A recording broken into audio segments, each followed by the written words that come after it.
Brilliance Audio presents Lying Next to Me by Gregg Olsen. Performed by Karen Peaks, Scott Merriman, Katie Coster, and P.J. Oakland. The female giant Pacific octopus, Enteroctopus doflani, is a cunning creature. Larger than her male counterpart, she hunts only in the blackness of night. With more than 200 suckers on each of 8 undulating arms, she moves through the water with slow, graceful movements to stalk her prey. She is cunning, too. She has the ability to change her appearance, color, and texture to suit her environment as she lies in wait. If brought aboard a boat alive, even full-grown, she can free herself through a space the size of a $50. One of the largest ever found, an incredible monster more than 20 feet across, was caught by divers on the western shore of Hood Canal, near Lilliwaup, Washington, in a deep-water site of the Salish Sea locals call Octopus Hole. Chapter 1. Adam. I hold my daughter tightly to keep her from the jagged shards of my wife's broken wine glass. It's the only tangible indication that something terrible has happened. I gulp for air. The salmonberry thorns that clawed me as I ran up from the beach to the highway have shredded my bare arms. The striations of oozing blood leak slowly and don't require a bandage, though one's offered to me. Someone puts a blanket over my shoulders as I sit on the 5-foot-high bulkhead that separates the crescent beach from the 3 cabins behind me. It's a kind gesture, and I don't resist it, even though I know it won't help calm my trembling. I don't look up. Instead, I sit there, wondering if I've done everything I can. Everything I should have done. Aubrey shifts in my arms, her brown eyes taking it all in. The woman in the cabin next to ours came out for Memorial Day weekend with her grandchildren. She's doing her best to remain calm. She's told me her name, but my brain is so addled, I can barely grasp anything new. She taps my shoulder. Adam, how about I take Aubrey to my cabin? She glances upward to the sloping driveway that leads to the cabins. A black SUV with gold accents inches its way to the parking area. The Mason County Sheriff has arrived. My eyes, vision blurry without my glasses, somehow meet hers, and I give her a slow nod. I'm sorry. I've forgotten your name. Teresa, she says. Right. I put my hands on Aubrey's shoulders. Honey, I want you to go with Teresa. You can play with her grandchildren. Aubrey's confused, scared. She's been part of the trauma. I want Mommy. I know, I tell her. We're going to find her. I'll be right here, okay? Just for a minute. We made popsicles this morning, Teresa says. Aubrey swings her attention to the nice older woman, but stays mute. Cherry punch, Teresa adds, selling a distraction to a 3-year-old with grand parental skill. Go on now, I tell her. Daddy will be right here.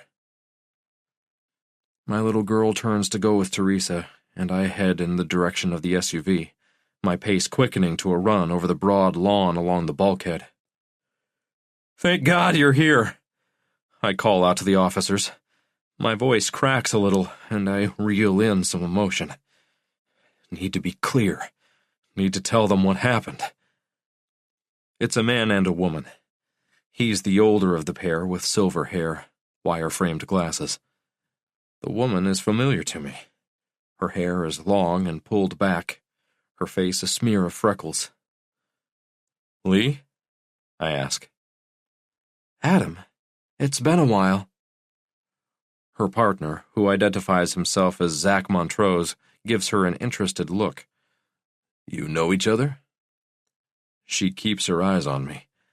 I see a faint smile of reminiscence. But this is not a happy reunion. How could it be? We grew up together. she says. He was Kip's best friend. Kip was her older brother. We went all the way from kindergarten through high school together. He enlisted in the army and never came back from Afghanistan. The last time I saw Lee was at the memorial service the Huzamans held to remember their son. I remember standing in front of the congregation at the Shelton Bible Church and recalling the kind of person Kip was. Shirt off his back, never knew a stranger, always ready to help someone. My eyes refusing to look in the direction of his parents and sister because I didn't want to break down.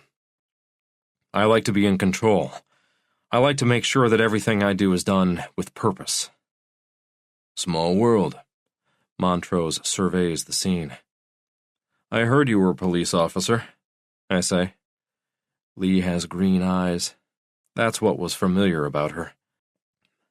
I'm a detective, she says, the flash of any warmth in our quasi-reunion suddenly gone.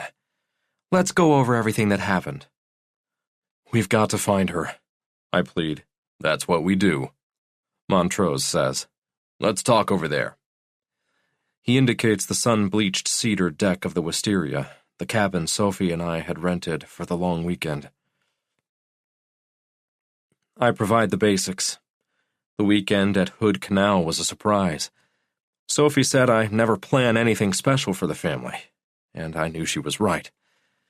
I saw an article in the Seattle Times that reminded me about a trio of 1920s cabins near Lillewop that had been lovingly restored. Each was named for a flower by the previous horticulturalist owners. Sophie loves old homes. That's the reason we've been living in sawdust and commotion for the past 5 years as we restore an espresso-brown 1922 Seattle Craftsman. I look at Lee across a weathered picnic table. She's scribbling notes. I thought it would be fun. I thought we'd have a chance to relax, unplug, focus on our family. Have there been problems? Montrose asks. I shake my head. Just too much work.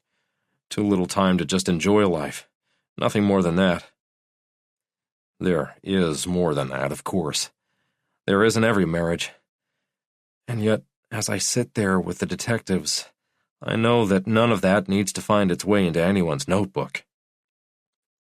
Adam, Lee says, I'm sure this will be difficult. I need you to tell us everything that happened. Don't skip the slightest detail. What might seem inconsequential to you might be the key to finding out who took your wife. And where she is now, I say. Right, she says. Where she is. That's why we're here. I couldn't get off work from Sky Arrow early Friday because my director was up to her neck in some kind of leadership training that's supposed to make her more effective with our team. She insisted that I stay to run some reports so she could focus on learning more ways to help her team members create work-life balance. The irony of this wasn't lost on me. Sophie and Aubrey took the Seattle-Bremerton ferry and arrived at the wisteria cabin first, at about 5:30. I drove down from the Renton plant, where I work, and crossed over the Tacoma Narrows Bridge, coming up through Belfair to Lillewop, getting to the cabin a little before 8. I explain all of this to the detectives while Montrose writes and Lee listens. Did anyone see you arrive? She asks. I don't know, I say. I think so.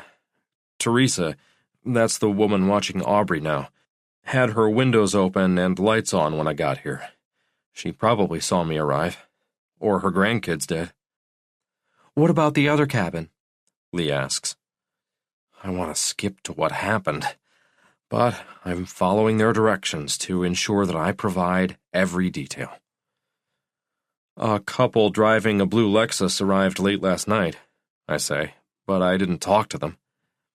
Montrose makes a note of that. Was there anyone else? He asks. This isn't Grand Central, I think, but I don't say it. The old guy walking his dog, I say. Some kids from one of the houses up the beach were out this morning. No one else, not that I could see. I mean, I wasn't looking for people, I was here, to be with Sophie and Aubrey. Sophie's name causes another crack in my voice. I reel the emotion in. I tell them that I made a fire when I got in. Sophie had stopped at a store and bought sandwiches and a couple of steaks. We had a glass of wine and watched one of the DVDs that the owners had provided, a collection that was mostly kid-friendly comedies. Aubrey fell asleep around 9, and Sophie put her down. Not long after that, an hour or so, we went to bed. The next morning, I tell them, I made waffles. Aubrey's favorite. Really about the only thing I'm good at making. I hear my daughters laugh, and I see Teresa's oldest grandson doing his best imitation of Tarzan on a heavy rope swing that juts out over the beach from the limb of a massive western red cedar. Montrose prods me. Then what happened? Aubrey and I took a skiff out to drop crab pots, I say. Aubrey, ensconced in a bright orange life jacket, couldn't wait to be out on the water, which was literally as smooth as glass. Not just like glass, like a flawless sheet of window pane. We went back and forth all morning, I tell them. There was nothing special or out of the ordinary about it. Take your time, Lee says. We need to know everything. I tell them that while Aubrey and I rode around and worked the pots, Sophie was reading a novel with a cup of coffee that later morphed into a glass or two of Chardonnay. I'd baited the pots with tins of cat food, and we checked them every half hour. It wasn't about catching crabs. It was about spending time with Aubrey and seeing it all through her eyes. Everything was a first for her. Her first time on the water, her first encounter with a gull, a seal. I remembered times on the water with my own father, not only connected with nature, but with each other. Shipwreck, pirate, Captain Ahab. Lee's partner pushes. And then it happened? He annoys me. I feel as if he's trying to catch me in a lie or something. I know he's doing his job, but my wife is missing. He could show some compassion. Yes, Lee says. What was the first thing you saw or heard that suggested something was wrong with Sophie? I'm surprised by the need to steady myself a little. I'm stronger than this. I pull myself together and tell them what happened. We are out, about 100 yards from the shoreline. Sophie has moved from the deck of the wisteria to the massive concrete bulkhead. Her book has been abandoned, but not her wine. She sits there and waves to us. Aubrey heard a dog bark just north of the Crescent Beach, and I'm rowing in that direction.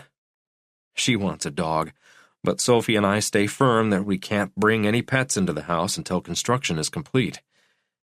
It's mostly a delay tactic on Sophie's part. I love dogs.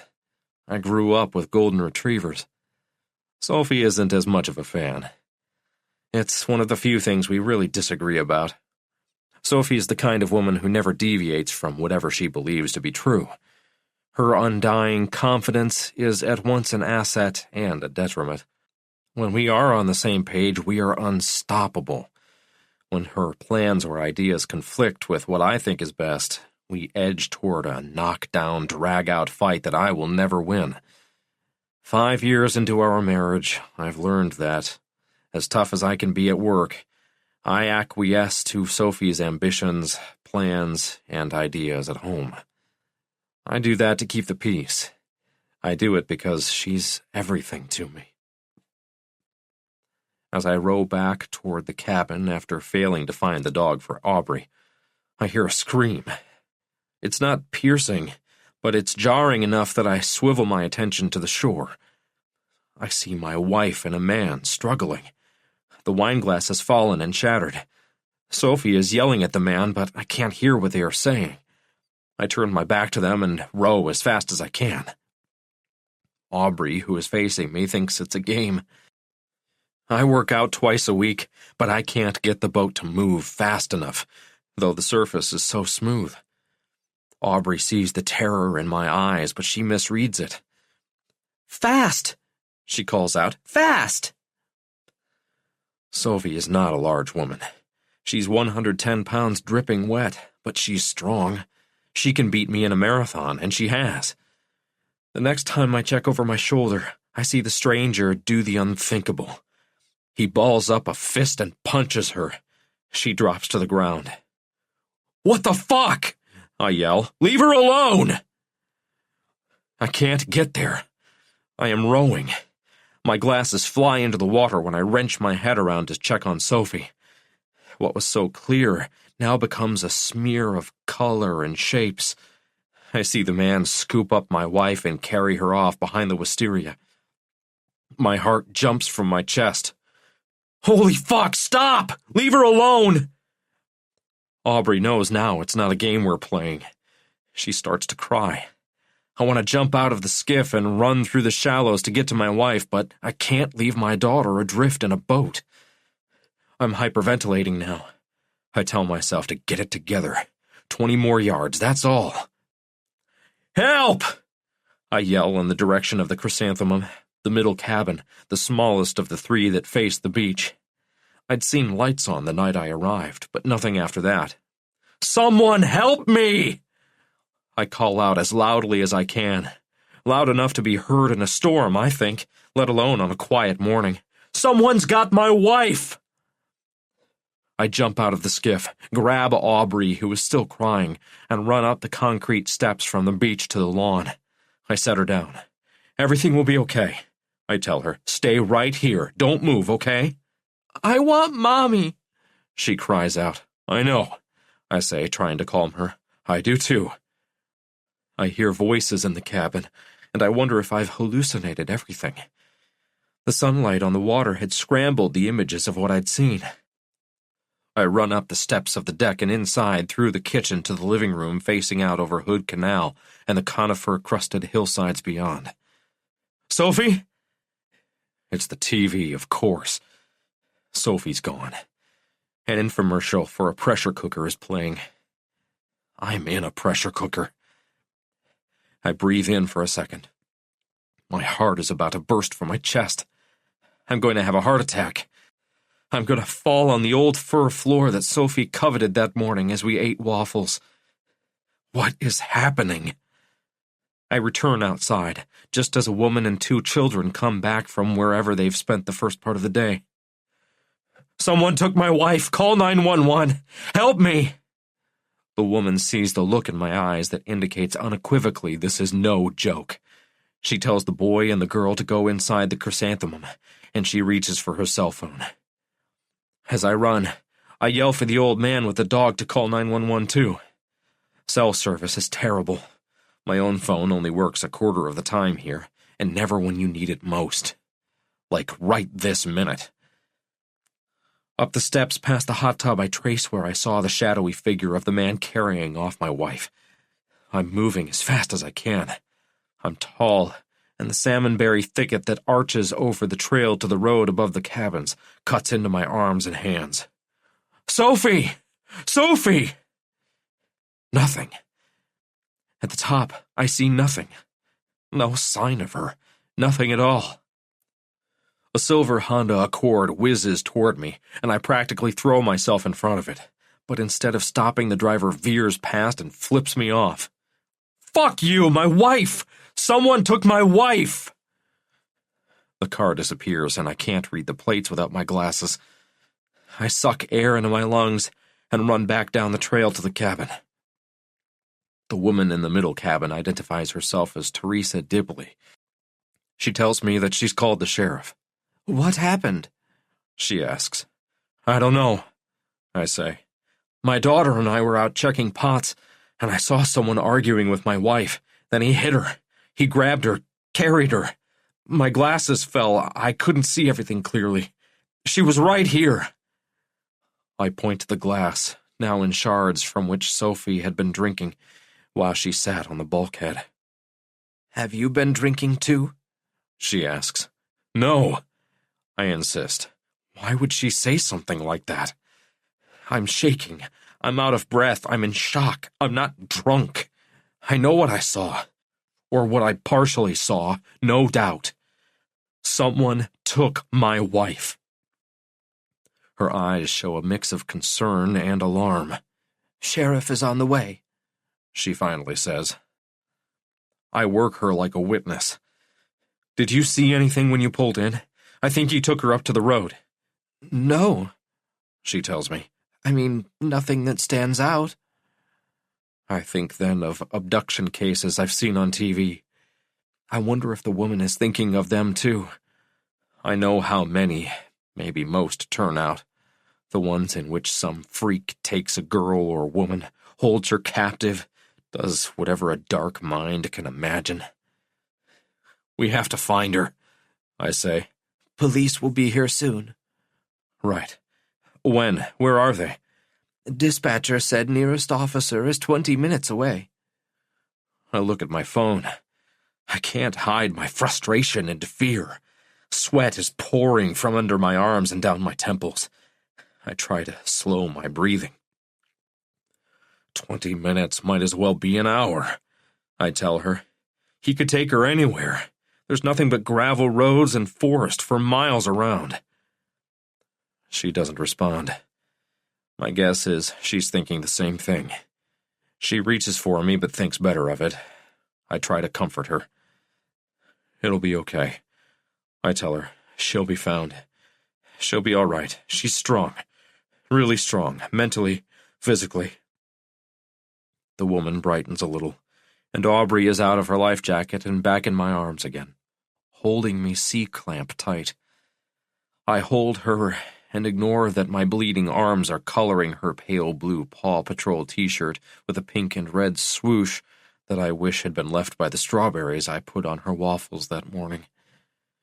The dog walker and his black lab approach while we stand there trying to make sense of what's transpired. He is older, maybe in his 70s, and speaks with a very slight accent I can't quite make out. Dutch, maybe? Everything all right? He asks. I heard you calling out. I called 911. I called too. The sheriff is on the way, Teresa Nibley tells him. She nods at me. He says he saw someone take his wife, she says, her eyes on her grandchildren as they perch on the deck of their tiny cabin and take in everything. Right here, she goes on, trying to contain her own anxiety. She fails. Right off the beach. Did you see anything? I ask him. He nods and murmurs something about the shock of what's happened, but I don't really hear his response. It's clear he saw less than I did. People gravitate toward danger and drama to show concern, yes, but also to silently count their blessings that nothing like this has happened to them. That being close to the unthinkable takes them off some list that God or fate keeps track of. I'm safe.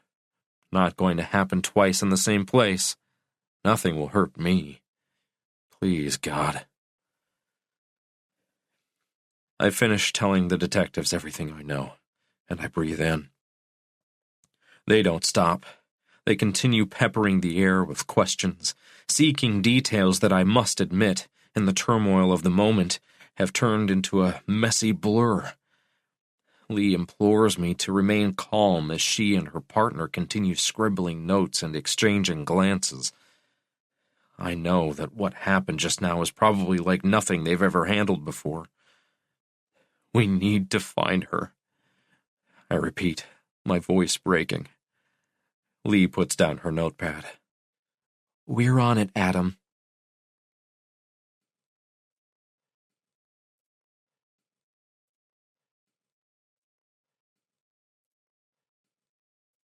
Chapter 2. Lee.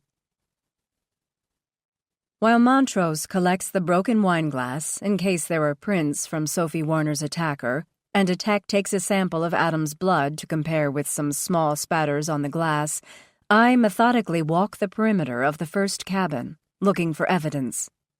Sophie, 33, is my age. She's a mother, which I'm not. She works at Starbucks headquarters in Seattle, where she is a graphic designer responsible for many of the coffee giant's in-store promotions. From what Adam said, there have been no problems at home, and there was no reason to believe that his wife knew the man who took her, or, for that matter, why anyone would take her. The sun bears down on me. The trail dividing the brambles up to the road above is dry, hard, compacted soil. Sword ferns and trilliums, undisturbed, edge the path. I cannot make out any footprints. I can see, however, evidence that matches Adam's account of being cut by the brambles as he ran after his wife. When I reach the top, I look down at the way I came. The cabin blocks most of the view, but a sliver of the shore and the bulkhead where Sophie was sitting is visible. I spin around. At my feet is an indication that someone might have stood there observing the cabins below. I collect a single cigarette butt and take a photograph of loose gravel next to the trail leading to the wisteria. Slight indentations in the gravel indicate that a car or small truck might have been parked there. No telling when, of course, or if it had anything to do with what happened down by the beach. I meet Montrose inside the shingled single-story cabin, which is flanked on one side with a mammoth, anaconda-like vine of its purple-hued namesake. "How's he holding up?" I ask. He gives me a little shrug. "Seems okay, considering. Find anything?" "Not really. A cigarette butt. Looks like it's probably been there a while," I tell him as we move through the cabin. The kitchen sink is stacked with a bowl used to mix waffle batter and a couple of plates. The green tops of a handful of strawberries lay on a paper towel on the counter. I can see Adam on the deck through the kitchen window. He's sitting now, his daughter in his lap, his phone pressed to his ear. Montrose looks over in their direction. "Calling his wife's folks." "Wouldn't want to make that call," I say. "Nothing could be worse." No argument there. From what Adam told us, Sophie is gutsy and strong. She's got a fighting chance if some weirdo grabbed her. At least I hope so. Before getting my shield, I taught a self-defense class. "Who does something like this in broad daylight?" I ask. "Some crazy person," Montrose says. "Someone who either stalked her or saw an opportunity and took her." Off the dining room is a bedroom with bunk beds. The bottom bed is unmade. Its sailboat-themed coverlet is pushed to the floor. A child's stuffed animal, which I now know is a character from Paw Patrol, from the same graphic that's on Aubrey's shirt, is tucked next to the pillows. "We need to talk to the girl," I say. "She's pretty little," he says. We head through the dining room on our way to the master bedroom. I notice a pair of women's sunglasses adjacent to what I assume is Sophie's purse, just sitting there like a tableau of a life now on pause. "Right," I say, processing the space. "But she still might be able to tell us something." Montrose is the first to notice it when we enter the bedroom. The bed's right side is smooth, and the pillows are stacked neatly against the headboard. "Looks like only one side of the bed was slept in," he says. "Kind of interesting." "You don't believe his story."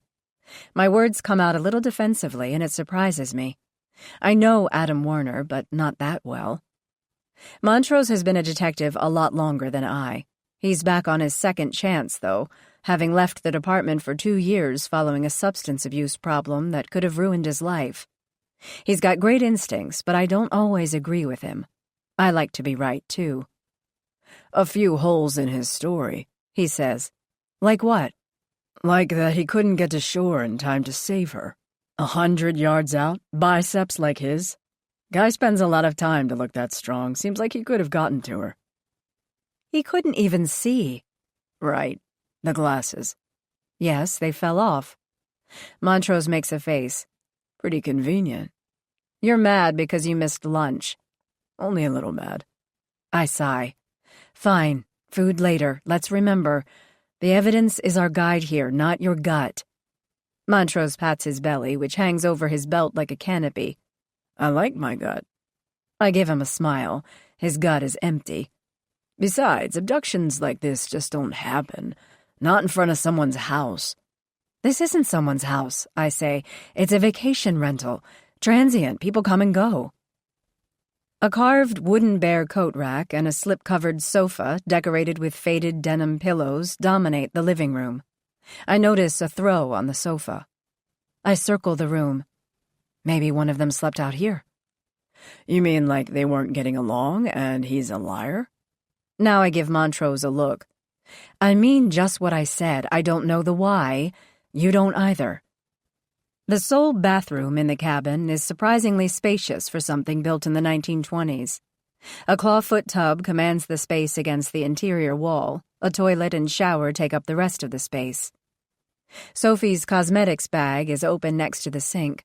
A pair of pristine white towels, damp to the touch, hang on brass hooks next to the door. On our way out, Montrose pokes his head through a doorway that I assumed was a closet. Nice, he says. A sauna. Not a fan, I say. Hot tub, too, he points out. Might just want to stay here myself. I give him a nod. We might be here a lot, but we won't be in the hot tub or the sauna. Montrose looks in my direction. I can see the twinkle in his eyes behind his wire frames. I wait for it, but it doesn't come. I am certain that my partner will make some crack about Adam Warner being in hot water, or the fact that we're going to need to apply some heat here. But he doesn't, and I'm grateful for that.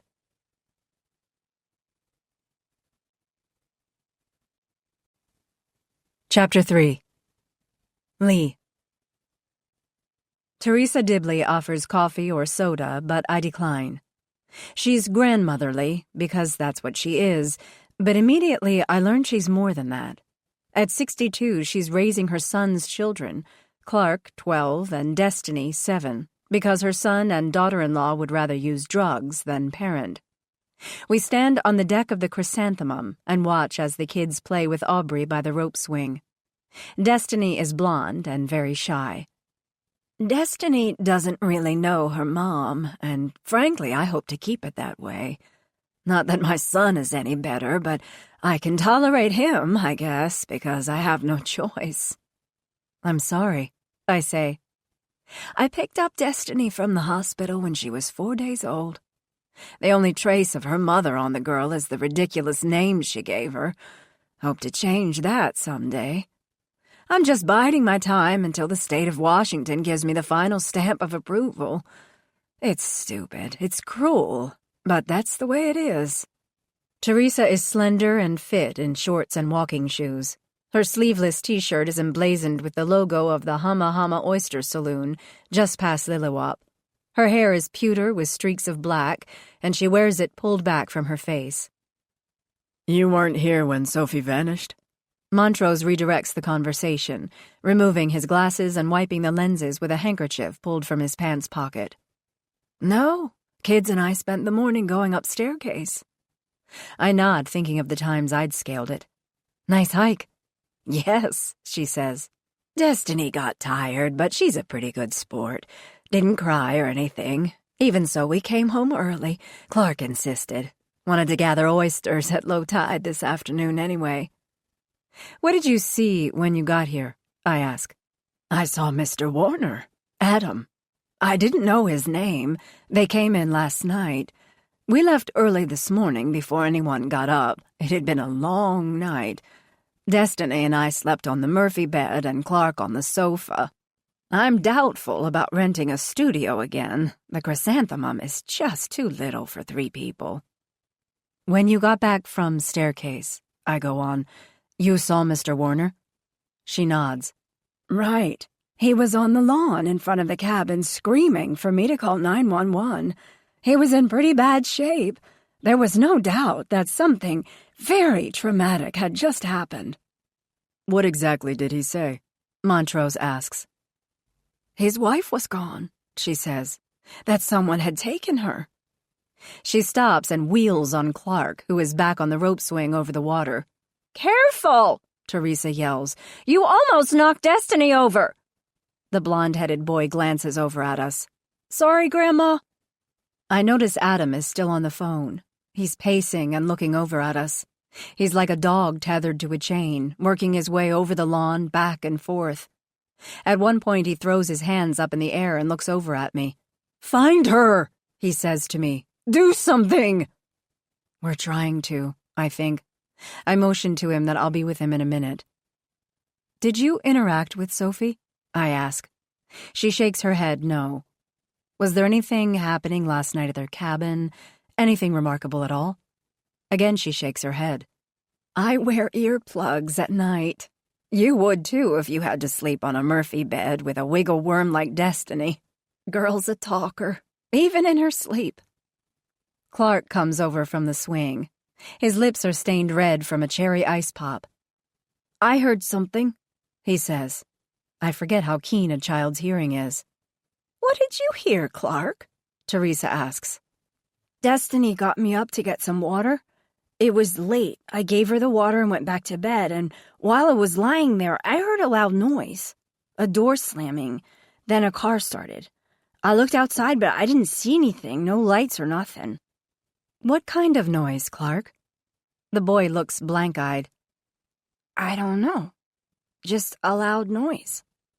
Clark wasn't making this easy. A noise a person makes? Montrose asks. Or something else? He looks upward. No, more like something falling, he says. Or maybe like the sound our door makes when it slams shut. I don't know, a noise. Clark's a kid doing the best that he can.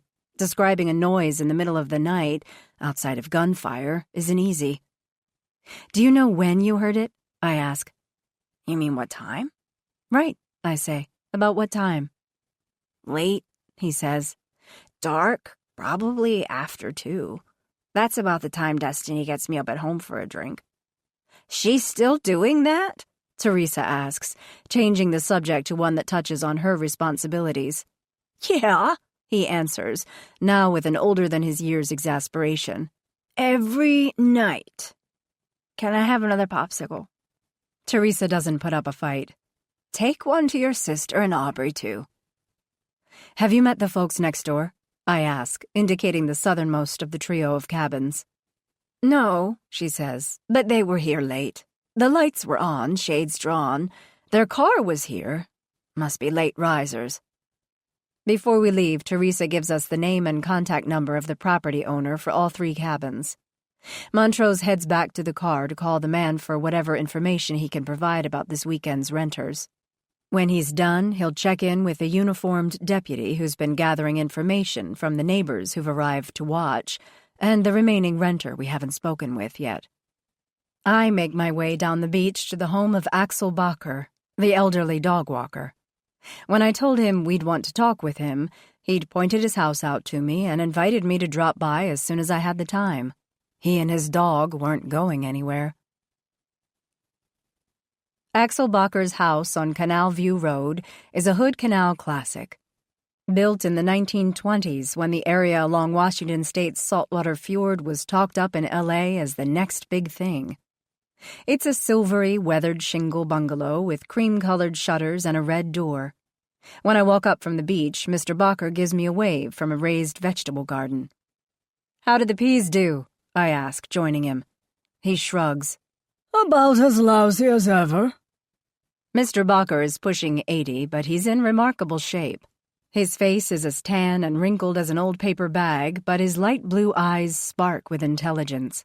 Winston, his dog, is at his feet. "What's your name again?" he asks, squinting at me. I tell him. "I told your partner what I saw already." He gives me a once-over and then returns his gaze to what he was doing.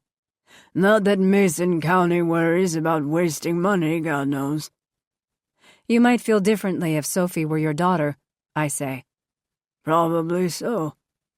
He finishes staking a tomato plant with some jute twine and invites me inside. No, I think as I go in. Not a house. A museum. The furniture is burled wood, mostly. Some upholstered pieces are covered with coastal weavings from the Salish tribes. The folks at Antiques Roadshow would be aghast at such mutilation for sofa pillows. The walls feature Hood Canal memorabilia, oysters for sale placards, a carved sign from the long-gone Tahuya dance hall, and an array of black and white photographs that tell the area's history of shellfish and timber. "Dad built this place during Prohibition," he says, catching my interest in his collection. "Made some money here, too. Bunch of locals did. Good place to make and run booze into Seattle." Doesn't seem so remote now. I tell him, as he gestures for me to join him on one of the big burled wood chairs. Nope, Mr. Barker says, sliding off his shoes, a shabby pair of blue Crocs. Goddamn Californians have ruined the place. Taxes going up every year. Forced my neighbors to the north to move. They'd been here nearly as long as I have.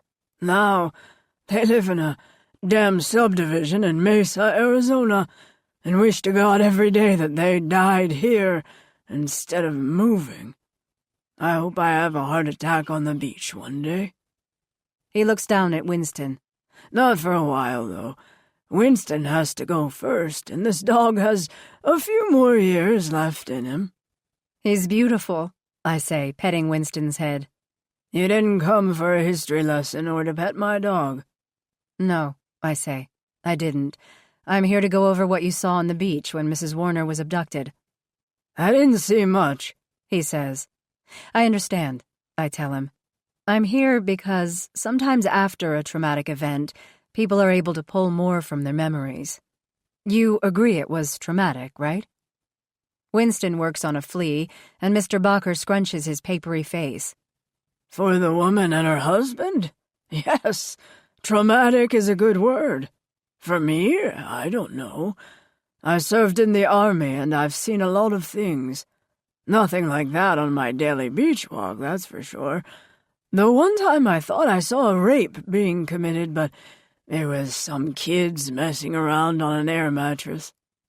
I nod and ask him to tell me what he saw that morning. One more time, please, I say. He launches into a repeat of what he'd told Montrose in their first perfunctory interview. He'd been out walking Winston, as he always did at that time of the day. He saw Adam and Aubrey out in the rowboat about 100 yards from shore. The next thing he recalled was that he heard someone yell. He looked first to Adam, who was frantically rowing to shore, then over to the bulkhead. "And you saw Mrs. Warner?" I ask. "And her attacker?" Mr. Barker fishes for his glasses in the front pocket of his shirt. I know I'm as old as dirt, He goes on. but I can see just fine with these on. It was fast, and there was a lot going on, but yes, I saw it happen. His tone is slightly defensive, and his Dutch accent moves a bit more to the forefront. "I'm not here because I don't believe you, Mr. Barker. I'm here because a crime has been committed, and we need to find out what happened, and who did it."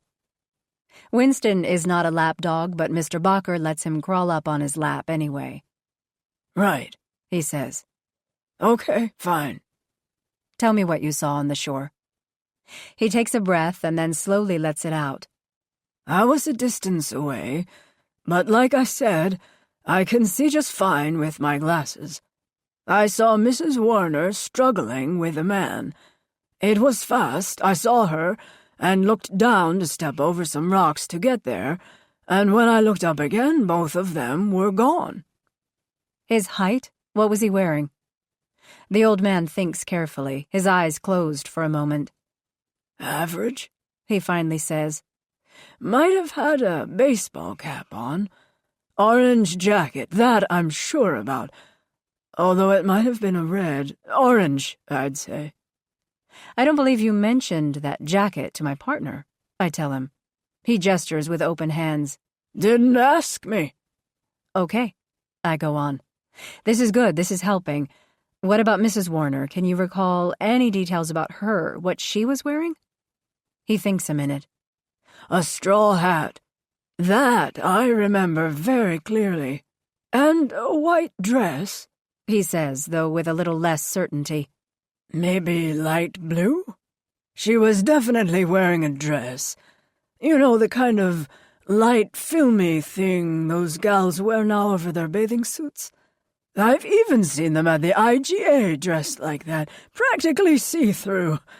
Not that I'm really complaining.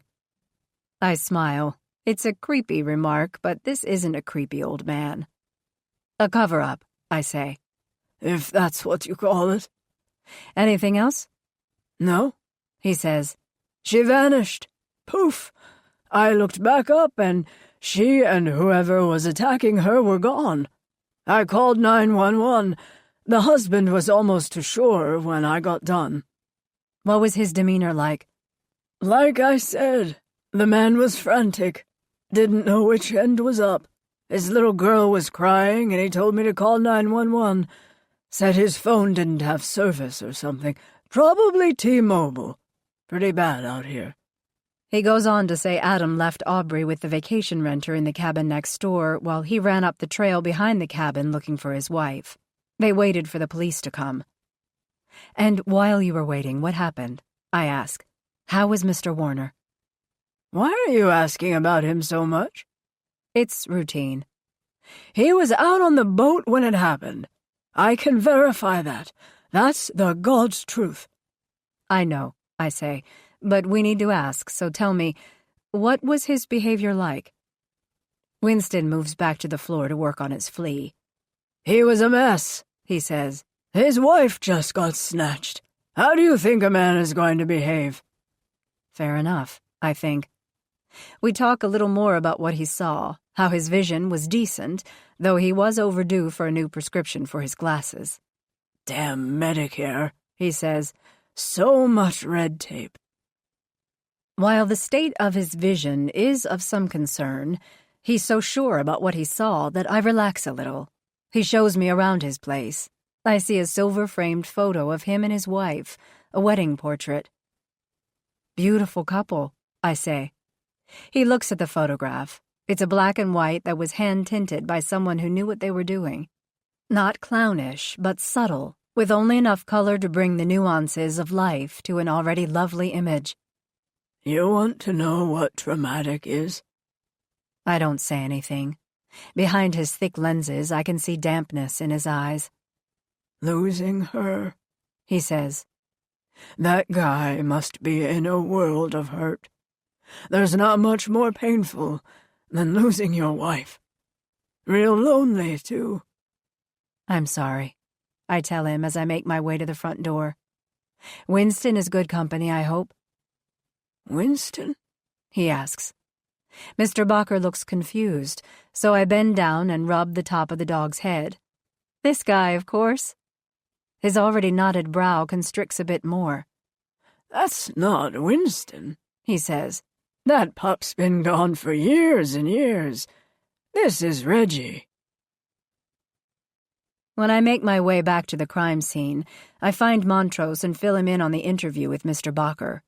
A little reluctantly, because older people get trashed all the time for being out of touch and confused when they don't deserve it, I mention that the old man had told the dispatcher the wrong name of his dog. Kind of a small thing, I say. Montrose squints into the sun and takes off his glasses to remove a smudge. Could be a big thing. He's right. Other than Adam, Mr. Bacher's the only witness to the crime.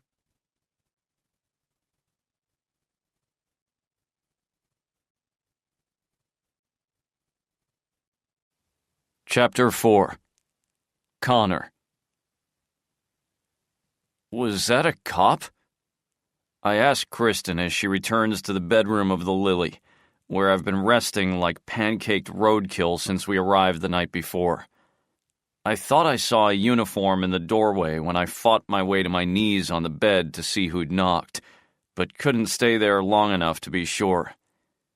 Every muscle in my body aches, and my head feels like it's packed with a dozen loose ball bearings, all rolling around like the vintage pinball machine my dad bought us when my sister and I were kids. Yes, Kristen says. A woman went missing, and they're looking for her. I try to right myself on a pair of down-filled pillows, but they are too squishy. I look at my phone. It's after 2 in the afternoon. I plunge back into the cloud of linens and comforters, but manage to lift my head a little. Missing from where? I ask, now feeling a wave of nausea that I refuse to give in to. Don't follow you. Staying in the first cabin, she says. Someone took her, I guess. It's hard to process those words and repeat them. Took her? I don't know much more than that. I told them you've been under the weather. We'll need to make a statement later. No big deal. Our civic responsibility and all. I give her a slight nod. Kristen is the most beautiful woman I've ever seen. She's blonde and blue-eyed, and probably could have been a model if she'd wanted to be one. In fact, I'm sure of it. She could have been anything. She's that smart. She's 39 and in line for a partnership at a Seattle law firm. Drink this, she tells me, handing me a glass of tepid, milky liquid. Found some baking soda in the pantry. This'll make you feel better. I balance myself on floppy feather pillows and drink the now foaming concoction in a few big gulps. Thanks, babe, I say. Sorry about last night. The kindness melts from her face, replaced by her practiced, Oscar-worthy look of disappointment. I've seen her use it in the courtroom, turning to a jury when a witness states the wrong thing. But honestly, I am sorry. She pretends to struggle for words. I know it's a pretense because my wife never has a shortage of opinions about every subject you can imagine, especially when it comes to me. You were drinking all day, Connor, she says, letting out a leaking tire of a sigh. All day. I should have left you at home, and I sure as hell shouldn't have let you get your hands on that bottle of tequila. I wince at the word tequila. I don't know, I say. Kristen sits on the edge of the bed. You do know. She's right. I do. I want to remind her that she could help matters. Pouring me drinks and then later complaining about my alcohol consumption isn't fair. I can't tell her that. I know that she loves me. And really, this is my battle. Yeah, I finally say. I've got to stop. She could offer up a kind of, I've heard that before retort, but thankfully she holds back. That's correct, Kristen says, taking my glass. She's full-on kind right now, a pendulum of emotions, all for me. Her smile is sad, but genuine. She looks at me with those blue eyes that see through me. She loves me more than anything, but I know that my time with her could end at any moment for the mistakes that I have made, and the one I keep making. I need help. Treatment. I hate that word because it makes me feel like a weakling.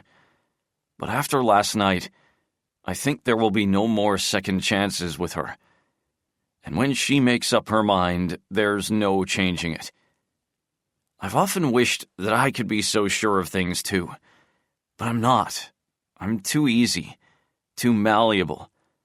I'm a ball of unbaked dough. My wife is a rolling pin. Despite some major ups and downs, I admit that the dynamic has somehow worked for us. I didn't always think that it would, but what do I know? She's a lawyer. I'm a waiter. A really good one. But yeah, a waiter. I couldn't do it for my dad, she reminds me, underscoring the fact that she is the adult child of an alcoholic, which has framed much of her personal story. I can't do it for you, Connor. You're going to need to take each and every step toward recovery on your own. I'll be there, right behind you, but I cannot lead you through this. The truth is, I've tried before and failed. I feel like a loser, I say. I'll make an appointment for next week. I'll see my doctor first, see what he recommends for treatment and what it will involve. Honey, she says, I have faith in you. I really do. Connor Moss is absolutely not a loser. I feel like one sometimes, I say. She takes me in with those beautiful blues. You're going to have to fix that on your own, too. Kristen starts to leave, and then suddenly turns around and gives me a sweet but knowing look.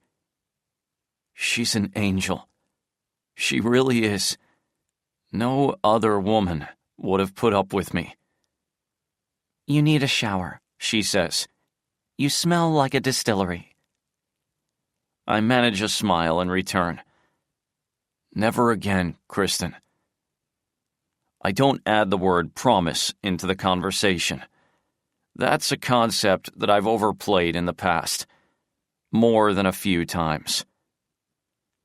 I hoist myself up from the bed and make my way to the bathroom. It's a small space tiled from floor to ceiling in a mosaic of beach glass.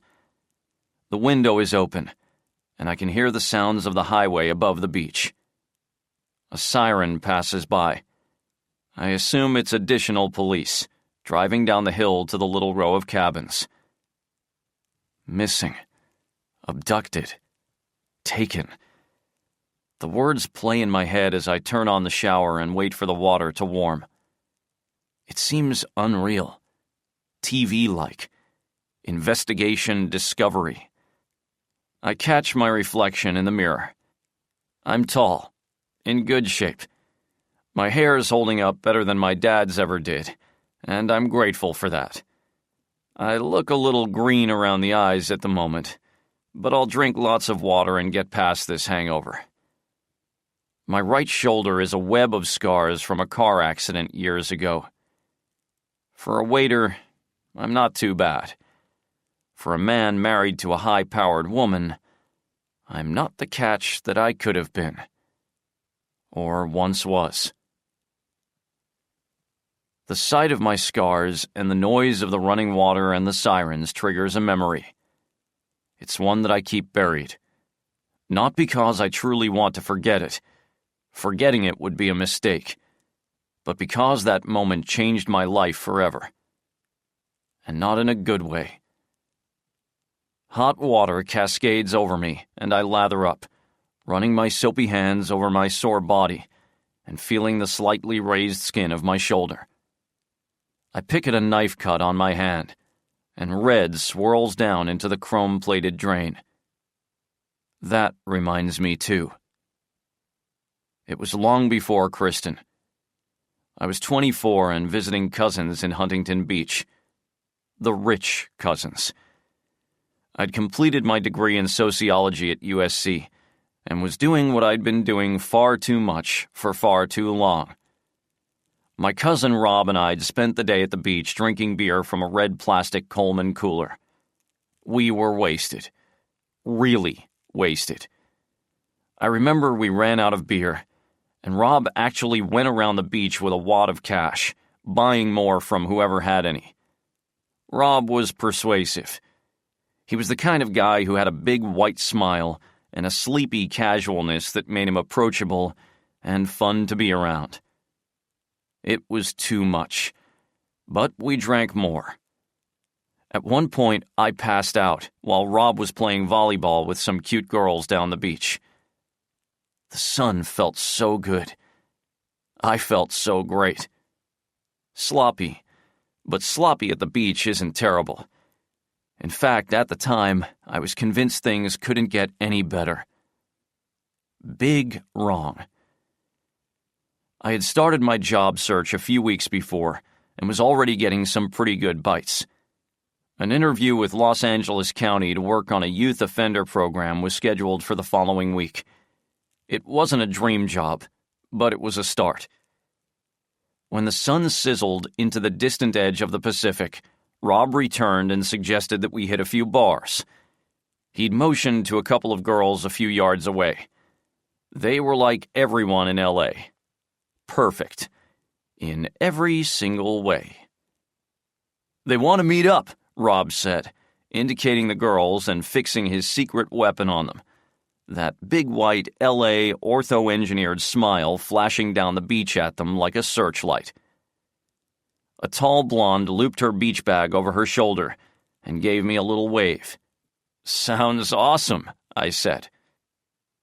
The last thing I really remember about that night was getting Rob into his bright red BMW convertible. He was in no condition to drive. I wasn't either, but I was confident that if I stayed off the freeway and was extra careful, I'd be able to get us home. I was heading south on Pacific to Beach Boulevard when Rob started making the kinds of sounds that indicated he was about to hurl. No one likes that noise, or what was about to happen. Indeed, I'm one of those people who actually sympathy pukes when I hear it. "Hold on, Rob," I said. "Let me pull over." "Man," he said, "going to blow chunks. Stick your head out the window." I opened the window and gave him a little nudge so he could get his head in position before I found a place to stop. Cars lined the side of the road. There was nowhere to pull over, so I sped up to find one. I didn't see the van in time. I didn't see the stoplight change to red either. I was going 45 miles an hour, and I somehow managed to swerve. I believe in God because of that. The van was packed. A family of 7 from Phoenix had driven to Disneyland and had been working their way around the sun-drenched sights of SoCal. Next thing I knew, I woke up in Huntington Beach Hospital. Tubes everywhere. It was hard to process, while it shouldn't have been. Blood had been drawn, and a cop was outside my door. "What happened?" I asked a doctor. Her expression was grim. "You ran a red light." That's right. I'd been the one driving. "Jesus," I said, trying to sit up. I hurt like hell. My shoulder was bandaged like a cast. I couldn't move. None of that mattered. My mind went to my cousin. "Rob? My cousin." "You're both lucky," she said. "You're luckier than he is, but you are both alive." Later I found out that Rob had suffered a brain injury from which he was never likely to fully recover. That kind of truth is a heavy thing on someone. It was my fault. I knew it. I should not have driven. I thought I was in better shape than he was. I was so stupid. I was also a criminal. Because I'd injured another party, I was charged with a felony DUI and not a misdemeanor. I was so low that I wouldn't have fought it if I could.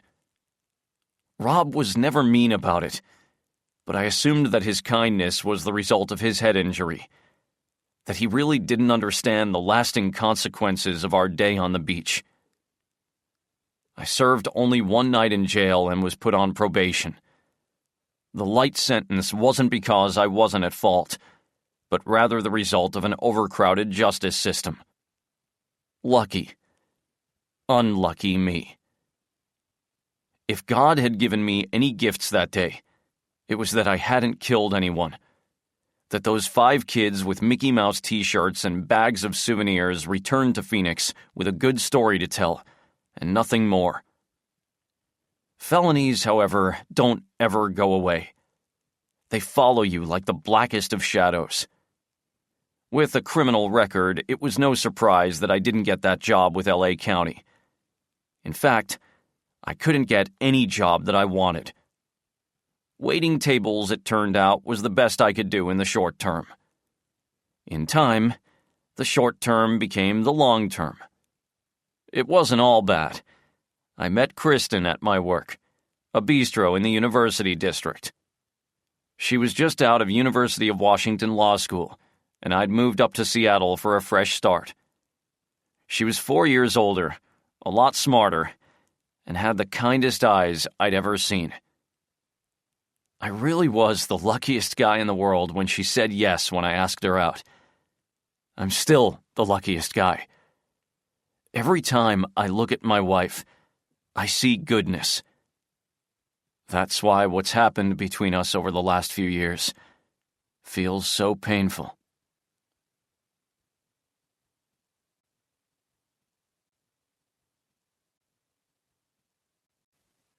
Chapter 5. Adam. I don't understand. I told them what happened, and yet the Mason County detectives who answered the call are barely moving. Talking to that grandma and even her grandson when they should be sending out some kind of Amber Alert or an APB to find Sophie. Something. Maybe they have? Sophie has been missing for more than 4 hours now. Aubrey's hopped up on sugar from those damn ice pops, and I'm sitting here wondering what I should be doing to find her mom. Find Sophie, bring her home, get my wife back, save her. I think of all the things that I should tell them, but when the detectives come at me, it's their agenda that trumps everything that's running through my mind. We noticed that either you or your wife slept on the sofa last night, Detective Montrose says. His tone feels accusatory. Or maybe I'm imagining it, I don't know. I've never been the husband of a missing wife. I push back because I know they are blaming me for what happened. I've seen crime shows on TV. Cops always blame the husband. Really? I strain to keep my cool but fail. That's what you're saying to me? What the fuck? So what? I slept there because Sophie's been battling a cold. We almost canceled this trip because of it. What are you trying to put out there, that we had a fight or something? We're just asking, Lee says. We have to ask. Fine, I answer, my lips taut over my teeth. It's a physiological reaction. I cannot control it. What are you actually doing to find her? I ask, fighting hard for composure. She's not here. You can see that. Some sick fuck took her. Why aren't you going door to door or searching every goddamn ditch between here and Potlatch? We've already sent out a statewide bolo for your wife, Montrose says. But we don't have much other than her driver's license picture from the DOL database. We don't know if the man took her on foot or in a car, or a truck. There's not a lot for anyone to go on. Adam, Lee says. Honestly, my partner is right. We don't have much to go on. Your description from 100 yards out without glasses gives us only an idea about who we're looking for. Red jacket, hat of some kind, according to another witness, average height and weight. That's the best I can do, I say. Right, she says. I know. I'm counting on the police to believe me. But I know from watching TV and reading the paper that you become a target as soon as you report that your wife has died or is missing. Sympathy erodes in 5 minutes and turns to suspicion, and then accusations fly. First they are quiet, murmurs of those who have no real standing. Then a trickle that turns into a tidal wave. I didn't consider any of that could ever happen to me. I never considered until that very moment that my wife would be missing. Did you hear anything unusual last night? Detective Montrose raises his pen to pad, waits for my answer. I would have told you if I had. Around 2? Very late. This time it's Lee who's speaking. No, nothing. Lee, why are you treating me like this? I hold her gaze unblinking. You know me. You're asking me questions like you don't believe anything I've said. Lee swallows. Her pale white skin blushes a little. She used to turn red when I teased her when we were kids. The color is pink, not red, but there's color there. Good. I feel like shit. In fact, there are plenty of bad feelings to go around at the moment. They aren't focusing on what's happened to Sophie. They are focusing on me. I shouldn't be surprised, but I guess I am. The noise was loud, Lee says. The boy heard it, said it sounded like his door at home slamming shut. I didn't hear anything, I tell her. Are either of you even listening to me? Suddenly, I feel like I'm in quicksand, sinking out of view. Going down while the 2 Mason County cops look at me from above. I'm going lower and lower. They are hunched over me now, as I sink under the weight of their questions. I realize that there is no way that I can truly control what's happening around me. I'm not at work where I can lie to my director and do what I want. I can't tell my team to ignore what the higher-ups are dictating and do what I think is best. Not that I ever tell anyone to do anything unethical. Not really. Cutting corners to get things done faster isn't wrong. Here, I'm at the bottom. We're just doing our jobs, Adam, Lee says. Sure doesn't feel that way to me. I saw someone hit my wife, grab her, and carry her off, and you're ignoring all of that. No one is ignoring anything, Detective Montrose says. We just want to know how things were going with you and your wife. Maybe Sophie got mad and took off. My wife did that to me. Went to her sister's for a weekend and let me stew at home with a bottle of gin. Lee keeps me in her gaze, but I can see her body stiffen a little. She didn't know what her partner was talking about. I imagine that if they tire of Sophie's case on their drive back to Shelton, the stability of his marriage will wind its way into their conversation. My wife and I are solid, I say. Even if you want to fully discount what I told you I saw, then fine, do so. Have whatever's happening to her right now on your hands. I told you what I saw. There's no drama, and there's no way she would have run off. We were happy. A car pulls into the parking area adjacent to the wisteria. Your in-laws? Lee asks. I shake my head. No, they won't be here for another hour. I stand there for a beat, silent. Me and my quicksand. Aubrey is suddenly back in my arms. I can tell that she doesn't know what's really going on. I'm unsure, too. I saw what I saw, I finally say. My words hang awkwardly in the air. Of course, Lee says. What's next?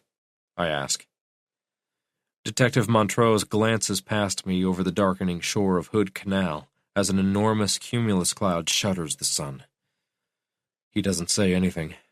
Neither does Lee. I wonder if their silence is a police tactic of some kind, or if they simply don't have an answer. Are you staying here tonight? Lee asks. Where else would I go? I'm not sure this is a good environment for your little girl. Thanks for your interest, Lee. My wife is gone, and I'm not leaving. Her parents are on their way. I expect that they'll take Aubrey with them. I turn to my little girl. She looks scared, confused, and I don't know how to make it better. You want to see Grandma Helen and Grandpa Frank? I ask. She gives me a little nod. Lee speaks up. That's a good idea, Adam. But before that, we'll need to interview Aubrey. I don't know about that. She doesn't know anything. She's just a little kid. She's also a witness, Montrose says. It has to be done, Adam, Lee says. Procedure. You understand. Part of me does, of course. But even so, I think that pressing a 3-year-old for details about the worst thing she's ever seen can only make the ordeal worse in the long run. An interview would be traumatic. I don't know, I finally say. I've done this before, Lee says. You can be present, but you need to let me talk to her. She looks over at Montrose. That goes for him, too.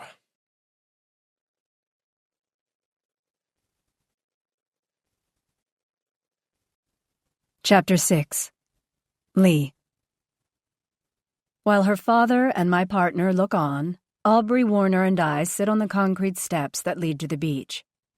We face the water, and all the commotion behind us fades away. The strangers, the police vehicles that fill the parking area shared by the 3 cabins, lights on one still flashing. Especially the worried look on her father's face.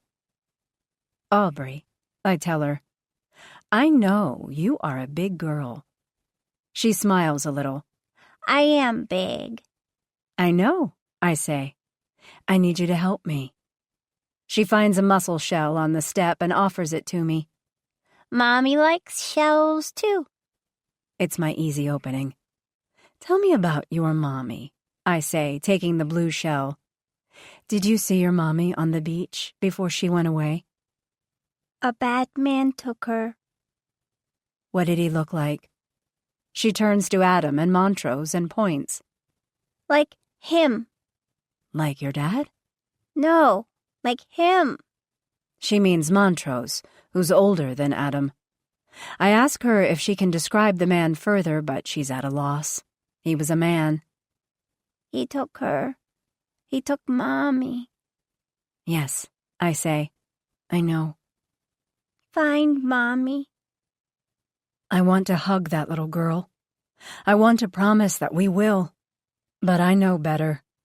I know that promises like that can come back to haunt you.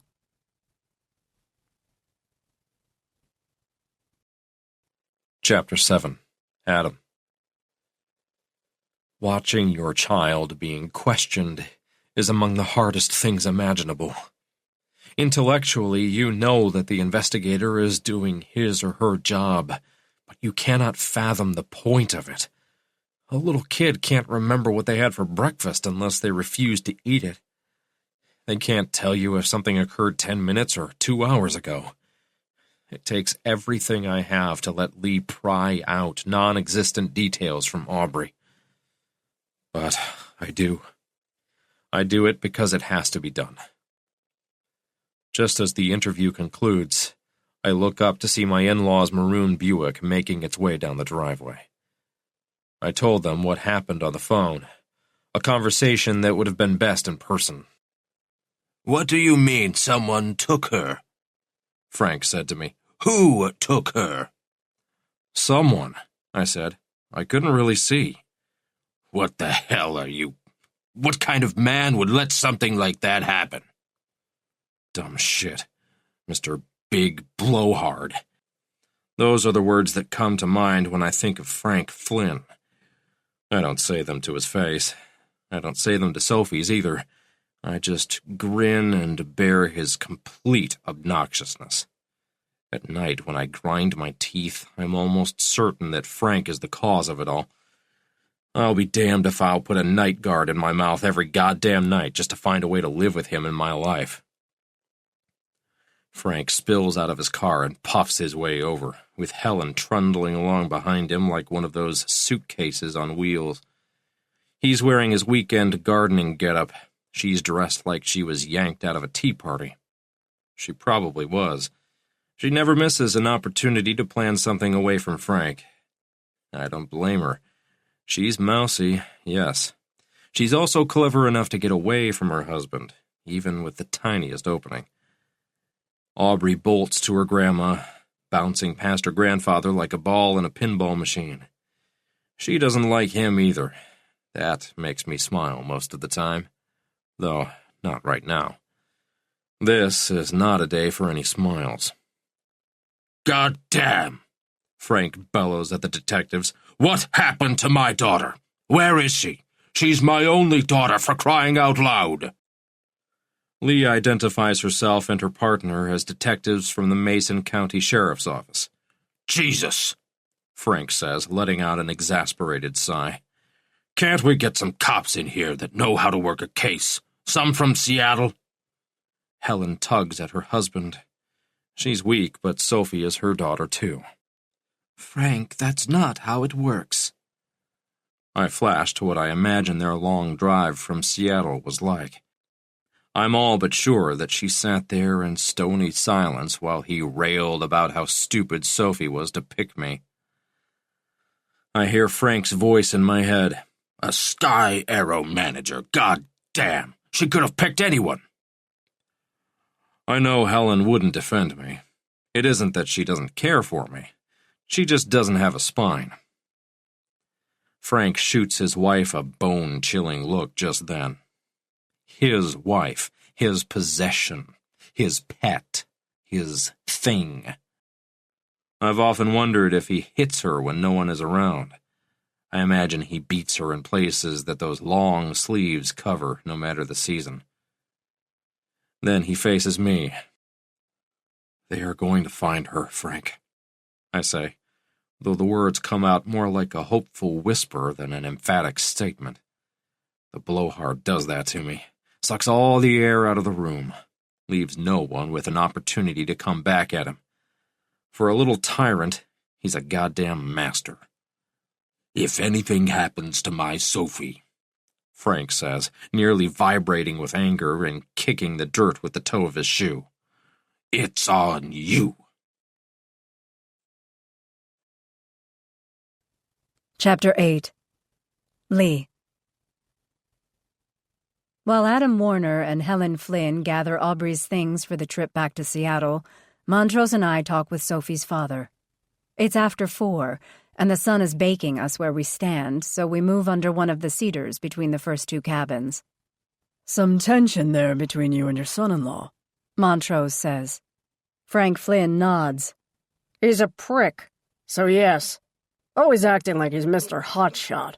Always in line for some big promotion that, to be honest, never seems to come. He stops a second and looks in the direction of the wisteria. He's a good father, I guess. Probably the best thing about him. How about as a husband? I ask. Frank doesn't skimp on adjectives. Disappointing, egomaniac, full of himself. Pot, meat, kettle, I think. You two don't get along, I say. We do, he says without hesitation. For the most part. He knows his place, and that's half the battle when someone joins a family, isn't it? I guess so, I say, wondering why joining anyone's family should be couched in terms that include the word battle. I remember how tight Adam's family had been when we were growing up in Shelton.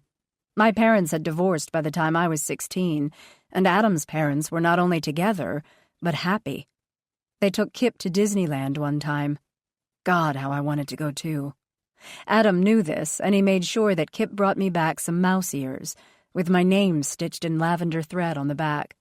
I still have them somewhere. Mr. Warner worked at the mill, and Mrs. Warner was an elementary school librarian. Good people. Everything okay between them? Montrose asks. Marriage okay? A few bumps in the road, Frank says, his tone suddenly colored with reluctance. But not since Aubrey was born. What kind of bumps? I ask. Sophie wanted to move to New York, he says. She's a graphic designer. A great one. Not some flake freelancer who thinks that graphic design is the gateway to a fine arts career. Sophie's smarter than that. More talented, too. She had a chance to work for one of the biggest agencies in the world, but Adam wouldn't leave his job at Sky Arrow. Like that was some prize, Jesus. Coming from a town like Shelton, Sky Arrow doesn't seem like a disappointment to me at all. When I heard from someone in town that Adam had made his way up the ladder at the Seattle Aerospace Company, I thought it was great. I'd only been on a plane 3 times in my life. Adam's success was a big deal. Impressive. Better than the ups and downs of the mill in town or a job at the shipyard in Bremerton, like a lot of local guys, and girls, too. But they worked things out? I ask. Stalemate, Frank Flynn goes on. She still wanted to go. He still insisted that he was on the way up to the top of whatever it is he does. I told her to leave him, and I think she almost did. Not long after that, she got pregnant.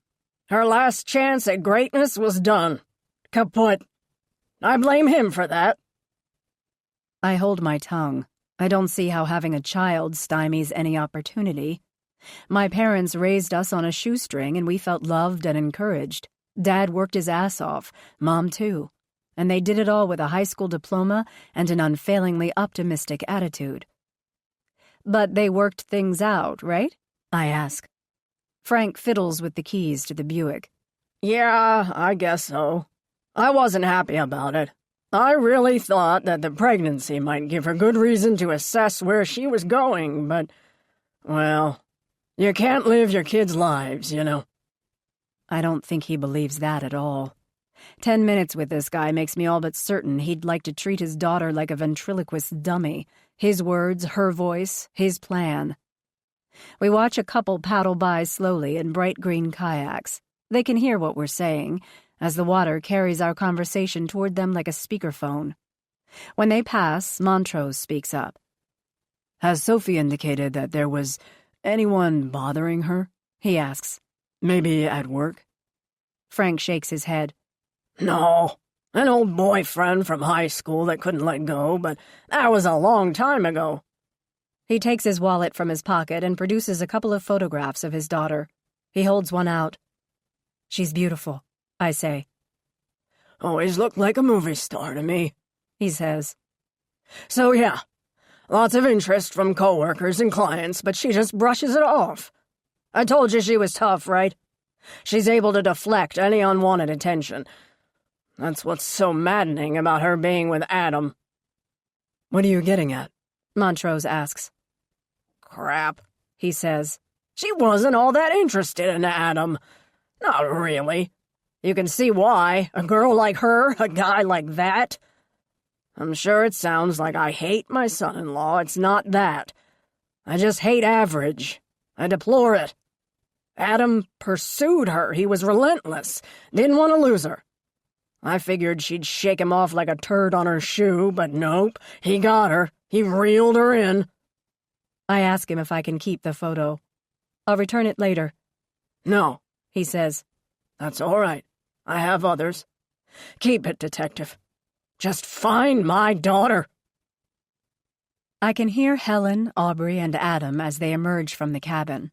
Helen is carrying a tiny pink suitcase. I recognize it from the bedroom with the bunk beds. Aubrey is carrying a well-loved, stuffed dog by one arm, nearly dragging it over the surface of the deck.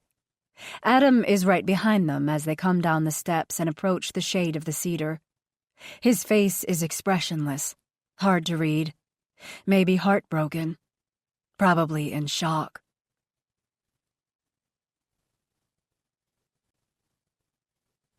Chapter 9. Adam.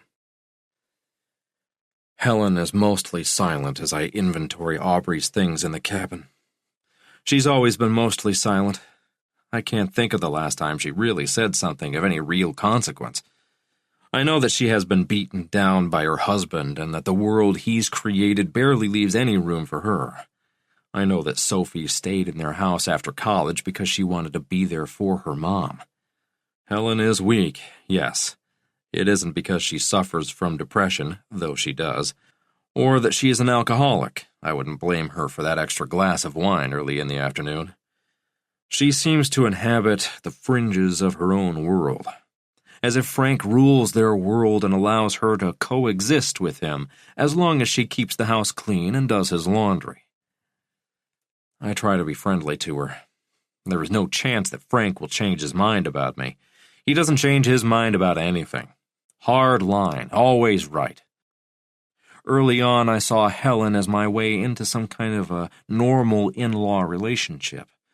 While there were flashes of a possibility that she could soften the blow of having a father-in-law like Frank, it just didn't go my way. "I'm scared," she says to me as we stand outside the cabin. Helen's eyes are blue, and for the first time since she and Frank arrived, I notice how red they are, too. I expect she'd cried all the way from their home in Federal Way while Frank went on and imagined every terrible scenario that could have happened to Sophie, as if an abduction by a stranger wasn't traumatic enough on its own. I imagine his non-stop harangue. "Serial killer got her. She's probably being raped by some madman right this minute. She's been sliced and diced." And then, while she would lean her head against the passenger window, flattening her hair on one side, as I noticed she had, she'd cry and move her lips with words that float like dust into the air conditioning unit of the Buick. "She's going to be found, Frank." "What? Did you say something?" She'd keep her focus on the road because to make eye contact with Frank meant that he'd have cause to shut her down with some kind of verbal punch in the face. "We can't lose her," she'd say. "Frank's going to blame you," she says to me now. Maybe it's a warning. Maybe it's meant to hurt me the way her husband hurts her. He's going to use this to prove to Sophie that you're a poor excuse for a husband. She never gazes at me once as she says this. She drops the bomb and runs for cover by going into the bathroom to assist Aubrey with the faucet. "When's Mommy coming back?" Aubrey asks. She looks concerned, but it's clear she doesn't know anything other than her mom has gone somewhere, not the how of it or the why. Soon, I tell her. She looks up at me. "I want to wait for her to come back," she says. Right, I say. I know. But you can't. You have to go home with Grandma and Grandpa. Daddy will help find Mommy, and then we'll come home to get you. All right? It's a stupid plan, but Aubrey seems to take it as a good idea. "Honey," Helen says to Aubrey, "everything is going to be all right. Promise." I don't know how she can make that promise, but I'm grateful for it just then. I can almost forgive her for what she said outside the bathroom door. She was just echoing Frank's words. The kinder thing to do would be to not pass on such poison.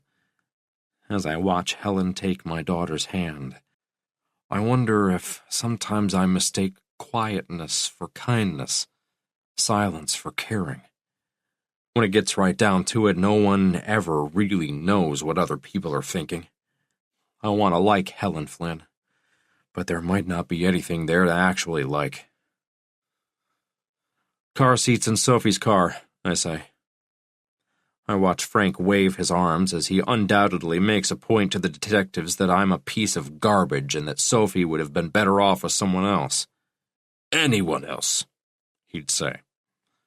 The two detectives and my father-in-law are silent as we approach. There's nothing quite like being tossed under the bus on the worst day of your life. Leave it to Frank Flynn. My father-in-law makes a show of exiting the parking area by our cabin by revving the Buick as if it were some hot rod. The detectives head back to the station after promising to keep me posted on developments, and I am alone. Aubrey's gone. Sophie's gone. I am unsure of what to do. So I sit on the bulkhead above the beach, and I play the events of the afternoon over and over in my head. I think of the crab pots, Sophie, the call for help, the police, the strangers around me. Each mental image of what happens hangs like a noose around my neck. Heavy, sad. The crunching sound of oyster shells under Teresa Dibley's feet knocks me out of my thoughts. Her face is etched by years of heartache and summer sunshine. "Grandson found them in the bottom of the boat when you were gone," she says, holding out my glasses. Thank God, I say, putting them on and suddenly seeing everything more clearly. The faces, the heavy scene coalescing around me, all of it. "Clark's a good kid," she adds, indicating the boy, back on the rope swing. He's gangly, all lanky limbs and a head of hair that'll go nearly white as the Pacific Northwest summer begins its annual sprint. "Is there anything we can do for you?" she asks. Her eyes are kind. The first real kindness anyone has exhibited since Sophie went missing. I shake my head. No, I just don't know what I should be doing. Looking for her? Staying here in case she comes back? My last question is a stupid one. She's not just going to come back. "Have you eaten anything?" she asks. I shake my head. Not really hungry. "Right, but you need to eat. We're grilling burgers tonight. Maybe a few oysters, too." I thank her. I think I'll just go inside and lie down. She gives me a sad smile. "Hang in there, Adam. Let me know if you change your mind now, all right?" Promise, I tell her.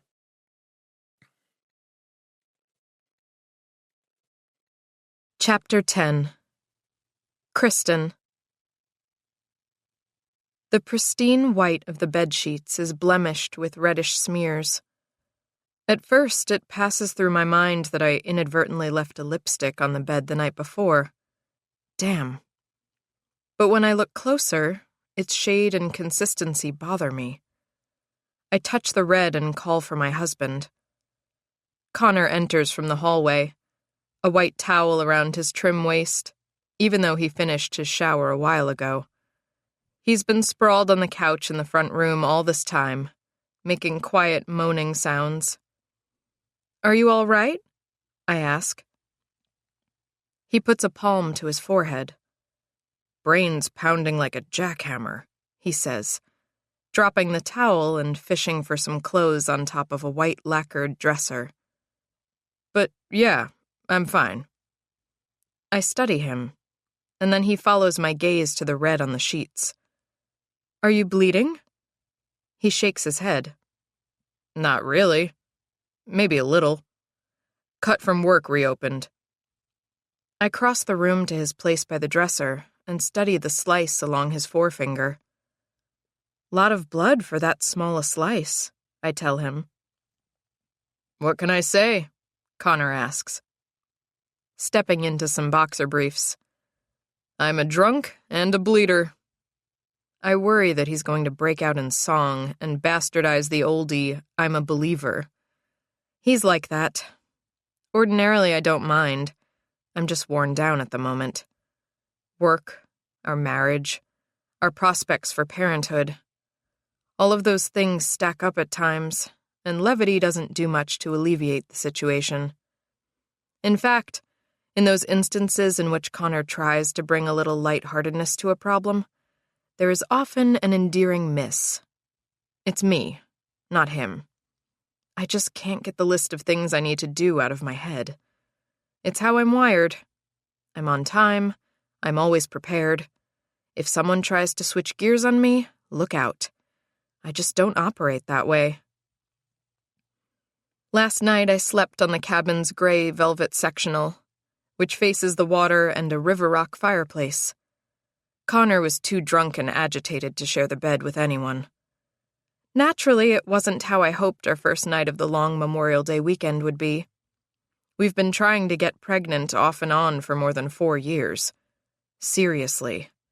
Clomid, folic acid, Ovaboost. We've done basal temp. We've collected my eggs and frozen them. We routinely collect Connor's sperm to go into cryopreservation so that I can get a syringe during my lunch hour and double up on the efforts while at work. Yes, at work. I'll disappear into the executive lounge and lock the door and do my thing. It's fine. Really. I've never been one to shy away from doing what I have to do to get things done. Meeting at 9, court at 1, insemination at 3. Commute home at 6:30 with my legs somehow clamped tightly the entire way. I know Connor has a headache, but I also know that he won't let me down. He's good that way. That's part of what's made our increasingly unbalanced marriage last as long as it has. Sure, I thought he'd be something more than a waiter. I didn't marry him for his money, but I had hoped that he'd find a path to a better job. I tried to help. I even petitioned the court to see if there was anything we could do about that felony conviction in California. He was young and stupid at the time. But not that young. And I knew the law well enough. A felony isn't expunged because someone's wife wants it to be. I'm a little groggy. The drive with the drunken husband got into my head, and I took an Ambien, maybe 2, before I put Connor to bed and made up the sectional for the night. Even so, I need to get things done. I'm 39, and I'm running out of time. I did what so many women in my generation did. I waited. I wanted to get everything settled in my life, my career, before embarking on motherhood. That men never deal with this is beyond unfair. Biology isn't fair. Fertility isn't fair. There's a man in my office pushing 60 with a young wife and a 2-year-old. I want to be happy for him. He's a nice guy. It's hard to be genuinely enthusiastic if you can never have what's in front of you. When it comes so easily to others. The bulge beneath my husband's boxers grows. I look at it approvingly. More than that. Like I can't believe my eyes. Connor likes that. All men do. Like it's some miracle. I don't see it that way. I see it as a soldier standing to attention, ready to plant his flag for his country. The sad truth is our lovemaking has become a process. Purposeful. An activity that doesn't revolve around intimacy, but instead calculation.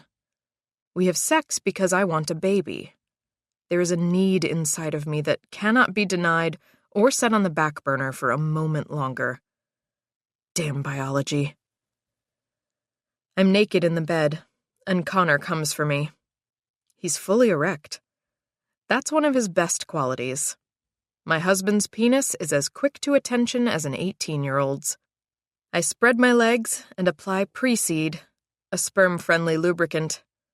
There's no foreplay to get me wet, and really I'm a little beyond that right at the moment. Connor lubes his dick, too. He's smiling at me, excited. He is 18 at times. I put my legs up high.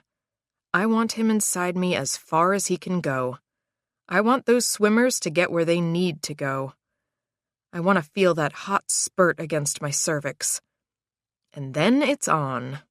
Connor thrusts, and I moan. It feels good. I like sex.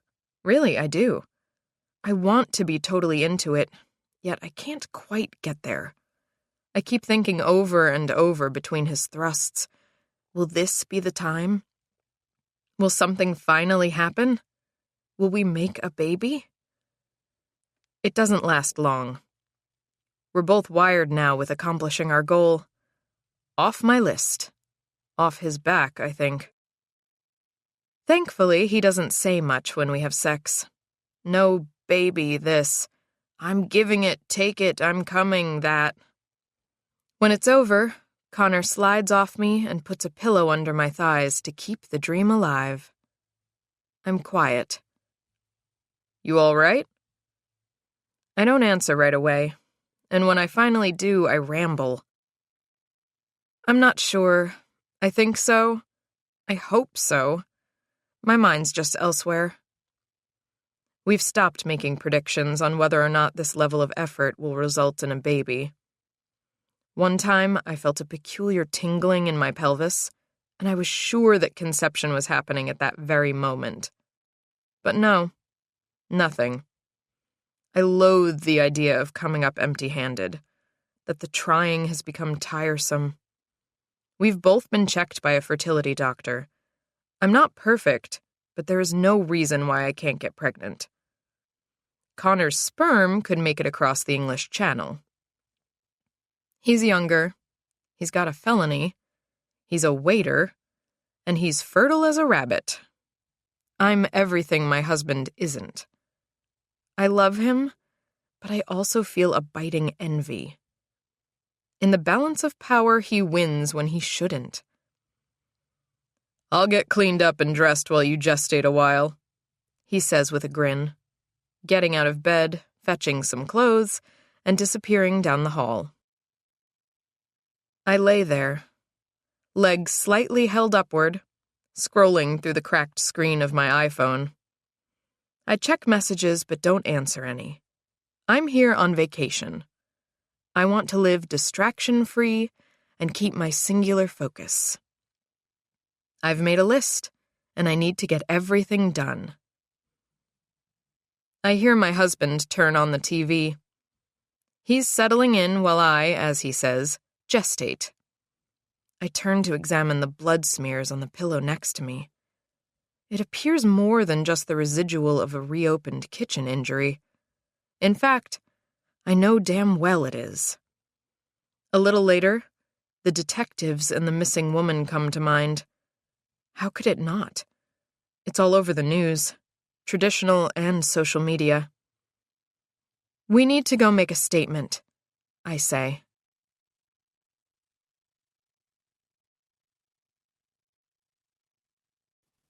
Chapter 11. Lee. Abduction in broad daylight. Montrose drives us back to the sheriff's office in Shelton, the late afternoon sun turning the highway into hard edges of shadow and light. My partner can take a common statement and turn it into the bullseye on a dartboard. Happens, I say. Montrose always makes a point of being in the driver's seat. I let him, not because he's a man, but because holding the steering wheel steadies the tremors in his hands. Parkinson's, I think, but I'm not a doctor. Our eyes met one time when he was trying to pull money from his wallet and struggled a little. We never said a word about it, though I could see the mix of desperation and humiliation in his eyes.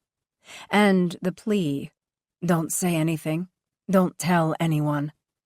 Yeah, it happens, he allows, to kids. He swerves slightly to dodge a dead possum. Not to a grown woman. Mom says her daughter was strong, did yoga or something like that twice a week. Maybe her attacker subdued her with something, I say. Like that guy in Portland that kept the bottle of chloroform in his glove box. Always ready to collect some young woman, Montrose says. Maybe. But look at where this happened. It wasn't some parking lot at a mall where a guy would hang around like he's fishing or hunting. Right, I say. The beach where she was taken isn't exactly remote, but it does take some effort to get to it. If she was taken. He said she was, I say. Yeah, he did, he says as we drive past billionaire Bill Gates's compound near Audiobook Resort. Montrose points that out every time we do, but not this time. He's holding onto the wheel tightly. His knuckles are white. He's concentrating on two things, his tremors and Adam Warner's story. What are you thinking? I ask. Maybe she left him, he offers. His tone is less than emphatic. Maybe he's lying. Maybe he's responsible. I knew that Montrose was going there. I could see the way he looked at Adam when we were taking his statement. I don't want to defend him. I want the evidence to dictate the outcome of the investigation. But I know Adam. I have known him a very long time. I remember when he used to come over and hang out with my brother, and how much I wanted to be a part of their little club. But that was a non-starter. I was a girl. Even worse, I was a kid's sister. Out of all my brother's friends, I liked him the most. He had the best smile, and he used it on me all the time, making me feel special. So there, I liked him. Not that I would tell him all that. You could knock me over with a feather if Adam Warner's lying to us, is what I say. We grew up together. I'd put my money on almost any other kid in Shelton that I knew back in the day over Adam. Maybe you shouldn't work the case, he says flatly. I ignore his tone. I'm fine. It was a long time ago. He takes his eyes off the road and glances at me. If you say so, he says. My office at the Mason County Sheriff's Office has a window that overlooks a withered old plum tree, its bark a silvery patina that reflects sunlight back into my face. Every year, an arborist comes out to inject fertilizer, test the soil, and clip off more dead limbs. It's a historic tree, planted by one of the town's founders, but anyone can see that it's about done. There was a time when I felt that way about Shelton. The town's primary employer, a sawmill, expanded and contracted for decades, leaving everyone in town wondering where it would end up, robust or shuttered. It's survived so far, barely. Everything about our town, our festivals, our sports teams, our commerce, had been about timber. Sure, we had a gorgeous Pacific Northwest setting, set against the verdant foothills on the pristine waters of the southern end of Puget Sound. That alone, we all know, would never have been enough to make us a tourist destination, too far from Seattle or Tacoma to be a bedroom community. We survived because we're stubborn. We're the children of loggers. And we have a prison just up the hill. Business is always good there. The plum tree will be firewood someday. Maybe a log cut from its trunk will be saved and put into the archives of our little museum. But more than likely, firewood will be its final disposition. While Montrose is in his office down the hall running reports on those we interviewed, I make note of dispatch recordings. It's always my first step. I need the basic framework to be clear and as tight as possible. The calls are more than drama. They are the first marker in what happened, a marker that cannot be denied in court and often kicks off most prosecutors' cases. There are no suspects, despite what Montrose was suggesting. All we really know at the moment is when things were reported to us and what our witnesses said. At 11:42, Teresa Dibley calls to make the first report. Dibley: The wife of the man staying in the cabin next to us was abducted. Dispatcher: Your name and location? Dibley: Teresa Dibley. I'm renting a cabin with my grandkids for the weekend on Hood Canal in Lilywop near Octopus Hole. Live in Port Orchard. Dispatcher: Where are you calling from? Dibley: The address? I don't know, just off the highway on Canal View Road. I don't know the exact address, but there are only 3 cabins here. You can't miss it. Wait a minute. A long pause. Dispatcher: Teresa, are you still with me? Dibley: Hang on. Yes, I was looking for the address here in the cabin. Can't find it. Dispatcher: That's all right, we've got the location. Can you see the man? Dibley: Unintelligible. No. My grandson says he ran up the hill. Dispatcher: All right, I'm going to hang up. Help is on the way, 20 minutes out. At 11:44, Axel Bacher phones dispatch that a woman had been abducted from the beach between Hoodsport and Lilywop. Bacher: Police? Dispatcher: Yes, what is your emergency? Bacher: We need the sheriff out here right now. Man says that his wife was kidnapped from the beach. I saw it. Out walking my dog. Dispatcher: What's your name, sir? Bacher: Axel Bacher. Dog's name is Winston. Dispatcher: Where are you calling from? Bacher: I don't know the exact address here. I live a few doors up the beach at 4223 Canal View Road. Dispatcher: Are you at home now? Bacher: No, I'm on the beach. I'm walking over to the man and his little girl. Dispatcher: All right, you saw an abduction. Bacher: Yes, partly. I saw her. The man in the boat with the little girl called over for me to get help. Dispatcher: Is the man all right? Is the little girl all right? Bacher: How should I know? I never talked to him. I saw what I saw and he yelled at me to call you. Are you sending someone? Dispatcher: Yes, sir. Stay calm. Stay where you are. We have a unit not too far away heading there now. Bacher: Hope you get here soon. Never seen anything like this before, and I've been around a while. Seems like a TV show or something. Even before meeting him, I could make some assumptions about Axel Bacher based on his call. He was older. His voice was fractured by age and shaky with emotion. He'd been thrust into the unthinkable. Despite his age, his only frame of reference for something like what he'd witnessed was TV. And he was a decent, caring soul.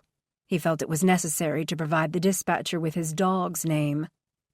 Montrose and I were working a burglary case near Alderbrook when we stopped what we were doing and responded to the scene. Even so, it took us 20 minutes. We arrived at 12:04.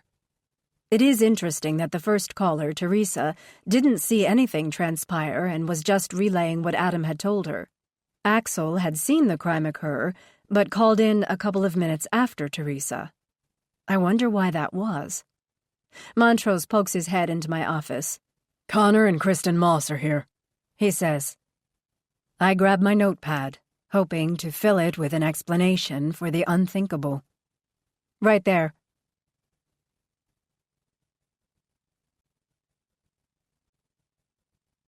Chapter 12. Lee. Connor and Kristen Moss are an undeniably good-looking couple. He's dark, with almost black wavy hair that is cut shorter on the sides, although not in a Third Reich style. His handsome features are angular, and his arms, bare in a UW t-shirt, are more sinewy than muscular. His wife is the opposite. She's a stunner. Of the pair, she's by far the more intense. Around her neck dangles a platinum and sapphire Art Deco pendant. It amplifies the blue of her eyes. As Montrose and I take seats across from them, in our too-bright interview room in the Mason County Sheriff's Office, I thank them for coming. It's near the dinner hour. Montrose likes to eat at the same time every day. That's not going to happen. You could have just called, I tell them. Kristen answers right away. Of course, but as an officer of the court, it's my duty to ensure that you have everything you need. Not that I... She stops a beat and self-corrects.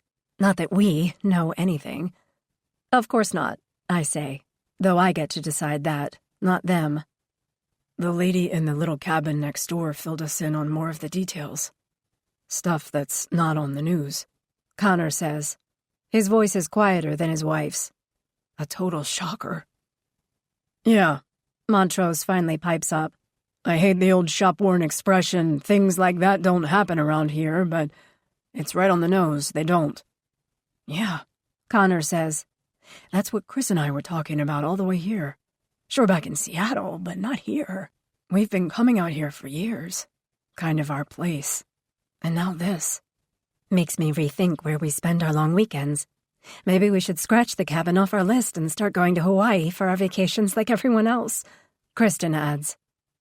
We talk a little more and learn that she's a lawyer for a downtown firm and he's a waiter at a Tony restaurant that I'm sure is a far cry from the Millwood, our best Shelton eatery.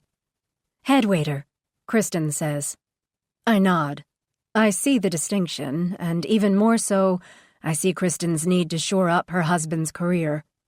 I know that my partner will make some snide comment when they leave. You arrived early this morning, I say. About what time? That's right, Kristen says. We couldn't make it earlier on Friday, too many things going on, so we left at 10 p.m., arrived at the cabin well after midnight. Honestly, I'm not sure of the exact time. I was beat, Connor interjects. I can't say for sure what time we got there. I crashed immediately. Zonked out. Kristen gives her husband an annoyed look. We both have demanding jobs, and yeah, you crashed hard. Did you notice anything unusual at the cabins? Montrose asks. You go there all the time, right? Connor answers. Been there, yes. All about the same. Same octopus art on the walls, same beach. Did you see or talk to the occupants of either cabin? Montrose goes on. Kristen takes this one. I did. Connor slept most of the morning. I chatted with the lady next door a little. She seemed sweet. Had her hands full with those kids. So, Connor, I say, you were there all morning? I thought you were both out on a hike or something. Connor rubs the back of his head. I get migraines, he says. I took some meds and was literally out like a light. Chris went out alone. She gives her husband a look. It's been happening more and more. I tell him to go see another specialist, but what do I know? I only practice law, not medicine. And there you have it. Kristen Moss is one of those lawyers who find a way to work their job into every conversation. Where did you go? I ask Kristen. Where didn't I go? She answers with a question. I drove over to Cushman and hiked around part of the lake. Probably got too much sun. Nothing major, though. I use copious amounts of sunscreen. What about you, Connor? Put on my noise-canceling headphones and slept. I was sick. Too much to drink the night before. Migraine today. That's about it. Did you hear anything? Montrose asks. No, he says. Headphones are top of the line. Of course they are, I think. Kristen pushes back from the table and gives her husband a look so that he'll follow suit. He does.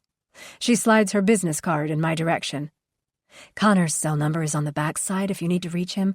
I've also included my private line at the firm. Did she mention she was a lawyer? Well, Montrose says, that was a big nothing burger. Yeah, I add, but at least we know a good attorney. He gives me a smile. She was interesting, I'll give her that. Poor SOB she's married to. He's probably forever stuck with her telling people he's not just any waiter, but the head waiter. We don't know anything about them, I remind him. And they don't know anything about the case. Miss Independence and Mr. Migraine. Jesus, what a pair.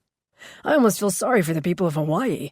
Those two are going to be the most annoying thing that happened there since that moron sounded the false missile attack alarm. We talk a little more as we head back down the hall to our offices.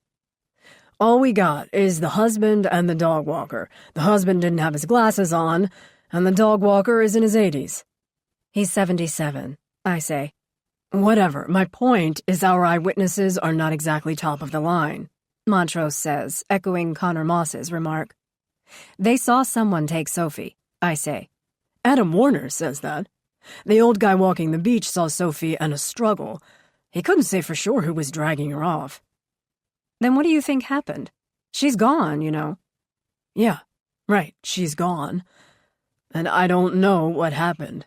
The some weirdo abducted my wife story seems far-fetched. It happens every day, I remind him. Just not in places like here. Montrose gives a little shrug. No doubt, he says. But in broad daylight, at 11 in the morning? The time is unusual, I allow.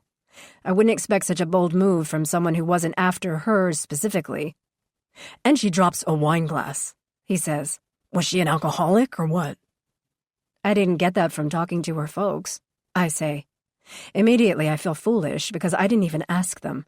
11 a.m. is early for a drink, even on vacation. While I didn't think to ask about the wine, something inside makes me doubt her folks would tell me if their daughter had a drinking problem.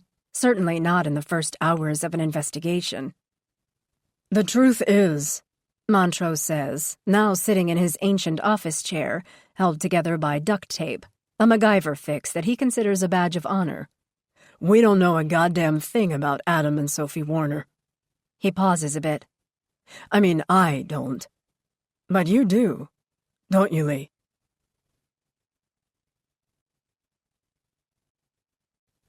Chapter 14.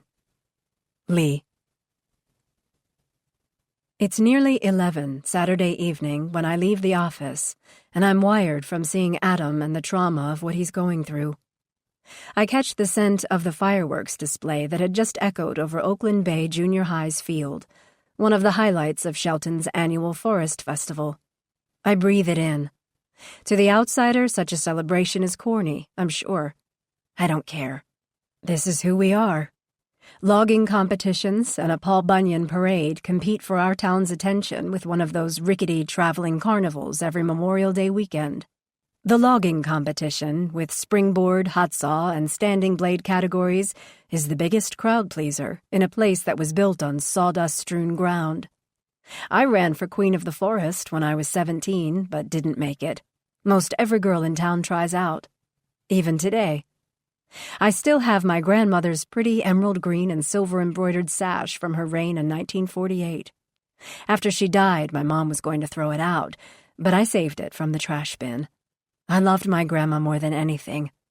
She never let me forget that after everything that happened to me, I was going to be all right. No one is going to steal your future, Lee. As I turn the knob to open my front door, I can't help but feel a renewed hope that she's right. My little blue house is hushed as I rummage through the freezer. I find a frost-coated lean cuisine and put it in the microwave and watch the carousel turn under the dim light.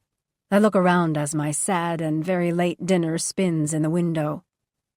Everything around me is a reminder of where I come from and who I am. My grandmother's blue and white Delft plates hang on the wall above my flea market find dining table. She hung them on her wall in her big old house in Tacoma. My mother's mother was the kind of woman who made everything untouchable, saving cherished items solely for a special occasion. The silver in the top drawer of the hutch was never used, but never tarnished either. Those blue plates were to be seen, admired, talked about, never used on a dining table. My mom was the opposite. She said that nice things were meant to be enjoyed, and that her mom was more of a hoarder than a giver. I wonder where I fall in that spectrum. I live by myself. I own a cat, for God's sake. I know that I've built a wall around myself. A good one, too. I know that I've hoarded my life. Sometimes I think I have good reason to, but most of the time I realize that what I do today is part of the chain reaction, the legacy of what happened to me when I was 12. When Adam Warner found me. I saw the car the day before. It was a sedan, blue in color. Even though I know cars because my brother knew them, I cannot make out what the make and model were in my memory. Charlene and I passed the car on Tamarack Lane on the way to school. Charlene and her family lived 2 doors down, and while we weren't best friends, we were good walking-to-school partners. She talked a mile a minute, which was fine. I was pretty much a listener back then. I could easily pick out the bits of truth from her exaggerated tales, something that would serve me well in the job that would become my life. The morning before it happened, Charlene was talking about some uncle of hers who lived in Latvia or someplace like that, and how she'd been invited to stay in his castle the next time she made it over there. "I didn't know you've been to Europe," I said. "Haven't you?" she asked, avoiding my question in the way that she always did. "No," I said. "We saw the redwoods in California last summer. That's about as far as we've gone." "That's pretty cool," she said, adjusting her dark brown braids and hiking up her backpack. "Did I tell you that my dad's brother sailed from San Francisco to Hawaii in a boat he made of redwood?" She hadn't, but I knew she would. The next day, Charlene had an early morning dental appointment. She'd told me on the way home the night before that she'd discovered that one of her back teeth was coming in at some weird angle. "Dentist said he'd never seen anything like it," Charlene had bragged. "Not ever." The blue car was there again. And then I was gone. I get up to answer the ding of the microwave. Millicent follows me. It's funny how the most traumatic events that happen to you are always there behind a sometimes impenetrable memory. I pour the steaming water over the Earl Grey tea bag. I try to distract myself with my cat and the tea, but I know that the trigger has been pulled. I'm going to replay the incident, as I've come to call it, my mother's term that I gladly adopted, one more time. With feeling. Without Charlene-like exaggeration. With the knowledge that it shaped the person I am today. Albert Davis Hodge was his full name, though I didn't know it at the time. I didn't know people like him inhabit the planet. He was standing next to his car when I walked toward him. He had a kind face, glasses, hair that was neatly combed, even though the words out of his mouth were completely at odds with the fact that I'd seen his car the day before. I didn't think of it until later. "I'm lost," he said, pointing to a copy of the newspaper he was holding. I leaned in close to read the address on the classified ad he'd circled. I'd seen my father give directions to a stranger before. It was just a nice thing to do.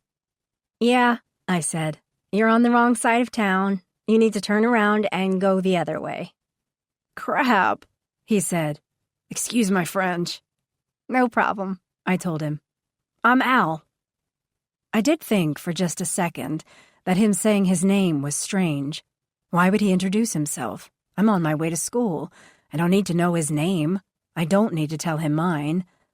But I do. "I'm Lee," I said. He went back to the ad and made a perplexed face. "Clear across town? Now I'm really turned around. I'll never get there." He took off his glasses and wiped the lenses on his blue and red flannel shirt. Al was older than my brother Kip, but not much. Maybe 20. Definitely out of school. He seemed young to have a car like that big blue boat, but I dismissed that, too. "I'm a cat breeder," he said. "I have a cat they're going to buy." "I like cats," I said. "Want to see her?" he asked. "She's a Persian, with blue eyes." Stupid, stupid, stupid. I know. I should never have leaned in to look. I knew better. I was raised not to get into a stranger's car, not to engage with someone you didn't know. Be polite, smile, be respectful, look them in the eyes, but never let anyone touch you. Or get close enough to hurt you. "Bad things happen everywhere to little girls," my father said when we were splitting logs in the backyard one Sunday afternoon, not long before it happened. The impetus for the conversation was a story that had been blared all over the news. A 10-year-old from Chehalis had been snatched in front of her house. The news media was all over the story, of course, reporting every nothing new as if it were something. In the end, the news was as many expected. Her mangled body was found in a tangle of blackberry vines that had overtaken a vacant lot one street over. She'd been savagely attacked, though at the time I didn't see the brutality behind a physical beating. I didn't know what grown men might do to a little girl. My father did. Even here in Shelton, he told me, dropping the axe into the buff grain of an alder log. High alert for strangers, Lee, at all times, got it? I said that I did. But that day, I didn't. That day, the incident happened. When I peered inside, I could see right away that there were no kittens in his car. Al's hand went over my mouth and nose. Lights out. Duct tape, it turns out, is useful for many things beyond household repair. When I woke up, my wrists and legs had been bound. My lips had been sealed shut. I remember running my tongue over my front teeth, feeling the sticky residue of the adhesive.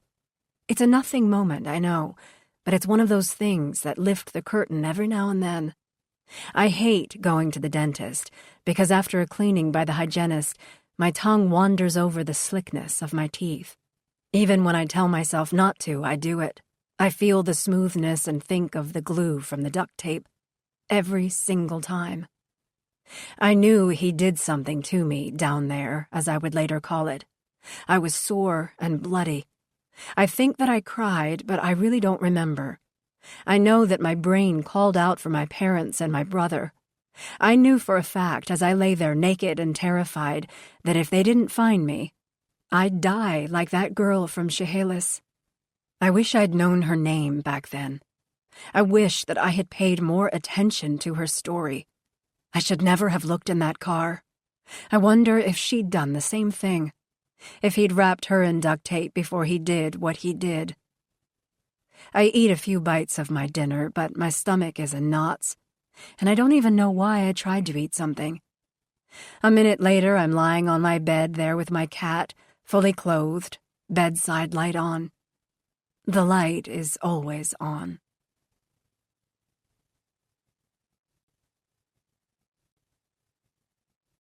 Chapter 13. Adam.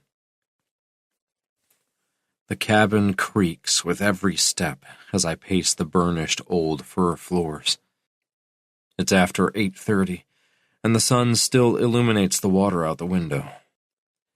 An ancient Seth Thomas in the kitchen ticks like a metronome, reminding me that I'm alone, while I need no reminder. I've never been one to pace before. On this evening, however, I have a lot to process. I pass by the room with the bunk beds where Aubrey slept the night before. I wonder how she's coping with her grandparents. She's 3, but she's smart. She knows that her grandpa hates her father, and I know, without a bit of doubt, that in the battle for her affection, I will always beat him. It might be the only thing even he'd concede. Helen is probably running a bath now, filling the tub with bubbles and making sure that the water isn't too hot. She's decent. Sometimes I see traces of Helen in Sophie, the parts of her personality that I have always detested. Sometimes when something she disdains or disagrees with gets pointed in her direction, she pretends not to hear. She always says fine when she's anything but.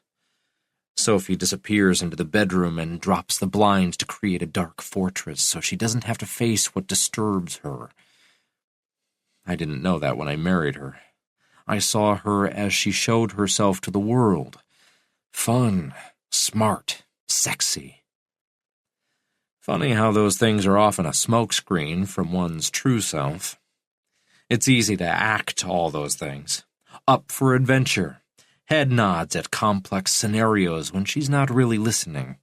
Ready for bedroom play even when there is no bedroom. In the beginning, Sophie was all those things. I didn't know they were a construct. I thought they were key parts of who she was. Service is lousy, but my phone blows up anyway. I slump onto the big blue sofa in the living room, and scroll through the texts that started coming in around 6 and haven't let up. Dude, heard about Sophie. Need me to come up? What the hell? She's going to be found. You coming back tonight? Aubrey's okay, right? Holy fuck. What happened? Are you okay? The texts are from friends and family who caught the drama from the news and social media. I respond the best that I can, but I don't really know how to answer. Obviously, I'm not fine. Yes, she's going to be found. No, I don't need anyone right now. What could they do, anyway? Words and heartfelt concern won't do me any good at the moment. I could pretend that they would. I could lie. The truth is far more complicated than that. I love my wife. I hate her too. I loved the idea of us, but, and this is hard to admit to myself, that was a while ago. Before Aubrey. After she was born, our life pivoted away from us to become something else. I'd become a father, Sophie a mother. I learned that mother is more than father. Mother trumps everything. Father is a role. Father is biology. Mother is sacred. Motherhood consumes every bit of a marriage. Every last crumb. I set down my phone and go for the whiskey that I brought from Seattle. Though I expected we'd be together this weekend, I knew there would be plenty of time for me to sit and sulk and drink. I pitched the weekend as a chance for us to get back on track, and Sophie accepted the pretext. I mean, accepted in the way someone agrees to come to your kid's baseball game. They don't want to be there. They don't get anything out of it. But they come because you asked, and they were too slow to drop an excuse that you couldn't easily torpedo with a feigned look of disappointment. I don't talk about the state of our marriage to anyone. I never have. I've always had the feeling that Sophie is the same way. She's like her mother. She retreats and keeps things inside. She learned that from watching Helen as she built an invisible wall to keep Frank at bay. I am not Frank. I am not a thing like him. But learned personality traits aren't often based on present reality, but on a past from which there is no escape. Our marriage is quietly rocky, silently in shambles. I love her without a scintilla of doubt. But Sophie, I don't know how she really feels about me. If she loved me at all, she'd have never done what she did. I take a slug of whiskey from the bottle, and the sweet burn fills my throat with familiarity. Thinking of Sophie has always been my drinking game. It's funny to love someone so much that it hurts. I call Helen. How's Aubrey? I ask. Anything new there? She asks, her voice breaking with worry. No, nothing. Haven't heard a peep. How's Aubrey? She doesn't understand what's going on, so she's fine. I can hear Helen's voice fracture a bit more. It's easy to forget that inside her cool and placid exterior is a human being. Not nice to think, I know, but that's how I've always seen her. Frank's foaming at the mouth, she says, pulling herself away from the emotion that is making her shatter. What is he doing now? He's in his office. He's been on the phone with everyone from the FBI to the news media. The FBI? Kidnapping, she says. Frank's convinced that someone's got Sophie and will ask for ransom. Of course he'll pay. I know you would too. Of course, I tell her. But there's no ransom. This isn't a kidnapping. She doesn't say anything for a second. She's thinking about what her husband has told her to say to me. We don't know that, she says. I hear Frank in the background. He's coming toward the phone. Who's that? He asks. Adam. Frank takes the phone. What are you hearing on your end? Nothing, I say. Sheriff's working on it. Didn't you see those detectives? A couple of backwater idiots, if you ask me. I don't say anything. FBI can't get involved unless they're convinced it's a kidnapping. Ransom request and all that. Can you believe that bullshit? Not a federal crime. Bet they'd feel differently if it had been their little girl. He always calls her that. His little girl. Like she's stunted at 6 and not a grown woman of 33. I think we would have heard from a kidnapper by now, I say, though I'm not sure of the logic of what I'm saying. While Frank rants on, I mull it over. I think of what I could say to him. Her phone is at the cabin. My phone is in my hand. Unless the kidnapper has my number because this was a planned abduction and not the act of some random freak, it's doubtful he'd be able to contact me. Sure, he could call the police, I guess, or the news media. A direct conduit isn't a likely option. But I don't say anything. Frank only likes the sound of his own voice.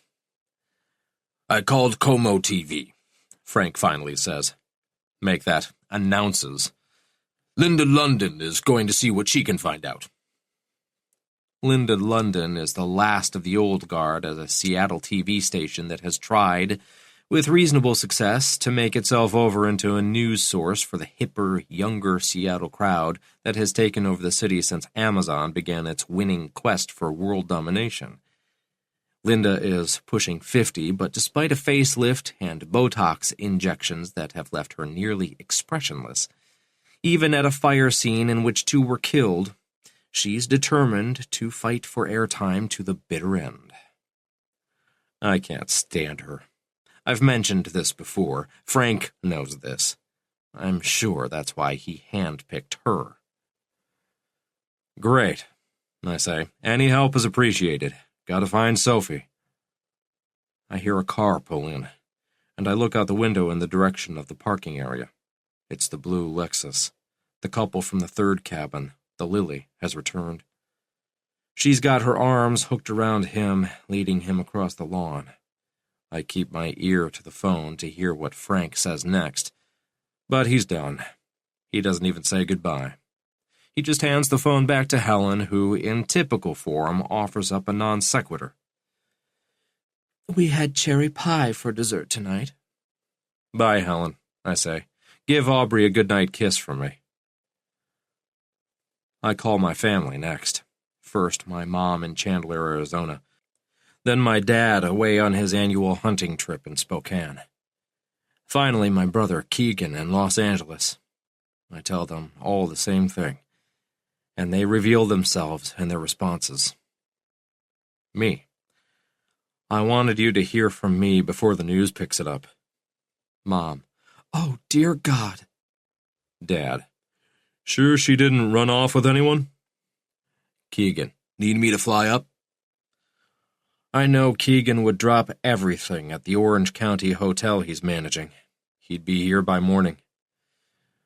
I'm okay, bro, I said. Let's see what the police find out. They're on it. One of them is Lee Huseman. Kip's little sis? Yeah, I say. Small world. We talk a bit more, and I hang up and go back to my whiskey. I make my way to the sauna and turn on the thermostat. I think of my dad, and how he disparaged Sophie as though it was something that I'd wanted him to do. How my mom invoked God and then started to pray while my phone cut in and out. It didn't matter. Saying her prayer was more important than God or anyone else hearing it.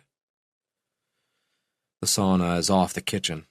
It's heated by a Swedish electric firebox and lined in knot-free cedar planking. Opening the door after turning it on is to invite a blast of hot air in the face. It's a slap. It's about right for how I feel at the moment. I've stripped off my clothes and grabbed a towel, which I wrap loosely around my waist. I sit on the wooden bench and let the heat make the sweat from my forehead roll down and catch up with my tears. Despite what people think about me at the office or in my private life, I am not heartless. I feel things. I truly do. I just don't see the need to make a big deal out of my feelings. I'm allowed this. I am alone. My wife is gone. I know that whatever happens next will take a course all its own. Can't control the world. Can't really regulate the people around you. Never could. A half hour later, I pass out on the sofa, bottle in hand. Next thing I know, my phone buzzes like a swarm of killer bees. It's 9 a.m. Shit. I overslept. How could I? A text from my brother reads, "Check your Facebook."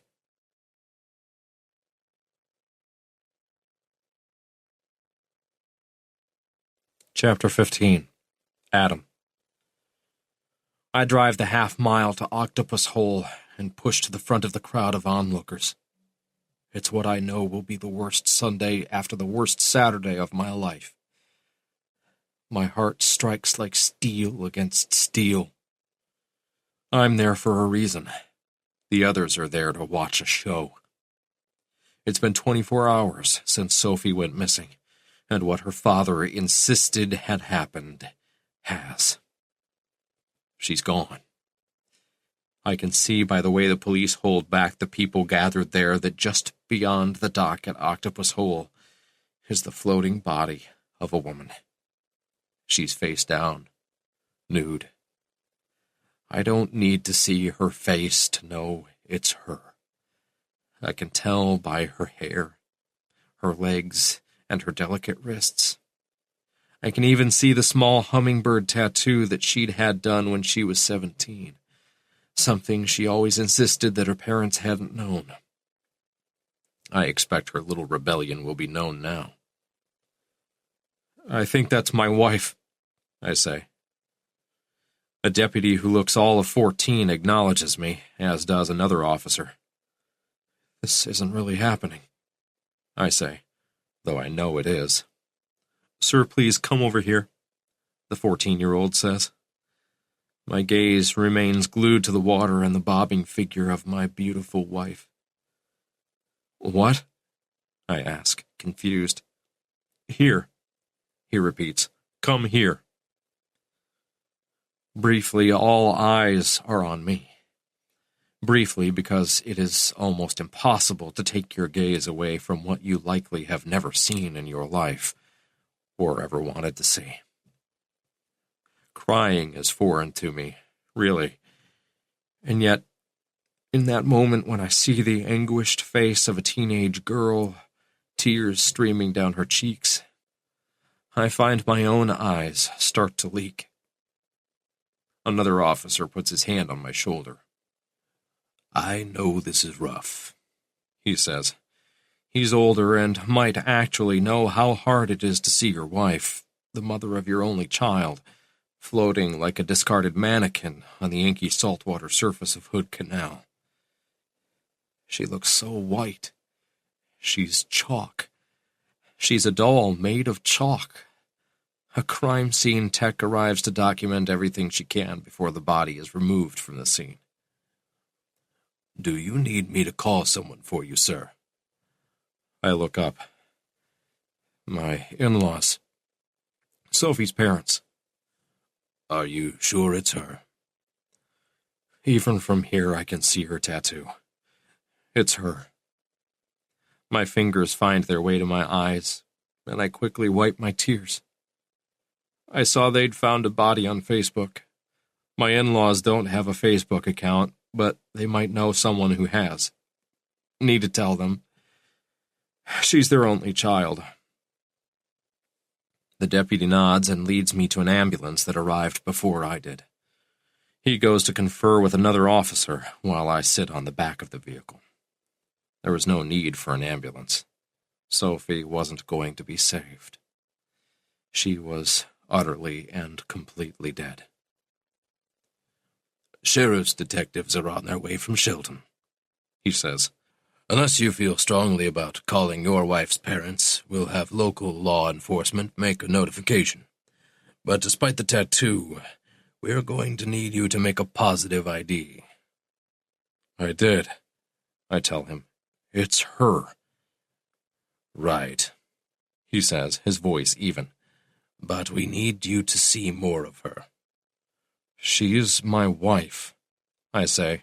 I know her body like my own. I'm sure you do.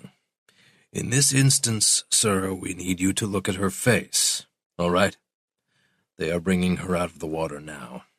Before we prepare her for travel to the morgue, we'll have you come up and look at her, okay? I don't want to look at her. I don't want to see her face. I'd like to remember her as she was before spending a night in the water. Fine, I say. I guess I can do that. Good, he says. Stay right here. I watch him as he pushes back the crowd, parting it enough so I can see that she's out of the water now and on a gurney, coming my way. A deputy is holding up a blanket to give her some privacy, or to spare the onlookers from a real-life horror show. I'm not sure which it is. From where I sit on the back of that ambulance, I can see it all. A chalky white body rolling toward me. My hand goes to my mouth. I might be sick. Sophie's eyes are open. They stare up into the nothingness of death. I think of a fish on the market just then, looking up from the crushed ice that surrounds it, seeing nothing. I only glance over her eyes, seeing her looking at me as a jolt that makes me turn away. I can't speak. I know they want me to say it's her, and it is. There's no doubt about it. But it seems my lips won't move. The deputies look at me like I'm an alien, but I can't help it. I can't explain my muteness. I just sit there leaning over her and trying not to vomit. Is this your wife? Asks the older of the two that were apparently assigned to me. My eyes meet his. He's full of sympathy, but just beyond that, he's giving me a look that indicates he's very glad that it's me and not him. I see that look at work when I make an unpopular assignment. Better you than me. I blink and remove my glasses. My voice croaks out a response. Yes, I say. That's Sophie. That's her. I don't move. I sit there. The crowd parts again. This time it's for Lee Huseman and Zach Montrose. The detectives from Mason County are back.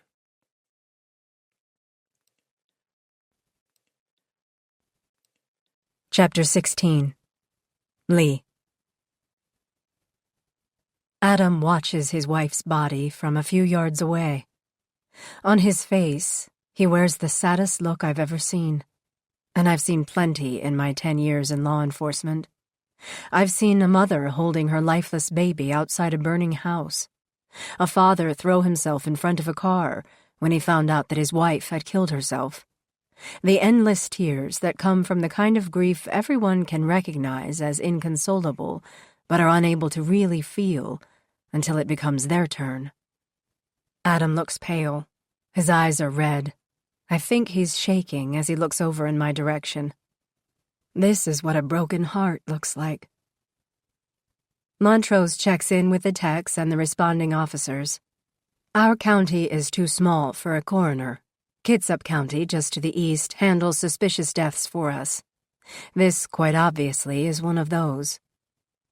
"Where are you going to take her?" Adam asks me. "They'll take her to Bremerton, where she'll be autopsied and examined by Kitsap's forensic pathologist. We'll find out what happened to her." "I saw what happened," he says, some anger working its way to the forefront. Anger is good, I think. It can be healing. Yes, I know. She was abducted. Right. Some guy who's still out there took her. I know, I say. His focus narrows. Why aren't you out there looking for him? He's got to be around here.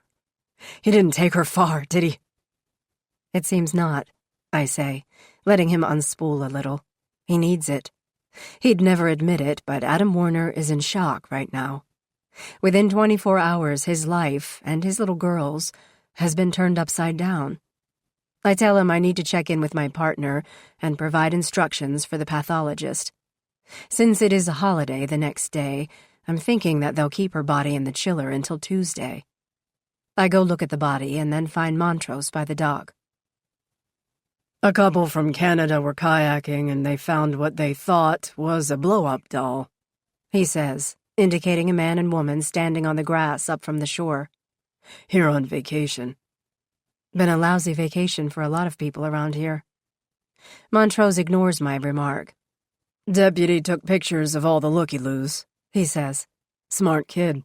Says he read somewhere that the perpetrator often returns to the scene of the crime. You think? I say with sarcasm. I know, he says. I thanked him for the good police work. How'd he get here before us? He indicates Adam, who's now sitting on the grass with his face in his hands. Nobody who responded notified him. I asked. Deputy says it was on Facebook. Pretty much how everyone finds out everything these days, Montrose. I hate the internet, he says, rattling a Tic Tac container. No goods come of it. You can order things online. I don't need anything that I can't get at the IGA or the mall in Olympia. I offer up a half smile. He plays up his disdain, but I know better. I've seen the Amazon boxes in the back of his car. Looks like bruising on her wrists and on her thighs, I say. Sexual assault, Montrose says. Kind of fits with this kind of crazed abduction, I guess. Well, I say, we know she didn't run off with some other guy. Yeah, Montrose says. She was dragged off. I pulled all the sex offenders from the registry, I say. Local parolees, too. After the scene is secure and cleared, let's knock on a few doors. My money's on someone who's done something like this before. Or someone who has worked themselves up to something like this. I go over to Adam.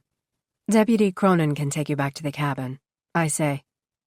I can drive myself, Adam says. Are you sure? I'm fine to drive. I've got to get my things and go tell Sophie's parents. I've got to find a way to tell Aubrey. We can send a chaplain, I say. He gets up. No. Sophie wasn't religious. I'm not either. I just need to wrap my brain around what's happened here. He stops and studies the group of spectators, the police cars, the ambulances. What happened? He asks. Someone murdered your wife, I say. We have reason to believe she was assaulted, too. Assaulted? He says, blinking back tears. Yeah, I saw that, remember? She was forcibly abducted, right in front of our vacation rental. I have to tell him. Better from me than from someone on Facebook. We'll have to do a thorough exam, Adam, but I'm sorry to say that it appears that Sophie may have been sexually assaulted, too. Raped? That's what it looks like. If she was raped, he says, then there'll be some evidence as to the identity of her killer, right? Just like the kid cop who took photos, Adam watches crime TV. Seems as if everyone does. If I had a drink for every time I sat in a bar with a TV on, and there was some crime report, and someone piped up that there was a problem with the chain of evidence, or fruit of the poison tree, or some such, I'd, well, be drunk. It's not guaranteed, I say. She's been in the canal a few hours at least. The water might have washed away some of what her killer might have left behind. There are a lot of mites there, Adam tells me. I'm afraid so, I say. Montrose joins us just then. I'm very sorry about your wife, he says to Adam. Adam gives him a nod. Just go catch who did this to her, Detective, he says. Just find him.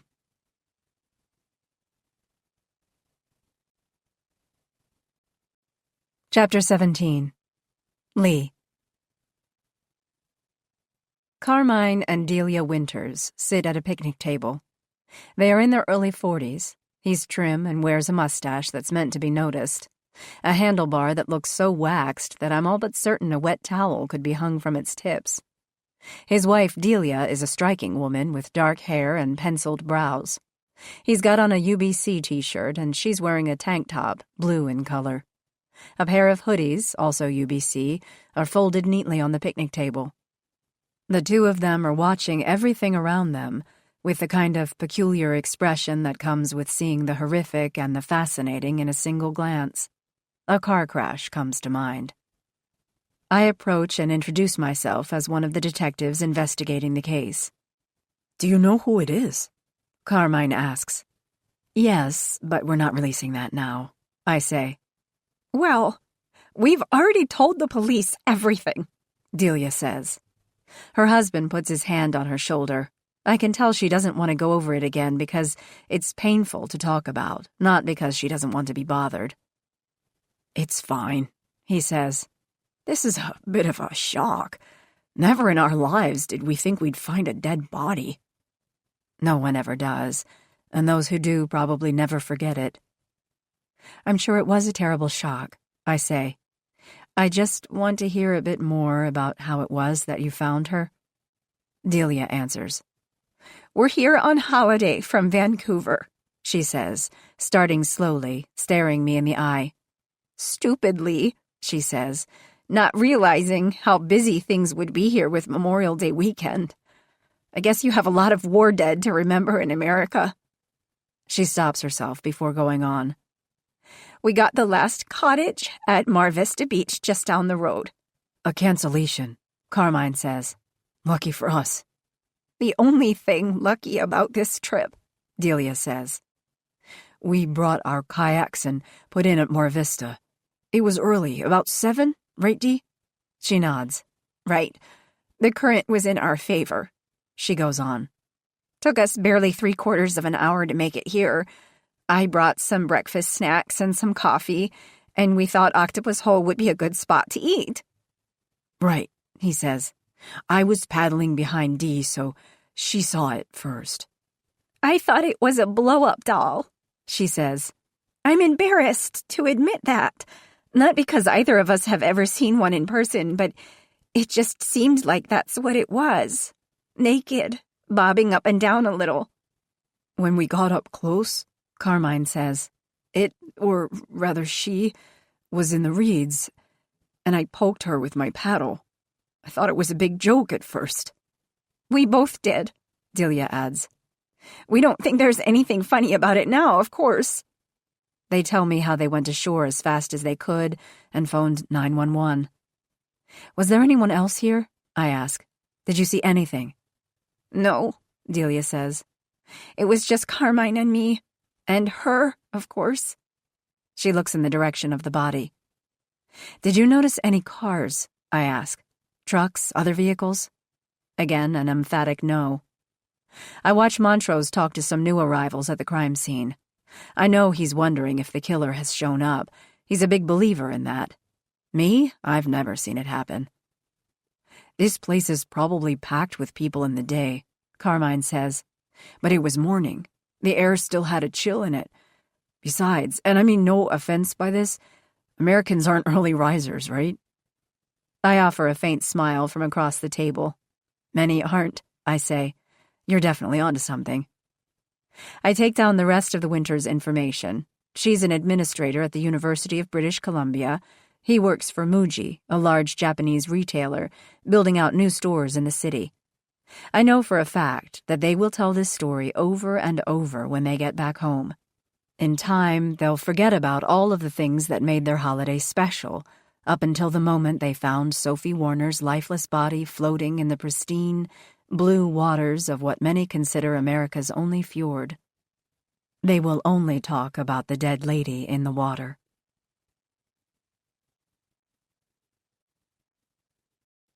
Chapter 18. Adam. I returned to the wisteria to pack my things. Sophie's things. What else am I supposed to do? I could stay here, parked outside the cabin, and cry. I almost want to do that. But I can't find the tears. I'm in that place where it all seems like something happening to someone else, not me. There's no reason to stay another minute, I know. Sophie is dead. She's been found. I know everything that has happened is extremely real. I grasp that everything that happened is decisive, final. Inside, I find her sunglasses, vintage Fendi.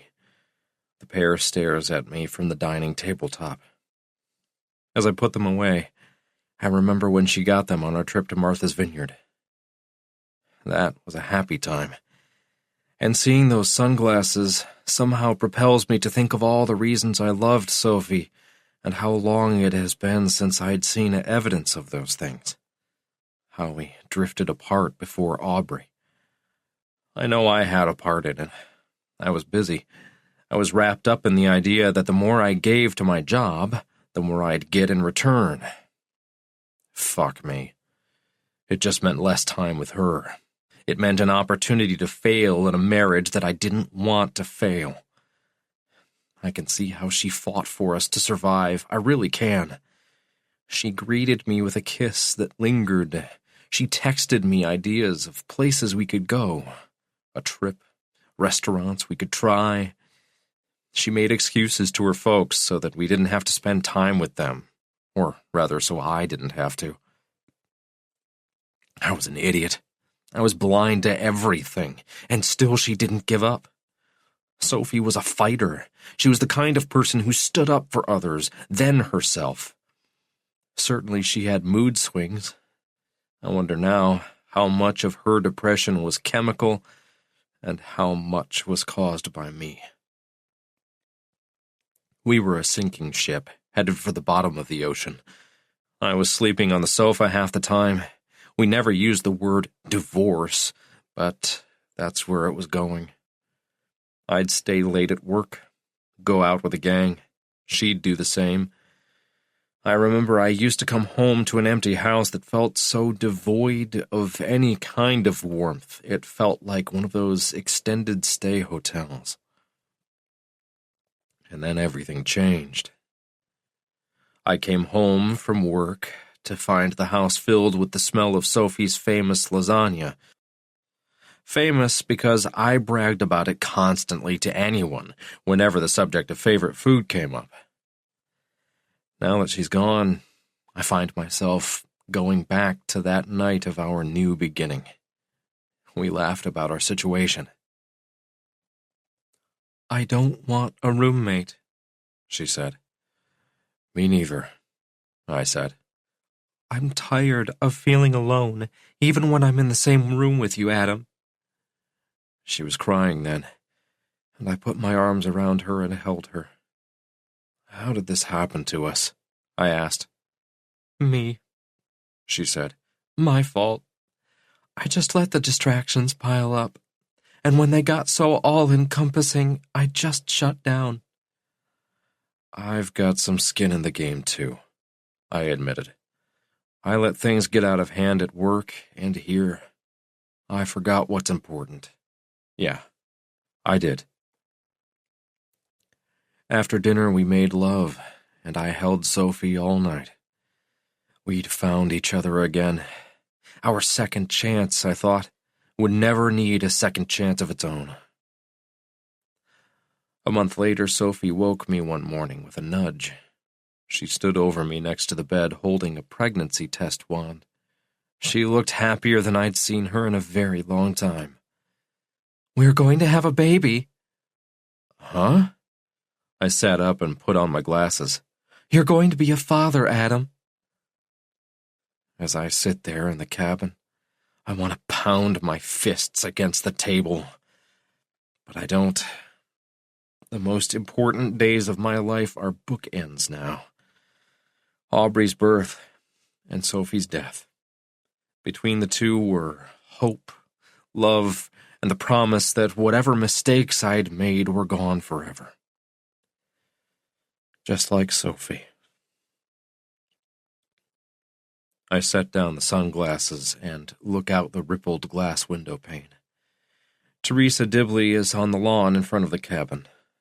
I realize now that she's been waiting for me. When I go out, I find myself going to her like she's a friend. Maybe it's the way she wears her hair, but she reminds me of my mother. Grief propels me in her direction. "She's dead," I call out. "Sophie's dead." She puts her hands out, and I take them. "I'm so sorry. I saw it on the news. Clark showed me on his phone. I'm so sorry." The words "thank you" come out of my mouth, but I don't actually hear them. Her eyes are wet.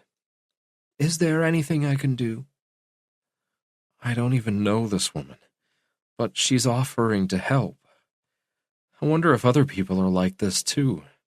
Is this stranger an anomaly? Would I look the other way or offer assistance? "No," I say. "I'm going home now. Just need to go see my daughter." She nods. "Are you sure you can drive? You've been handed the biggest hurt ever, and after a night like last night, I don't see how you can consider driving anywhere." I'm not sure what she means. "You were up so late," she says. "Saw the light on." I give her a quick nod. Yeah, I couldn't sleep. Sat in the sauna, drank too much, and tried to keep positive, even though, after what I saw, I doubted there'd be any other outcome than what happened today. Her damp eyes stay on me. "Can I help you pack?" she asks. I don't want help. I just want to find a way to understand what happened yesterday and how in the world I'm going to get through everything that is to follow. "No," I tell her, "I can manage. Just a couple of overnight bags. You want the food in the fridge?" "How about I put the cabin in order? You know, wash the dishes and work the owner's checklist." I accept the offer. I need to get out of here.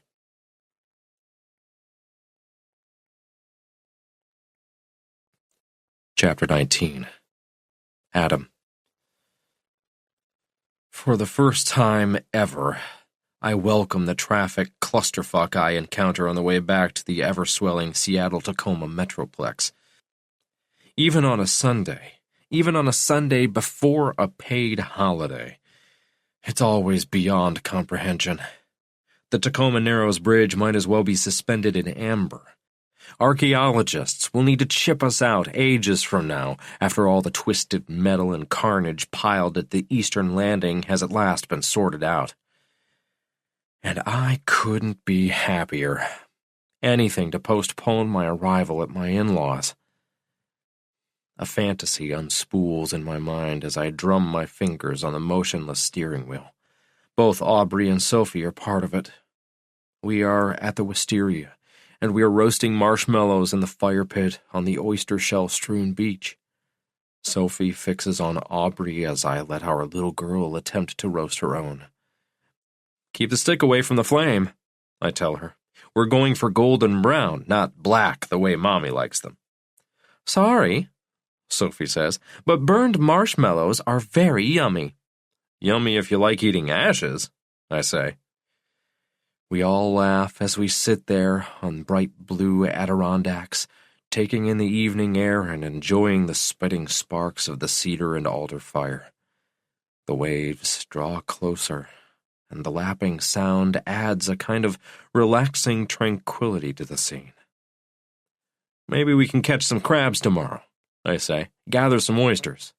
"Crab is good," Sophie says, sipping from her wine. "No oysters for me, please." Aubrey looks exhausted, I say. "Let me take her inside, put her to bed. I'll be back." Sophie gives me a smile.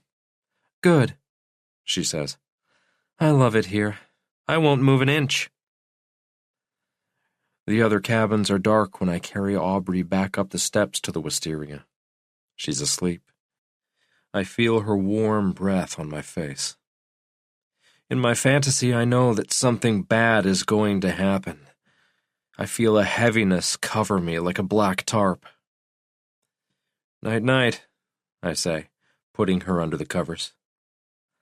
Aubrey looks up and smiles before shuttering her eyes. I turn out the seashell lamp next to her bed and return to Sophie and the fire on the beach. "How did we get here?" Sophie asks. "We drove our cars," I say, teasing. She makes a face and signals for more wine. "Funny," she says. "I mean to this place in our lives when everything seems so perfect but isn't." "I don't know," I say as I fill her glass, the firelight flickering off the bottle. "It just happened." I look into the fire pit, and for a second, I imagine her face in the embers. She's the most beautiful woman I've ever seen. I felt that way when I first saw her. I feel that way now. I think I always will. I feel a smile come to my face.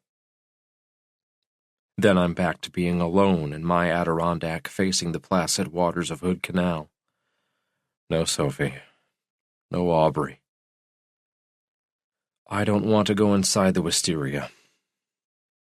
And when I go home, I realize I won't want to go inside my house. Going inside will make it all so final, so empty, so goodbye. It would be the best time for a cigarette, if I smoked. At work, I admit I find myself a little envious of all of the solitude and thinking time smokers in my group steal from the workday as they trudge multiple times a day to space outside Sky Arrow's gates. To a hater, it appears as if they've managed to create some kind of homeless camp on the shore of the Duwamish, that sluggish green river that flows into Puget Sound. They think on the way to and from their smoking encampment. They stand on the muddy shore and think. My wife is gone now, and I go back in my memory, in that weathered chair looking out at the blackness of Hood Canal, and think. A few lights flicker across the water. I hear a seal dive in from the swim float out in front of me. She's gone now. Sophie's gone. I replay the moments of our life together. First as a kind of greatest hits montage. When we met, when I couldn't get her out of my mind and knew that she was the one. When we took that trip to Paris before we got married. Her beautiful smile, her laugh, how she begged me to make an offer on that house in Mount Baker because her artist's sensibility saw an amazing home, while I saw a money pit. And then the flip side, the B side. How I noticed that I was no longer the only one of the two of us who worked late into the night. I was trying to show my boss, Carrie, how serious I was about my career, and really nothing more. She absolutely flirted with me, but she did that with anyone who made eye contact with her and didn't have a sandbag stomach. And Sophie, she started texting me just before the time I'd head for my car for the soul-crushing commute up I-5 and home. "No rush tonight. Big project here. Made a boneheaded mistake on a display for China. Thank God we caught it in time. Jana and I are grabbing a drink. New concept taking more time than I'd like. Might need to camp out here. Sam has a reception tonight. Going after work." I knew in my bones what was going on with Sophie, but I couldn't bring myself to confront her about it. At work, I'm direct because that's the role I've chosen to play to move my career forward. With Sophie, for some strange reason, I just couldn't be that way. I was so lucky to have her as my wife, so proud of her. By being with her, I was somehow a better person, smarter, more successful, even better looking. Make no mistake, having Sophie on my arm was never about showing her off as some kind of wifely accessory. I was the accessory. I was the lucky SOB that had the woman any man would have wanted. The truth is, I didn't actually want to know for sure what she was doing and getting to the point with whom she was doing it. To know there was another man between us was something I just couldn't quite process. I never really cheated on her. I could have. I had my offers. My boss, but she doesn't count. The cute girl sitting next to me at the oyster bar in Heathrow. The girl who watered the plants in our building before cost-cutting measures pushed the duty onto the employees. Sophie cheating on me was like a cancer diagnosis that never really came, because knowing meant dealing with it. I could feel the tumor growing inside, getting bigger and bigger. First a walnut, then a peach, now a cantaloupe pressing against my ribcage and reminding me that I needed to see a doctor. Sophie's affair was my tumor, the one I was prepared to ignore until I quietly dropped dead in my sleep. None the wiser, going peacefully. In my fantasy Adirondack, I see and hear another seal plunge into the water off the platform floating in the canal. Aubrey loves the seals. She wanted to pet or even kiss one when we were out on the boat and a pup sidled up next to our rowboat. I smile at that memory and pull a bottle of Maker's Mark up to my lips. I'm not a fancy drunk. Like all managers in my office, I do only what's necessary to get the job done. I take steps one at a time and never backtrack.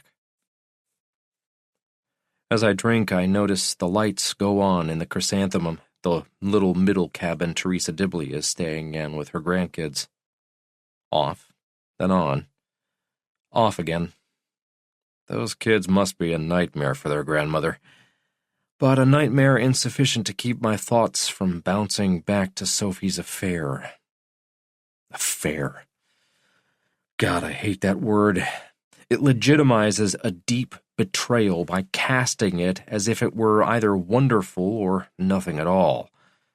A love affair, an extramarital affair, a business affair, a gala affair. Put one's affairs in order. A sorry state of affairs. I imagine putting a note in my Maker's Mark bottle and tossing it into the waters of Puget Sound to let the world know how I feel about my wife. God damn you, Sophie. You really fucked up our lives. Big time. I don't, of course. Instead, I drink. I'm not feeling angry at all. Just empty inside. A car horn. Another. Then quickly a third. Terrible harmony. Oh, shit. The bridge deck opens before me as traffic slides away up the span. I throw the car in gear and accelerate, waving frantically over my shoulder before realizing I don't give a fuck if the honkers are angry with me. Did I fall asleep or into some kind of fugue state? The Maker's Mark is still packed away in its box with a bag of trash on the seat behind me, so at least I didn't actually drink. I'm left with a hangover, though. That yawning emptiness my dream or fantasy left inside me. I pull myself together and stop at the mobile off the exit to Sophie's folks' place. I slide my credit card and top off the tank. It takes all of 2 minutes. A girl with a bad sunburn gives me a nod while she waits for her Camry to fill up and puts her empty water bottle and fast food wrappers into the receptacle by the pumps. Before I drive off, I follow suit, pushing down hard on my own garbage. I practically live in my car, she says. Sophie used to say the same thing before she got the job at Starbucks, when she commuted to Microsoft in Redmond. Yeah, I say. Me too.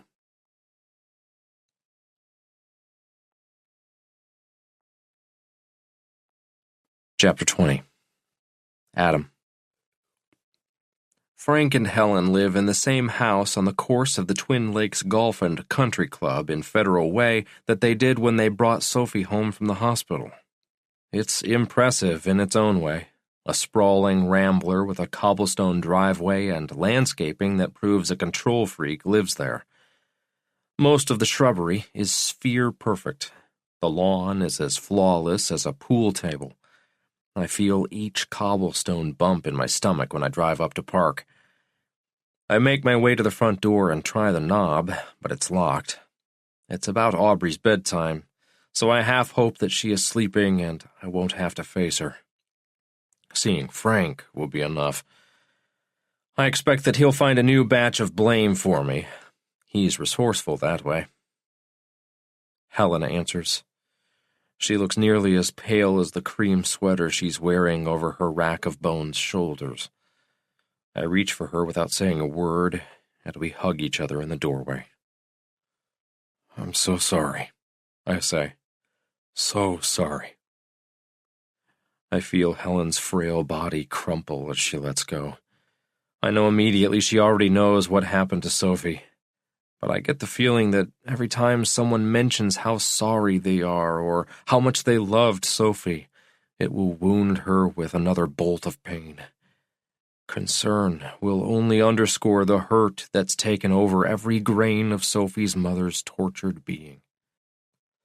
Come in, Adam, she says. We've put Aubrey down, but she's still awake. She doesn't know about her mom?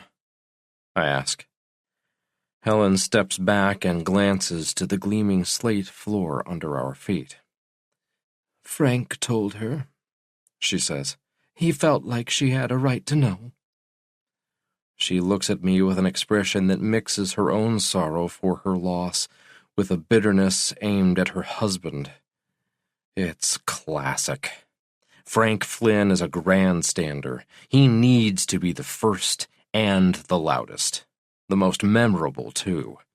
Many times he has been, but not for the reasons he's assumed. He just had to beat me to my daughter. Had to get there first to tell her that her mother was dead. He was very gentle about it, Helen goes on. I don't want to cause a scene. I refuse to turn the worst moments of my life into the beginning of a war. I almost laugh at that. The war began long before Sophie and I were married. I've tried with little success to ignore it. Frank wanted his girls all to himself. First Helen, then Sophie, and later Aubrey. I was the asteroid that hovered just outside his orbit. Out there, but not really there. If there at all, only once in a great while. Frank's in the living room sitting next to an air purifier, at which he aims his omnipresent cigar smoke. It's pointless. Like the Buick, the house reeks of his cigars. I wonder how Helen can tolerate it. Or if she even notices anymore. We lost our Sophie, he says as I approach. Lost her, I say, holding the phrase in the thick air and wondering why he's treating her death as if she's on some random carousel at baggage claim. She's been raped, murdered. She's in a refrigerator in a county morgue. My little girl. Frank goes on. What in the world are we going to do now? He looks at me, but directs his words at his wife. I'm nothing. Just like always. We have plans to make, Frank, she says. An inch-long ash threatens to fall, and he finally stubs out his cigar. We will never make plans again. What's the point? Why bother? What am I going to do now with this life? Make plans to do things with you? I didn't mean that, Helen says. I meant funeral plans. I know the futility of changing the subject. Their fight will resume later 100 times anyway. Regardless, I speak up. I think I should talk to Aubrey. She's asleep. I told her. She's fine. Frank's words are birdshot in my face. I doubt she's sleeping, and I know that no 3-year-old is going to be fine hearing that her mommy has gone to heaven. Helen says she's awake, I say, looking over at Sophie's mother, trying to reel in some support. She's not, Adam, Frank says. He struggles for a beat to get out of his leather lounge chair, but gives up. He's stuck. Good, I think. She needs her father, I say. I know I've just flipped the switch. Frank's going to lift his leg to pee on me. She needs a stable home, he says. He fails at getting up again. Good.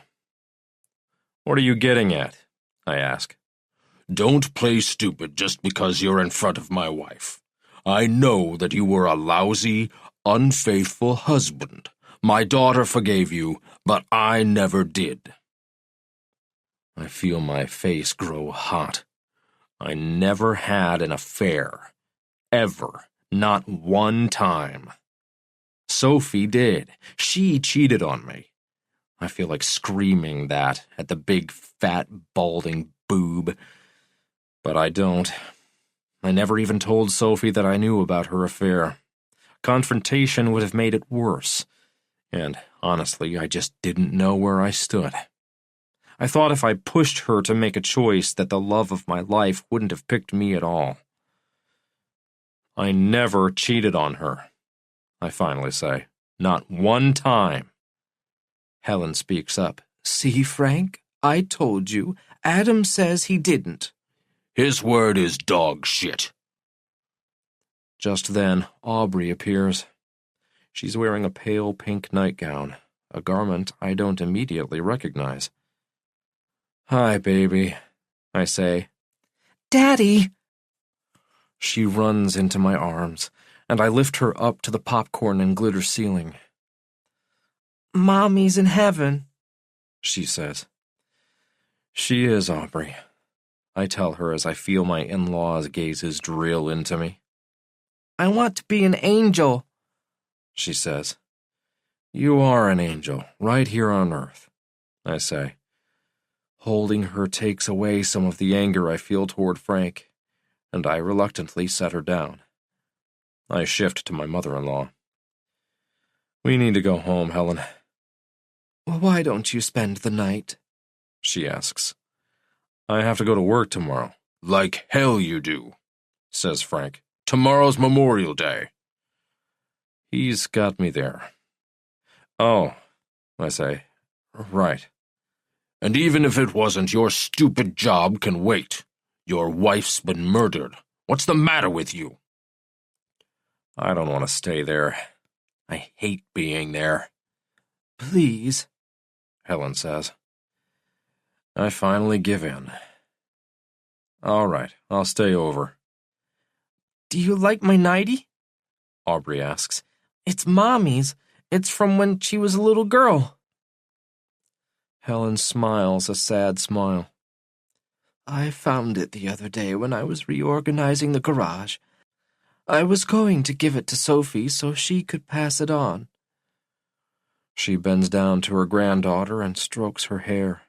She plants a kiss on the top of Aubrey's head. She'd think you were the prettiest girl in the world right now. Right, Frank? Frank doesn't say anything, and I know why. To Sophie's father, the prettiest girl in the world will always be the one in the refrigerator at the county morgue. The guest room in the Flynn house says everything about my in-laws and how they feel about actually having guests. In one corner is Frank's antique humidor, a mahogany and glass piece that he bought in an auction in Tacoma. Paid a lot for it, bragged about it, then, like the moron he is, he refinished it from top to bottom, stripping off the patina of the old wood, polishing the brass hinges, and making it look like it was something off the shelf at a Drexel furniture store. He ruined it. Sophie and I laughed about it. Neither of us said a word to him, however. Someone else must have had the pleasure. It was moved to the guest room from a place of prominence in his home office. The bed, and no joke, is a rollaway. Not kidding. A torture device with a metal bar that never fails to dig into one's back around 2 a.m. The Flynns were never big on having visitors. I'm all but sure that's because Frank doesn't like to share his space with anyone. Frank doesn't like to share anything. His wife, his daughter, his stupid antique humidor. Helen had made up the rack, anticipating I'd stay over. She even turned on the rummage sale reject light on the nightstand. I don't get it. Everything else in Sophie's parents' house is of the best quality. Everything but this room. I sit on the edge of the bed waiting for it to spring shut like a mousetrap. I feel trapped. I want to take my daughter and go home. I want to pull in some air and breathe. I want to mourn my wife's death before everyone I know tells me how they feel.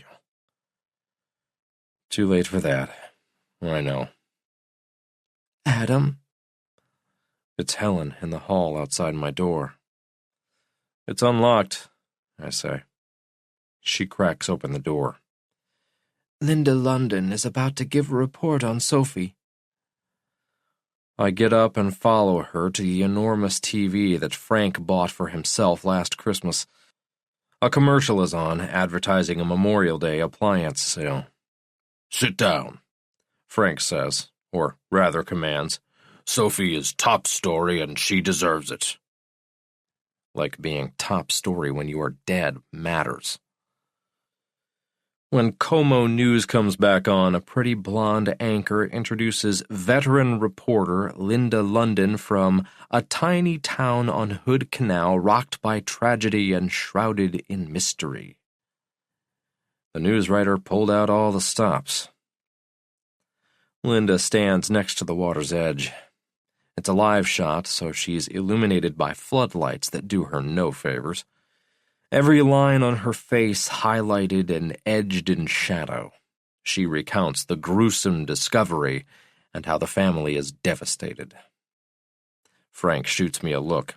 "I talked with her before you got here. Not on camera, just over the phone." Of course you did. Linda interviews one of the onlookers, and the girl reiterates how shocked they are about what happened. "Like we're a safe place here," she says, while a young man in a Patron tank top next to her bobbles his head up and down in agreement. Patron leads toward the camera, looking for part of his girlfriend's 15 minutes. "Things like this don't happen around here," he says. "A drowning now and then, okay, not a murder. We aren't a murdering kind of place. You can put that on the news." London takes the close of her segment to drop a bomb. "Sources close to the investigation," she says, "indicate that a person of interest has been identified. They won't tell us who it is, but we expect more details to come." Frank, who is sitting in his chair like the world's ugliest Buddha, looks over at me. "I wonder who it is." "We all do, Frank," Helen says, cutting the awkwardness of my silence. "I'm going back to bed," I say. "How can you even sleep?" Frank asks. "Considering everything." I know that's shorthand for everything you've done. I ignore him and start back for the guest room. I'm not completely sure because the TV competes with Frank's voice, but I think I hear him say, "Don't worry, Helen. That SOB is going down." As I try to drift off, I realize that sleep will elude me once more. There's no way to compartmentalize what happened and what will happen next. I'm trapped in that mousetrap bed and held captive by my wife's murder.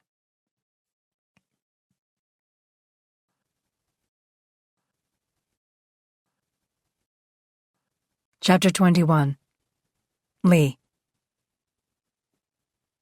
It's 10 a.m. Monday, Memorial Day, and Frank Flynn is on the phone. His call doesn't surprise me in the least.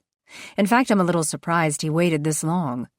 Even our short time together at the site of Sophie's abduction in front of the wisteria was enough for me to know that He'd be as hands-on with the case as we'd allow.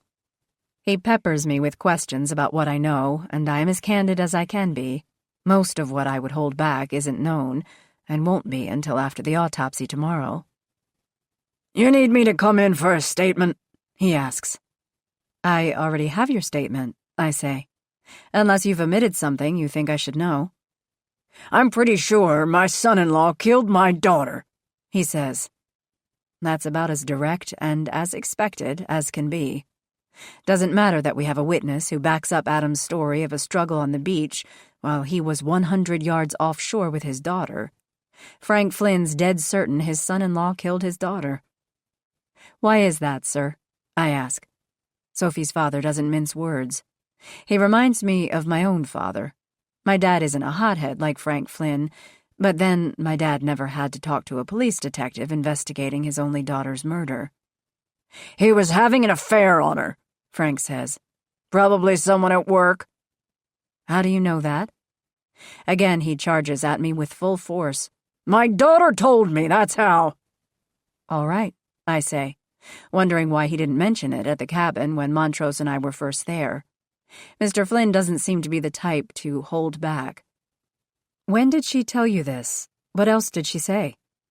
I want to point out that if Adam had an affair, it doesn't mean that he is a killer. If all men who had affairs were killers, our prisons would need to be run like timeshares.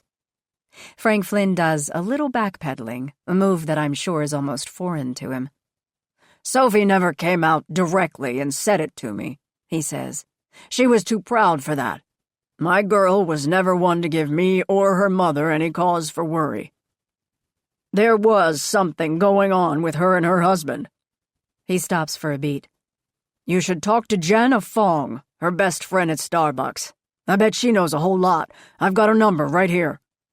I take down Jana Fong's information and tell him I'll look into it, but it's more out of courtesy to a man who's just lost his daughter than because it's a real lead. I know better than to remind Frank of the witness to the struggle on the beach. He'd just say the old man was blind or had just seen Adam's accomplice doing the dirty work. There's not much more I can do until I get the autopsy results anyway. I'll call Jana, I finally say. She lives in Tacoma now, he says. Got married last summer. Nice guy, I'm told. Not like my son-in-law, that's for sure. Montrose is off with his kids on the peninsula for the holiday, and it's quiet in the office. I reached Jana Fong after a couple of tries. She's already heard the devastating news about Sophie and is eager to help in the investigation. In any way that I can, she says, her words coming into my ear so quietly that it's almost like a whisper. I tell her that I'll come to Tacoma. If you're home, I say. Yes, she says, giving me the address. I'm here all day. I'm not doing anything. Husband has to work, which is fine. We need the extra money. Please come. Sophie was my friend. I can't believe this has happened. Jana Fong greets me at the door of her beautifully remodeled Victorian and tree-lined North Tacoma. She wears her black hair in a loose bun, and her neck is adorned with a thin strand of coral beads. I notice her very obvious baby bump, and I give her a smile. 2 more months, she says. Feels like 2 more years. Do you have any kids? I shake my head. No, someday, I hope. I do. Jana offers tea, and I follow her to her kitchen. It's painted a light peony pink. Its open shelves hold a collection of jade-colored glassware. It feels like we've stepped into springtime. I love it. I've cried my eyes out, she says, pouring the tea from a pink vintage teapot. The scent of jasmine fills the air. All of this seems like a bad dream. She's shaking, and I pat her hand. I'm sorry, I tell her. Thank you, she says. I haven't seen Sophie for a few months, but we talk all the time. She's my girl. Was my girl.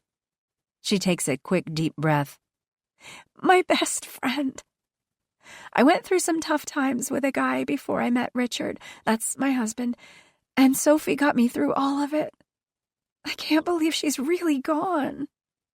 I know, I say. I'm here because of something her father told me. It may or may not have some relevance to what happened on Saturday. I leave out the words rape and murder. I've changed it into what happened. Because this nice girl across the table from me in this Fantasyland kitchen doesn't need all the ugly that would come with having those truths specified just now. Mr. Flynn? She asks. I've never met him. I'm a little surprised by that, but he never said he knew her personally. He says that Sophie and Adam went through some hard times in their marriage, and that you might know something. She stirs stevia into her tea. Any time with Adam would be a hard time, she says. But that's me.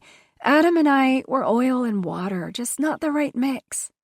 Sophie loved him, for the most part.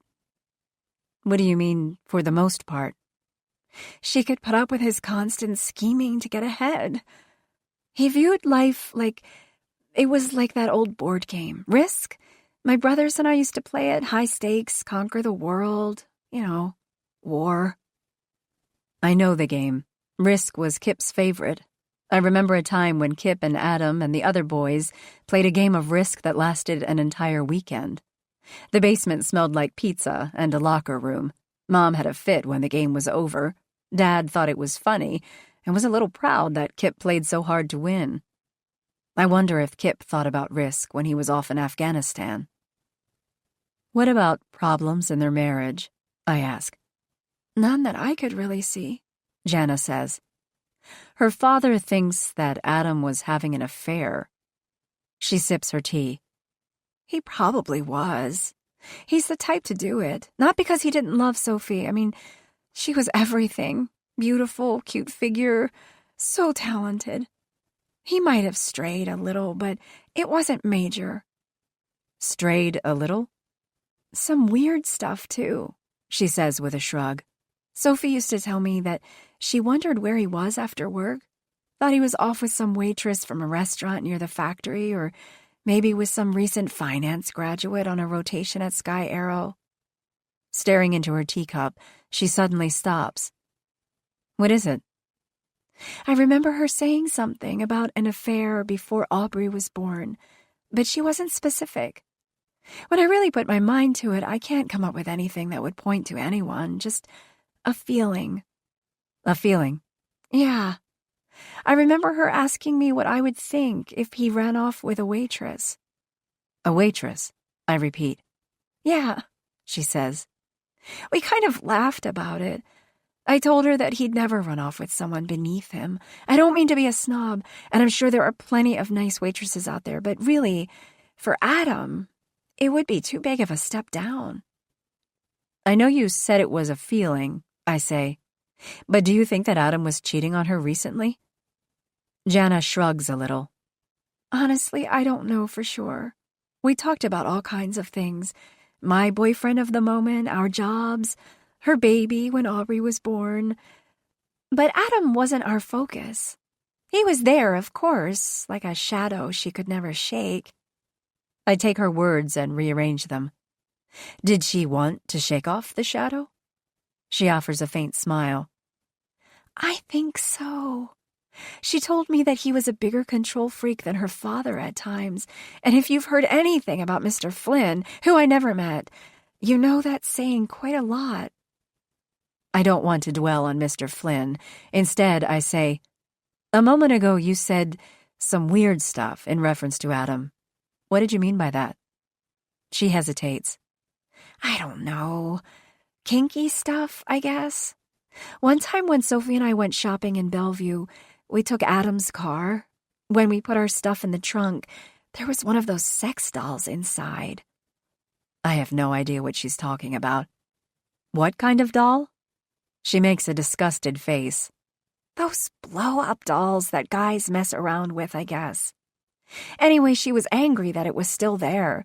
Said Adam told her it was from a friend at work, bachelor party joke or something along those lines. I process that and set it aside before moving on. Lately, Jenna, I say, digging in, how was Sophie? Happy? Troubled? Any feelings on that? Better, that's for sure. Things settled down after Aubrey was born. I think having a baby was good for her, good for them. They argued still, but they always had that little girl to come back to. Sophie was private, but not so much that I wouldn't know. So they were happy, I ask. As happy as they could be. I'm not sure what you mean. Jana offers me a second cup of tea, but I decline. Being happy takes a lot of work. With a demanding job and a child, at the end of the day, how much time is there to be happy? Me, I'm exhausted now. I can't imagine how beat up I'll feel when Sophie is born. Her baby's name catches in her throat. I decided when I found out what happened. It's a lovely tribute. Sophie was amazing. Tears roll down Jana's cheeks. I don't know that I'll ever get used to referring to her in the past tense. It's so wrong. You have to catch the guy who killed her. We're working on it. She hesitates a little. I don't know who it is, but I just can't imagine it's Adam. I just can't get there. Why's that? Jana takes a deep breath. He's a jerk. He's insufferable. He's stuck on himself, too. He's all of that. But he also knew that he was lucky to have a girl like Sophie. She was the best thing that ever happened to him. And Aubrey, she was icing on the cake. No marriage is perfect, and they had their problems. I hope you know how much I loved her, because what I want to tell you can come out wrong. She stares at me. I can see that she's about to let her tears fall. Say it, I tell her. Sophie and Adam deserved each other. They really did. She was private, quiet. She also had a depressive, dark side, and he was oblivious half the time. A shitty match for survival, if you ask me. Before the drive back to Shelton, I check my messages. There is one from Adam. His voice is soft. He's not whispering, but I get the impression that he's talking in a low voice, so as not to disturb anyone. Maybe his little girl? I hear you have identified a person of interest, he says. I'm still processing everything and wondering what I'm going to do now. Just wanted to call and thank you for everything. You were always special to me. Your entire family was. He's thinking of Kip. Not me, I know it. He's remembering how our father took him and Kip fishing on Nia Bay every year from junior high school to the summer Kip enlisted in the military. I went a couple of times when I was older, but it really was the Adam and Kip show all the way. I was merely an add-on, the awkward girl with a crush on my big brother's best friend. For no reason I can name, I listened to the message 2 times more before deleting it.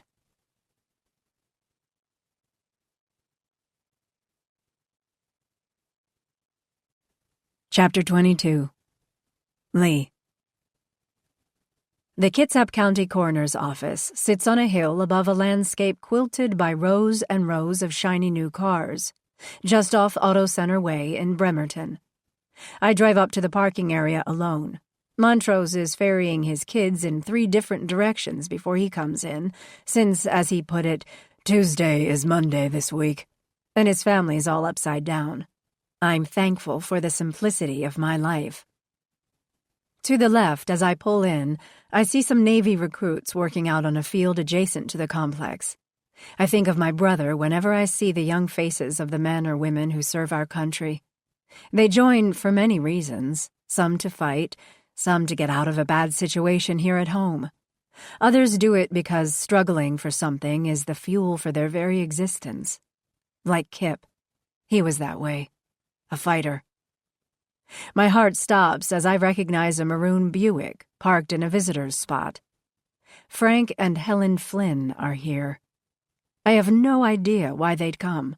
Adam has already identified Sophie, and there is no need for them to put themselves through an experience like that. The coroner's assistant, Celia Green, meets me after security lets me inside the building. She's in her 20s, with cropped blonde hair and what looks like a dozen earrings on each ear. Just below her neckline peeks the top half of a calligraphic tattoo. I can't make out what it says, and I know I'll try later when I go to sleep. I'm like that.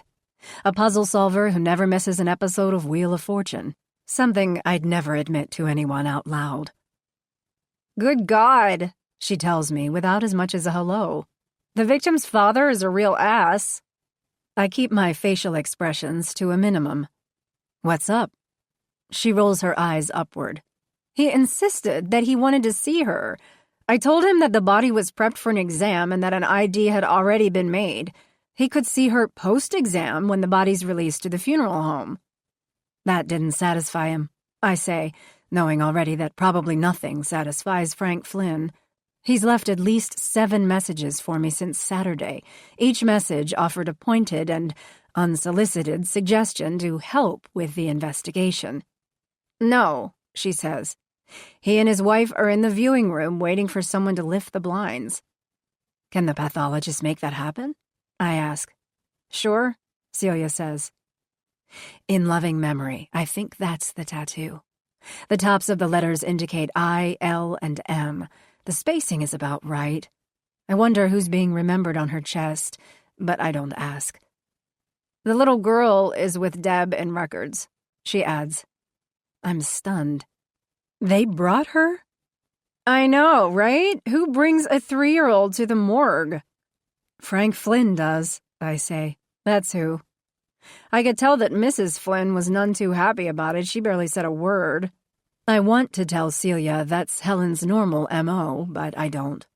I head into the viewing room, where I find Sophie's mother clutching a box of tissues, and Frank positioned in front of the viewing window as though he doesn't want to miss a football play on TV. He glares at me. "Jesus," he says. "I thought you'd never get here." I'm actually 10 minutes early, but I don't bring that up. I'm here now, I say. I hear the sound of tissues being pulled from the box. Helen is already sobbing. I place my hand on her shoulder. You don't need to be here, Mrs. Flynn. She nods at me and then looks at her husband. "She wants to be here," he says. "This is our only child. We want justice for Sophie, and we're going to be involved in everything that we can." "I'm sorry," she says, more mouthing the words than actually speaking. Frank hurls a look so powerful that Helen immediately looks away, as if she'd been struck in the face. We all want justice, I say. That's why I'm here. That's why I'll be fighting for Sophie until I catch who's responsible for her murder. Do we really need to be at odds over something we obviously agree on? Frank keeps his attention locked on his wife for several seconds before turning back to face me. "You say the right things," he says. "But I did some checking on you. You don't have the best record, you know." "Frank," Helen says. "please." He's referring to the case of a young woman who was found strangled and murdered in Mason Lake. We think her boyfriend is behind her death, but we've been unable to build a case strong enough to charge him. Frank shakes his head in exaggerated disgust. "I wonder how Kathy Reinhardt's family feels about now." I know what he's doing, but I refuse to take the bait. I wonder what kind of man uses someone else's hurt to make another feel terrible. Heartbroken, I say. He doesn't flinch. Frank's not a flincher. He faces everything head-on like a runaway truck without functioning brakes. "Angry, too," he shoots back before dropping a little bomb. "I called Kathy Reinhardt's father, and he gave me an earful." I get it. I do. Grief is a powerful motivator. I do my best not to push back at this man in front of me. He has every right to be angry at the world. However, he has no right to try to grow a club membership of the parents of murder victims whose murderers have eluded justice. I intend to nail Kathy's killer. I intend to find Sophie's. Mrs. Flynn, are you sure you want to see Sophie now? I ask, knowing that I need to tread lightly here. You don't have to. As I'm sure he always does, Frank answers for his wife. "She wants to," he says. But I don't care.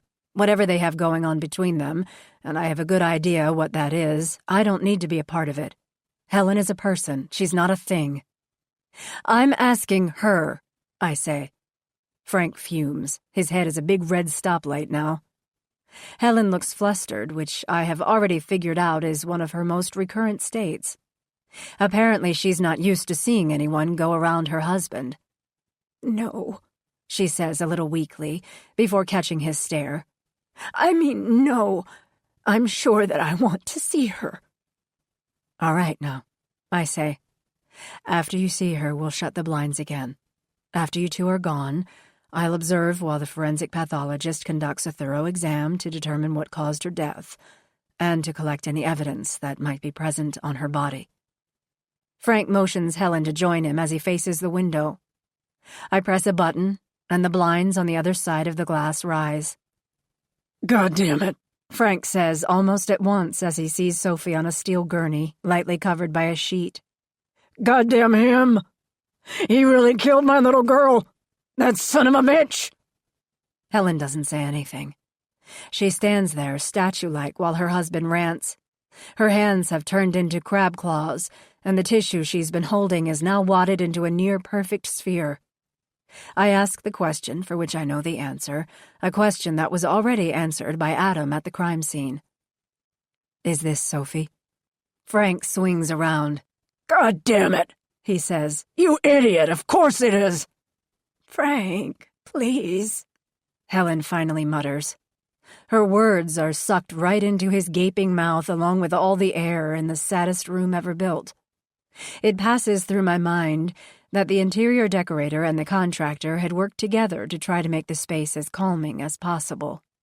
A soothing palette of blues and light grays playing over a base of soft white. An abstract painting of clouds hangs over a sofa that I imagine is stained with a zillion tears. Frank ignores his wife and jabs a finger at me. You goddamn have to arrest Adam Warner for this. He's the killer, we know it. You know it. Now get on with it or I swear I'll make you wish that you had. I breathe in his threat. I could make something of it if I was unsure of my skills as an investigator, and if I was bereft of compassion for the father of the dead woman on the gurney. Instead, I press the button and the blinds fall downward. I open the door and indicate to the Flynns that they should exit. Aubrey's this way, I say. Helen doesn't look at me. She walks by, her head down. I can feel the heat of Frank's stoplight head as he passes. You better keep us informed, he spits out. I'll tell you everything that I can, I say. But just to be as clear as I can, just to be as clear as you've been just now, there will be things that I cannot comment about because I want the killer who did this to be convicted and put away for a very long time. You mean you'll keep us in the dark? Frank asks. That's just dandy. I want the same thing you want, I say. He puffs up his considerably puffed-up body. Then arrest my son-in-law and be done with all of this. We don't know what happened, Mr. Flynn, I say. But we will. I don't tell him that I know for sure that Adam Warner couldn't have done it. It isn't because the evidence, what the eyewitness says he saw, doesn't point to him at all. It's because I know him. I know his character. He isn't the type of guy to hurt anyone. He is good. After all, he saved me. I watch as they collect Aubrey. The little girl reluctantly puts down a teddy bear that Celia gave her, a tool that the coroner's office employees use to calm and distract children at the scene. Frank says the plush toy is dirty and she should leave it. Aubrey looks more like her mother than her father, and I wonder how that will play with the Flynns and Adam as they try to carry on. I wonder if they'll see Sophie's face when they look at Aubrey as she grows up. I wonder if they will hear Aubrey's laugh and instantly think of the woman who was recovered from the reeds at Octopus Hole. I wonder if Aubrey will exist on her own, or if they'll turn her into a constant reminder of what has been lost forever. Dr. Tamara Collier has been the pathologist for Kitsap County for 6 months. having replaced a long-time and much-admired pathologist who'd left to work for the Macaw Nation on the Olympic Peninsula. Our county has only sent Dr. Collier a handful of cases. 2 were deaths associated with car accidents, 1 a house fire, and the case that Frank Flynn shoved in my face like a rancid cream pie. Kathy Reinhardt. We exchange hellos, and as she ushers me inside the exam room, she lets me know she's already determined the cause of death. Blunt force trauma to the back of the head, she says, looking at me over her drugstore readers. Someone hit her hard, swung for the fences. I don't like the analogy. I've never been much for sports. I see, I say, as she rotates a beam of light onto Sophie's head. Her hair had concealed it at the crime scene, but it was there, the bruising and gash in the back of her scalp. Dr. Collier is so short that she steps on a booster to do the exam. She's wearing green scrubs, hemmed with masking tape. I think of 2 things just then. She's resourceful, and Kitsap County is too cheap to get her a custom size. Is that bruising around her neck, too? I ask. Good eye. It's faint, but yes. Looks like the SOB that did this choked her, too. I don't think it's what killed her. I'll have to get in there to figure that out. She glances at her saw. I'm not sticking around for that. What about sexual assault? I ask. At the scene, we thought we saw some indicators. She looks at me. Did you now? She asks, in a tone that shifts the dynamics in the room. She's very short, but she's big on what she's been called to do. I'm not a pathologist, I'm quick to say. I've had enough conflict for one day. Wondering what you were thinking. She peers over the tops of her drugstore readers. I'd say so. I'll do the swabs of everything, every which way, and see what the lab tells us, but yes, I think you and your field team were right. She stops and looks back at the body in front of her, the light shimmering over Sophie's lifeless skin. I don't suppose you'll have much luck with any trace, I say. It might have helped if you'd bagged her hands. She'd been pulled from Hood Canal, I say. I didn't think that there was any need.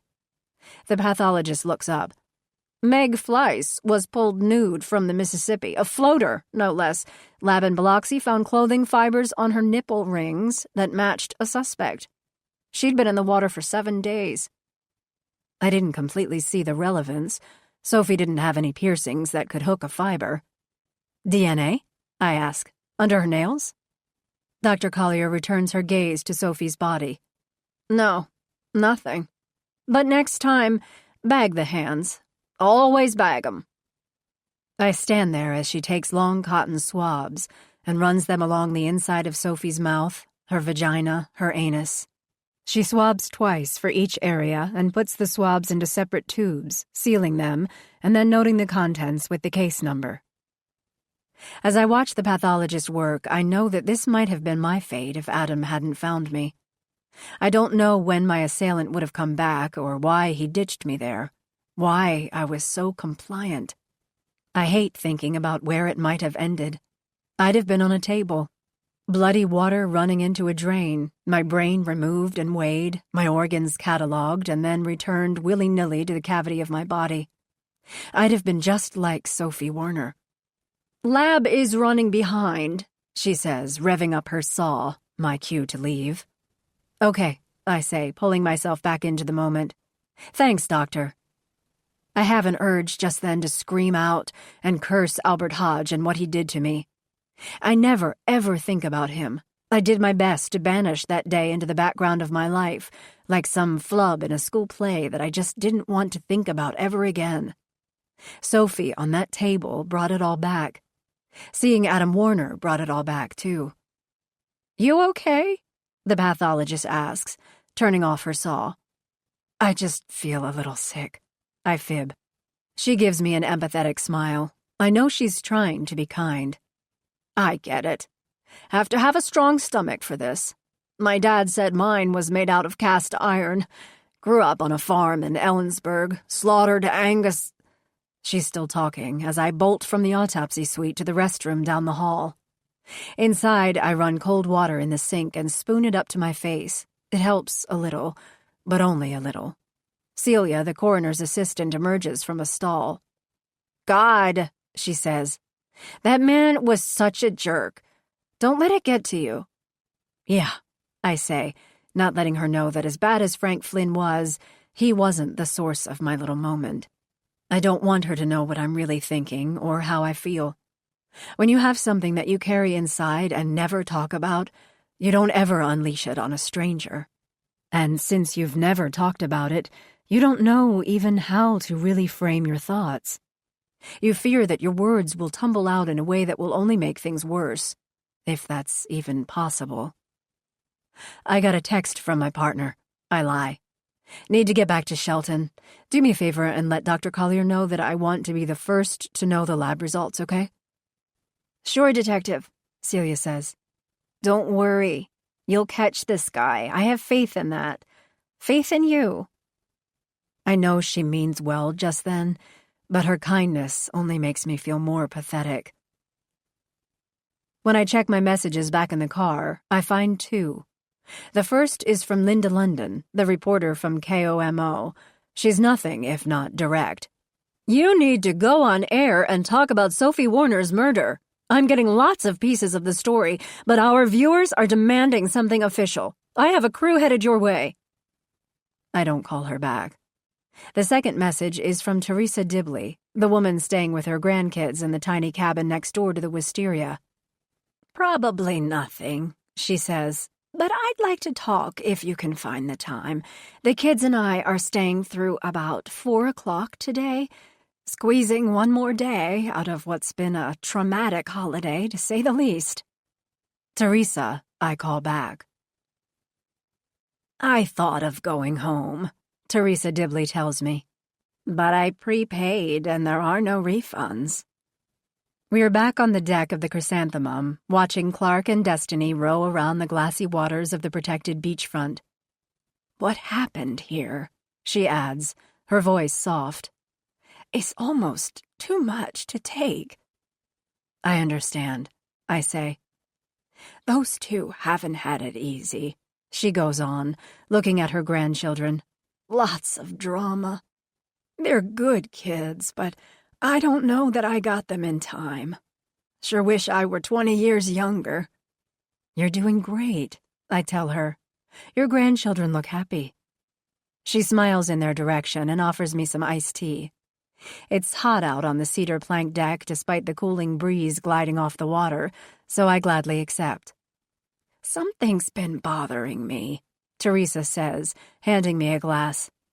I read the news story about the case, and, well, I don't want to be the person who meddles in what you are doing. It isn't my style at all. No, I say. This is good. I need to hear what you're thinking.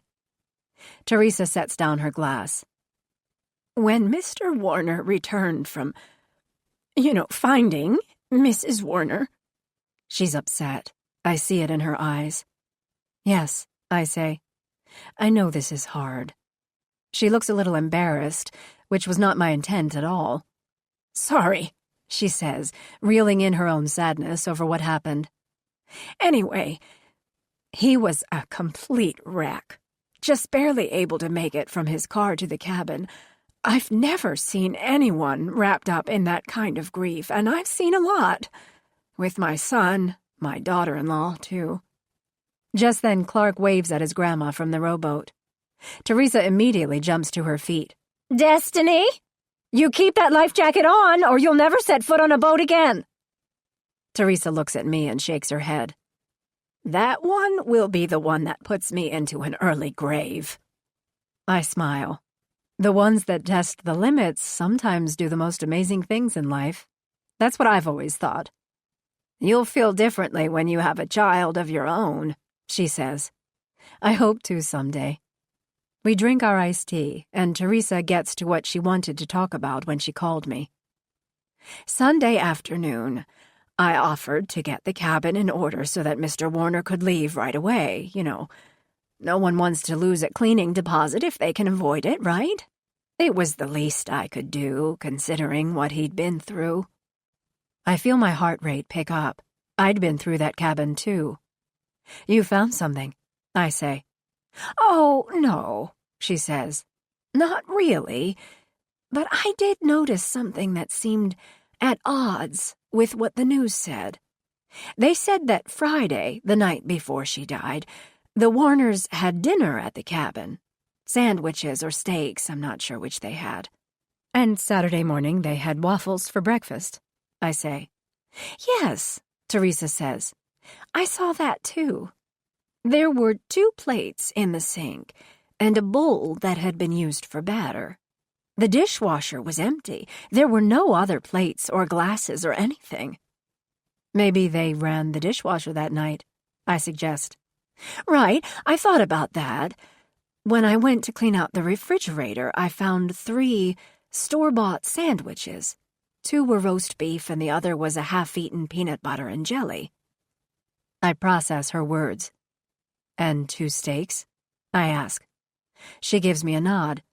Yeah, both of them were still in there. It made me wonder when I read the news story. It didn't seem to add up. She is right. It doesn't.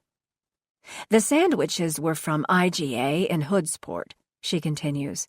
I think that's probably where the steaks came from, too. I ask if there was anything else that seemed unusual. I know Mrs. Warner was drinking wine when she was taken. The bottle was in the refrigerator.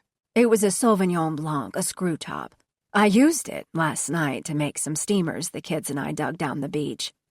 Is the trash still in the cabin? I ask, hoping to fix what I know now is a lapse in the investigation. The idea of a mistake makes me sick to my stomach. Teresa Dibley sees the switch in my demeanor from interested to concern, but she doesn't remark on it, and I'm grateful for that. I'm starting to sweat, too. She shakes her head and sets down her now empty glass and motions that Clark is taking his sister too far from shore. One more thing, she says, getting up.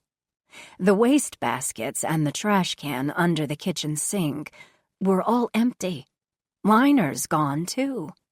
I thought that was strange. Why take the trash with you if you're going to leave the food behind?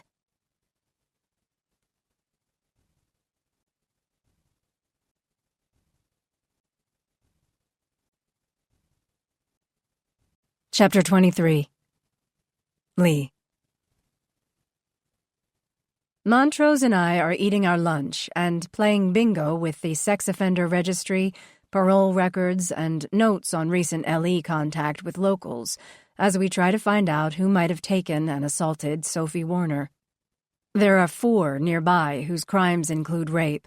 2 of those used a weapon. Only one of those held a woman captive. According to the reports, Jim Coyle, 49, lives barely 2 miles from the cabins in Lilliwaup. He is a truck driver for a small freight line based out of Port Townsend in nearby Jefferson County. He was arrested for kidnapping when he was 20 and sentenced to 7 years. The incident involved a longtime girlfriend who had just broken up with him. He wanted one more chance, but she refused. He held her at gunpoint for more than 4 hours before releasing her. He claimed their sexual relations the day before had been consensual, but the young woman insisted otherwise. At least at first. Coyle pleaded guilty and served his time. 2 years after his release, however, his victim appeared on national TV and told the world that she was sorry. She'd found God and wanted to make amends. "He didn't hurt me," she told a chubby, bald TV psychologist. "It was partly my sin, too." Semi-exonerated or not, we decided to pay him a visit. An hour later, we drive past the road to the cabins and find ourselves at Coyle's address. Montrose has sharper eyes than I do. He sees the entrance to the Coyle property right away. It's narrow, too narrow, I think, for a semi, and it's shrouded under a canopy of big-leaf maples and hemlock trees. "Creep lives here," he announces, pulling in. "And you do all this without GPS?" I say. He shrugs. "GPS is for wusses." A man wearing paint-splattered blue jeans and a tank top emerges from a single-wide trailer at the top of the long, rutted driveway. A tuft of white chest hair protrudes over the top of his shirt. It's so long, I think that it might possibly be braidable. By the time we park, Jim Coyle is right next to the driver's side, looking us over with an unfriendly glare. See the no trespassing sign? His face is ruddy from the sun. His eyes are so brown that it is hard to distinguish the iris from the pupil. He doesn't smile. In fact, it looks as if he hasn't ever. He has no laugh lines on his face. Montrose opens his door so Coyle has to step back, and I join him outside the car. As Montrose makes the introductions, it's immediately apparent that Coyle is used to people like us stopping by uninvited. I know why you are here, he says. Really? Montrose asks. Coyle folds his arms across his chest, pushing his tuft nearly to his chin. I made a mistake. A long time ago, he says. I met the wrong girl and she set me up. You held her at gunpoint, I say. I pled guilty to that, yeah. I sure did. But that bitch is a liar, and she proved it later when she decided to ask forgiveness. Called me, harassed me, said she was sorry. What am I supposed to do with that? Judge says nothing. Case stands. I am a goddamn rapist, and that's why you're here. Such bullshit. A yapping Pomeranian, one of my least favorite dogs, sweeps down from the trailer and Jim scoops it up.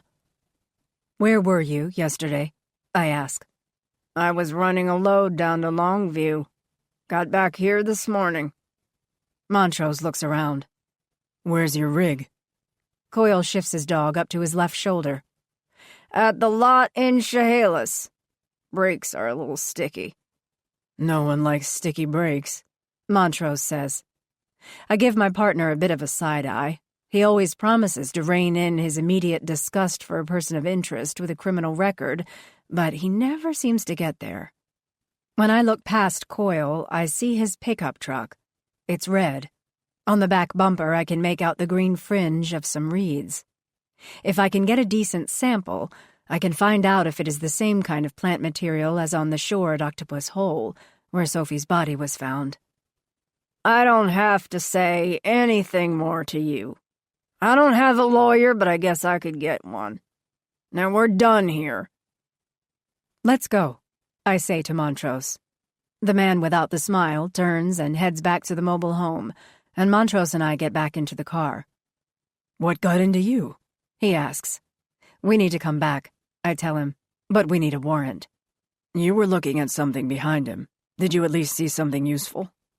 The Ford, I say. It matches something I saw on Facebook. Montrose looks over and shakes his head. I know the look. God, I know it better than anything. I wait.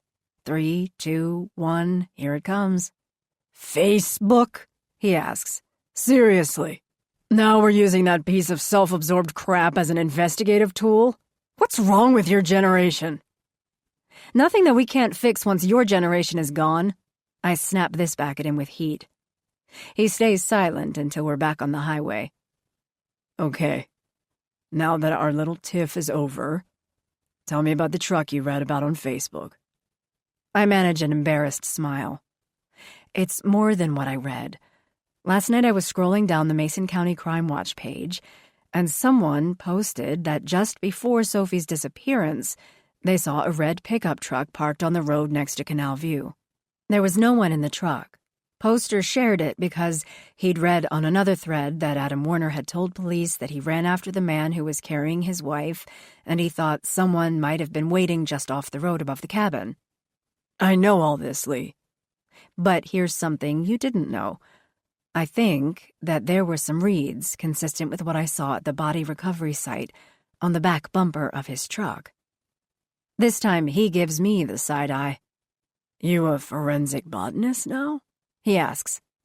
We need to do 2 things, and we need to do them fast, I say. All right, what's on your list? Find out if Coyle was really on the road and when. Find out more about that truck from the Facebook user who posted it, then get a warrant to return. If Sophie was in that truck, we're going to need to prove it. We pull over to a spot along the highway that opens up to a magnificent view of Hood Canal. The water is so dark that it almost reads indigo, with or without sunglasses on. The tide is high and a slight breeze is magnified by the channel, sending frothy white waves over the rocks that bolster the edge of the road along the shoreline. My phone service is spotty, but I'm able to retrieve the name of the Facebook poster. I ask dispatch to get me an address. Montrose is on a call to the trucking company. It seems like he's on hold a very long time. Okay, He says. you sure? He disconnects the call. Not at work yesterday, He says. called in sick.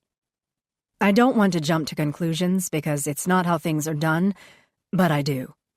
He's going to be our guy, I say. Isn't he? I got a strong feeling about him. Montrose runs on coffee and instincts. Many cops do. I look down at the screen on my phone. Let's go pay Sheila Simmons a visit. Who's that? The Facebook poster. Dispatch just came back with her contact info. She saw a pickup truck on the highway above the cabins about the time of Sophie's abduction. He rolls his eyes, but gives in. Which way? South, I answer, looking at her address on my phone. She's in Hoodsport. Sheila Simmons' address leads us to a small yellow house adjacent to the public library. It's as tidy as it is small. Not quite a tiny house, but I'd be surprised if she had more than 700 square feet to work with. I knock. After all, this is my big Facebook lead, and Montrose is at once befuddled and irritated by the way people are circumventing the norm in favor of social media. First music, he once lamented. Then TV. Then news implodes. Is everything going to self-service? What happened to the days when everyone was on the same page because what we saw and read was handed to us? I ring the bell, but no answer. She's probably out somewhere streaming some music, he says without a trace of irony. I tuck a business card with "Call Me" scrawled on the back, and we head back to Shelton. On the way, we run the case over and over. Why would Coyle lie to us if he wasn't knee-deep into this? Montrose asks. Why would he abduct a stranger and dump her body practically in his own backyard? I ask. Freaks, he says. Especially those who have been freaks for a long time. Don't think like other people, Lee. Their wires are all messed up. Someone who rapes and kills some woman, a stranger, doesn't even see people as anything but a conquest. A prize. The chance to feel like they're a big winner. Winner over what? Us, Montrose says as we pass by the mix of expensive mega homes and those more modest structures of the original weekenders that line the highway. Many are named with a play on the owner's surname. Boyd's Nest and Pots of Gold. Others play on puns, Sure Thing, Going Coastal, and my personal favorite, Latitude Adjustment. Seriously. It's us versus them, he says. And newsflash for Facebook or Twitter or whatever you post on. We're going to win this one.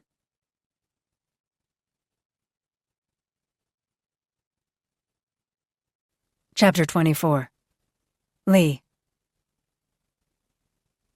Montrose is off at a doctor's appointment late in the day when Facebooker Sheila phones, falling all over herself apologizing for not getting back to me sooner. She's more than just eager to talk to me. Frantic, actually. She says she can come by the station whenever I like. All I have to do is tell her a time. I say now is fine, and 20 minutes later she's in the reception area. She's in her late 20s. She's wearing jeans and a scoop neck tee with Hama Hama embroidered on the front. I work at the Oyster Saloon, she says when I take her into the interview room and pull out a notepad to capture whatever it is she's going to share that she hasn't already posted on Facebook. I was there when that lady's husband came in asking for leads on his missing wife. Now dead wife, I guess. So you talked to Adam Warner and his father-in-law? I ask. She shakes her head. Her hair is curly and it literally bounces like a slinky when she moves her head. No, not really. I just heard them talking. The older guy did the talking mostly. Said that someone had abducted someone, his daughter, I guess, and asked if we'd seen anything. He said it happened in front of those cool old-timey rentals with the flower names. Believe it or not, I knew the place. You did? I ask. Yes. Stayed there a few times with a guy I dated. Lived with his parents and we needed a place. Okay, at the time I lived with mine too. Anyway, I passed by there every day. But something caught your eye that day? Right. I was on my way to work. It was around 10:30 and I was late. I'm supposed to be there at 10:30. Anyway, I saw a truck parked there on the side of the road. Where exactly? Right before the turnoff to the cabins. What kind of truck? I'm not a truck person, more of a Jeep girl. I think that it was a Ford, maybe a Chevy, big. I really don't know what make, but I can tell you the color. That'll help, I say, though I already know from her Facebook post. Red, she says. Red. Okay, fine, I say. Did you see the driver? Her curls bounce again. No one was in the cab that I could tell. I was going pretty fast, so I can't swear that no one was inside, but as I whizzed by in my Jeep, I did think to myself that it was a dumb place to park. Shoulder there's not great. 10 yards past, there is a wider spot on the shoulder. Even has a picnic table there. If you saw the truck again, do you think you could ID it? Like, for real, or a photo? Either, I say.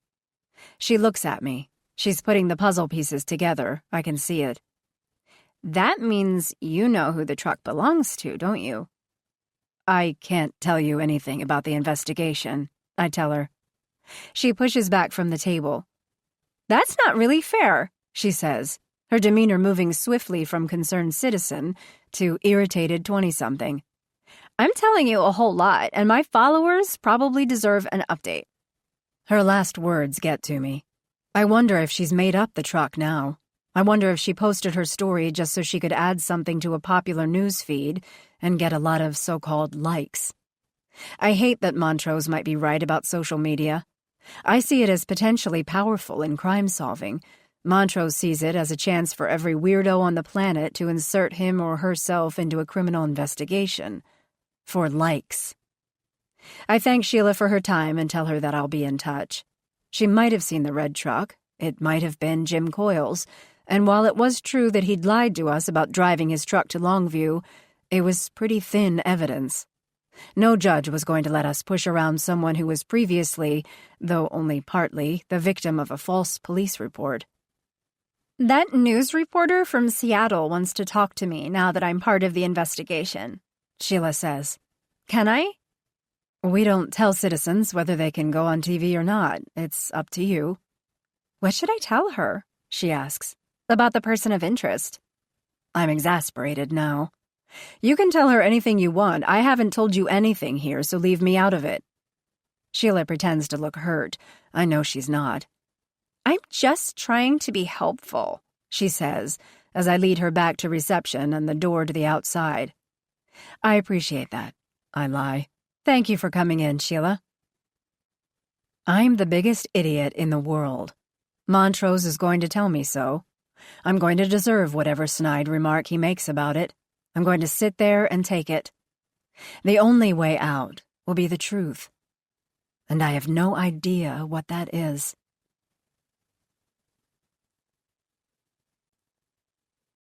Chapter 25. Adam. Our house in the Mount Baker neighborhood of Seattle was an apt indicator of the state of our situation. The remodeling project that had cost us more than we could afford has been on hold for a few weeks.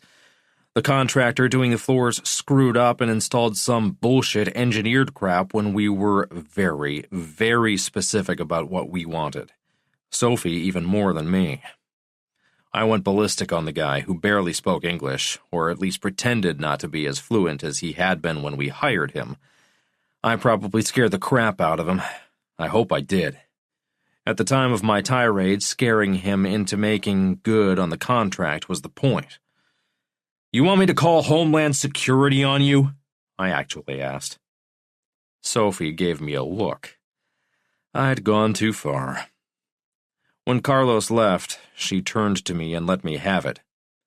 You know, she said, her eyes popping a little, I get that the flooring situation isn't what we wanted, but you don't need to threaten a man's family, Adam. Sometimes I feel like I don't even know the man I married.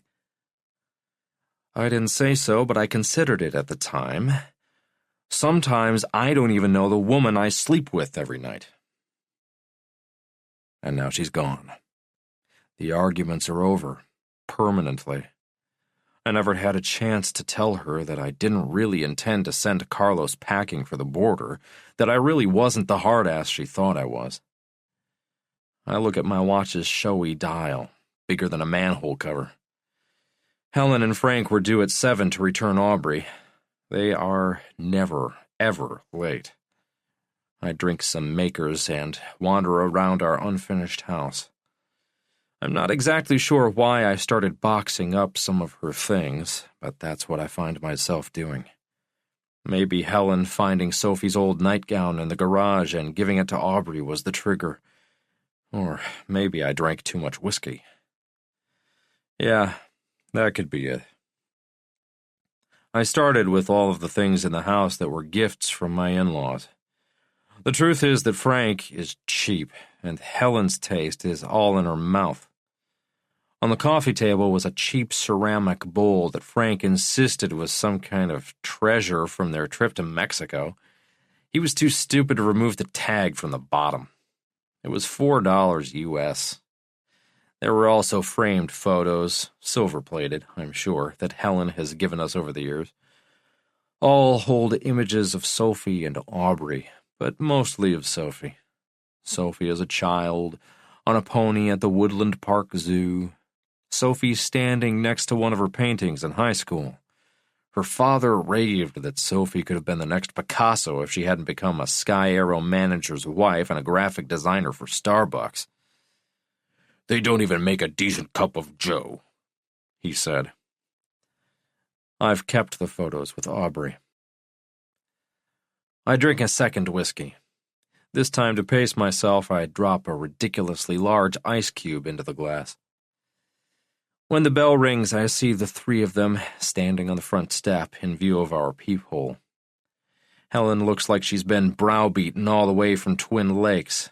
Aubrey looks excited to be home. Frank is sulking, which is his usual attitude when he thinks no one is looking.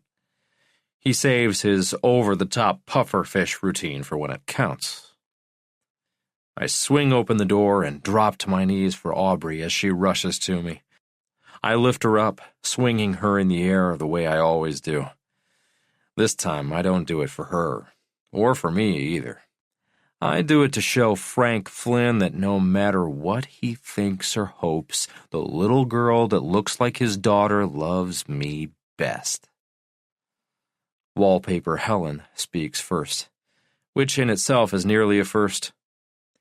"We were thinking on the way up," she says, looking around the living room and taking in my boxing activity. I sat down Aubrey. She immediately rushes to her room to reconnect with her toys. "Yes?" "That maybe," she says tentatively, "Aubrey should stay with us, until things get settled." I'm unsure what she's getting at.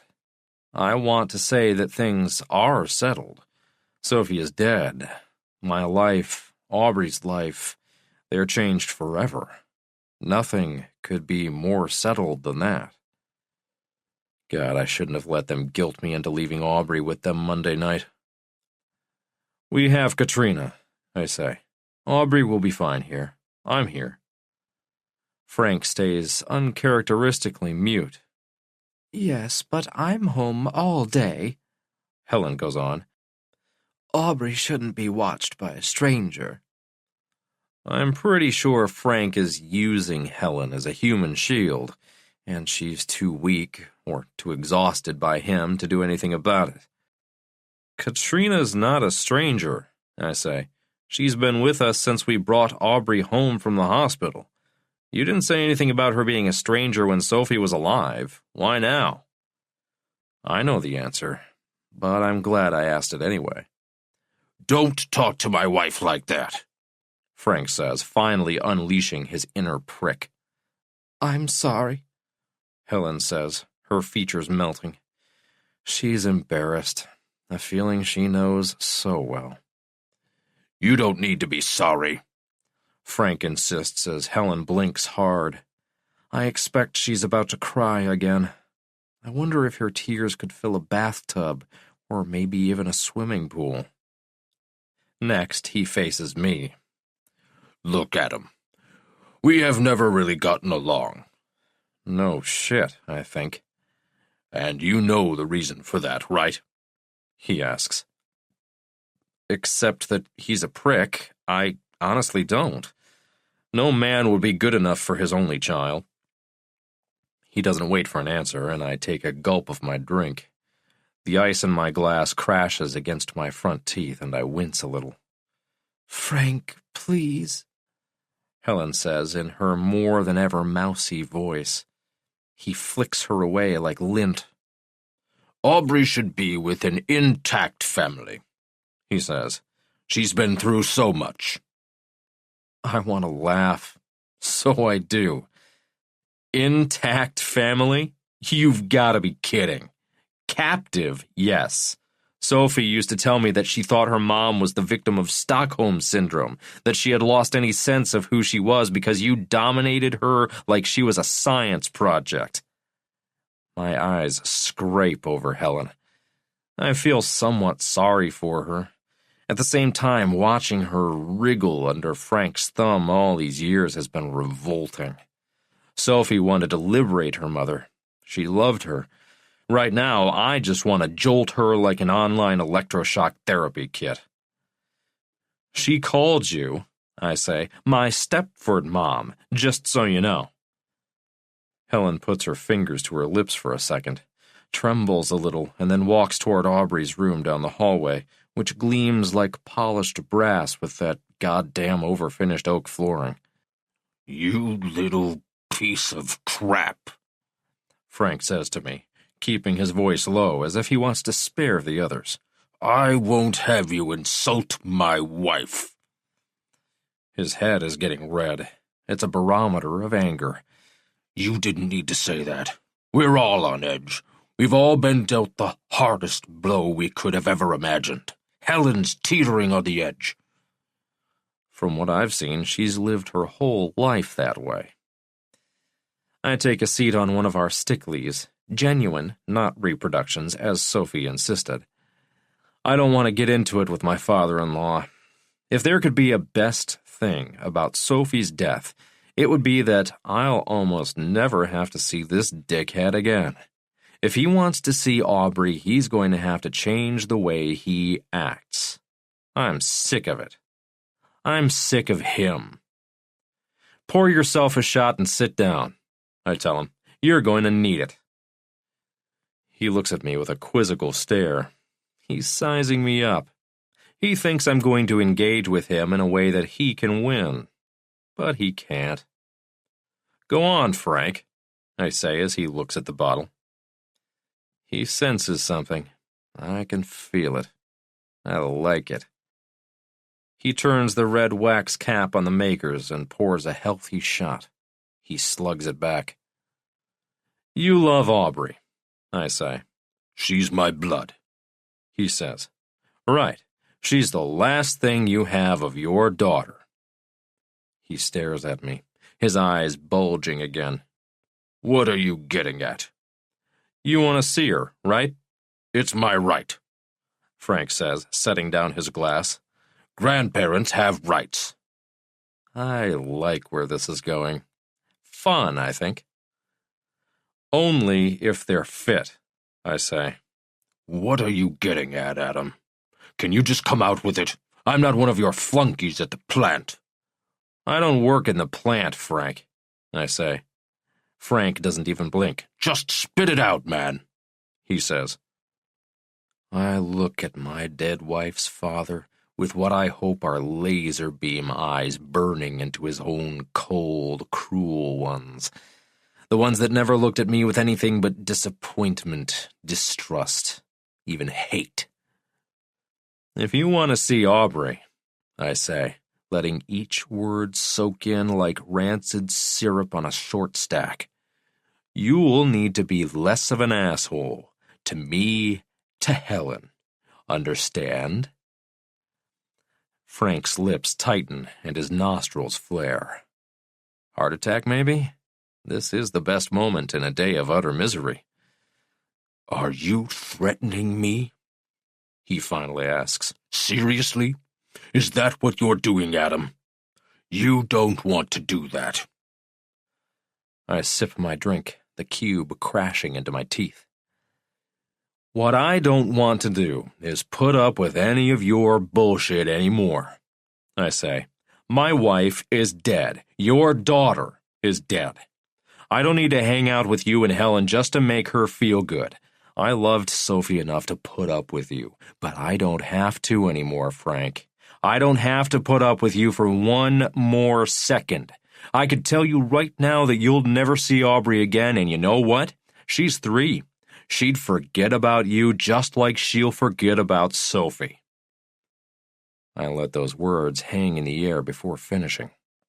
He lets me. Maybe not seeing you anymore would be the best thing for her, I say. You're out of your mind, he says, which is a short retort from the likes of Frank Flynn. No, I spit back. You're out of time, Frank. When you marry a girl, you're stuck with her family. Now that she's gone, I'm goddamn free of you. Now, get your wife and go. Frank stands there facing me and finally gives me his best. What he came to say, I suspect. You killed Sophie, he says. He thinks it will hurt me, but it doesn't. I stand my ground with a man who seemed to have only one quest in life, to diminish everyone around him. Not me, not Sophie, not Aubrey, not anymore. He can do whatever he wants with Helen. She may be brainwashed, but she can get the hell out if she wants to. Just keep saying that, I tell him. Every time you piss me off, I'll erase another visit for you and Aubrey. Helen emerges from the hall. I'm unsure how much she's actually heard. Enough, I hope. I don't get up. I'm done pretending that I ever liked these people, that they ever gave me any reason to show any kind of respect. He is a bully. She is the soggiest of milquetoasts. Adam, please don't keep Aubrey away from us, Helen says. I ignore her. I put some of Sophie's things in a carton by the front door. I say to neither one of them in particular, do me a favor and take it with you. The house feels lighter when the door closes. I can hear Frank cursing at Helen as they go down the steps to their car, but it doesn't bother me in the least. I head down the hall to Aubrey's bedroom. She's already in bed, waiting. She's like a little angel. And while I have no idea how things will turn out for her, I think that less time with the monsters that raised her mother is a very good thing.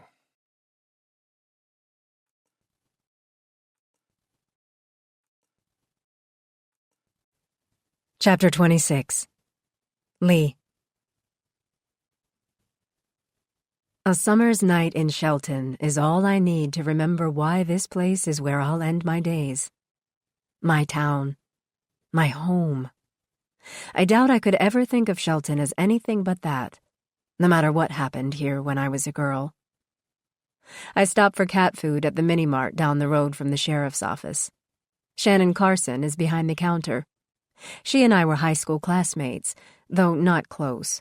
She's been working nights as a cashier to pay for an online degree in accounting for almost 2 years. I congratulate her when she tells me she just finished her classes. "This is a town of late bloomers," she says, putting Millicent's food into a plastic bag. I can't argue that one.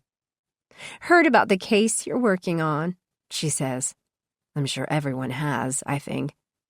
"Yeah," I say. "Sad one." She waits for me to elaborate, but I don't. "Yeah," she says to fill up the dead air between us.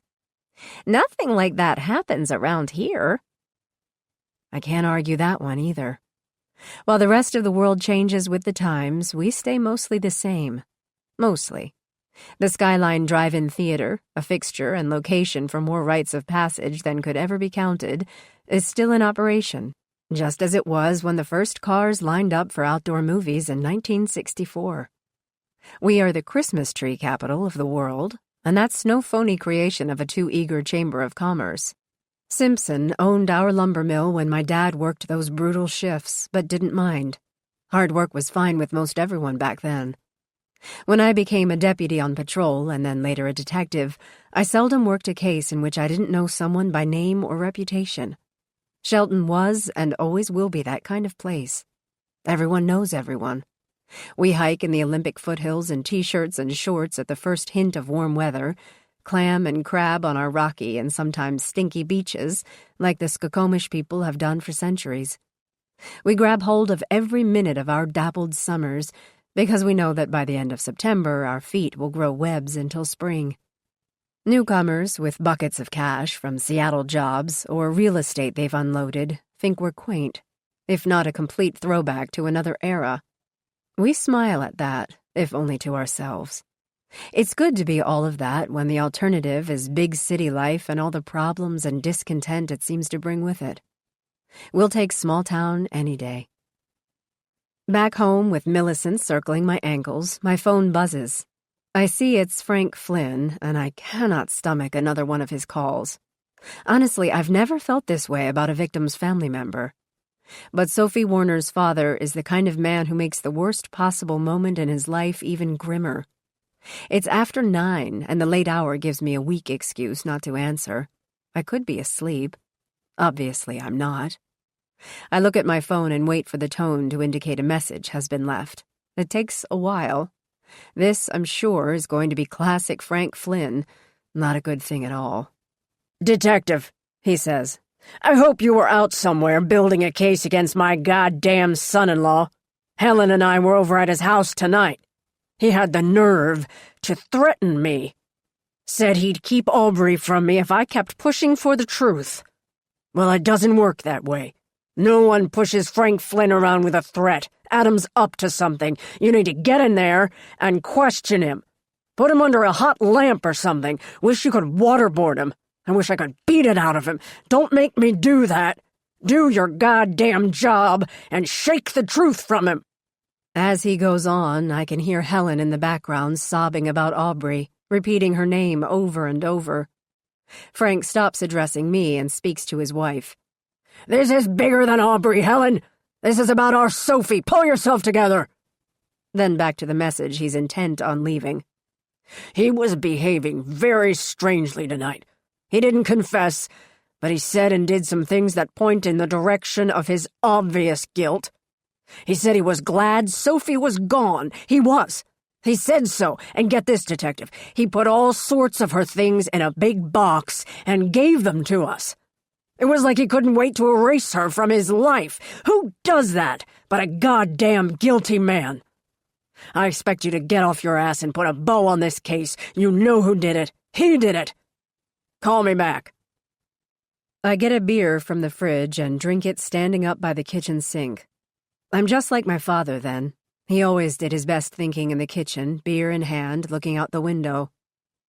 It's dark outside. The neighbors' floodlights cast a bright white glow against the picket fence that separates our yards, sending bars of light across my lawn. I hear the cat door swing open as Millicent comes back inside. It has been a long day.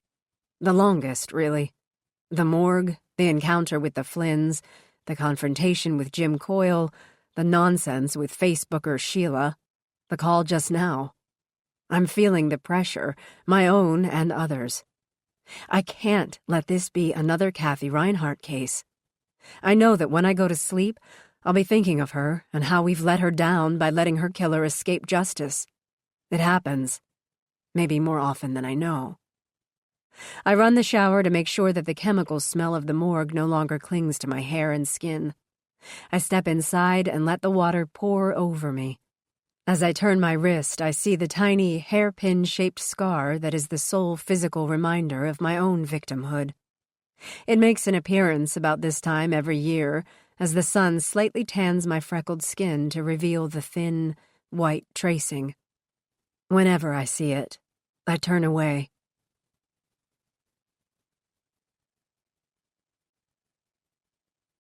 Chapter 27. Lee. "You know you shouldn't work this case, Lee." Zach Montrose is standing in the doorway to my office. I know what he knows the second those words come from his nicotine-stained lips, but I don't admit it. I think that I can work this case. I am indebted to Adam, of course, but it's more than that. I owe Sophie and every other girl or woman who is abducted a shot at justice. It never leaves my mind that I am the lucky one. Personal connections are strong and powerful motivators, not distractions. That's what this is about. I see that by the look on his face. I think of doing an end run and bringing up his medical appointment for early stages of Parkinson's, but I don't. He hasn't told me directly. A new girl in HR did. I don't want to burn her. More than anything, I don't want to hurt him. Why didn't you tell me that Adam Warner was the one who found you? He asks in a tone that's decidedly more disappointed than angry. I probably should have told him. It came to me the second I knew that it was Adam's wife who had vanished. It's just that it's something I don't like to revisit, in any way, shape, or form. Montrose slides into a chair next to my desk. He's wearing a chambray shirt and faded Wranglers. Ordinarily, I'd tease him about his sartorial selection, how he looks like a blueberry popsicle. It's our little game. Not today, however. Not in the moment where he's come to me with something that I should have already confided. How did you find out? I ask, directly peering into his eyes. Ran into Belinda Stevens at Safeway, he tells me. She should have been a cop instead of a librarian. Or the town crier, I think.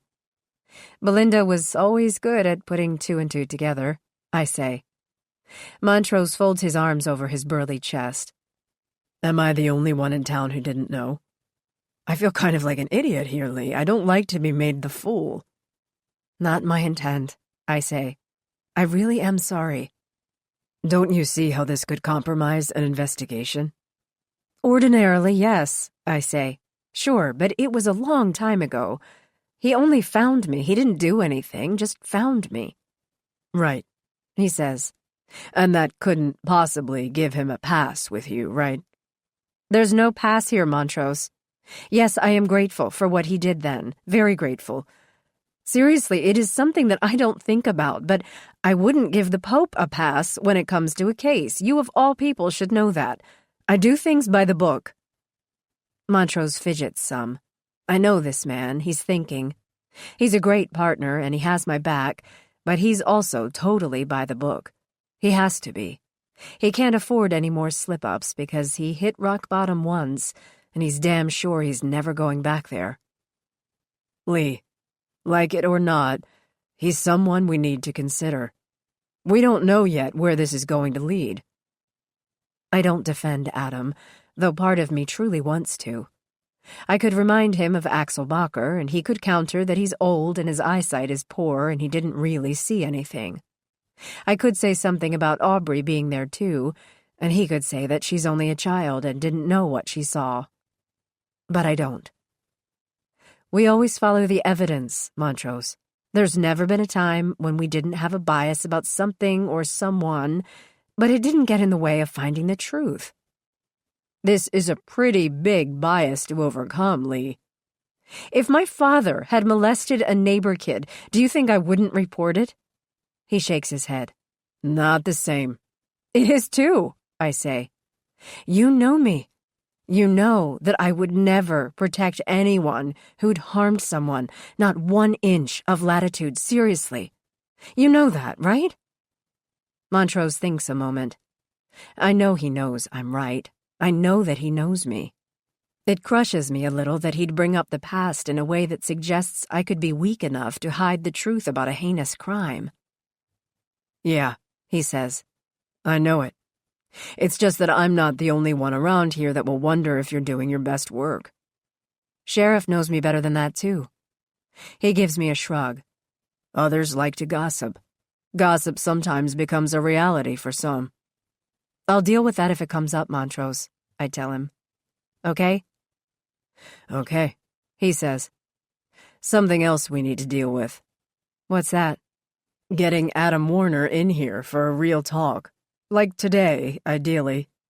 You want to call him or you want me to? I'll do it, I say. No problem. Anything else? Before he answers, I pull out the Warner file. Let's get down to business, I say. Lab's got a backlog, I tell him. Dr. Collier thinks it will take a while. A Mason County murder doesn't appear to be a priority. Should be, he says. As I go through my list with Montrose, I feel the air lighten in the room. The tension of what transpired between us fades. We're focusing on what will move us forward. Let's see here, I say, running my index finger down my hastily scribbled list. Oh yes, I have a call I'm supposed to return. Multiple calls, actually, all from Linda London. Montrose makes a face. Don't you do it, he says. Don't you worry. I'll toss her over to PIO and let them deal. Obviously, I add, we're not giving any interviews yet. The yet was important.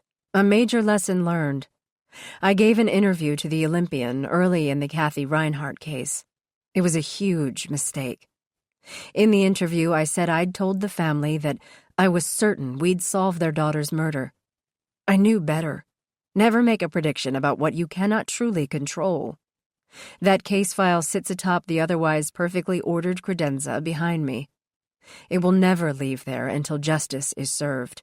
It both mocks and haunts me every morning when I hang up my jacket or stow my purse. We are a small staff at the Mason County Sheriff's Office. Our county is vast, with a sparse population tucked here and there among some of the most stunning Northwest scenery one could imagine. Truly postcard stuff. Whenever we can, Montrose and I work together on a major case. We separate for our own tasks, though. Like right now, he's off following up on Jim Coyle, our best bet for the case, and I'm making my no-problem call to Adam and returning the call of Frank Flynn, the bane of my existence. It's a measure of how much I'm dreading calling Adam that I choose to lock horns with his father-in-law first. I'd like a call back right away when I call, Frank barks right out of the gate. There's something really wrong with law enforcement that forgets the families of the victim. Hello, Mr. Flynn. He's baiting me, but I ignore it. Your message said you had something important to tell me, I say, my pen poised to make a note of whatever it is that the victim's father feels is so urgent to add to the investigation file. He's wiping Sophie out of his life, he says. He's unloading everything she held important in her life. I don't understand. I need to know more. Slow down. I will not slow down, he says. If I slow down, then you and your lousy detective partner are going to botch the case like you did the Reinhardt girl. What do you mean, wiping her out of his life? Stuff, he says, almost like ejecting a wad of spit from his mouth. Anything that mattered to her. He's removed it from the house. We were there when he was doing it. Gave back photos and other mementos. Really hurt Helen when he did that, seriously. He couldn't wait to get rid of her things, just like he got rid of Sophie. Maybe the reminders are too painful for him. Wrong thing to say. I have a reminder, he says, his voice pulsating with bitterness. Seeing my daughter through the window at the morgue. That was bad. A terrible situation. One that Sophie's dad managed to make even worse by arranging to be there in the first place. I'm sorry, I say. I know all of this is very painful. I can hear Frank taking a big breath. He's locked and loaded. There's nothing I can say to this man. You want to know what's painful? He says, now yelling into the phone. Painful is knowing that some son of a bitch piece of crap that sat at your Christmas table killed your little girl. That's painful. I think what he did to Sophie will kill Helen, then you'll have another victim on your hands. We have a witness, sir, I remind him. He was on the water with your granddaughter. Frank's not having any of it. Witness is an old codger, he spits out. I saw him on the news, glasses as thick as Coke bottles. I let him rant. Axel Bacher had his problems, but his eyesight seemed fine, glasses or not. Why aren't you listening to me? Frank asks. Half my job is listening. I am, I tell him. I promise. He's a piece of crap. Thinks he's God's gift. Might have hired someone. Adam's always bragging about his flunkies at the office and how he gets them to do all his work. I'm on this, I say, trying to close out a conversation I had no intention of having. You better be, Frank finally says as he comes up for one more gulp of air. You better fucking be. On the surface, what he's saying is troubling. Really troubling. Yet I know from experience in my own life that people handle stress and grief with different, sometimes seemingly nonsensical actions. My mother cut my hair super short after I came home that day because she was sure that my hair was what had attracted Albert Hodge to take me in the first place. I looked like a boy for 2 years. Even though I went on, Mom stayed stuck in what could have happened mode. It took the life out of a woman who had up to that point lived in full color. Joy, love. It was like a slow-growing cancer. It's not yet noon when a text from Dr. Collier confirms most of what I already know, and something I didn't. Sophie was beaten to death with some kind of blunt instrument. She died sometime Saturday. The time spent in cold water makes it difficult, if not impossible, to say anything more precise. The killer left his DNA in her vagina. As far as the pathologist knows, the sample hasn't been run through the system yet. Backlog at the state crime lab, she reminds me in her text. Still hoping we get a hit in a few days, though. The tox screens, however, have come back. And while Sophie was clean of any controlled substances, reports indicate a large dose of diphenhydramine, what most people think of as Benadryl, was present in her body. I make a note of the dosage. Adam said that his wife had been fighting a cold, so the Benadryl doesn't come as a surprise. The tox fits Adam's narrative to a T. But something else doesn't. I reach for my desk phone and dial Dr. Collier. "Hello, Detective," she says, picking up. "Doctor, thanks for the preliminary. Still waiting on the DNA, right?" Music plays in the background. It's cheerful. Katy Perry's early stuff, I think. "Still waiting," she says. "I noticed that your exam reports her stomach was basically empty." She lowers the volume on Ms. Perry. "Pretty much," she tells me. "Let me look. Hold a second." In a moment, Dr. Collier gets back on. "That's right, empty. Some sesame seeds in there, but nothing else. Clean as a whistle." When was the last time she ate something? I ask her. Can you tell? "Hard to say," she says. "These Seattle gals are always on some kind of diet or cleanse. Taking Seattle out of the picture, I'd say she hadn't eaten anything for at least 12 hours. No food, no water either. She was a little dehydrated." "No sandwich?" I ask, thinking of what Teresa found in the refrigerator. "No food the night before she was abducted." "That's what I said," she goes on. "No, nothing." I thank her and we end the call, and I have to fight the temptation to lay my head on my desk. Sophie didn't eat dinner the night before her murder, even though she purchased groceries in Hoodsport. Adam said they had wine and dinner and watched a movie. The next morning, only Adam and Aubrey ate strawberry waffles. I rack my brain to think of a plausible explanation. Maybe Sophie was ill and too sick to eat that night and that morning, and I don't know why I'm doing it. I'm a detective. A detective would pose these questions to the only person who could answer them, and she'd do it as quickly as she could.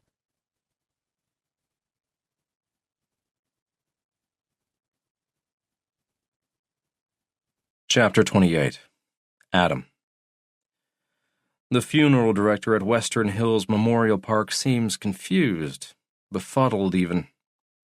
He's a short, pudgy little man, and I imagine that baffled is his go-to expression. His coffee breath comes at me like the puff of a geyser. "Your wife's parents called and wanted to come in to see about caskets," he says. "You know, to assist with the sudden expense." "You don't need a casket for a cremation," I tell him. "Do you?" I know the answer. I know exactly what that piece of shit ex-father-in-law of mine is up to. I also recognize that James Deacon of Western Hills is trying to get me to cough up as much money as possible for Sophie's funeral. I'm not opposed to caskets for burials. I'm not a pro-cremation hardliner either. Lots of people in my office have preached the benefit of cremation over burying their folks. They say it's because it's better for the environment, which is seriously so Seattle. Really, it's because it's cheaper. That's Seattle, too, though none of my friends out of state would believe it. They think we swim in money and live in million-dollar homes. And we do. The homes, that is. They are pricey. If they were anywhere else in the country, they'd go for a sliver of their grotesquely inflated value. Look, I tell the man, my wife had strict opinions about her last wishes. I'm honoring those. Did she leave it written down somewhere? Coffee breath fiddles with a brochure.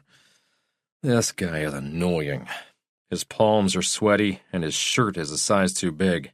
I bet he has just the one blazer, because I can see 2 different stains on it, egg and tomato. I'd say breakfast and lunch. No, I say, holding my ground and actually enjoying a little jousting with this dweeb. She's my wife, I explain with exaggerated emphasis. She told me. She didn't tell her parents because she thought they were busybody idiots, okay? Do you really want to get into the ugly of my wife's family? Because if you do, I'll tell you right now, you don't have enough time in the day to listen to me and plant all the stiffs in back. James Deacon blinks and mutters something about being sorry or being misunderstood. I think he's just angry that he's being cut out of a fat commission on a high-priced throwaway box. What about a mausoleum? He asks, rallying. It would be nice if there was a place you and your little girl could come every now and then to remember her. We have several. I cut him off. We'll remember her just fine on our own. I'm spreading her ashes in Hood Canal where she died. It's a place that she loved. She didn't care much for marble. In fact, when we redid our kitchen, she specifically told our contractor that marble was out of the question. Oh, I see, he says. I guess you aren't going to need any upgrades from the memorial service. There isn't going to be one, I think, so no, I guess not. I'm still thinking about that, I say.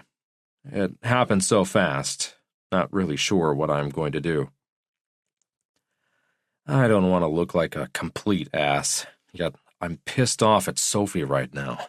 I'm angry with her for 1,001 things. Some I don't want to think about, some I can't get out of my head. I don't feel up to celebrating her life. I know people expect me to, but grief is funny. It gets mixed up with residual feelings that don't just go away because someone is dead. Most people have services within a week, he says a little hopefully. I'll think about it, I say, turning to leave. Do you want to look at some packages before you go? He asks, opening up the brochure and smoothing it flat. Give you an idea, sir? I give him a look. It's a hard glare, actually. No, thanks, but I would like to know when the cremains will be ready. He looks surprised. A new look for him, I think. We've had her on hold because of Mr. Flynn's insistence, he says, but now that you've cleared all that up, how you want to align her internment with her expressed wishes, we'll have everything ready for pickup tomorrow. That's great, I say. I'll text you my home address. You can deliver, right? Most people want to send someone, he says, again doing that baffled expression he offers up 100 times a day. Most people haven't lost their wives to a murderer who dumped the body in the water. Jesus, man, you are making this harder than it needs to be. You really are. I'm sorry, he says. Yes, we can have Mrs. Warner's cremains delivered. I give him a perfunctory nod. He gives me a look of utter disgust. I don't care at all. I want him to report all of it back to Frank Flynn. I can see the big red ball of Sophie's dad's bald head going scarlet right now. Boom, like a train crossing. That's the only thing that's made me truly smile in a very long, Very sad 4 days. A young woman at the front desk catches my eye as I leave. She certainly wasn't there when I arrived. She's extremely pretty. Probably no more than 23, maybe even younger. I wonder why she's working in such a morbid industry. She looks normal, like Marilyn in the old Munsters TV show, stuck in a funeral home with the likes of creepy James Deacon. I give her a good look. Big brown eyes, long, curly, dark hair. In another time and place, I'd have asked her out without a thought about it. I'd be able to brag to my friends that I picked up a hot chick at a funeral home. It wouldn't matter how truly hot she was or what the sex was like. I'd get lots of points for the audacity of it all. By the time I return to my car, I get the call, just as I knew I would. "Hi, Frank," I say, as if the call is unexpected. "What's up?" "What's up?" he says, all puffed up, I'm sure. "I just got off the phone with Western Hills. Jesus Christ, what kind of a man are you, denying your wife a proper burial?" "She didn't believe in that, Frank." "Yes," he says, "she did. In fact, we had a plot for her. It's not like you had to pay for anything, you goddamn cheap son of a bitch." I half hope that Frank has a heart attack just now. It's a fleeting hope. Despite smoking, drinking, overeating, and having a heart the size of a peanut, Frank Flynn will probably outlive us all. A nuke could drop, and Frank could be the king of the roaches. He'd like that. Roaches wouldn't talk back. Lord of the Roaches. I like that. That face of his is still red, I'm sure. Frank doesn't like to be challenged, questioned, or contradicted. He's a control freak of the highest order. I want to tell him that Sophie was embarrassed by him more times than I could count, and I'm in finance. But I don't. I crank up the AC. "It's not about the money, Frank," I say. "Sophie had life insurance. If I wanted to, I could build her a goddamn mausoleum on my own." Frank is flat out seething. I love it. "You make me sick, Adam," he says. "You are a piece of garbage." I hold the phone away from my ear, letting Frank rant into the open air, his words going out into space. That makes me smile. Big time. Teeny tiny Frank's voice ricocheting around various planets with no one to hear any of it. After nearly a minute, I press my phone back to my ear. He's still going strong. In fact, very strong. "You fucking asshole," he spits into the phone. "You don't even know what kind of a war you've started, do you?" I move the phone away from my ear again. I see a man waiting for an Uber and I feel like offering a ride so he and I can have a good laugh when and if Frank ever shuts the hell up. "Frank," I cut in, "you are really irritating me right now. This call is about done." "I called you," he says. "I decide when it's over." That's a good one, I think. Like Sophie's dad has some magical power that can force someone, other than poor old doormat Helen, to listen to his unremitting rants. "I need to go, Frank," I say, without waiting for a response. I'm just plowing on. "Thanks for the call. Give Helen my love. How she puts up with you, I'll never know." With that, I turn off my ex-father-in-law. Click, and he's gone. I consider blocking him from my contacts list, but he'll find a way to wriggle into my life and blame me, annoy me. He has no idea how much I loved his daughter, and how much she despised him. How much I hate him, too. People believe what they want to believe. My mom always said that. My mom was one very smart woman. I'm about to set the phone down when I see I have a voicemail. Turns out it's from Lee. I can't say why, but seeing this snuffs out the little high I'd been riding after hanging up on Frank.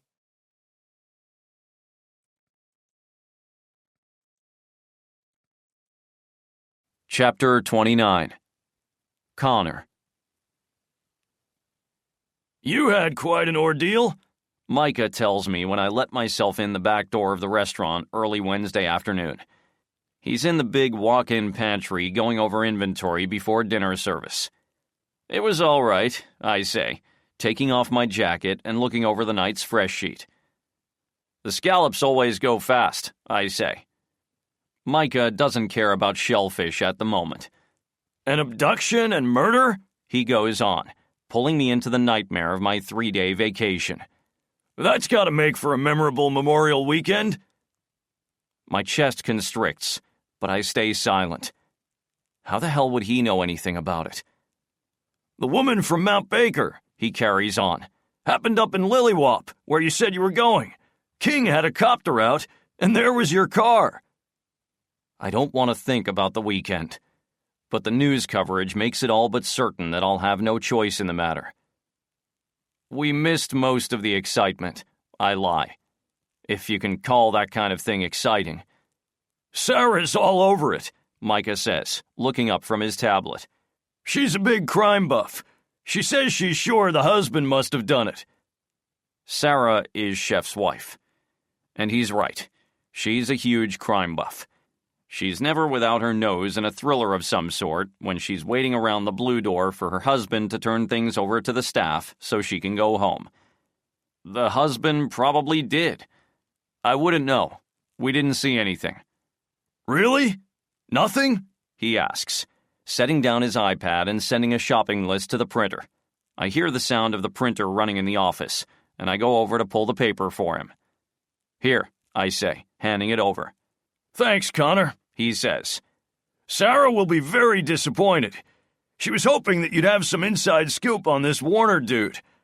Poor wife of his. Beaten and tossed like trash into the water. What a piece of garbage he is. Anyone who would do that is shit, I say. Yeah, he goes on. Sarah's going to pick your brain, I bet. Nothing to pick, I say. We weren't even there when it happened. I finish prepping the tables. It's a small restaurant with a fussy, well-heeled Seattle clientele, mostly in the tech sector. Micah has aspirations for a lot more than the Blue Door, and his food really warrants it. I never want to be the one who lets him down. I'm the oldest waiter here, and the one with the most experience. I serve the best tables. I make the most in tips. By far. It's a great partnership. Suddenly, as I fold a white napkin, the wound on my finger opens and oozes blood. It's like a red warning sign. A Rorschach splatter. Flashing at me. The events of the weekend rush at me, and I feel uneasy. I don't know exactly why. I felt fine when I arrived at the restaurant, but now I am shaky and upset. It's like my brain is trying to reboot, and it just can't get there. I run my wound under the tap, sending pink down the drain. Down the drain. The truth is, I don't know where that cut came from. Was it from work? Was it somewhere else? I've never left a service in my life. I fight it. I try really hard to pull myself together. Yet I can't imagine how I'm going to get through an evening with nothing but smiles and charm, when inside I feel like I don't know myself anymore. I don't know what I've done. Not at all. Deep down, I feel I must have done something. What happened at the cabins? If I did something so terrible, was it terrible enough that I could really have no memory of it? Like most of the car accident in Huntington Beach. Was it something like that? I find Micah. He's talking with Lynette, our front of the house. She's my age. Stunning. Long black hair that she wears swept back, and a black dress slid up to there to show off her perfectly shaped thighs. I've seen Micah and Lynette together, closely together, many times. I've wondered who was using who, That isn't on my mind at the moment. Chef, I say. Man, I hate to do this to you. I feel sick, like food poisoning or something. Maybe oysters from the canal. I don't know. Just came on like a Mack truck. I can't be here. That's strange, Connor, Lynette says, somewhat suspiciously. Food poisoning happens pretty fast. When did you eat the oysters? Yesterday, I say. Sweat pours down my temples. My armpits stain my white shirt, too. I look bad. Really bad. To Lynette's point, it doesn't goddamn matter when I ate the oysters at all. I'm sick. Look at me. I'm about to hurl. I need to get out of there. Micah sees my very real symptoms. He reaches over to pat me on the shoulder, but thinks better of it. I wonder if he thinks I have the flu. He's smarter than Lynette for sure. Dude, he says, get out of here. Go home. Let me know how you're doing. I'm really sorry, Chef, I say, backing away to get my jacket from the peg by the back door. No problem, Micah says. We'll get by. As I get ready to leave, I hear him tell Lynette something about what happened up at the cabins in Lillywhop. I'm sure she's all over it. She loves a little drama, and she manages to make a little drama out of very little things. Wow. Maybe he's having a flashback or something. She tells Micah as she leans in close enough to smell his neck. What? She thinks I can't hear her? Or just doesn't care? When she bends a little closer, the slit of her dress opens like a flower, exposing more leg. She might like a little drama, but I know our boss likes a little leg.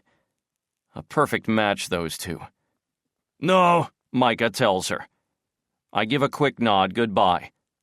Connor and Kristen weren't even there when it happened. They were out hiking or something. If I know those two at all, they missed everything. I wait for my bus as the sounds of early evening dim the space around me. The air is cool, and I shake a little. I need to get home. I stand among a dozen other people thinking the same thing, though for reasons I'm sure are absolutely different from mine. Be with the family. Feed the cat. Do something. I'm surely alone in what I need to figure out. I text Kristen that I got sick and left work for home. She doesn't answer. That's fine. I don't know what more I can say except that I'm feeling sorry for something I don't think I did. But I'm not certain. God, please help me. I promise never to ask again. Never for myself, anyway.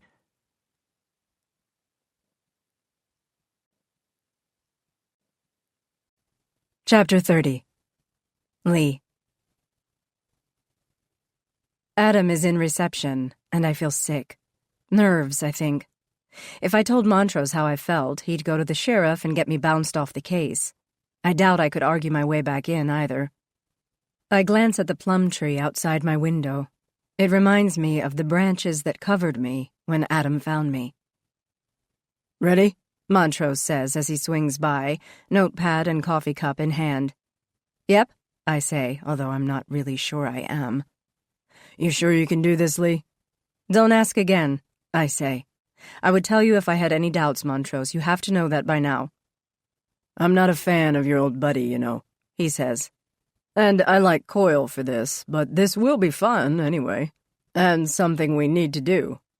He offers a smile and quick nod. Montrose goes to the interview room, and I make my way to reception. Adam brightens and gets up when he sees me. He's wearing $200 jeans and a crisp button-down shirt.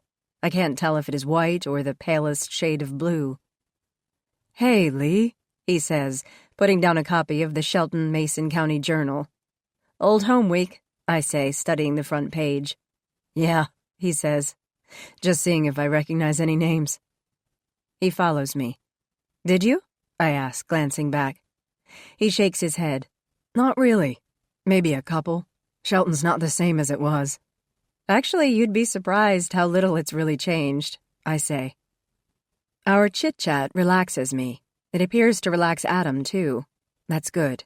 His face falls a little when he sees Montrose. Hey, Adam, Montrose says. Detective? He looks over at me. I thought I was just going to be talking to you. It's not a talk, Montrose says. This is an interview about your wife's murder. Adam's face goes a little pink. I know that, Detective. I just didn't know that there was going to be two of you. He looks at me once more. Kind of feel ambushed here, Lee. Not the intent, I tell him. Just procedure. We're a small team here, but when we can, we prefer two detectives in the room. This will be fine. Take a seat, okay? Adam sits down across from us. I notice the beginnings of a little underarm sweat staining his formerly pristine shirt. He's nervous. That's fine. I'd be nervous too if I were hauled into the sheriff's office to talk about the murder of someone close to me. Not because I'd be guilty, but because being so close to evil is pretty daunting stuff. We're going to record this, Adam, Montrose says. Again, procedure. Adam keeps his eyes fixed in my direction. Should I have a lawyer here, Lee? Montrose responds right away. Do you think you need one? You are not a suspect, I say, which is how I feel. Unlike Montrose. He hasn't written Adam off his list yet. I'm hoping that this interview ties up the loose ends we collected while interviewing others associated with the case. Adam appears to relax in his chair. Montrose presses the on button on the recorder. Okay, I begin. We're going to cover a few things that need clarification, Adam. Some of these things might seem inconsequential to you, or even hard to remember, but do your best, okay? I realized that I just gave Adam an out by saying he might not remember. Montrose is going to ream me on that later, if he caught it. We've been going over some witness statements, I say. Right, Montrose jumps in. You know we've been out interviewing people, and we have some statements that are in conflict with your account of what happened. Really? Adam says, blinking. That surprises me. I was kind of a mess when we talked, but I thought I'd covered everything as accurately as possible. Let's start with the 911 call made by Mr. Bacher, I say. Okay, what about it? He says you told him that your cell phone didn't get reception there. Yeah, that's right. Montrose leans forward a little. Then how come you were able to phone Sophie's parents to get them there? Cell service wasn't great, Adam says, but sometimes it worked. I guess it worked then. All right, I say. Can you tell us what Sophie was wearing when you last saw her? He looks down at the table, then back at me. Yeah, he says. She was wearing a white beach cover-up over her bathing suit. I think she was planning on laying out in the sun, or maybe swimming. Water gets warm in that little cove. Did she have on anything else? I ask. Sun hat, he says. Got it in Santa Barbara the summer before. Let's revisit your description of your wife's attacker, Montrose says. Adam thinks a beat. I never saw the bastard's face. So if you want me to ID a photo or something, that's not going to work. It happened so fast, it was a blur. We understand, I say, though I know Montrose doesn't. Can you remember anything more about him? Hair color? What he was wearing? He came at Sophie from behind. She screamed, and I started rowing. I saw that it was a man, bigger than her. Okay, fine. What about his clothing? A hat? I ask. Adam looks upward. I don't remember a hat. He was wearing a red jacket and khakis, I think. I can't swear to that, but that's what comes to mind. You try remembering something when you're in the middle of something like that. It's not easy. No, I think. It isn't. But I did. I remembered every detail of what Albert Hodge was wearing when I was abducted. Every single thing. How he smelled. The scar on his abdomen from an appendix surgery. The watch that he wore was a Casio Digital. The face was white, the band black leather. He wore a flannel shirt and Levi's 501s. His jeans smelled of motor oil.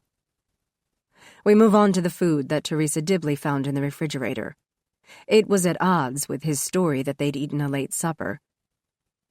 You said Sophie bought sandwiches for dinner that night, I say. Yeah, he says, at the local store just before you get to the cabin. And you ate them? Sophie wasn't that hungry, Adam says. She was fighting a cold, but yes, we ate, not much. I don't tell him that Sophie's stomach was empty. And in that moment, it seems like he's reading my mind. I wonder if I'm telegraphing excuses to him, because I know he didn't hurt his wife, despite my partner's assessment. You know, he says, I don't think she ate after all. She bought sandwiches, and Aubrey and I ate some of one. That makes sense, I think. There were 2 untouched and 1 that was half-eaten in the refrigerator. The next morning you made waffles. Montrose jumps in. But Sophie didn't have any? Is that right? Adam shifts in his chair. The sweat blooms under his arms have dried. He's calm, cool. Yeah, she wasn't a morning eater. More a cup of coffee kind of girl. But she was drinking wine, Montrose says. Before 11? We were on vacation, Adam answers. She called it wine o'clock, and sometimes it was pretty much all day. Did you buy the sandwiches, or did Sophie? Montrose asks. She did, Adam says, looking a little puzzled now. What's the big deal about the sandwiches? Nothing, I say, just pinning down the timeline. Do you think someone stalked her at the IGA? Adam asks out of the blue. Montrose looks at me, then over to Adam. No. Do you? Not really, Adam answers. She mentioned that the guy behind the meat counter checked her out, but that was Sophie. She not only got a lot of looks, she never missed a chance to tell me about them. I know that sounds bad talking about her that way, but she was proud of the attention. I was too. It just was the way things were. Did the man at the meat counter intimidate her or make her feel uncomfortable? I ask. No, not really, he says. Like I said, she liked the attention. Don't you? I ignore his remark. It's odd. It feels combative and unkind, not like Adam at all. Suddenly the room goes quiet and Adam asks for a bathroom break. Montrose directs him to the men's room down the hall.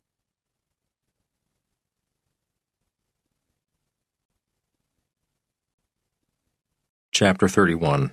Adam. The urinal at the sheriff's office has a deodorant cake the size of a frisbee. I stand there doing my thing and wonder where the interview is really going.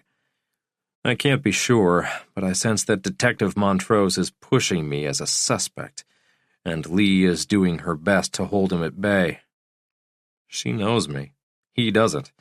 And as far as who ate what the night before, who gives a crap? I couldn't even remember my phone number when the cops on the scene asked for it. Traumatized. Big time. I zip my fly and flush. At the mirror, as I wash my hands, I see myself the way others likely do. At least I think so. I'm not GQ, but I'm not Farm Quarterly either. I'm going to hit 40 soon, and I'm told that's when a man is at his peak in terms of power and sex appeal. I could lose the glasses, I guess. Though that might make me look older. Older is not what I'll need if I'm going to duke it out for another run up the ladder. I replay what I told the detectives that day and what I'm saying now. I have no reason to change my story. Things happened as they happened. But somehow the pleaser in me emerges, and I find myself trying to fill any tiny gaps just to make things smoother. I've done that at Sky Arrow.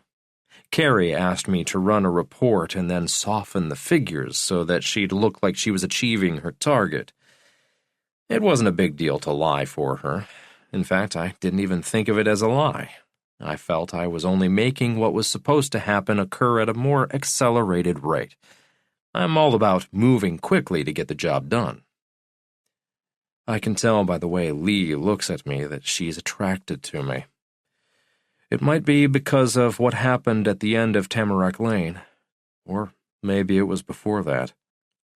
She had a crush on me, though she was a kid, and I didn't really see it at the time.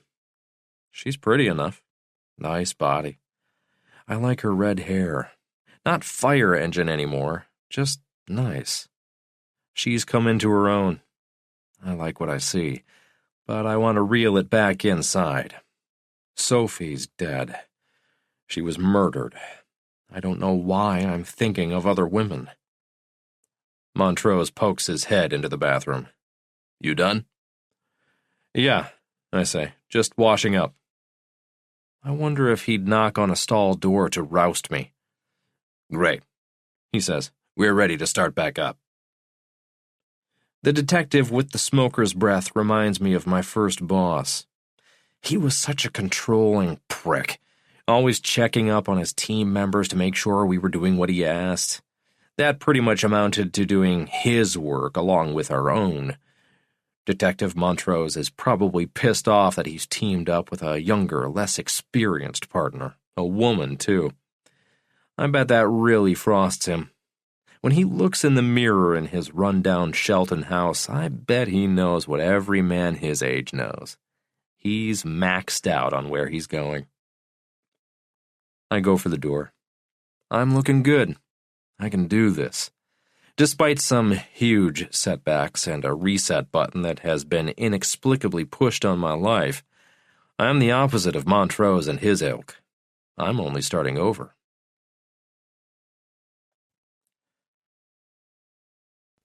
Chapter 32. Lee. With Adam back in the interview room, Montrose and I have silently agreed to a ceasefire. He's sure about Adam, who he now considers a Class A liar. I don't see that at all. I do know, however, that what we are about to discuss will almost certainly change one of our opinions. We're about to get very personal. A man confronted with accusations of adultery will often lie. Frank Flynn is pretty much insane in his hatred of Adam, so strike him and his tale. Jana Fong told me what she believed, but she didn't have an axe to grind, not that I could tell. She was on Team Sophie, but her now-dead best friend hadn't given her any assault weapons for the assassination of her husband. Adam, I say without preamble, were you having an affair? He shakes his head. Seriously? This is hard, but it needs to be done. It might be important, I tell him. He lets out a disgusted sigh. It's none of your goddamn business, he says, digging in. It has obvious relevance, Montrose says a little gleefully. What's the story? Adam looks at the wall, his demeanor suddenly changing from defiant to embarrassed. He folds his arms over his chest. That quickly, there is a sheen to his forehead. Look, he says. I'm not proud of it, but yeah. All right. I had a thing with a coworker. It was meaningless, work-related. That stops me. I wonder what kind of place Skyero is if having an affair is considered work-related. Who was it? I ask. My boss, Carrie Lacroix. When was it? Montrose asks. A few years ago, Adam says. A few years ago, Montrose repeats. That's what I said. Did Sophie know about your affair? It wasn't an affair, so no, Sophie didn't. She didn't know because it was nothing to me, just something to do. Maybe advance my career. I don't know why in the hell I slept with that woman, but she offered, and I said yes. She offered, Montrose says, his tone on the edge of sarcasm. Adam narrows his gaze at Montrose. Yeah, he says. Probably hard for you to understand that concept, but yes. She was into me and I took it. And Sophie didn't know, I repeat. We never talked about it. I cheated on my wife, I'll admit to that, I did. So put a big fat check mark after my name. Lots of guys do. And if you're trying to say that I had something to do with Sophie's disappearance because of that, you would be barking up one more wrong tree. Adam gets up, his eyes stay pointed at me. I really expected more of you, Lee, he says, shaking his head. I never thought for 1 second, out of all the people in the world, that you'd shit on me. Jesus. Sometimes you can't even trust your own instincts about people. I'm just doing my job, Adam, I say, a little afraid my voice will crack. Thankfully, it doesn't. He gives me one more look. If your job is to piss on people whose lives are ruined by a random act of violence, they should give you an award. We have more questions, Montrose says, now pulling himself back into the show. Take your questions and shove them up your ass, detective, he says. I'm done. A few minutes later, Montrose joins me in my office. My eyes land on his hands. His tremors are almost always more pronounced later in the day. He catches my gaze and shoves them immediately into his pockets. I pretend not to notice. Are you all right? He asks. Yes, I say. I mean, no, not really. He's a jerk. I know you think he's great for something he did for you years ago, but I also understand that guy could benefit from a personality transplant. He's an egomaniacal loser. That's the worst combination. I'll give you that, I say. But he's also right about something. He didn't kill his wife. We don't know that. I point to my computer screen. It's a preliminary report from the lab. It came in while we were prying into Adam's personal affairs. Montrose leans in to get a good look, but the type is too small. I look up at him. The semen found in Sophie's body wasn't Adam's. He is clearly stunned. How do you know that?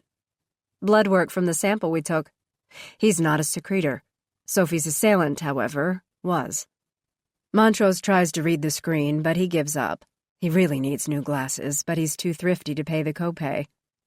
That doesn't make any sense, he says. Then whose is it? Don't know yet, I say, running that now. So he's only guilty of being a jerk, Montrose says. I guess so. The jerk that pulled me out from under a web of plum tree branches will probably never talk to me again. It has been a day for the ages. I'm ready to get a bottle of wine and go home to my cat. God, I have such a full life. Ridiculously full. And I follow through. I get a good bottle of Chardonnay from the top shelf at the Safeway on Franklin. It's not a celebration. I just think a better bottle will help more than my usual bottom shelf twist top. When I arrive home, Millicent is there to greet me at the door. Yes, ridiculously full. I sit there in my kitchen drinking, from a glass at least, and staring at my phone. Finally, I do what I know I should never do. I text Adam. I'm sorry about today. I keep my eye on my phone while stroking my cat and wish that I could do the day over. I am sorry. I was doing the right thing, but that doesn't make it feel right. No reply comes from him.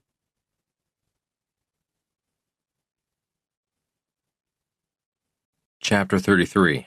Adam. Seeing Lee at her office with that doofus partner did what seeing her always does to me. It made me think about the day she went missing.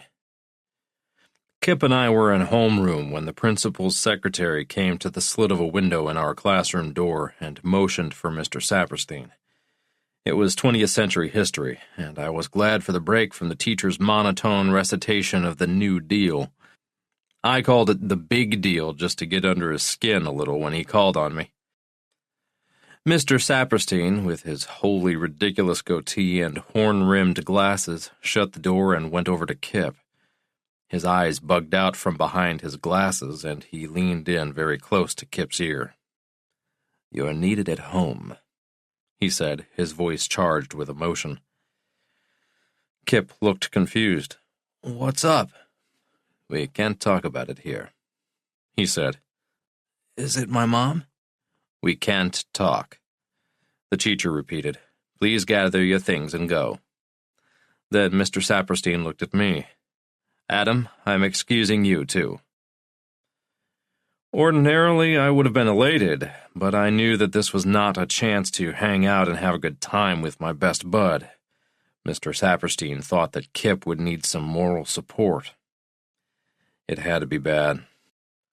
I thought that maybe one of his folks had dropped dead, or maybe the house burned down.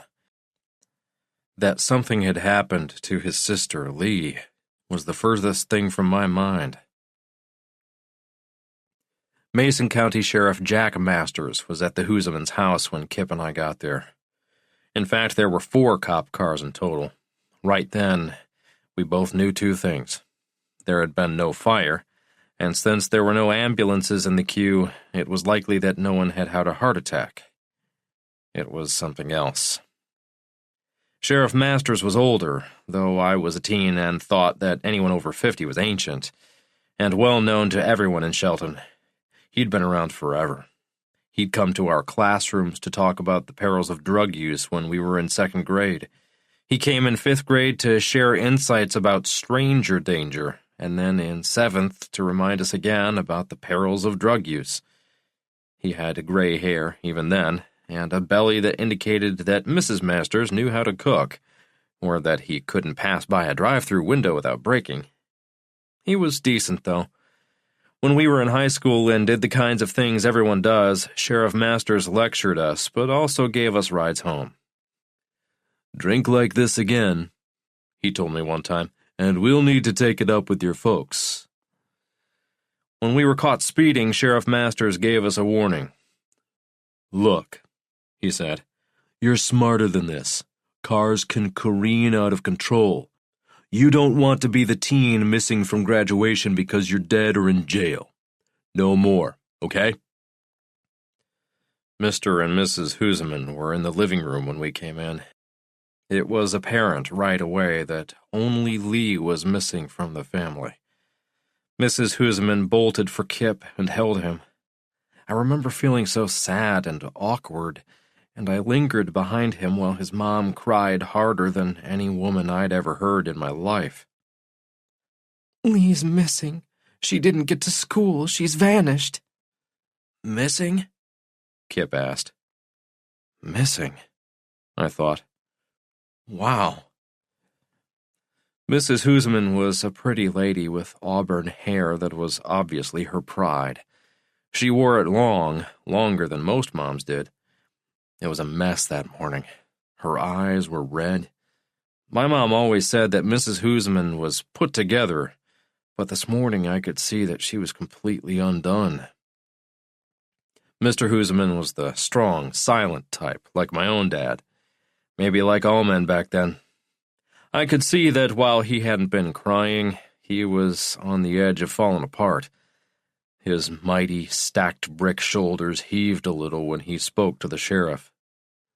"She'd never run away, Jack," he said. "I just have to consider everything," Sheriff Masters said. "I know your girl. She's a good kid." He acknowledged us with a quick nod.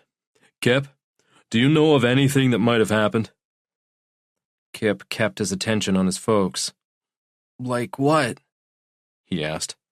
"Dad's right. Lee's not a runaway." "Right," he said. "Okay. Has she said anything to you that might help us find her? Someone bothering her?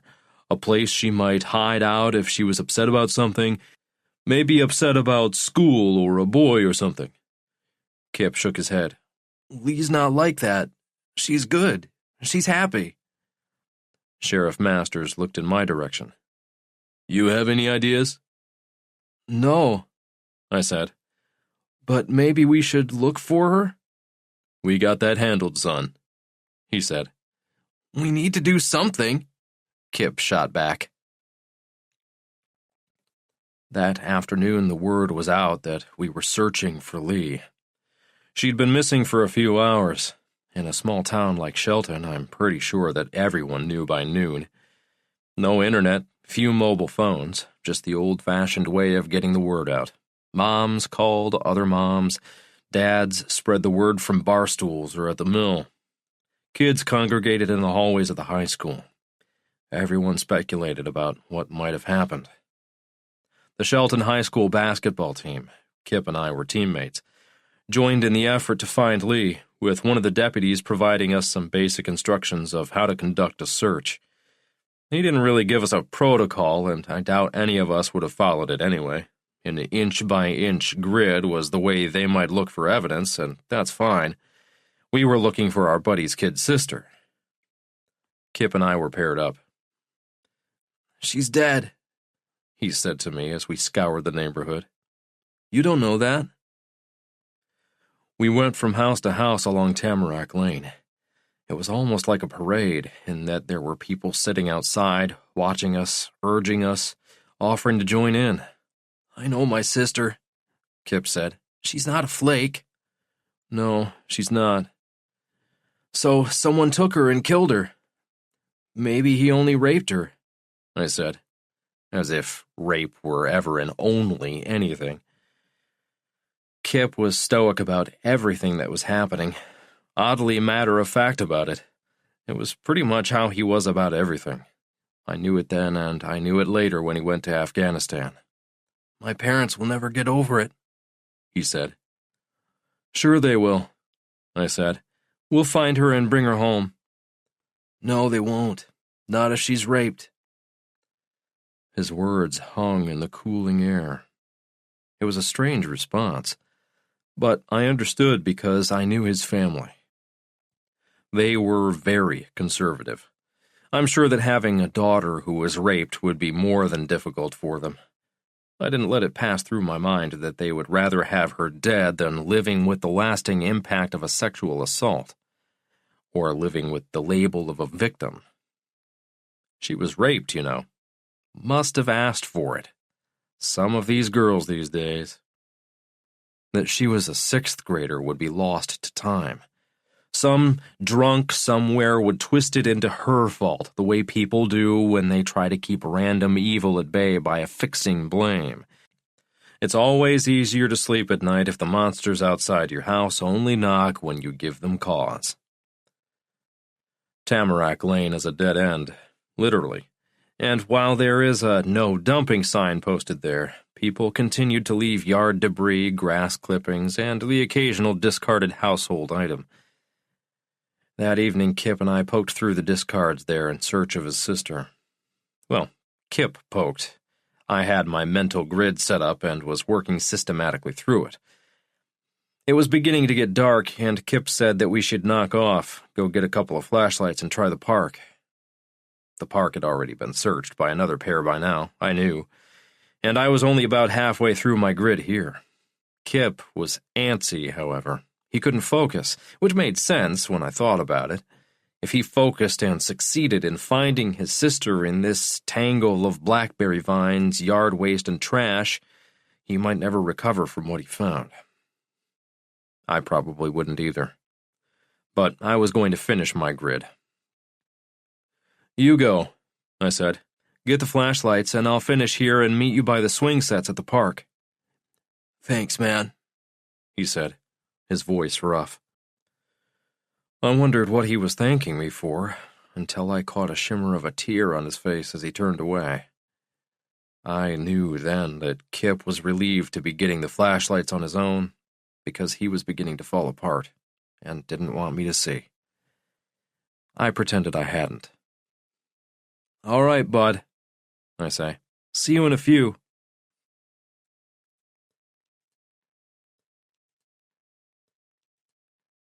Chapter 34. Lee. I could hear twigs snap, but I couldn't scream. Someone was near.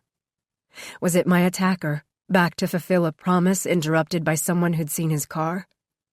His words played over and over like Kip's favorite CD. Don't say a word, and don't move a muscle. I'll know if you do. I'll be back when it's dark, and then I'll take you home. The movement of someone coming. Was it someone sent to find me?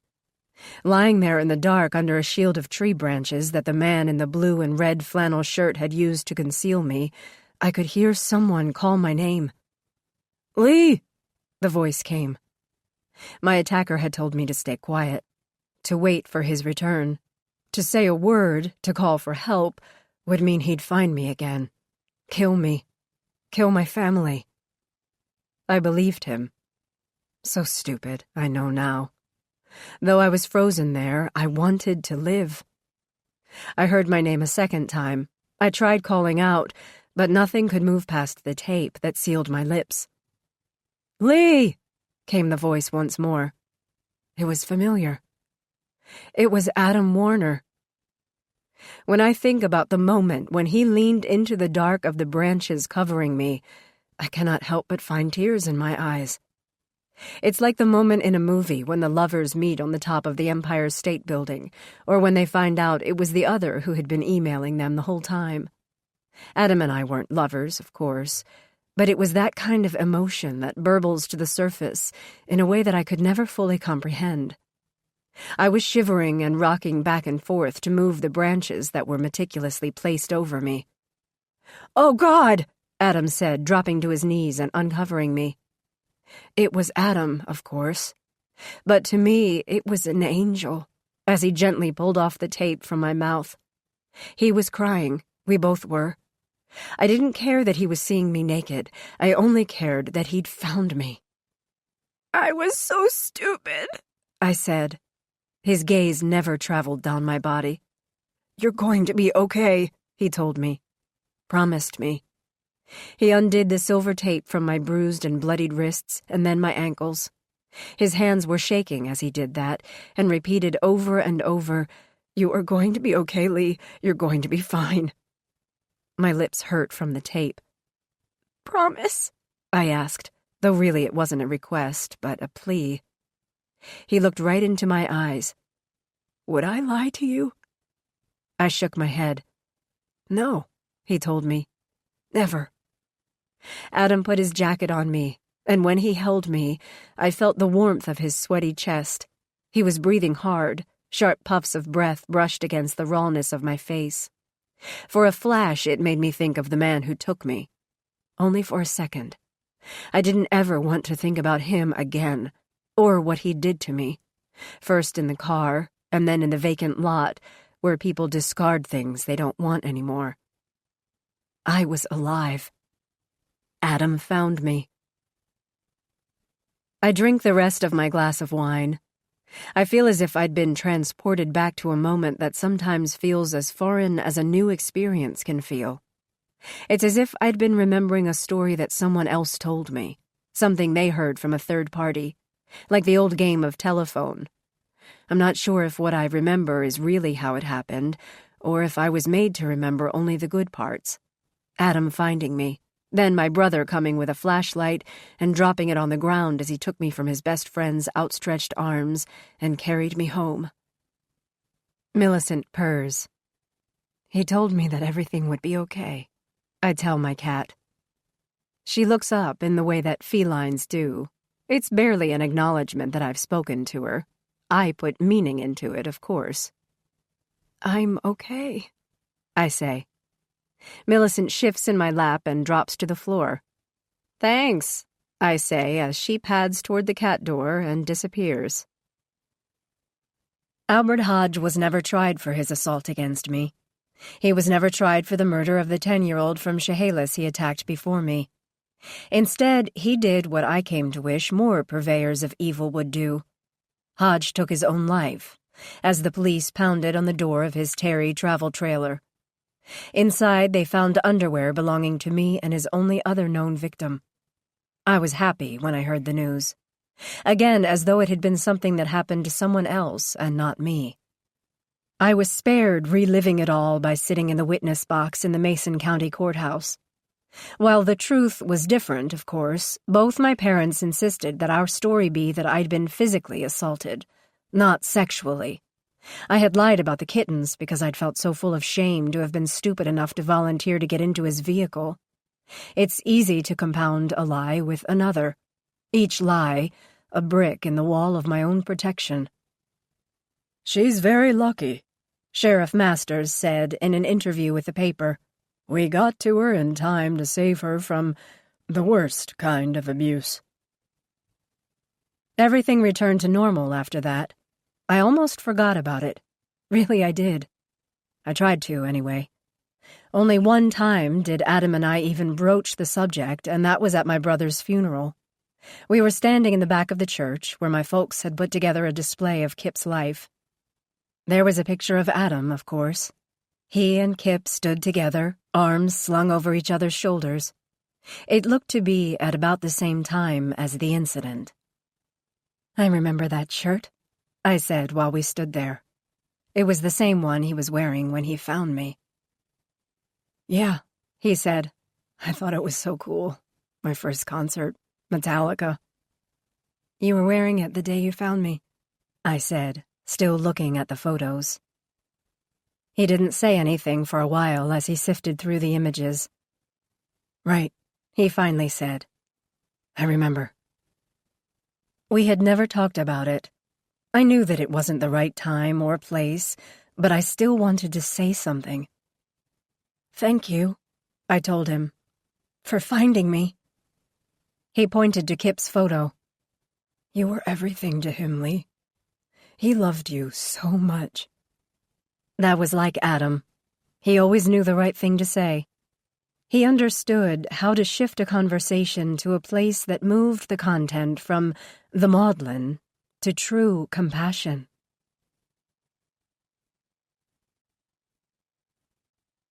Chapter 35. Adam. Lee and I had a bond that was invisible but titanium strong. Finding Kip's kid sister after she went missing was the greatest thing I'd ever done. Yet I didn't feel the need to make an issue out of it. I worked the search like I do everything. I made a mental grid of where we'd gone, then kept working the grid and did what I could do to keep Kip from cracking into a million pieces. It's what I do in the office today. Seriously.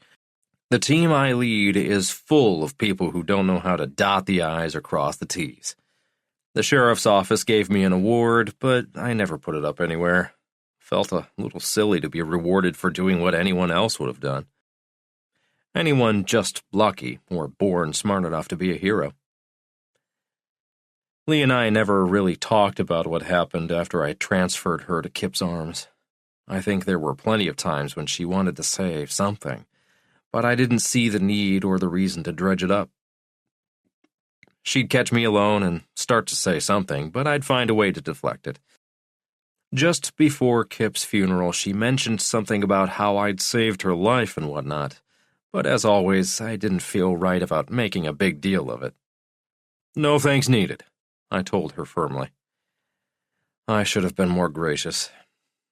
She was a wreck all day as she shepherded her parents through what I'm sure was in the top 2 of the most difficult days of their lives. I could see her breaking apart in front of me, and it made me feel weird, awkward. You saved my life, she repeated. I owe you. I deflected it, as always. You don't owe me anything. She tugged at me a little. You don't get to decide.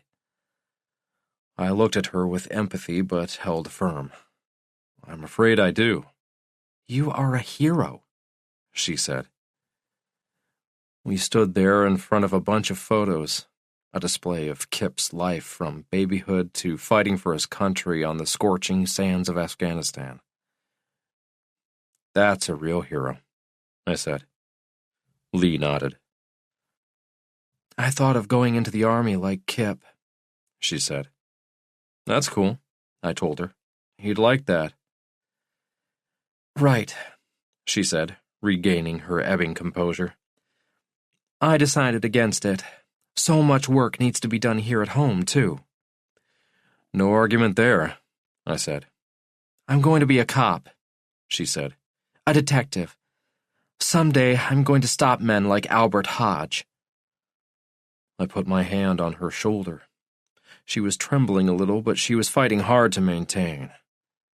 I think that's a great idea.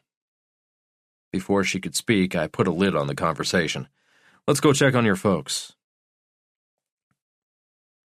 I could count the times I returned to Shelton after Kip's funeral on a single hand. I didn't go to any class reunions or anything like that. I wanted to shake the sawdust off my clothes for good. I wanted a better, bigger life than my father had. And yet it was still a part of who I was. Who I used to be, anyway. Every now and then I'd check the Shelton Mason County Journal's webpage to see what was happening in the place I'd called home until college gave me the excuse and means to escape. I read about DUIs, funerals, levees that failed. It both surprised me and made me very happy to see that Lee Huseman had been hired on as a Mason County Sheriff's deputy, then later that she made detective. Her picture was online, and I looked at it on my Sky Arrow laptop, taking it in for the longest time. I could still see traces of the girl I knew, but Lee was all grown up now. She looked pretty, which I guess she always has, but she'd been a kid when I last really paid attention to her. She stood there with a couple of other new hires, looking confident. She wore her red hair a little like her mother did, which brought a smile to my face. I thought of reaching out to her through Facebook. I even found her profile, but I didn't message her. Just as she was a reminder of the place I left, I was sure I was a very real reminder of the worst thing that had ever happened to her.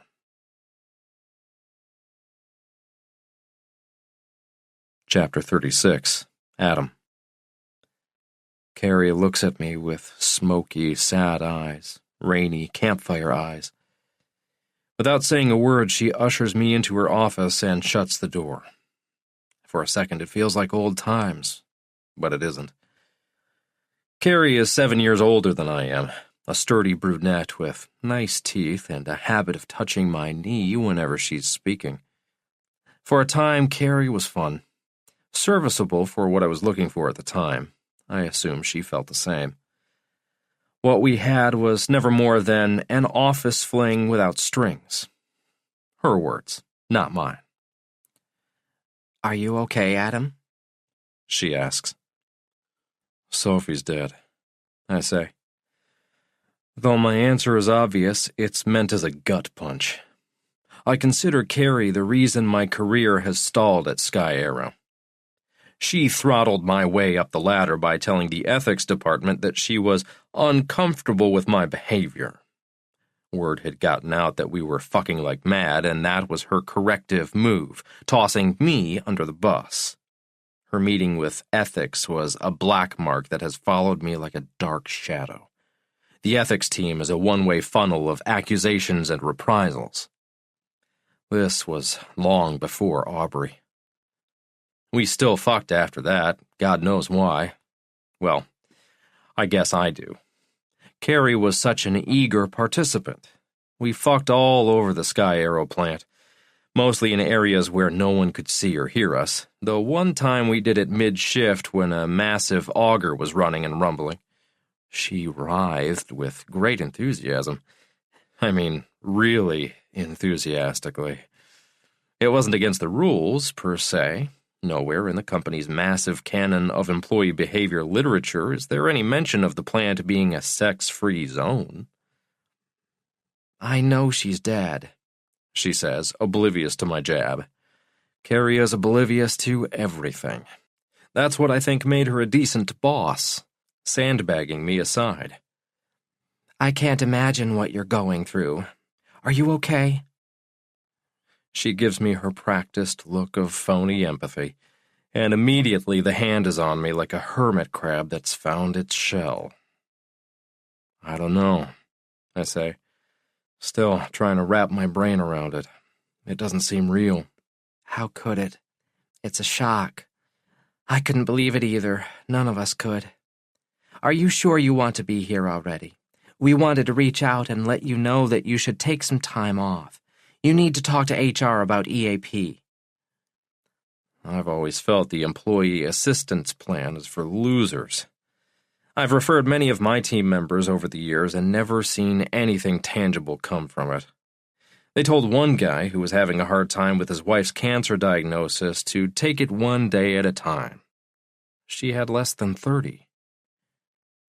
I think work is the best thing for me, I say, for a couple of reasons. 1, it is easy work. 2, I don't know what I'd do sitting around the house with Aubrey and the nanny all day. "I don't know," she says, moving her hand up my leg about an inch. I can't tell if it is opportunistic or predatory behavior, or if she's just trying to demonstrate some sympathy. I decide to test her. "Maybe we could grab a drink after work?"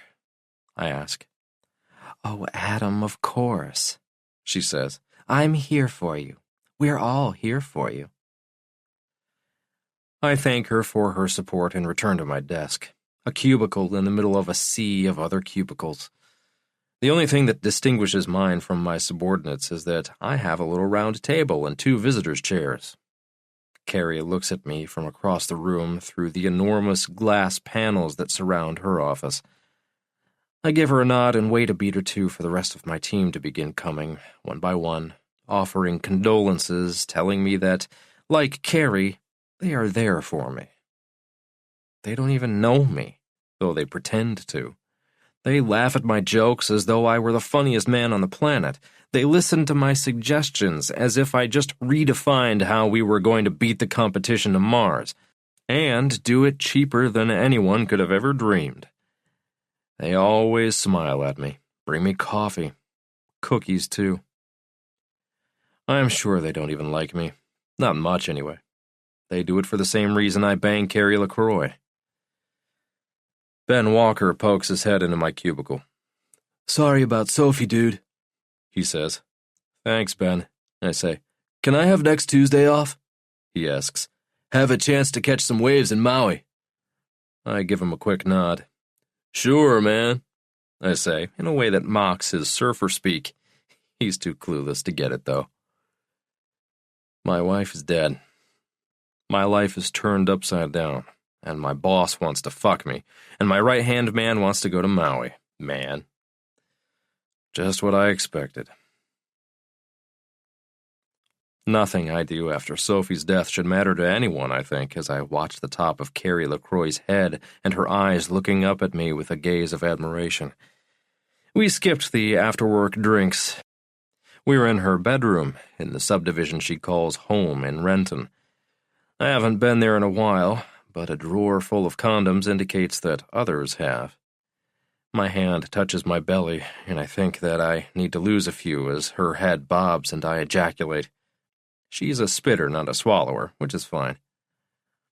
"I've missed you," Carrie says, sliding up my naked body and propping herself up with a ridiculously frilly pillow from some outlet store. That was one good quality about Sophie. She didn't do the girly girl bit. I never had to shove a teddy bear off the bed when we had sex. "Missed you too," I say, though I haven't even thought of her like that since she figuratively screwed me over with her ethics department complaint. But then again, I'm a wreck, and I feel like I'm spinning out of control. Sophie is dead, and I'm pissed off at her. Carrie is there, ready, just like always. "I want you to ride me like a forklift," she says. Carrie likes aerospace and factory sex talk for some goddamn reason. "Spread your wings," I tell her without the slightest embarrassment. "I'm coming in for a landing." She murmurs some expression of utter delight, but my mind is elsewhere. Carrie LaCroix is a lousy lay, a crummy distraction. It comes to me just then that making like a plane going into a hangar is only a little better than nothing. I feel like telling Carrie that, but she seems so happy right now. When I get home, Katrina is packed up and ready to go. She's 23 and from Romania. Her English is perfect, and she's great with Aubrey. She is attractive, no doubt, but as stupid as I am for sleeping with Carrie, I'm not about to put any moves on Katrina. I need her as a nanny. "Sorry," I say. "Had to work late." "Business is important," she says. "but so is family." I give her a disarming smile. "Thank you for everything," I say. "I'm a little lost right now. Not sure how I'm going to get through all of this." "You are a smart man," she tells me. "You'll find a way. Aubrey is asleep. She thinks her mother is an angel, you know." "She doesn't understand the finality of death," I say, pulling off my jacket and laying it over the back of a chair. "She will learn," Katrina says. "Good night, Mr. Warner." I almost tell her to call me Adam, but I don't. Good night, Katrina. See you in the morning. I pour some Makers into a glass and head down the hall to check on Aubrey. She's curled up like a kitten in her bed. I adjust the covers a little and sit on the rocker that Sophie bought to nurse her in. I want to cry, but I can't. I just can't make the tears come. I get up and fix another drink, and then another. During the night, I'm convinced I feel Sophie breathing. She's on her side, facing me. Her breath comes at me in soft puffs. I can't sleep. I lay there looking at the ceiling. I don't know what to do.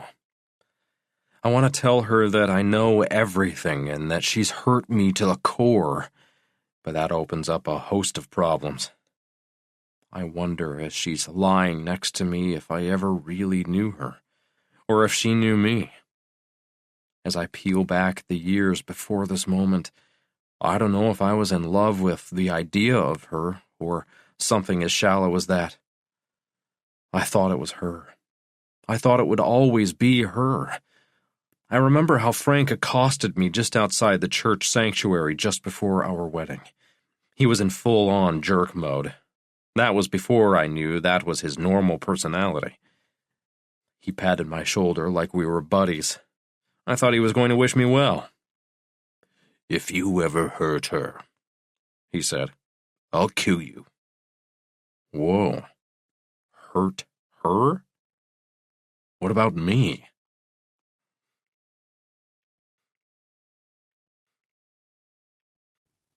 Chapter 37. Lee. Friday morning, Montrose is suspiciously chipper, considering his normal morning gloom and his disappointment over Adam being ruled out as Sophie's killer. "Are you going to let me in on it?" I say, finally. Whatever do you mean? God, you're a horrible actor. Something's happened. You're going to make me guess? You could try. I sigh and study him. It's good news? Actually, great news. We don't get great news. Wrong department. I eye him, force myself to think. All right. You were waiting for Jim Coyle's employer to call you back. He winces just perceptibly, patered. So they called back. How'd it go? He gives up the game. It went fucking fantastic, Lee. He's been messing with them for years, and they're going to cut him loose. He's never where he's supposed to be. And get this, they have no record of excessive absences related to any medical condition. Yeah, he's missed work, but they think it's because he's a drunk. He pauses and pretends to look at his watch, a Rolex he flashes whenever he can. I suspect it's fake, but never call him on it. I expect he's getting his pink slip right now. Let's bring Coyle in, he says. Our phones ping at the same time. Nice. Search warrant for Coyle's place, Montrose says. Gonna be a great day. You drive, I tell him. All it took was one lie for Jim Coyle to transition from person of interest to murder suspect. It was more than that, of course. Coyle had a criminal record that included violence against a woman. He lied to his employer about his whereabouts. He lived within minutes of where Sophie had been taken. There was more, all circumstantial, obviously. Coyle had a truck that matched what Sheila Simmons, the crime scene Facebook poster, had said she'd seen on the highway directly above the Wisteria, Chrysanthemum, and Lily cabins around the time of Sophie's disappearance. What's more, I noted in my report after our first contact with Coyle at his property that the back bumper of his truck had reeds stuck to it that appeared to me, not that I'm a botanist, like what I'd seen where the kayakers had found Sophie's body. Armed with a search warrant, Montrose and I arrive at Coyle's mobile home. His truck is missing, and the minute we get out of the car, we hear his dog yapping. I love all animals. I love my cat. But the truth is, I don't care much for the incessant yapping of any dog, which I'm sure is owing to the fact that my neighbors have a Chihuahua with the lung capacity of a St. Bernard. He's not here, I say. The damn Pomeranian is. I smile. Montrose and I are a match on something besides espresso and beer. I knock on the door. Its thin aluminum sheeting reverberates like a snare drum. James Coyle! I call out with some volume, to ensure that my words are heard over the barking Pomeranian, which by now has gone completely berserk. Mason County Detectives Huseman and Montrose here, We're here to execute a warrant on these premises. Montrose and I look at each other while we wait a moment. I check the door and, surprisingly, find it unlocked. We look at each other again. Maybe he'll shut up if we let him out, Montrose says. God, I hope so. The puffball with teeth is yapping, and we need to find Jim Coyle, so we go inside. The dog makes a break for it, and we let it scoot itself out into the yard. Oops, Montrose says. Coyle's house is small and reasonably tidy for a single guy. Even the throw pillows on the sofa are squared up against the armrest. It's clean, but not very homey. The walls are barren, except for a canvas print of a big blue Pacific octopus. Its arms reach out over the edge of the frame. I look closer, and I notice the figure of a woman bound by one of the animal's 8 legs. It's creepy, and I motion to Montrose to take a shot of it with his phone. The front room is set up for TV and beer drinking. On the wall opposite the octopus print are 3 neon beer signs, Rainier, Hams, and Rhinelander. The TV is an old-school pecan console that straightaway reminds me of my grandparents. Hasn't he heard of a flat screen? Montrose says as we move through the cramped space, looking for any sign Sophie Warner might have been there. Not everyone cares about seeing the facial pores of his favorite celebrity. Montrose takes photos of the room. Says the Hulu streamer. I ignore his remark. I'm drawn to a piece of yellow paper on the small kitchen table. He left a note, I say, picking it up and reading. I've been this route before. I know that no matter what I say or do, you'll find a way to blame me. I should have killed that bitch when I had a chance. She was a liar. All of them are. And even when she admitted she lied, I was left to rot in prison. Please find a home for AJ. He's got some major issues there, Montrose says, reading over my shoulder. We bag the note and work the rest of the scene inch by inch. I wouldn't make a guy like that for a suicide, Montrose says. You never know what's inside anyone's heart, Montrose. He shrugs. Yeah, kind of defiant there. Doesn't ask for forgiveness, just a home for his dog. The bedroom is too small for a double bed. A single bed, all made up, fills half the room. It's spotless and organized. His clothes hang on wooden hangers, and an examination of his chest of drawers reveals everything from socks to underwear to t-shirts and jeans, folded neatly. Prison will do that to you, Montrose says. I know I shouldn't feel sorry for Coyle, but I do. A little. It's possible that he was overcharged for his crime, a kind of undoing of his life that could never be righted. Maybe he fixated on Sophie, saw her at the IGA, and followed her to the cabins just beyond Octopus Hole, then came and took her the next day. His health was failing, his job was in jeopardy. When we showed up, he could envision his future, and it was ugly. Some self-pity in that note of his, Montrose says. When we find him and bring him in, he'll have some real reason to feel sorry for himself. It was a suicide note, I say. We're not going to find him alive. Guys like that are all talk, Montrose says. Trust me. I've been in this line of work longer than you have. Just saying, not trying to make it seem that I don't appreciate your insight, but this time I'm right. We've had this conversation before. In the past, I've pushed back. This time, I let it slide. We'll need to get out of Bolo, I say. Statewide, I think. He could be anywhere. I agree, Montrose says. Let's get the tech up to process the scene here. No sign of Sophie, but you never know what they'll vacuum up. What about the dog? I say as we shut the thin door to the mobile home and seal it with crime scene tape. What dog? He says. I make a face. I get it, but we need to call animal control. Fine, cat lady. Within the hour, Mason County has issued a be on the lookout for James Edward Coyle, 49, and his truck, a red Ford F-250 with Washington plates. He is wanted in conjunction with the abduction and murder of Sophie Warner, and should be approached with extreme caution. These days, things only move fast or faster. Within 30 minutes of the bolo, our PIO had already fielded 4 media calls, including Linda London, who was always on the hunt for clickbait stories. Stories start on Twitter and then jump to Facebook and finally onto the electronic pages of legacy media sites.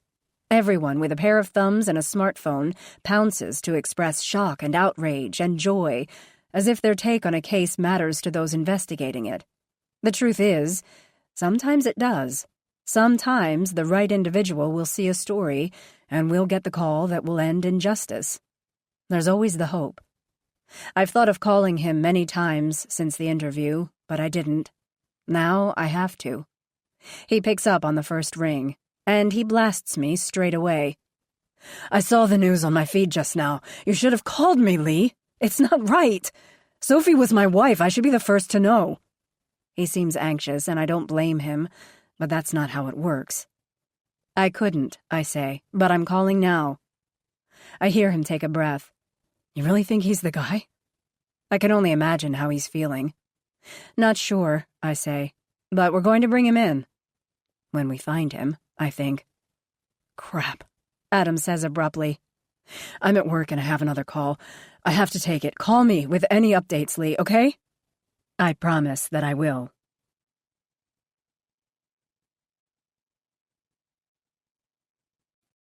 Chapter 38. Adam. She circles like a buzzard outside my front door.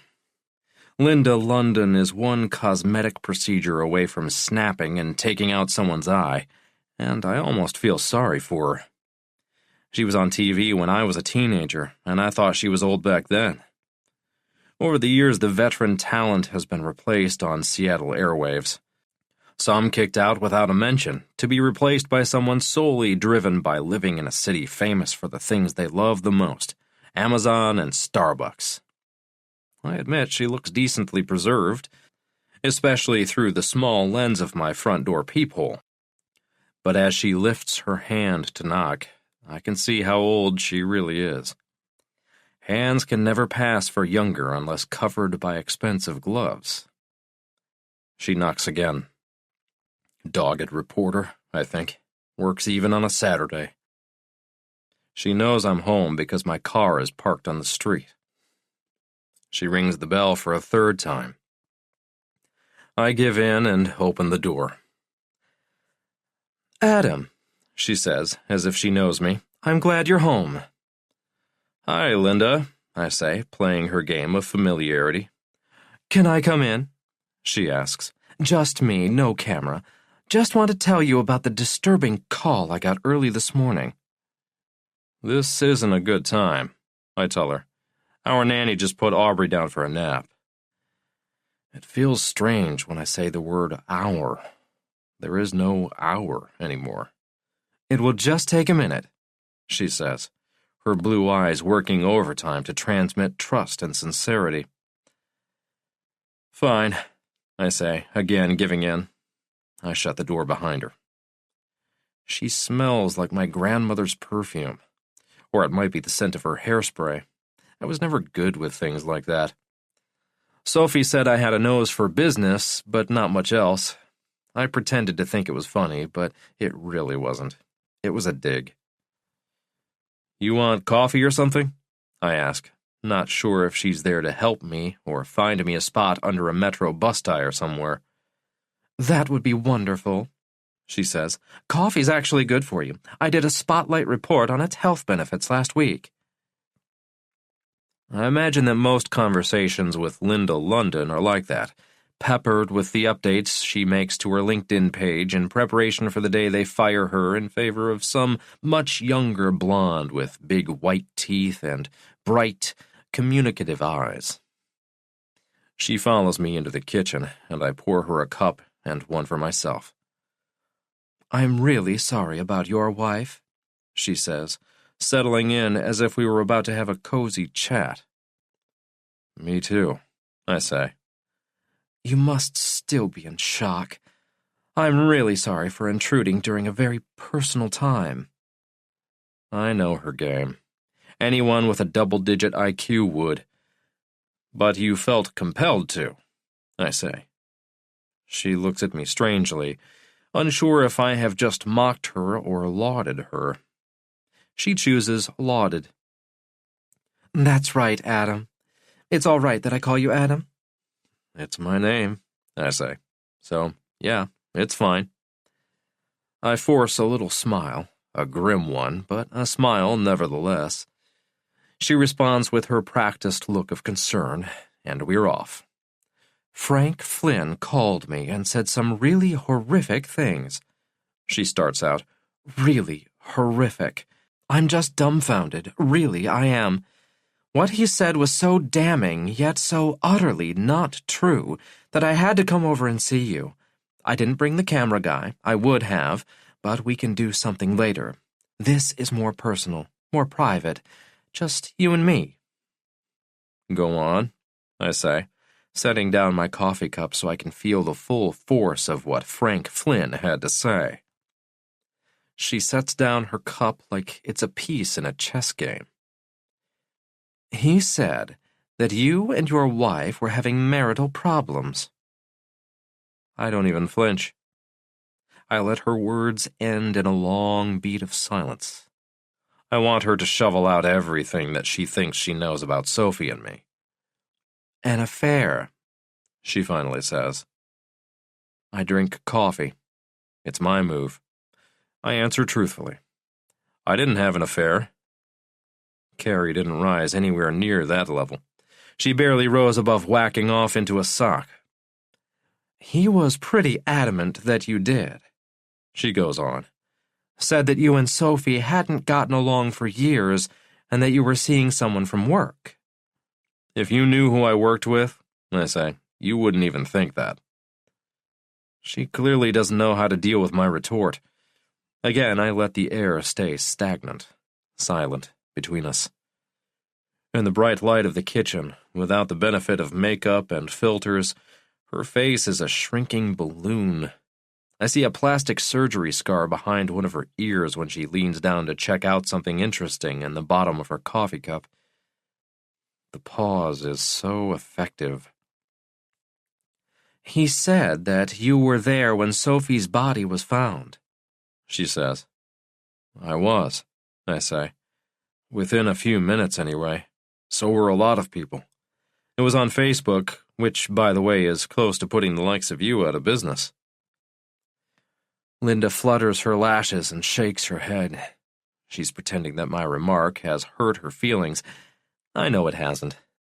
I know that every day she gets on Facebook and massages her page like it's her last chance for relevancy. She pushes. Don't you think it's even a little strange that you were there? What's so strange? Sad, painful, I get. But I was still at the cabin less than a mile away. I tell her. I got an alert on my phone, so I went.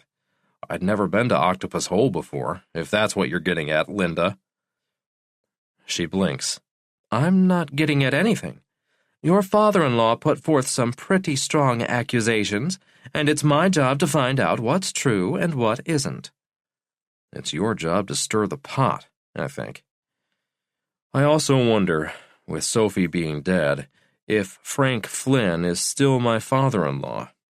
I hope not. I hope that I can just lop off his branch from my family tree. Helen's, too. I understand, I tell her, though of course I know she's a liar. She looks around with her obvious and practiced sympathy. He said that you purged the house of all things that belonged to Sophie. I knew that would piss him off. Good, I'm glad. I bet he's railed about that to everyone from the kid taking the money at a drive-thru to his buddies at the golf course. That's not exactly true, I say. Exactly, Linda repeats. What does that mean? I keep on her. I boxed up a few of her things, not everything. I boxed up what I thought Frank and Helen might want to have and what I no longer wanted to live with. Mostly things that had to do with them, not me. I wasn't purging my wife's memory from this house, not at all. Your in-laws are concerned, she says. Suspicious, you mean, I think. Look, I say, my in-laws are grieving. I'm grieving. I have a little girl to think about. Maybe I got a little drunk. Maybe I was a little stupid. Maybe it was too soon. Giving back some family photos that meant nothing to me and some bullshit gifts that I could just have easily tossed out with the trash isn't a sign of anything. I loved Sophie. I never cheated on her. I don't want to forget her. The reporter with the shrinking balloon face looks away. I think I got her. I think I shut her down. And then she rises from the dead. "I think there was a love affair," she says. "I've been asking a lot of questions. People you know. When people talk, things happen." Now she's irritating me with a threat. "I think you should leave now," I say. "I'm not done with my coffee," she lamely says, as if that would be a reason that I'd keep her at my table for one more second. "I'll get you a to-go cup," I say. I'll throw it on your stretched-like-a-drum face, I think. "Linda, time is running out for you," I say as I lead her from the kitchen to the front door. She's scanning the room, looking for anything that will bolster Frank's claims, but there isn't more to see. I have purged the living room of all things Sophie. "Linda," I say, "don't come back." "I'm just doing my job, Adam." "And don't use my first name as though we are friends." "You use mine," she says in a weird tit-for-tat. "Goodbye, Linda," I tell her. "Thanks for making the worst thing that has ever happened to me and my daughter even more painful by regurgitating lies in the guise of phony concern for the truth. I can't wait until you're shit-canned right out of the newsroom." There had been a love affair, but I wasn't the one who had it. I look at my watch, a gift from Sophie that I've decided to keep. Aubrey and Katrina are at the park and won't be back for an hour or so. I head down the hall to our bedroom, my bedroom now. I swing open the closet and start putting all of Sophie's clothes on the unmade bed. I smell her. I remember the last time she wore that dress, that jacket. I feel her all around me. When I'm finished, I go to the kitchen and get the box of garbage bags that I'd set on the counter before Linda London arrived. I don't want to live with any reminders. I'm so angry with my dead wife. Everything that belonged to her, in fact, is headed for goodwill. I had considered pitching it all in the dumpster behind a gas station on the way to work, but I couldn't do that to her. That would be too cold. And as mad as I am, I'm not a bad guy.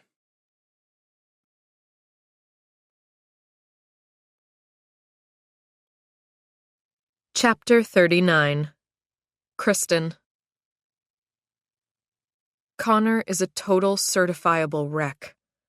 My heart goes out to him. It really does.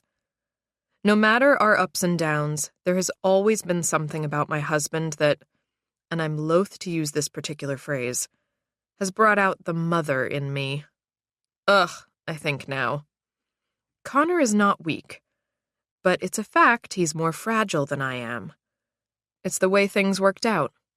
I get to be the strong one, the breadwinner, the one who does the finances. Not because he's not man enough to do those things. It's just that, well, that's who I am. I pour him a drink, because it's the only thing that I think will calm him.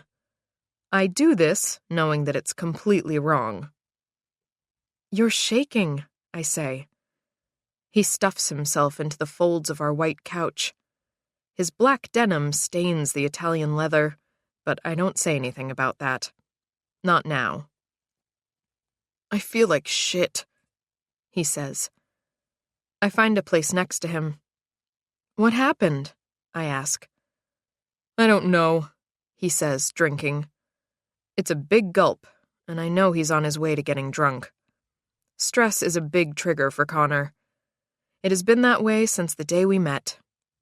I don't pretend to know everything that goes through Connor Moss's head, but I've been with him long enough to dissect his personality with a modicum of astuteness and accuracy. He's thinking. His mind is knitting together what happened in SoCal more than a decade ago, and the tragedy at Hood Canal over Memorial Day weekend. One involved a car, the other a stranger abduction. The events are not similar at all.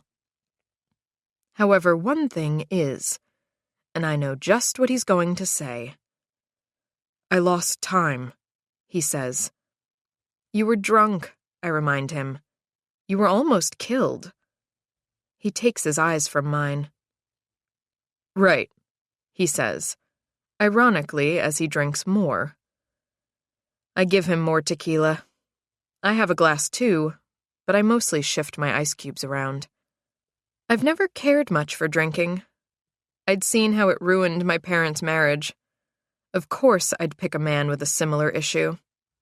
Even with my bachelor's from Seattle U and a JD from the University of Washington. Intelligent me. But Kristen, the blood, he says. I don't know how the blood got there. He glances at me, then back at his drink. He looks like he might cry. Honey, you cut your finger at work, I say, though unconvincingly. You thrashed around in bed. I could hear you from the other room. You were pretty drunk. You bled. No big deal, babe. But you were gone that morning. I was in the cabin. That's right, I say. You were dead to the world, and I went on a hike. That's it. That's the story. He studies his empty glass. Is it a story? I shake my head. No, I don't know what you mean. His eyes are pools of anguish. The blood, he says. My shoes. He's never mentioned it before. I didn't bring it up.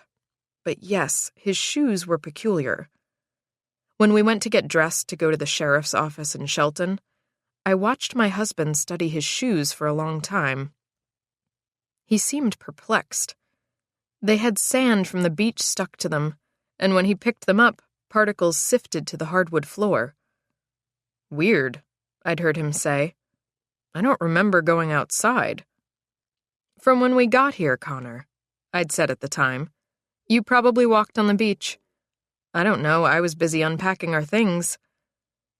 I didn't walk on the beach drunk as a skunk, he now says, shaking like a leaf. The white couch is devouring him. You are screwing with yourself, I say. Stop it. Stop it right now. My shattered husband sets down his glass. I don't know what happened. I don't know at all. You didn't do anything, I say.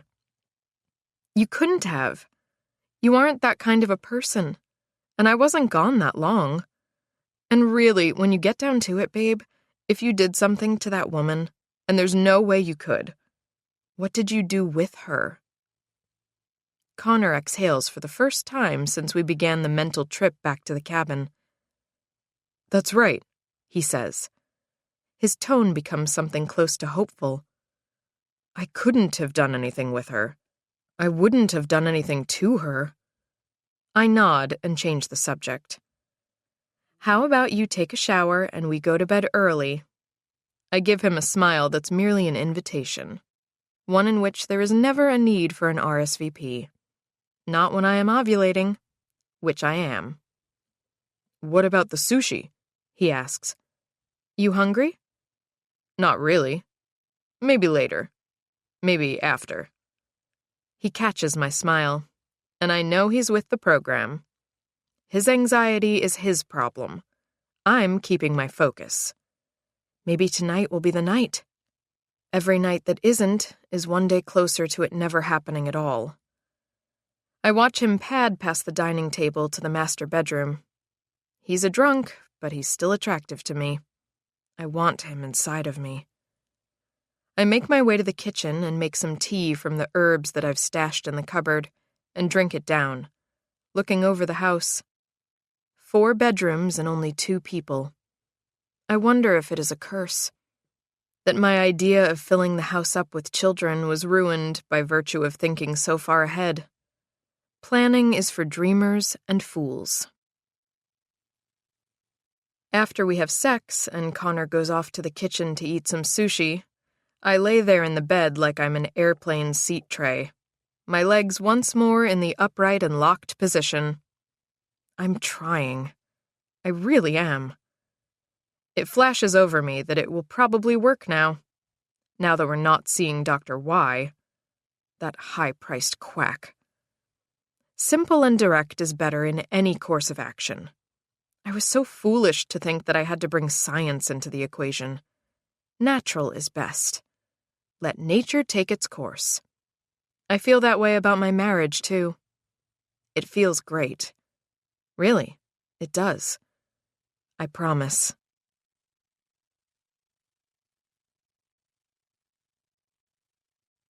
Chapter 40. Kristen. I peer through the nursery window at Virginia Mason Hospital and look at my sister's latest arrival. It's a boy. Her fourth. He's beautiful, of course. All babies are. He's got a mop of dark hair that is actually brushable. She hasn't decided the name. She's like that. So busy popping them out, she can't even take a breath to come up with something until the last minute. I'd call him Bradley, after our father. But she won't. She'll pick something stupid like the last one, Preston. Ugh. I scan the space. There are 4 isolettes filled with babies. So many in one place. Each little person will be heading out the door for a lifetime with their parents. There'll be birthdays, Christmases. There'll be graduations. There'll be every special occasion that anyone could imagine. I want to reach through the glass and hold one. Anyone. All of them. A nurse gives me a concerned expression from the other side of the nursery. She points in my direction. I snap out of my thoughts and follow the trajectory of her scrutiny. I turn my hand upward. Blood. I dug my fingernails into my palms. It didn't hurt. I didn't even notice that I'd done it. It was only a little blood anyway. Barely a speck. It's early last fall, and I see my doctor's smug face on my phone. I ask a young law student, there for an informational interview, to excuse me while I take a call. When he shuts the door behind himself, I swivel my chair to take in the view from the Seattle high-rise of my law firm. I'm on the 41st floor and face northeast. A ferry cuts through the dark blue waters of Puget Sound to Bainbridge Island, and the Olympics are out in full force. Only a dash of snow softens the jagged peaks. "Hi, Doctor," I say. "It's good news, right?" Dr. Yamada lets out a long, irritating sigh. He hates it when I preempt every conversation with the hope that whatever he's about to tell me is going to be good. Admittedly, I've been overly hopeful during this ordeal. Stupid, hopeful me. I took a regimen of Clomid the previous year, and nothing. Still, I hoped. I was good at hoping, which is peculiar considering hope doesn't get anyone very far in a law practice. Facts move the needle here. Facts trump hope and wishes and dreams. In this case, I think, I loathe facts. For the 6 months just ending, I've been injecting myself with gonadotropins to stimulate my ovaries. It was as awkward as it sounds. It was all about getting good, healthy eggs to drop at the right time. I've been working it like an Olympic athlete. For his part, Connor's been milked like a 4-H Holstein. I, on the other hand, was turkey-basted like a turkey. We seriously should move out of the city and get a farm. "You need to come in," Dr. Y says. "You need to tell me why," I tell him. Another sigh. He's annoyed with me, but he's a patient doctor. I was lucky to pick him. Or was I? Maybe he's the one who failed here. "You know why, Kristen," he says. "We aren't getting anywhere." The ferry glides out of view. It's a calming image, but calm I'm not. "That's because you're not doing enough, Dr. Yamada. This is your goddamn fault. I should have listened to my friends. I need to try some alternate methods. You've wasted all my time with chemicals, pills, and shots. God, what an idiot." I stop. Not because I have nothing more to say, but because I want him to feel my pain. He feels nothing. He has 4 kids. You know that's not true, Dr. Y says as calmly as he can. I can picture the shock on his face at my tirade. Everything about this man is gentle, kind, and caring. But at the moment, I don't care. He doesn't want to be a mother. He can say all the time that he understands, but he hasn't a clue. Not really. His practice is thriving. Apparently, there are a lot of empty wombs in Seattle. I'm crying now, and I'm not going to continue talking to him. Fuck off, doctor, I say, before cutting him off and throwing my phone across the room. It bounces off the wall, just missing my JD diploma. I can hear the sound of the screen shattering. Perfect. I deserve that. I can't even make a baby. I'm in tears now. Ashamed for what I said, how I acted. But most of all because I don't know if that other part of me, the part that I want now more than anything, will ever materialize. I look at the time. I have a deposition in 10 minutes. The time. It's always moving forward. It's my enemy. On the way home, I stop at a holistic remedy center on Stewart. While the city is growing younger and younger, and more places like this are springing up, I find that it's a bunch of women my age or older in the pregnancy section. We're all there on that last quest. We don't speak to each other, and we don't actually connect. I fill my shopping basket with a list I pulled from the internet. Red clover blossoms and leaves, nettles, milk thistle, and my favorite, the appropriately named motherwort. A young girl at the counter gives me a slight smile, and I don't know if it's meant to make me feel bad or encouraged. She's about 25 and pretty. Her hair is tipped in a pretty shade of dark blue. Cobalt, I think. The color of my sister's children's eyes. I've heard good things about milk thistle, she says. One of our customers made a tea of it every day and got pregnant in a month. No shit. A month. This girl knows her herbs. Thanks, I tell her. It's for a friend. I'll let her know. She gives me a nod. I'm lying. She's probably lying too. Nothing seems to work when you've waited too long. I get back into my Lexus, the black leather seat sucking me in behind the wheel. I don't know how much more I can take. I really don't. Connor calls and I pick up. Hey, babe, he says. Working late? Heading home, I tell him. Restaurant was slow, so Micah gave me the night off. I'm at home. Want me to scare up some dinner? I don't say anything. Kristen, did I lose you? His words seem prophetic just then.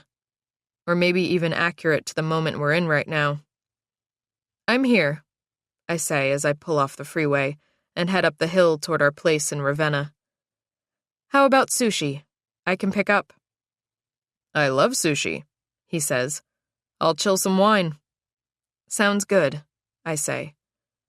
I love you, babe, he says. Another pause. I turn the car onto a side street. You too, I finally say. But honestly, I don't know if that's true anymore.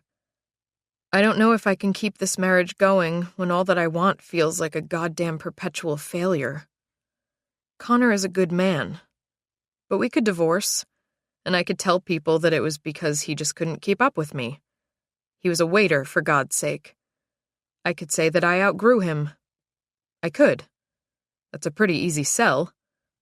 It wouldn't matter that the reason is that I failed him, and seeing his face every day is a reminder that 2 people really don't make a family. I don't care what couples with dogs say. Dogs are great. However, fur babies are not children. I'd be happy to take that to a jury any time.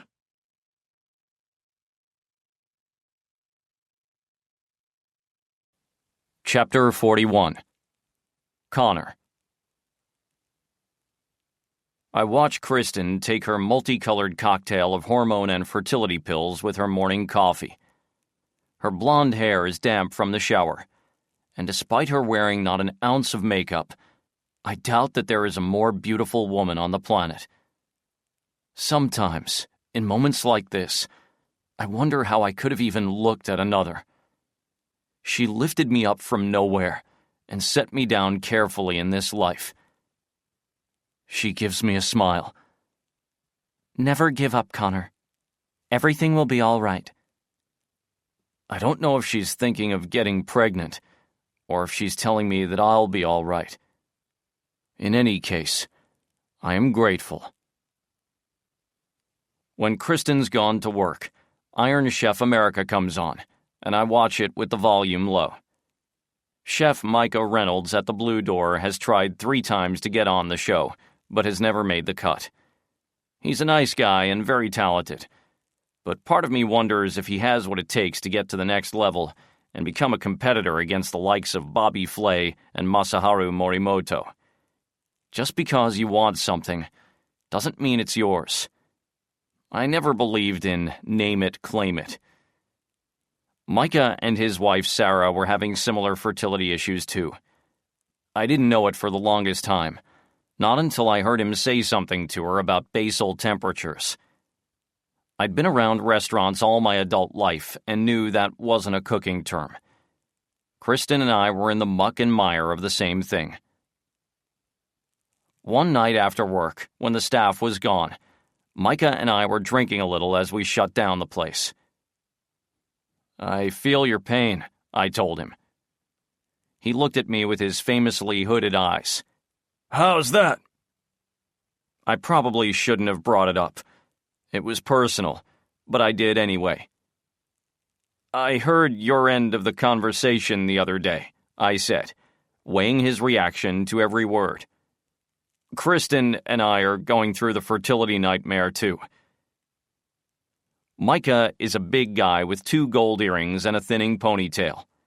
He's got a barrel chest and forearms that don't look like any other cooks I've seen. He could punch me out. Instead, he nodded his head slightly.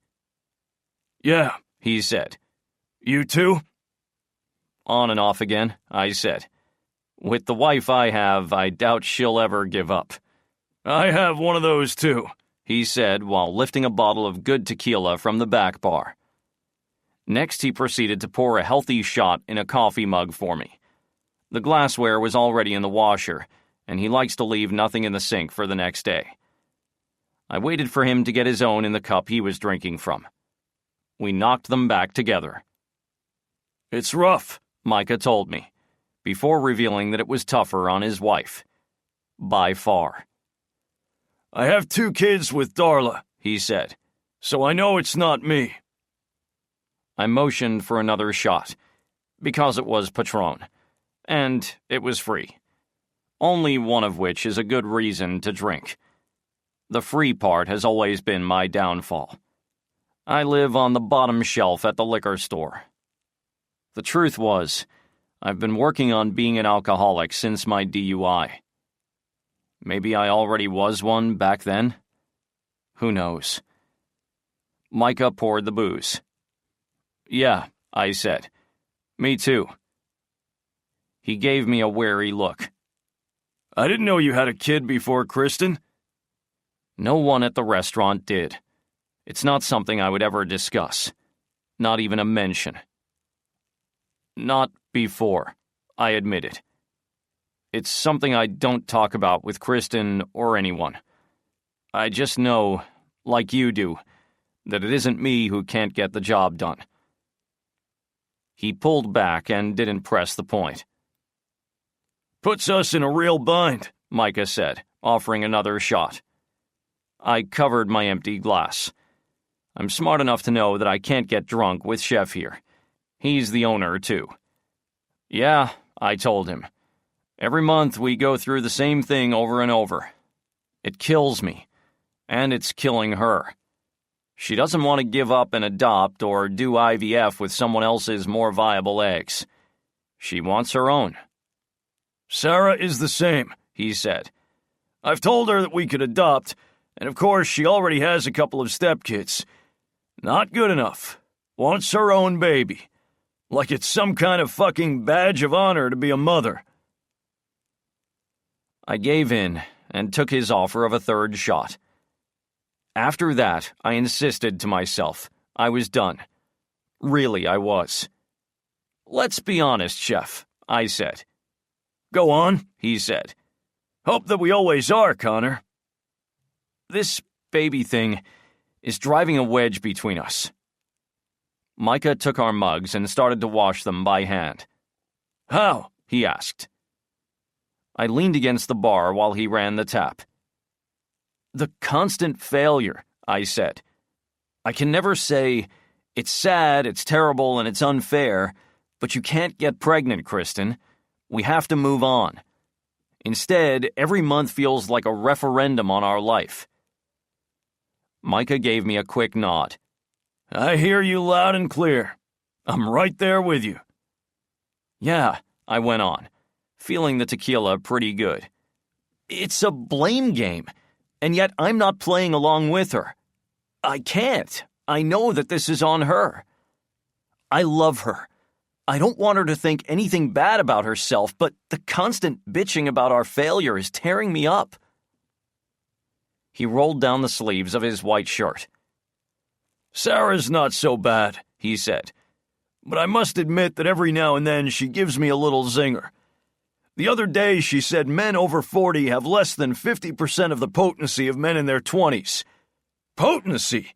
Like we're a bud from the pot store. I let out a laugh, and it felt good. So that's why we're hungry after sex, I said. Micah gave me a courtesy grin, but I immediately switched the tone back to what had been eating at me. I'm tired of feeling like a goddamn failure, I said. I'm tired of jacking off into a tube so that she can do the deed when it's best for her. Like a piece of meat? He asked. I got where he was going. Okay, every man's dream, I guess. And it wouldn't be so shitty if I could see a way out of it that would keep her happy. People with fertility problems work their way through this, he said, quickly adding that he and Sarah had been to a counselor. It takes a while. It's harder for the woman, of course. They see a baby in someone's arms and are immediately reminded of what they don't have. On TV, on the streets, Sarah gets a load of it every Christmas when her sisters show up. One had twins, the other 4 kids. She looks at them, and despite all that she is, all that she's accomplished, she feels less than. I'd seen that look in Kristen's eyes, too. Yeah, I said. Nothing to do but let acceptance set in. That's right, Micah said. Sarah wouldn't be happy that I shared all this with you. Yeah, I said. Kristen wouldn't either. We set the security alarm, turned off the lights, and made our way for the door. The street in front of the restaurant was dark, and a homeless guy in purple sweats was sprawled out in the doorway. We stepped over him, knowing that, as hard as we think we have it, there's someone out there in far worse shape. Not having a baby isn't the worst thing in the world. Unless, of course, you want one.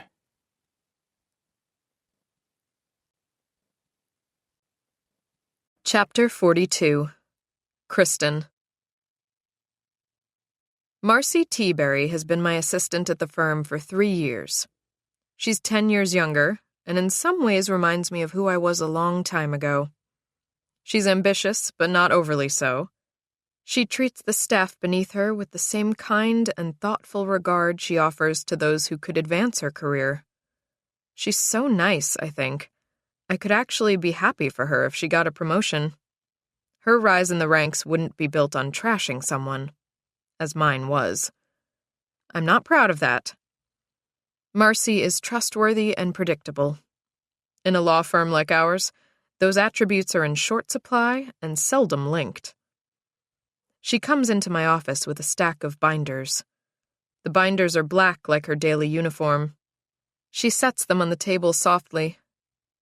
Traffic was the worst, she says. Sorry I'm late.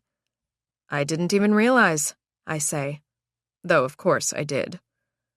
Jackson was up all night, she says, as though a second excuse were needed. This is where she doesn't remind me of me. First, she has a son. Second, she's named him Jackson. If God or a fertility doctor were to give me a child, I would never call him something as low class as Jackson. Nicholas or Alexander topped my dream list for a son. For a daughter, Catherine, after my grandmother, has always seemed perfect. I bet if Marcy has a daughter, she'll call her Amber. The name will be both a nod to her lower-class roots, but also to the coloring that I'm sure the girl will inherit from her mother. Marcy's hair is flame red. She wears it in a pixie cut that's somehow modern and less childish than it sounds. Her skin is milk white and blemish-free. Looking at her, no one would guess she recently had a baby. Her baby belly is gone from hard work, good genes, or Spanx. Maybe all three. I sit there quietly while she says my name a couple of times. And a third. Kristen? Oh, what? I ask. My head is lowered to look at my laptop. Are you all right? I'm fine. Okay, she says, fanning open the top binder, which is the thickest. Let's cover the Bradford depots. Sound like a plan? I'm sorry, I say, barely looking up from my work. I'm not okay, Marcy. I can feel myself starting to crumble. I'm grateful that the door is shut and that Marcy is the one who is going to catch me when I fall, instead of someone who would see opportunity in what I am about to say. She leans closer over the desk. I can smell her perfume. Heavy on the gardenia. A touch of spice. What is it, Kristen? Her eyes are full of concern. Genuine concern, I think. Though I admit that I use that same look in a courtroom, and it is almost always far from a genuine representation of what I am really thinking about my client and what he's done. My eyes puddle. I don't want to talk about it, I say. Something's going on, she says, now coming to my side of the desk. She puts her hand on my shoulder. Is it about starting your family? She goes there right away. Fecund women do this. If you've struggled to conceive and stupidly mentioned what you have been going through, then no matter what is going on, that drags you down. The source of your pain is always about the baby. The one you don't have. The one you will never have. The one they already have. No, I finally say. I'm just scared, Marcy. Scared about what? I can't talk about it. You can, Marcy says. You clearly need to. Whatever it is that's tearing you apart. I gently push her away and turn to the floor-to-ceiling windows overlooking Puget Sound. I know she'll see what's on my screen and ask me about it. That case isn't solved yet, she says, seeing the Seattle Times story on the murder of the young mother on Hood Canal.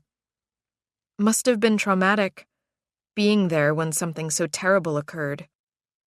Marcy's predictable, all right. I watch the rolling white clouds as they bump into each other over the blue-gray waters of the Sound. Marcy, I say, I'm worried, and I'm scared. Jesus, Kristen, now you're scaring me. What is it? I turn slowly to face her. I'm not even sure how to say this, but... But what? Say what? In the courtroom, according to the old-timers' joke, this is a Perry Mason moment, the scene in which the bombshell is dropped to a cacophony of gasps from the jury box. I'm scared that Connor was involved in what happened. There is a gasp. Only one. From Marcy. Her eyes widen. What do you mean? I tell her about the blood on the sheets, the sand on the soles of Connor's shoes. How he couldn't really account for his time from the moment that we arrived until the police came. How I never saw him after we got to the cabin. I put his drunk ass to bed and shut the door, I tell Marcy, exposing a little more on my life with Connor. She knows he's a drinker, but she probably doesn't know how bad things have been in the past, or what they've really been like lately. Those things don't mean much, she says, trying to calm me. I know, I tell her. I know Connor better than anyone, too, but even he's not sure what happened after we got to the cabin. He's making me think that he might have done something. It's really messing with my head. I can see that, she says. But it's forgive me, a stupid thing to have messing with you. I attempt to pull myself together and give her a slight smile. Thanks, I say. I know that he'd never hurt anyone. He's not that type. Not really. The last two words get her attention, as I thought they would. Not really? She asks. What do you mean by that? I turn away again. Sorry, I just don't want to go there. There are some things that should be kept in the marriage. I've forgiven him. That's all that matters. My words come at her with a concrete decisiveness. She doesn't ask anything more. I'm going to the kitchen, she says. I'm getting you some tea. I have a special tea, I say, not telling her it's supposed to improve my odds of getting pregnant. I'm not a quitter on that quest. The tea's a belt and suspenders move, as my dad, also a lawyer, would have called it. The theory being it's impossible to try too hard.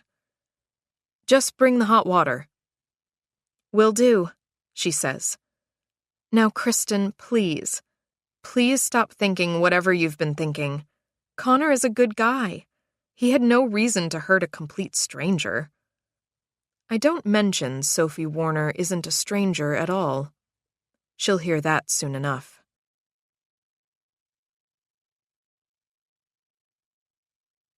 Chapter 43. Adam. Carrie LaCroix bursts into my cubicle. She's wearing a skirt that would raise eyebrows in a shithole bar, and, even more noticeable, an anxious look on her face. Sophie has been gone for more than 2 weeks, and Carrie has been stomping around on 6-inch heels in search of ways to insert herself into my life. Insert. That's a favorite Carrie command for sure. I need to talk to you, Adam, she says, nearly out of breath. I look up from the mind-numbing financials on my computer screen. What's up? Conference room, she says. Gotta finish up this report for your meeting, I tell her. She thumps my shoulder. Forget the fucking meeting. This is more important. It has to be big, I think. Carrie is concerned about only one thing, her career. I wonder if the company is for sale, or if there has been another reorg that has left her with an additional rung to climb. She's running out of time to get where she thinks she needs to go. Just like me. I lock my computer and follow Carrie down a corridor plastered with images of airplanes and smiling men and women of every color and ethnicity. That's not wallpaper, but it feels that way. And seriously, none of the images resemble the reality of our workplace in the slightest. She shuts the door behind me and spins around to face me. Linda London just door-knocked me, she says. I hold her words for a second before answering. That bitch, I say. Right, Carrie says. She's that all right. She's also hell-bent on sending you to the gallows for Sophie's murder. I don't correct her by informing her that Washington doesn't have that option for the death penalty. Carrie is only up to speed on subjects that help her. She campaigned for Hillary because she thought a woman in the White House would help her rise in the ranks at Sky Arrow. Linda is trying to stay relevant, Carrie, I say. Ignore her. Carrie takes a seat next to me. I can smell the fear coming out of every powdered pore of her body. Kind of hard to do when she brings up our affair, she says. I want to remind her that there hasn't been an affair. I only slept with her to get something out of it. It wasn't about romance or even sex. It was about two people using each other to get what they wanted. Carrie's too stupid to understand that, of course. Look, I say, you need to take a chill pill. Chill? She asks, her eyes widening and then just as quickly growing hard. If it gets out that you and I had an affair, then I'm done here. You know that. I'll be recast by senior management as someone who doesn't follow the rules. You'll be viewed as the predator you are, I think. No one will ever think bad about you, Carrie, I say. You're a 2-time Manager of the Year finalist. You're golden around here. Gold tarnishes, she says. Again, I don't correct her. It actually doesn't. This time I put my hand on her knee. It feels awkward and weird, but she does it to me all the time when she wants to make a point. It's going to be fine, I say. Carrie puts her arms in the air like she's directing traffic. What are you talking about? One more whiff of impropriety and I'm done here. They don't tolerate things like this at corporate. You know that. I want to remind Carrie that all of our so-called ethics training is the result of our higher-ups being caught with their pants down around their ankles and their dicks out. But I don't. I kind of like seeing her frazzled. It's actually a whole lot better than having sex with her. And then there's the other matter, she says, dangling what I know is really a threat. And what's that? Your personal problems.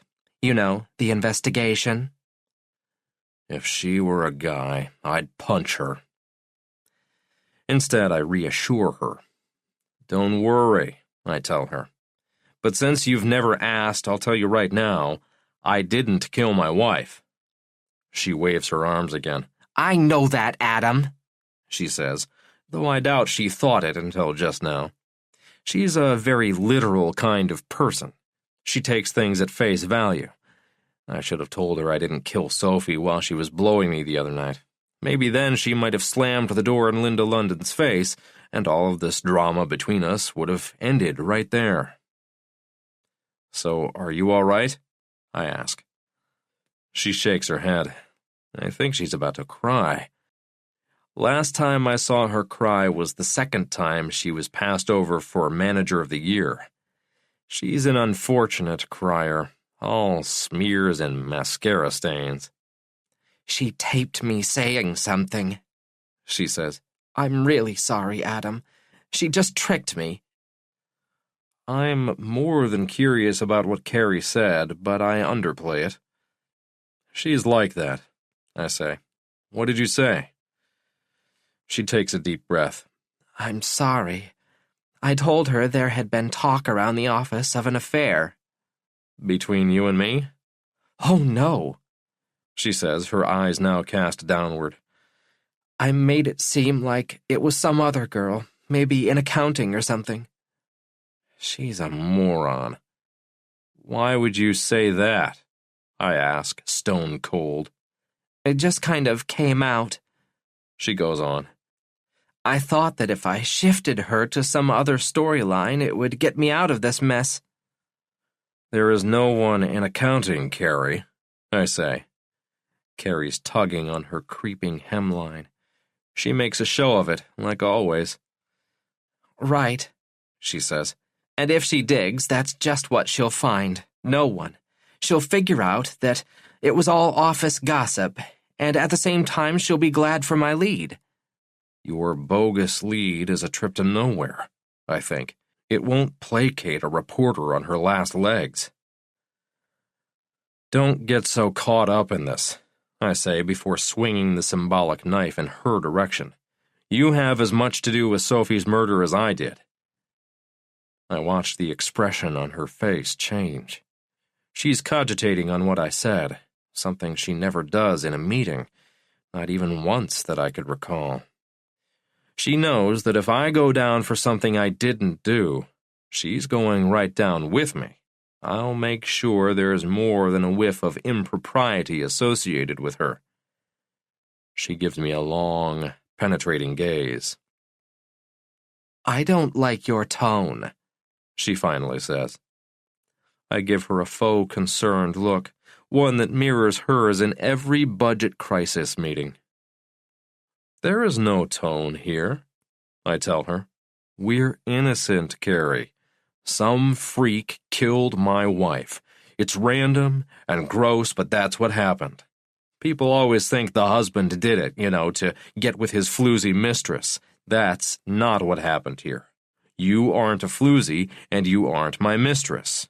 We're free and clear here. Just sit tight. She doesn't say another word. For once. I know that Carrie will be more careful now. I know that she'll stay clear of Linda London and the likes of her. We had no real love affair, by Clintonian standards anyway, but whatever story Carrie tells will make her look like a liar, a businesswoman clinging to the remnants of a once promising career. There is no way the media can paint what happened between Carrie and me as anything but sexual harassment. I am her subordinate. After all, she took advantage of me by holding the keys to my promotions, the raises that I'd earn in the future. #MeToo.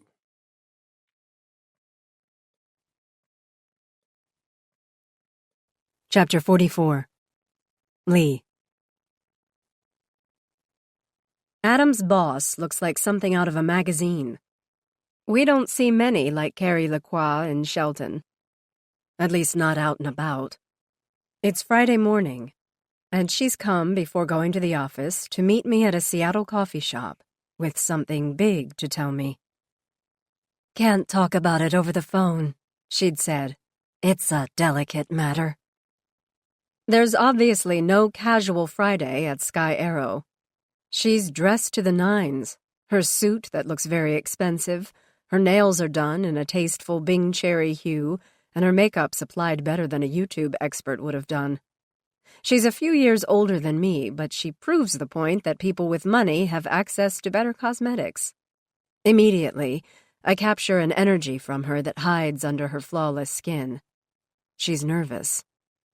"I took the liberty," she tells me, indicating a pair of coffee cups. "Hope you don't mind. I'm kind of like that." I thank her and wonder what she means by the remark. Kind of what? Presumptuous? Kind of busy? Kind of thoughtful? I choose thoughtful. "Carrie," I say, calling her by her first name, which she insisted on when she called me to meet her. "You were very upset on the phone." She sets down her cup. I am.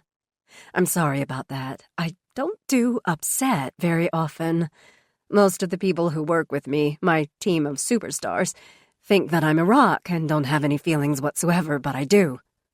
I really do. That's all right, I tell her.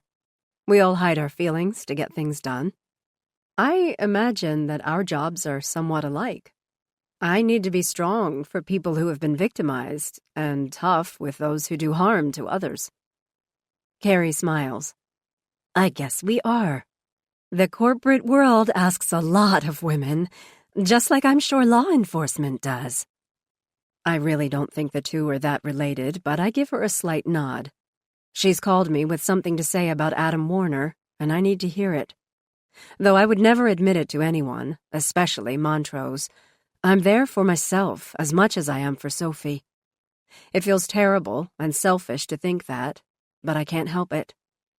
I know Adam never could hurt anyone, yet between Frank Flynn and now the woman across from me, I'm beginning to wonder how well I know him. Or if I knew him at all. It has been a long time since I was 12. I'm not sure if I need a lawyer here, she says. Why would you need a lawyer? I ask. Have you committed a crime or been party to one? Carrie shifts her body in her chair to let a young man slip by. No, she says. Of course not. Never. Then why would you think you need someone's counsel to tell the truth? Her eyes flutter. I don't know. It's a little complicated. I haven't got a thing to do with what happened to Sophie, and really, I don't think that Adam did either. I feel a little relief come to me with that last remark. I urge her to continue. Something's bothering you, Carrie. You need to tell me just what it is so that the investigation can cover all of its bases. All right? Right, she says. I understand. That's why we're here.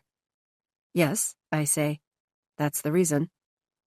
He won't be happy with me. Her words are leading me to a place I don't want to go. What she has is very personal, and it might rewrite what I think of Adam. His being happy with you isn't crucial in the long run, I finally say. What's important is that I get all the information I can for Mrs. Warner's case. Carrie fidgets with the clasp on her Kate Spade purse. Well, she says, it's not that I think he's a killer, if that's what you think. God, no. He's not that tough. I've seen him back down in the boardroom countless times. Between you and me and the fence post, he'll never make director level.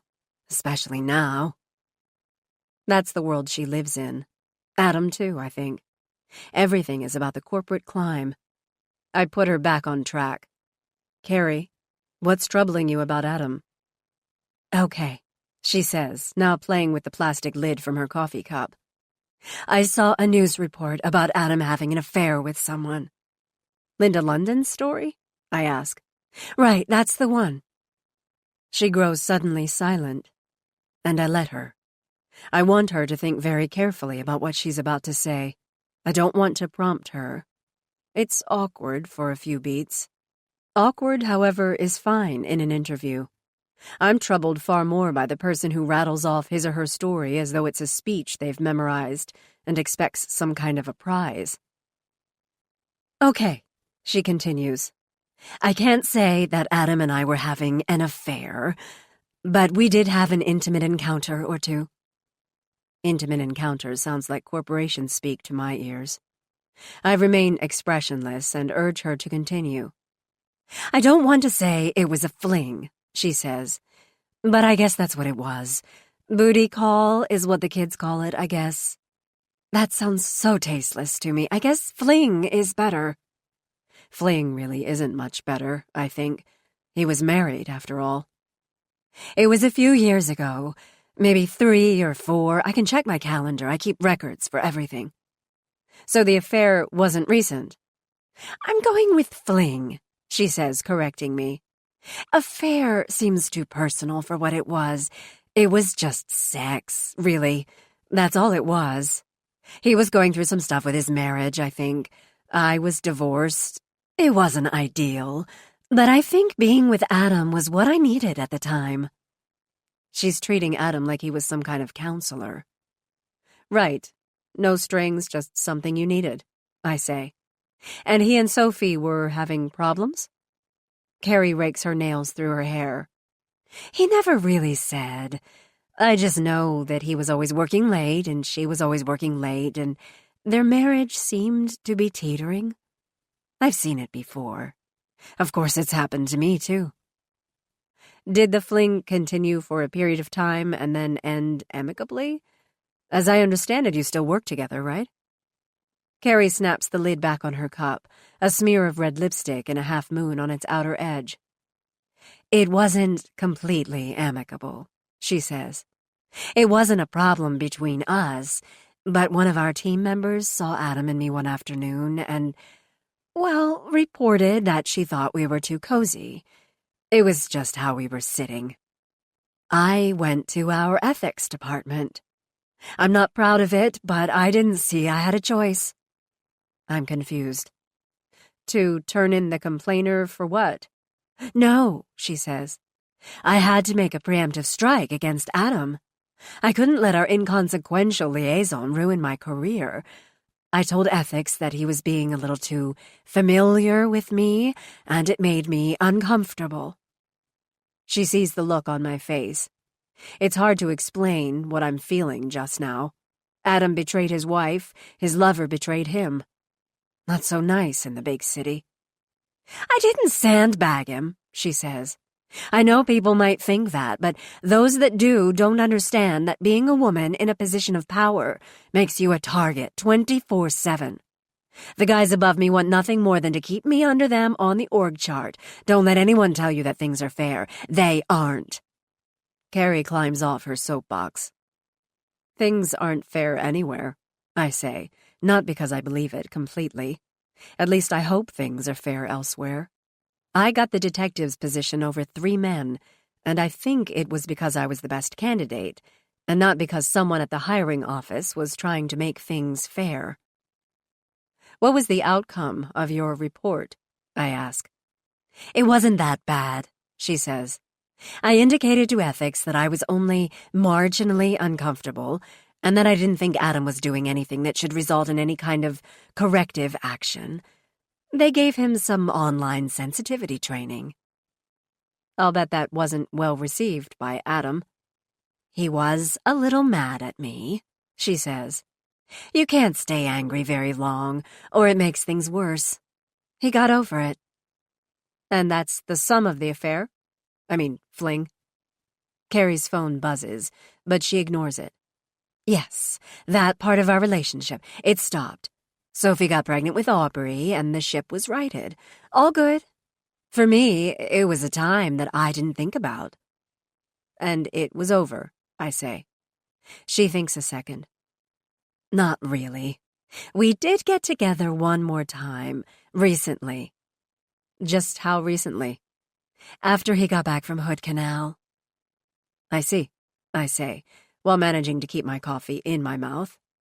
I keep my expression flat, at least I try to. I honestly don't think it was about anything other than forgetting for just a moment how his life had been turned upside down. We didn't talk about what happened over Memorial Day weekend. It was just sex. This isn't the Adam that I know, or knew. And honestly, I don't understand the concept of just sex. Just sex? Why not find another activity to pass the time? Maybe skee-ball or something like that. I'm going to be dragged into this, right? She asks. Why would you be? If you arrest Adam like that reporter says. Do you know what happened to Sophie? I ask. She winces at the question. Of course not, she says, her voice rising a little. And I don't think Adam could have hurt her anyway.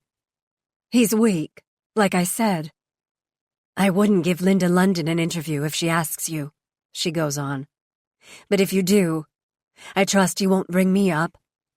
I wanted to do the right thing, that's all. In case, he did it. Do you think he did?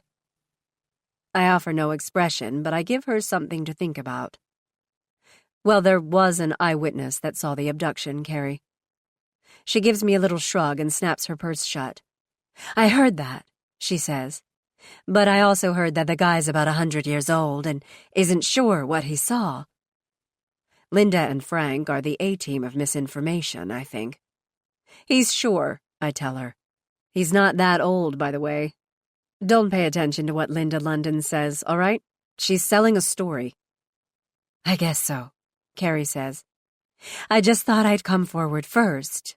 A preemptive strike. Understood, I say. I told my director this morning, she says, getting up from the table and glancing at a text. I think they are going to make Adam take some time off from Sky Arrow. I get up to leave. I notice that I'm shaking a little. I don't like to shake. I push back on my own thoughts about Adam Warner and his affair with Carrie Lacroix. One bad act doesn't always lead to another. Not always.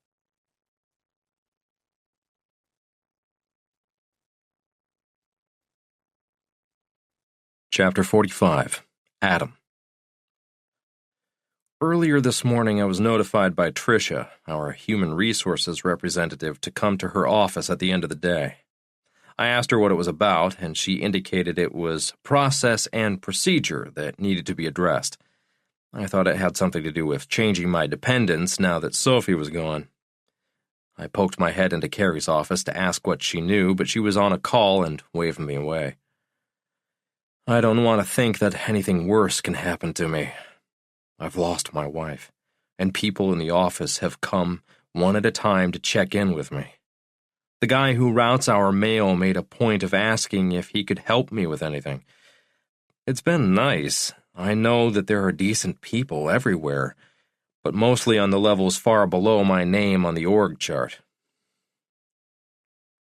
I admit that it's hard to focus on work with distractions of the magnitude of a murdered wife, a police investigation, a father-in-law from hell, and a TV reporter who won't go away. I read the comments on a story posted in the Seattle Times, and mostly they were about the mystery of who had taken my wife and if there had been other comparable attacks. A poster from British Columbia wrote that they'd had a similar case up there. A student from the University of British Columbia was abducted in the middle of the day. Her body was found in the Fraser River. She'd been beaten, strangled, and raped. Just like Sophie. I think of the Canadian couple that found my wife's body. They were connected to UBC somehow. I wonder if anyone else will think of that. I contemplate if I should call Lee, or if inserting myself into the investigation in any way will only make things worse. Carrie stops by. It's almost noon. I'm off-site for the rest of the day, Adam. She lingers a bit, looking at me and then turning away. See you tomorrow, I tell her. Okay, she says, her voice trailing away from me. Sounds good. The HR office is one building over from mine. I pack up my laptop and wave goodbye to the rest of my team and make my way through a warren of cubicles to the stairwell. It's a little after 4 p.m. by the time I find myself in Trish's office. But we're not alone. A man who identifies himself as Trish's co-worker is there too. On the desk in front of her is a single sheet of paper, face down. This is not good. It's not about beneficiaries. What the hell is going on here? I ask, feeling my pulse starting to race. Can you calm down? The jerk next to her says. Can you fucking tell me what's going on here? I'm sorry to tell you this, Tricia says, but we are terminating your employment today. Holy shit, I say. What for? Can you tone down the language? Jerk says. I give him a hard look and then return my attention to Tricia and that paper. She slides it across her Titanic-sized gray laminate desk. It's all right here, she says. I scan the document, picking out the words that have brought me to this moment. Inappropriate behavior reported by 2 colleagues. A failure to embrace the company's code of conduct despite diversity and sensitivity training. This is a load of bullshit, I say. I'm sorry, Adam, Tricia says, but I'm going to need your laptop and your badge. If this is about Colin's bachelor party, I say, I had nothing to do with that blow-up doll he left in my office as a supposed thank you. I deflated it and got it out of there pronto. Colin was a douche. I can see by the look on Tricia's face that she has no idea what I'm talking about. This wasn't about a blow-up doll, inflated or not. Just then I notice uniformed security outside her door. This is fucking unfair, I say. Insanity. Tricia ignores what I'm saying. The company wants you to acknowledge that you've read this, she goes on. Failure to do so will forfeit the 6 months severance we're offering. I won't sign anything, I tell her, ripping off my badge and dropping my laptop bag to the floor with a thud. I didn't do anything. Jerk speaks up. Sign it or not, up to you. I am so irate I feel like punching out that guy's lights. I'm not very fond of Tricia at the moment either. God, I thought we were friends. I told her that her kid was cute when he looked like a mutant Wookiee when he was born. Carrie turned me in. She'll pay for this. Big time. God damn her. God damn all of them. Sophie's death brought all of this on. Damn her too.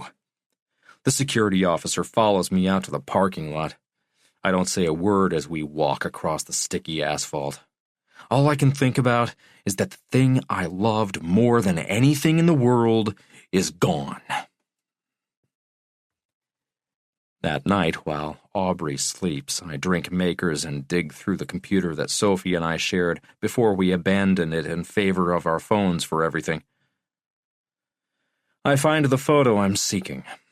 I have to admit that I kept it not because Carrie was particularly hot, though she kind of was, but because I knew someday that I could use it. At the time, there wasn't a term for it. Now I know I'm about to engage in a little revenge porn. I go to Facebook and type, "Damn it, I've been hacked. If you see some posts, they aren't from me. Seriously pissed off." Next, I upload Carrie's ready-to-take flight photo and start tagging all of our mutual Sky Arrow friends. There's a pretty good list of them because the boss with the biggest office gathered his leadership team together and told them they needed to engage with our team more. He said Facebook would be a good idea. Up until now, I had to scroll through my news feed to endure photo after photo of food, braggarts, and their trips to Morocco, kids that are cute only to their parents. I gave out likes like confetti in a parade because my boss's boss said social media makes people more connected. Now I'm giving them something they'll never forget. The last person I tag is Carrie. She's about to go viral, which is a pretty good trick for someone I now consider toxic like a disease. With almost a flourish, I post it. It feels good. Better than sex with her, that's for sure. I sit back and drink some more and watch the fireworks. Payback is a bitch, I think. I hear Aubrey calling for me. I set down my drink. I bet my phone will start ringing any minute. "Holy shit," I'll say. "I knew I'd been hacked. I'm going to contact Facebook now. Carrie LaCroix? Naked? Wow, that's embarrassing. Thanks so much. Jesus, seems like everyone is a victim of something these days." Aubrey asks for some water, and I bring it to her. I can hear the buzzing of my phone all the way in her room. I have been through the ringer since Sophie died. Hell, I've been to hell and back. This bit of revenge isn't really like me, and yet, for some reason, I did save the photo. So I guess that leaves me to wonder, is it like me after all?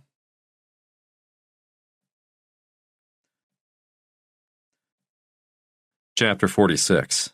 Adam. The next day, Aubrey and Katrina are at Woodland Park looking at the baby goats and lambs in the children's zoo, while I sift through more of Sophie's things in her dresser drawers and ponder what life will be like without her. Even though I knew about her affair and, yes, hated her for it, I still had a love for her. Sometimes hurt so deep gets buried by hope. I thought, sure, we can do this. We can make this work. I don't want to know who he is or why you thought he was your soulmate. We all do crazy. I did Carrie LaCroix. I find the gold and sapphire bracelet that I gave her for our first anniversary. She used to wear it all the time on that slender, beautiful wrist of hers. She acted like we couldn't afford such extravagance when I gave it to her, but I dismissed that out of hand. "I'm on the way up," I told her, in line for a big promotion. God, I was stupid then. I guess Sophie was too. She believed me. I put the bracelet in a box for Aubrey, but think better of it. I'm out of a job now. I might need the money down the road. I put it in the box with other jewelry that I intend to sell. One is a diamond pendant that belonged to Frank's mother. Can't wait to unload that one and then tell him that some stranger cut the diamond into a nipple ring or something. He'll go berserk. Helen will cry. It will make me feel just a little bit better. The bell rings, but I ignore it. Then a fist hammers the front door, so begrudgingly I follow the noise down the hall to answer. Through the peephole, I see Carrie. I expected her to call, but instead, like an insistent and rushed pizza delivery boy, she is making her presence known in person. I weigh the possible drama, But I open the door anyway. Her face, absent of makeup, is puffy from crying. Her hair is a mess. I doubt Carrie has ever looked worse. "What are you doing here?" I ask her. "It's the weekend. Shouldn't you be off sucking up to someone?" She shoves her way inside and lunges at me. I push back and she retreats a little. "You fucker!" she screams. She can be direct. That is one of her decent qualities. "Seriously?" I say. "You fucked me. You turned me into HR. I got canned because of you. What kind of a crazy bitch are you?" Her hands are fists now, and she intends to pummel me. I almost want her to, but I step away from her. "You never should have posted that photo," she yells. "I can take you to court over that. It's against the law." I put on my best version of innocence. I knit my brow and widen my eyes at the same time. I'm uncertain if the look works, but it's all I have at the moment to placate this pissed-off woman standing in my living room. "I was hacked, Carrie. Get a grip." Her lips stretch to a thin rubber band. "You are a goddamn liar, Adam." I'll give her that. In this circumstance, I am. It's easy to lie to the face of someone who's betrayed you. "How could you do that to me?" she asks. "I thought we were friends." This is unbelievable. "You cost me my job, Carrie. You ended my career." Before she can say another word, I play the sympathy card. "Right after my wife died. You took me down when I'd lost everything. Thanks, Carrie. That's how you treat your friends?" "I'm going to press charges," she says. I shrug. "Fine, go ahead. I don't care what you do." I do, of course, but only a little. "You'll be hearing from my lawyer." I lead her to the door. "Looking forward to it. I suppose I'll need to make the other photos and that video of you available to the prosecutor." She stops in her tracks. "What video?" I push her out the door. "The video in which you're sucking my cock behind the flight line at work. The company logo is right above your head." Her mouth hangs open, which in this instance only reminds me of the video. Nothing comes out. Carrie is stunned. I push one more button. "You'll have some major explaining to do on that one," I tell her. "You were my boss." Not cool, Carrie. You'll probably get fired for not wearing safety glasses on the factory floor. I'm done, Carrie. So the video will be payback. You fuck with me again, and you're done too. Then I slammed the door. That felt great. Better than being with her on the factory floor, that's for sure. I go back to the bedroom and continue sorting through my old life, separating out everything having to do with my dead wife.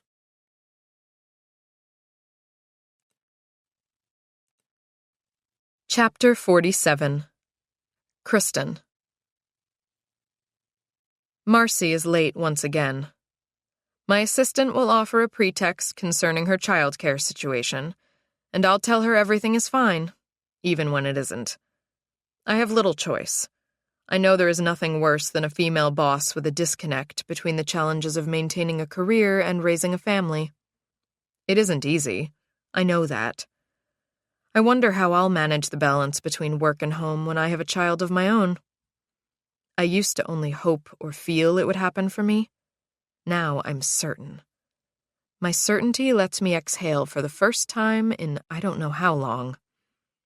Marcy is a whirlwind of justifications and phony good intentions when she arrives in a striking blue ensemble that she's never worn to the office. I'm sure she expects me to remark on how pretty the outfit is, but I won't. Sorry, she offers a final time, after laying out her apology. But I really haven't paid any attention to the nuances of whatever it was that made her miss the first 20 minutes of the day.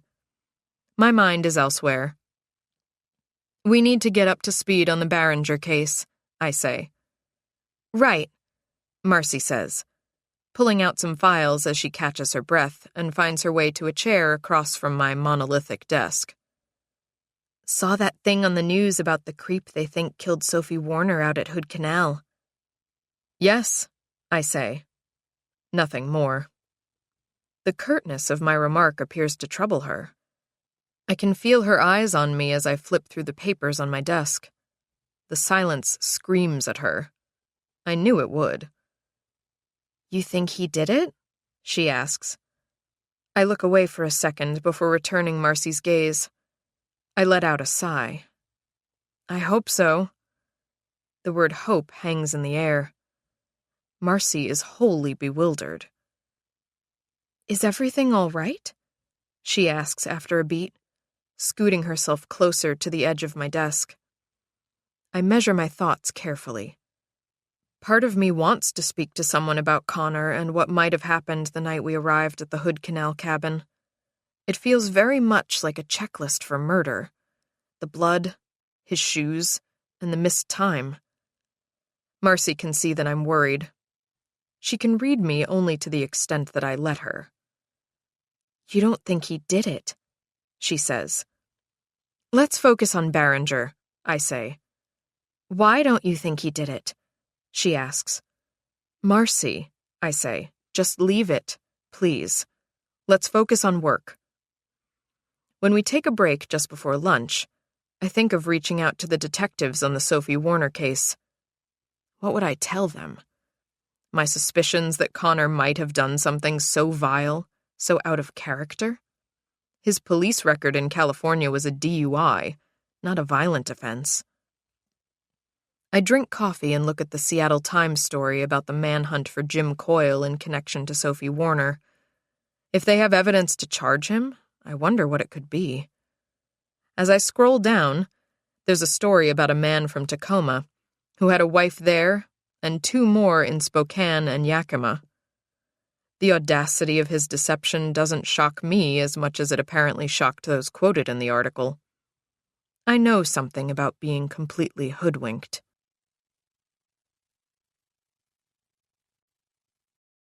Chapter 48. Kristen.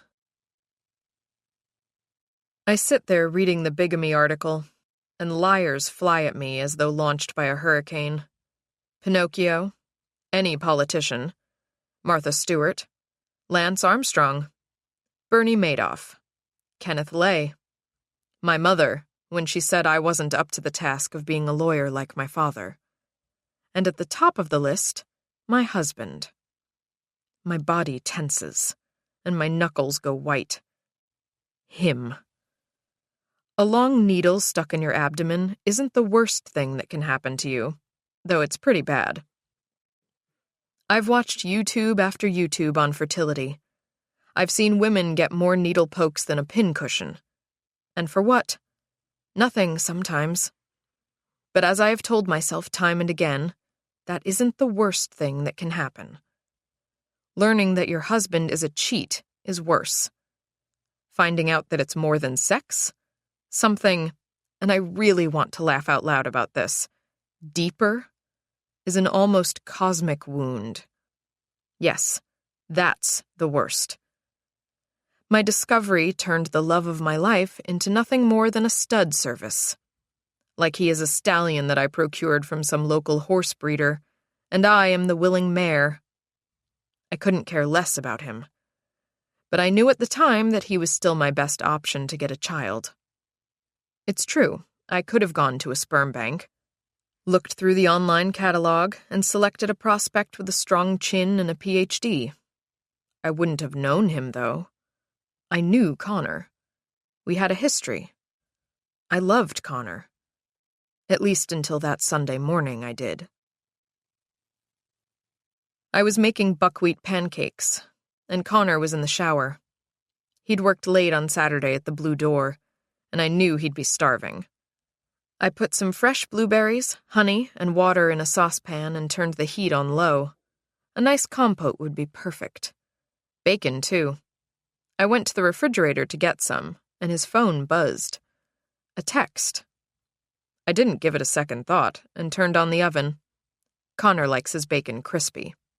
Very crispy. In the restaurant trade, they call it shattered. Funny, that word, shattered.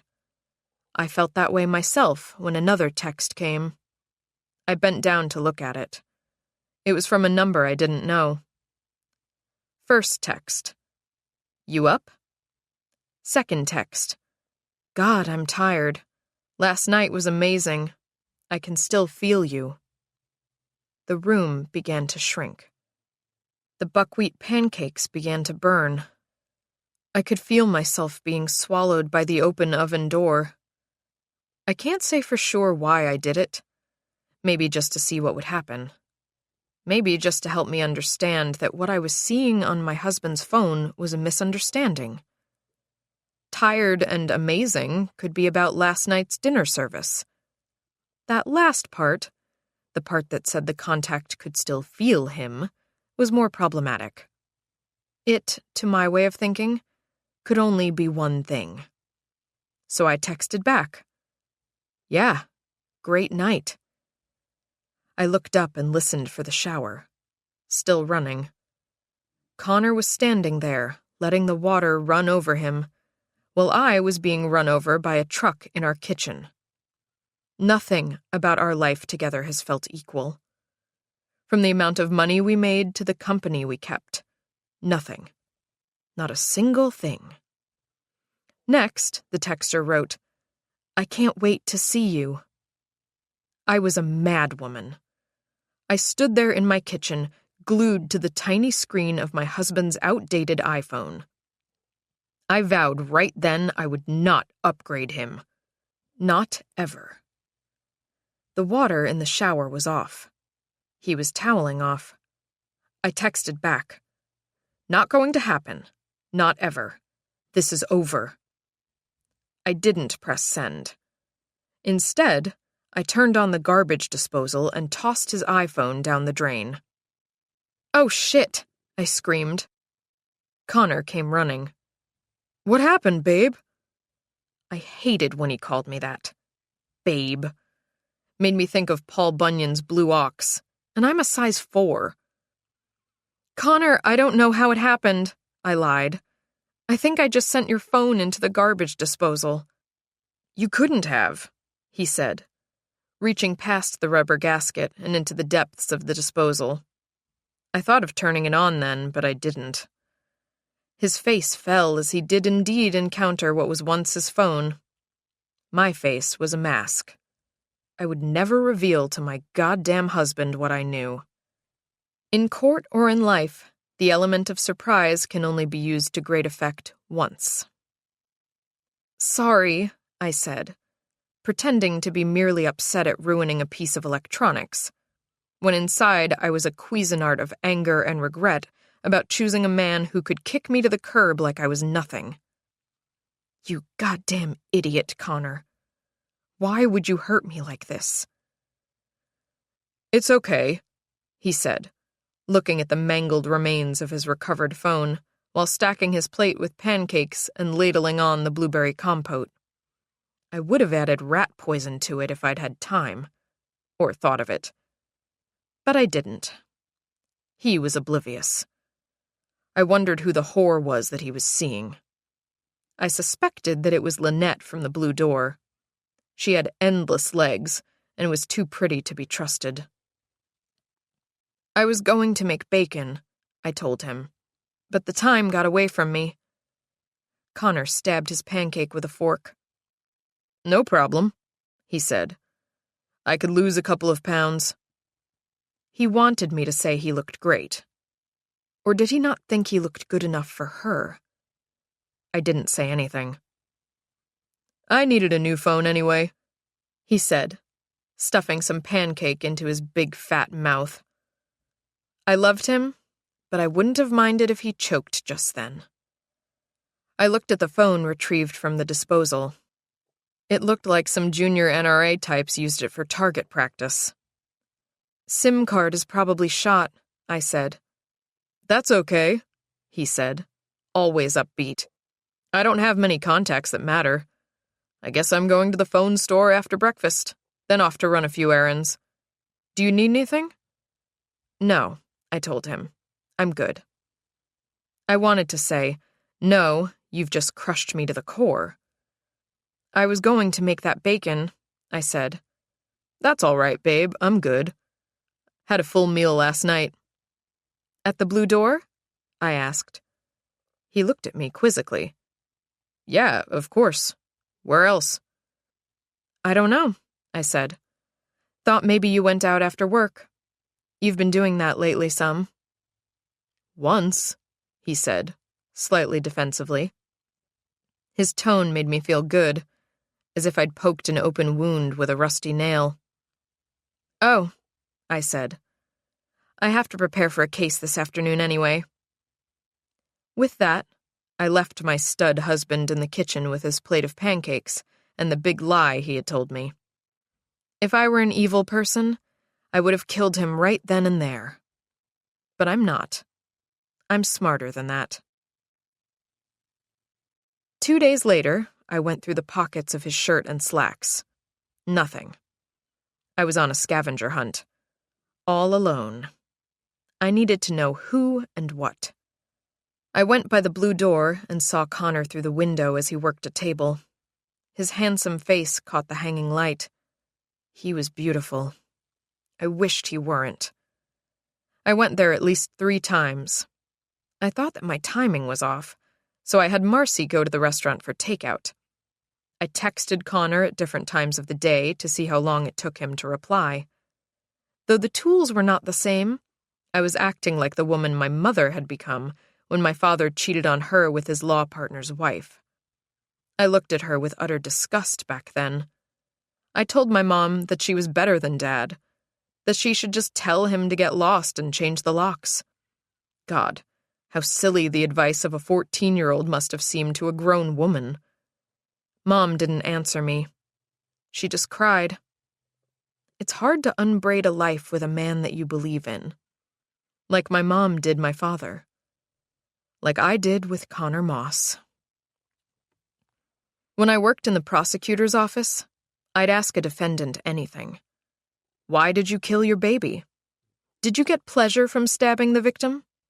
Did the cigarette burns you gave your girlfriend arouse you? Are you turned on by hurting someone? Why did you molest your granddaughter? The list goes on and on. I ask, they answer. Yet when it came to my own husband, I was Helen Keller. I was blind and mute. I couldn't ask because I didn't want the answer. I didn't want to know for sure that he'd found a woman that he wanted more than me. I didn't want to mess up the dreams that I had since before law school. Graduate, get a good internship, a good firm, meet a great guy, get married, have a baby, make partner at the firm. I stupidly skipped the one thing that turns out to matter the most.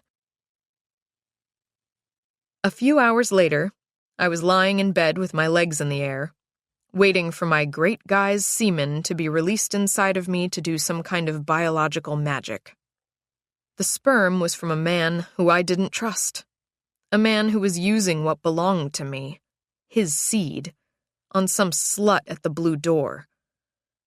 Connor nuzzled me just then, and I breathed him in, trying to detect the scent of my rival. A perfume, her bodily fluids, her hair conditioner, anything at all. When he was on top of me, I looked into his eyes and wondered if he was thinking of her or me. Did I need more Botox? Were my breasts starting to sag? The thoughts that raced through my mind had nothing to do with what we were doing at the moment. Our lovemaking was mechanical. I did the bare minimum to encourage him to the finish line. Not that it took long. Connor has never had much staying power. A thrust later, he made that face he makes when he comes. It looks joyful and painful at the same time. I used to love seeing the ecstasy on his face when we made love. Now it made me sick. So I just lay there without saying a word. The stud was done. He rolled off me. The mare caught her breath. I wanted to cry. Really, I did. Was I anything to him? Or was I just a job to get done? Go to work. Fuck Kristen. Rinse and repeat. I didn't want to play the victim. I'm not about victimhood. But God damn it, I felt so wounded. so cast aside. His face ruddy from exertion, Connor got up to get something to drink in the kitchen. I watched his naked butt as it disappeared out the bedroom door. At least, that's what he used to do when he left the bedroom like that. Now I wondered if he was texting on his new phone, telling her how much he missed her, how much he wished he were free of his wife, free of me. I wouldn't put up with that. No, I wouldn't. I was better than that. Better than him. Better than her.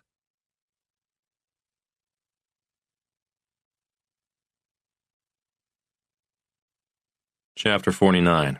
Adam.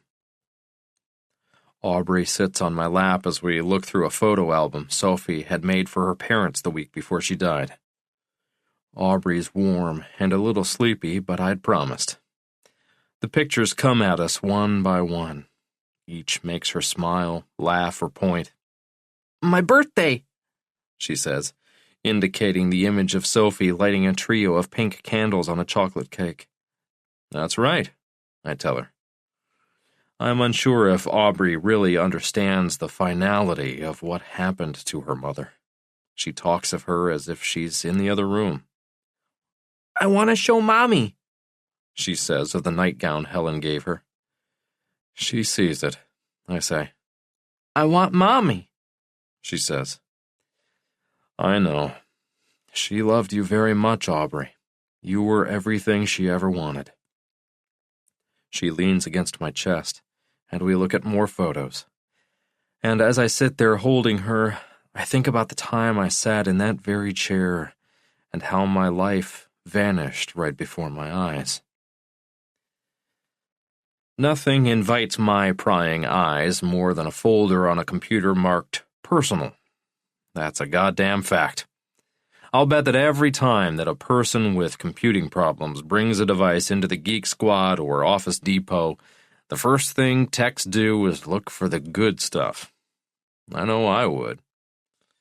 The discovery of such a folder is what led me to the emails between Sophie and her lover. She used the computer for work stuff when she needed to get some designs done and didn't want to spend the night at the office. During her pregnancy, and even more so in the months after Aubrey was born, there was less of that, of course. Sophie, who'd been scattered and unreliable, was suddenly a new person. She had a focus on our family. At the time, I figured it was the natural course of things. A baby, a family, new priorities, no more late nights out, no overnight convention trips. Just the three of us. What an idiot I was. An imperfect idiot, I admit. When Sophie drifted, I found myself in the sack with Carrie LaCroix. It wasn't for any other reason than that I felt like I was being ignored. Big baby me. Bigger idiot. Carrie was ultimately far more trouble than she was worth. She literally screwed me over in every sense of the word. I found Sophie's secret stash of emails when I was looking for my Amex year-end report for our taxes. I wonder how many people wish they could unring a bell. I do. I feel that way right now when I think of that Saturday afternoon when I noticed that she had left her Gmail open, and I clicked on a folder marked personal. I sat there, almost unable to breathe. Seriously. Sure, I didn't have clean hands myself, but Carrie was nothing to me. This guy, whose name was only an email address, was more than some dude my wife fucked. The words they used were like shrapnel in my eyes.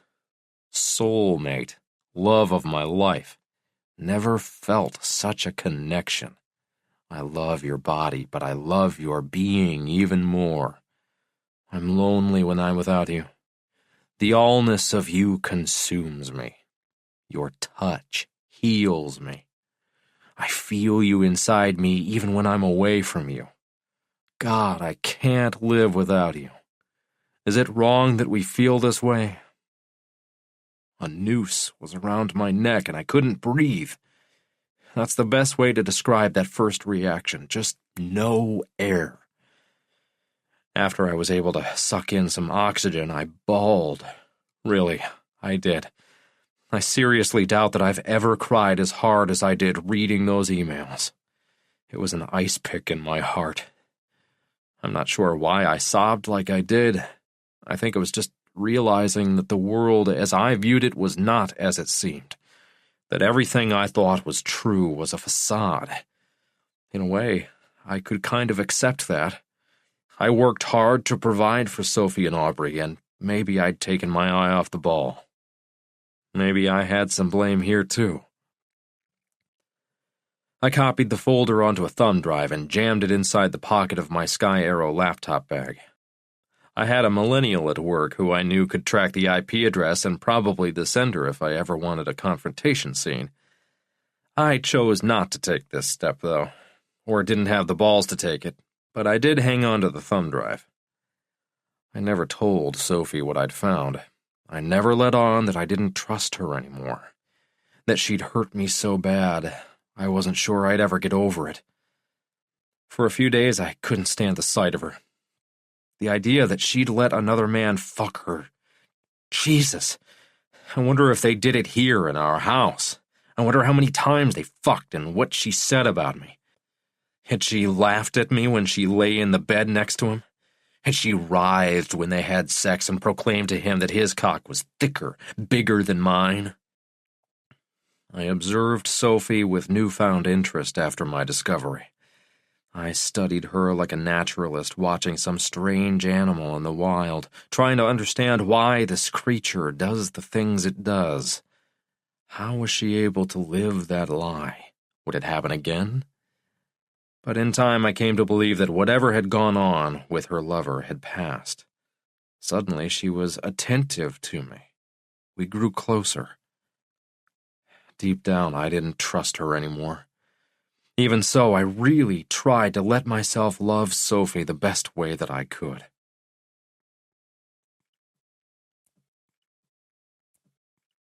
Chapter 50. Adam. It had been raining for more than a week when the other shoe dropped. Typical Seattle weather. Sophie was preparing a presentation for the Starbucks annual shareholders meeting. And even though I made twice her salary and had 10 times the responsibility at my job, I was pressed into daddy duty. Don't get me wrong, I loved Aubrey. Being her dad was only one level below having a corner office with a view of the Duwamish River just south of Seattle, the building I was working in at the time she was born. I took the birthing classes with Sophie. I told everyone what kind of fruit or vegetable my baby grew to the size of each week, as the iPhone app told me. Eggplant, I'd say, as though it were something that I'd done. Durian, head of lettuce. Being her father made me happy in all kinds of ways. Some professional, yes. My boss actually said at the time that I needed a bigger raise than a female peer because she was single and had no kids. And some personal. Saying I was a father made me feel like I was a grown-up. Finally. I know it's stupid, but before Aubrey, Sophie and I were living the single life even though we were together. We traveled like we had flight benefits from every airline. In our first year or two of marriage, we went to Fiji, Australia, Cancun, Maui, and Bethlehem. Pennsylvania, that is. Sophie's aunt lived there. In any case, we went out to eat whenever we wanted to, and we fucked in every place we visited. Yeah, including some of the places we ate. It was fun. Sophie was everything I'd ever wanted. And yet, all of that went poof when Aubrey was born. Just poof. Gone. And the weird thing, I didn't miss the restaurants or the travel. The fucking, yes, but nothing else. My daughter was everything to me. That all changed that one rainy, daddy-duty Monday morning. Aubrey was due for her 2-year checkup. Nothing wrong with her, of course, but when you have something as precious as a daughter, you don't skip medical appointments, no matter how cursory they might be. What percentile? How smart is she? How tall will she be? No one has the fat gene in our family, does she? How can we tell? God, she's beautiful, isn't she? Dr. Mary was one of those no-nonsense types, with her hair in a spray-on tight bun and shoes that looked like they were fashioned of rubber and cardboard. I bet she was wild out of the office. She did her thing while I sat on a little stool and Aubrey stretched out on the paper-covered table in the examination room. "Everything looking A-okay?" I asked. "Yuppers," she said. Who says yuppers? Only Dr. Mary. I knew for sure she was a wild animal when she was off with her boyfriend. Had to be a flip side there. The doctor told me everything I wanted to hear. Aubrey was above average in every measurement. I was thrilled, of course. I'm not average. Neither is Sophie. There would have to be a big mistake to find anything average about our daughter. "She's perfect, Adam," Dr. Mary said. I beamed as I watched Aubrey, who was distracted by a puppy poster overhead. Just then, Dr. Mary's buzzer went off, and she excused herself, leaving the iPad with Aubrey's chart on the little table next to where I was sitting on the stool. "Training a new nurse today," she said as the door swooshed closed behind her. Since she was gone, I did what everyone else in my position would probably do. I looked at the chart. The notes were just as she said. I smiled at the mention of Dad is concerned about her growth, and I indicated she's 10% above average. Only 10? I wasn't sure she actually said that, but that was fine. I didn't touch the screen. I only read what I could see. At the top were the basics: my name, Sophie's name, Aubrey's birth date, her blood type. That was what stopped me. It said she was AB. I knew there had to be a mistake. I give blood at work at least once a quarter, more when there is some kind of disaster. One time after a Caribbean tropical storm, I gave until I was sure I was white as chalk. My type is O negative. I'm a universal donor. I give because it makes me look good at Sky Arrow, a member of the 10-gallon club.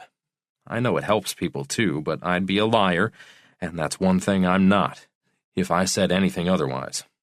Sophie was type A, I knew that. She gave blood too, though not as much as I do. She didn't have to prove herself as someone who cares at Starbucks. In that moment, unless there was some gargantuan mistake, I knew something else. The room closed in on me, like a total eclipse. A big fucking plastic bag over my head. A black one. One of those triple-thick black plastic hefty bags that can hold the weight of a Mini Cooper without tearing. Tight, too. I couldn't breathe. "Aubrey?" I said to get her attention. She looked at me with a smile. I saw parts of her then that didn't belong to me. Her nose. The shape of her brow. I wondered if they could belong to the DNA of someone else. I looked at the chart a second time. It just couldn't be. I told myself to give my head a shake.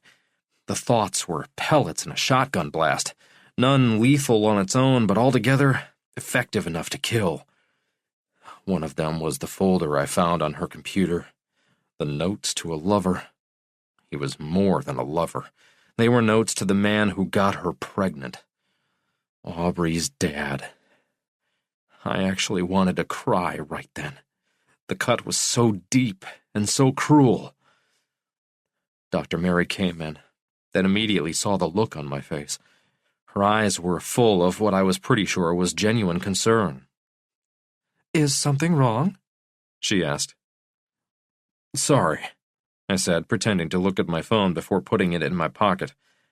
Took a call from the office. Fiasco with a project, and I'm not there to fix it, of course. Big mistake to take that call.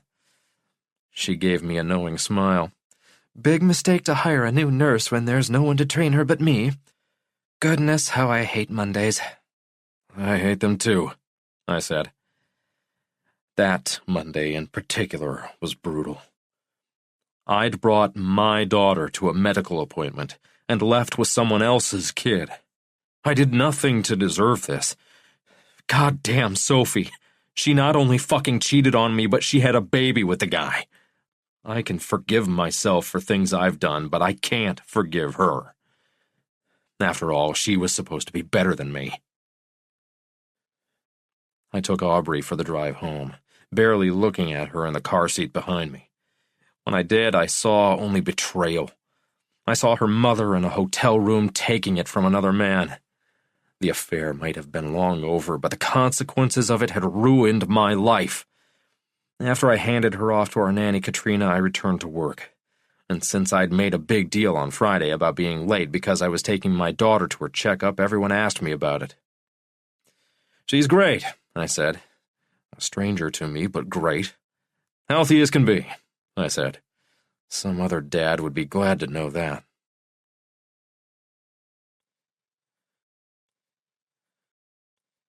Chapter 51. Adam. Bradley Mitchell is my organization's millennial du jour. He's got the misspelled first name that signals uber individuality and a resume with more stops than a suburban airport shuttle, all indicating he won't be around our office for long. That's fine. He's bright and eminently usable. I finally succumbed to my curiosity and deepening rage over Sophie's affair with her soulmate and handed him the thumb drive. They're emails, all from one sender. It's not work-related, I cautioned him. I'll pay you. Bradley, who has a degree from UW in accounting but hates his job, said he didn't care about money. He was more into experiences. "No need, Adam," he answered. "I'll do it tonight, on the house. My folks are gone to Spokane for a few days, and I got the place to myself." In my day, that meant hosting a party that you could count on getting out of hand. For Bradley, it's a chance to sit around and play video games without worrying that his mom is going to yell at him. "What exactly are you looking for?" he asked. "Basic stuff," I told him. "It's for my brother. He wants to know if you can track the IP, figure out the sender's name if you can." "Gotcha," he said. I had scrubbed out Sophie's name and her replies to Loverboy. Bradley could probably find that info if he tried. I guessed I didn't care if he did. I just wanted to know, who was my wife seeing? "Want me to text you the info?" he asked. "No," I said. "Just bring it in. I'll want the drive back, too." The next day, Bradley showed up with the thumb drive, a smile on his face. He looked excited. Excited for Bradley, that is. His expression was decidedly less sleepy than normal. "Dude," he said, "your brother's wife is a total bitch." I nodded. "Yeah, she is." "Anyway, it was easy peasy to figure this out. The emails were sent from the Blue Doors IP. The guy logged on to his Gmail there using the restaurant's computer." "Can you tell exactly who sent it?" The kid shook his head. "But I bet if you go down there, you can scope it out. Been there once. Food's good. Small place. Can't be that many guys there shagging your brother's wife." He returned the drive to my open hand. I squeezed it like a stress ball, and it dug into my palm. I knew where I was going for lunch.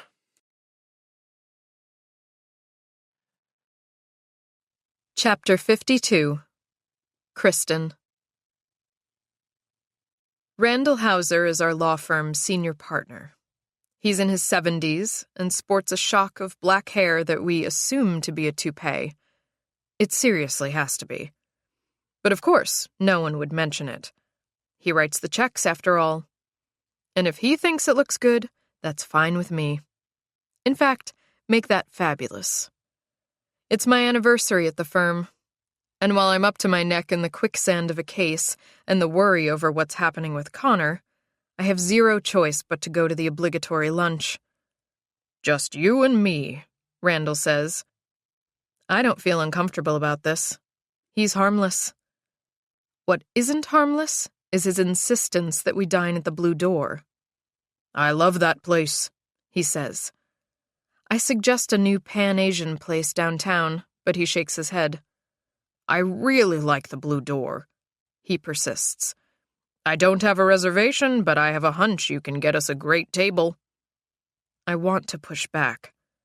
It's not that I'm ashamed of Connor working there. He's great at his job. And it's consistently rated as one of the best restaurants in Seattle. Really. It just feels awkward. And I admit to myself, the idea of sitting there with my boss while my husband serves us a meal is a little embarrassing. Randall squires me in like I'm his date. He insists that Connor serve us. We're family, he says. Connor does his unfailing best to charm. He's juggling 3 other tables, and his smile is omnipresent. But he can't hide it from me. Our eyes lock when he hands us the menus. I can tell that this is humiliating for him, too. I'm a big fan of Chef Micah, Randall says, putting on his readers to review the fresh sheet. And of you, Connor. You're too kind, Connor says. As we sit there, and I process the moment, I can't help but think of the time my husband's connection to the Blue Door sent a monster to my office. New clients here, Marcy announced. I checked the printout for the day. Adam Warner, 2 p.m. A minute later, Mr. Warner was sitting across from me. He was a good-looking man, early 40s, I thought, in a nice suit. A very nice suit for Seattle. Italian cut, I'd say. Marcy made the appointment, and I couldn't recall at the moment why he was seeing me. Our firm is big enough to manage cases both civil and criminal. You don't know who I am, he said. I looked at his face. Did we meet somewhere? At a conference? Was he with another firm in town? And then he looked at me like I was a tin rabbit in a shooting gallery.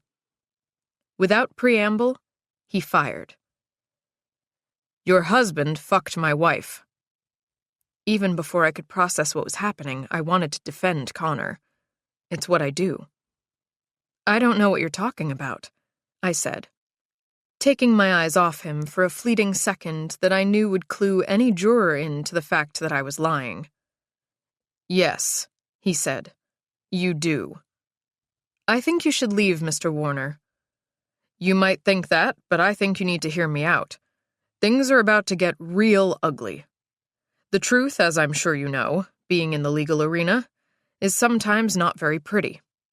I will call security, I said. No, you won't.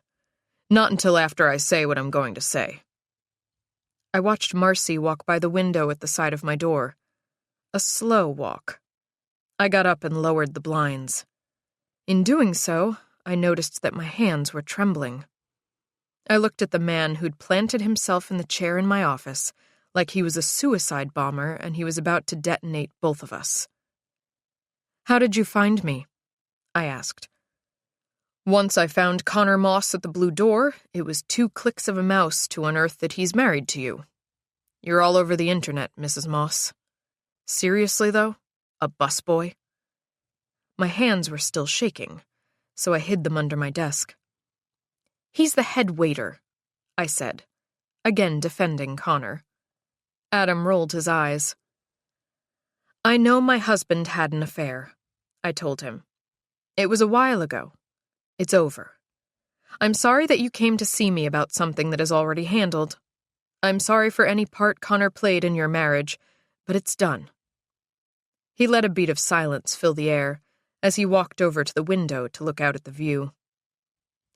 Her name is Aubrey, he said, without looking at me. That's nice, but I don't have any quarrel with Mrs. Warner.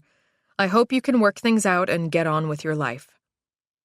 He turned to face me. Aubrey is your husband's daughter's name. And there it was. The end of everything I thought the world and life with Connor could be.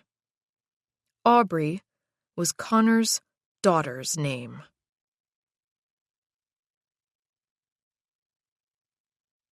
Chapter 53. Lee. It's almost 1 a.m. on the last day of June when my phone pulses on the nightstand next to me. I reach over Millicent, who somehow always manages to sleep next to my face. The name on the screen hits me like a jolt of caffeine from the bottom of a church basement percolator. I think only a beat about whether I should pick up or not. "Adam?" I ask in a whisper voice. Silence. I repeat his name. Finally, a response. "Kind of late to call," he says. "You shouldn't call me," I tell him as my feet find the floor. "I guess not," he says.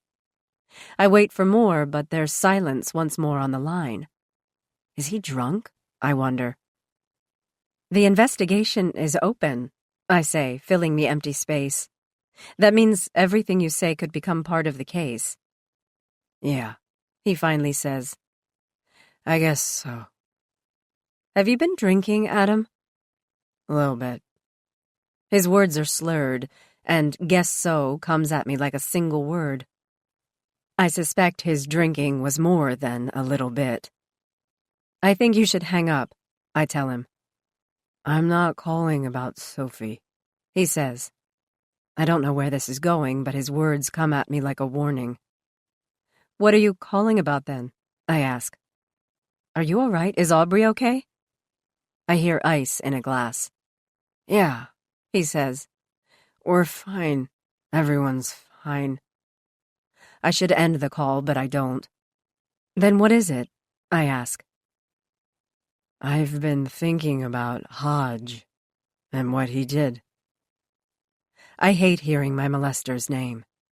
It always feels like the jolt of a cattle prod, in print, on a report, or from the lips of another party. Like Adam Warner, just now. "We're not talking about that, Adam," I say. "I don't want to." "You don't get to own all of that," he says, more ice clinking. "You don't get to be the decider of what is yours and what can't be someone else's experience." "I don't follow you, Adam. This call is over."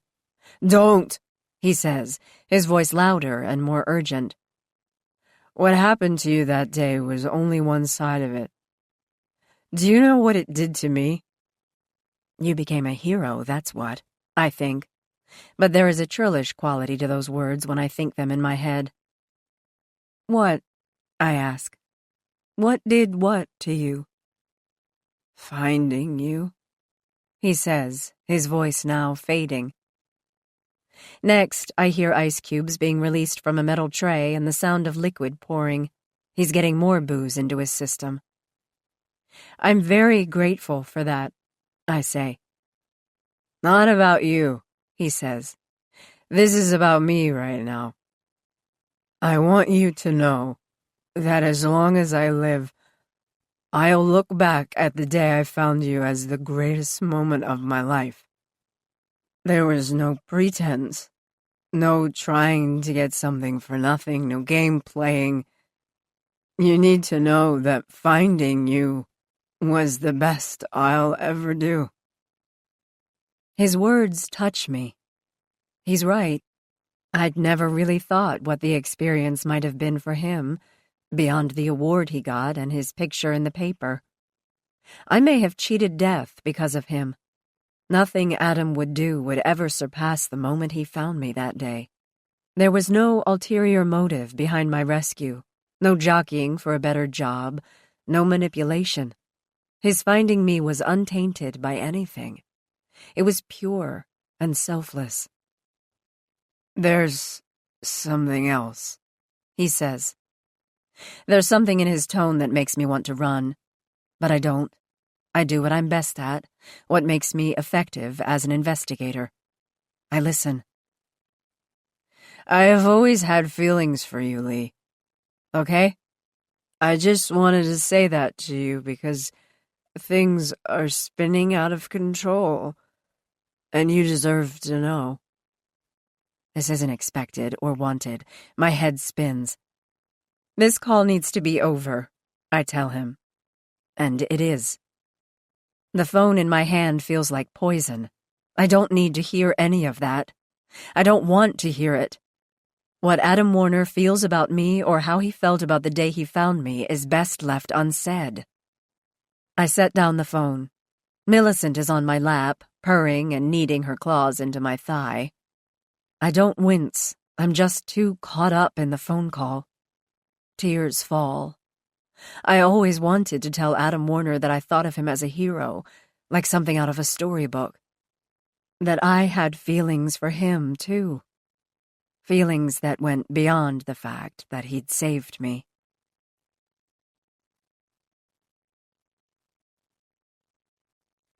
Chapter 54. Lee. As the days turn into weeks, we have less and less to go on with the Warner case. It isn't for lack of trying. Montrose and I have knocked on every door, interviewed a dozen people, followed up on tips upon tips. Abductions and murder are rare. A cold trail is common. Coyle and his red truck remain MIA. A conversation with his sister indicates that he'd been seeing a doctor for treatment of a serious illness, something he hadn't wanted the trucking firm to know. The reeds on his truck? They grow everywhere. I'd jumped to a conclusion. The truth is, we need the DNA results back. Calls to the lab in Tacoma don't make things move faster. In fact, part of me thinks that a tech will put your request at the bottom of the pile if you ask too many times. Everything is a number 1 priority. No such thing as a number 2. It looks like a game, but it isn't. It's survival. Gulls circle over Oakland Bay in Shelton and drop oysters and clams on the rocks. They glide overhead just at the water's edge, and then they aim and release. A shell falls and smacks a rock, and in an instant, before a crow or another lazy bird cuts in, the gulls drop in the air like yo-yos and land with the softest touch. Over and over they do this, all day. I wonder how bird brain is even a term. The gulls of the Pacific Northwest are amazingly smart. They know a good way to get those shells open. Montrose hands me a coffee. Thanks, I say as he takes the spot next to me and we face the water. You want to talk about it? He asks. It could be many things, none of which I want to discuss. Not really, I say. You need to, he says. It's there, bubbling beneath the surface. It's doing both good and bad things to you, Lee. What's the good? You're the cop you are because of what happened to you back then. You feel the pain that a victim feels, and you use all of that to fuel everything you do on the job. I take that in. He's reaching, but it's a kind gesture. And the bad? I'm not a shrink, he says. I don't even believe in them, but I can give you what I think. And what's that? I ask, letting the coffee go down my narrowing throat. What is it that you think? That there's a part of you that is still stuck back there at the end of Tamarack Lane, he says. That you survived all of that, but you never let go of it. It clings to you, and it messes with your head. My eyes stay on the water. I thought you weren't a shrink, Montrose. You know, he goes on, I'm not. Been to one or two. Never really worked out for me. This is just 2 people talking here, okay? 2 people, I repeat. Fine. I don't say anything more as another gull drops another shell on the rocks right in front of us. The white fragments scatter, and the gull drops down to eat the oyster. Finally, after what must have been the most annoyingly long pause, I speak up. You might have something there, I say, albeit reluctantly. I think there is a part of me that was left under those branches when I was 12. I think of me, that girl, and I wonder how it was that I was so stupid not to see what Hodge was up to when he first struck up a conversation that morning. You were only a kid, he says. I know, I say, now looking right at him. But Kathy Reinhardt was a young woman, and she made a mistake. Sophie Warner, she did too. They all experienced that split second when they knew there was no way out. Like me, getting in that car to see kittens.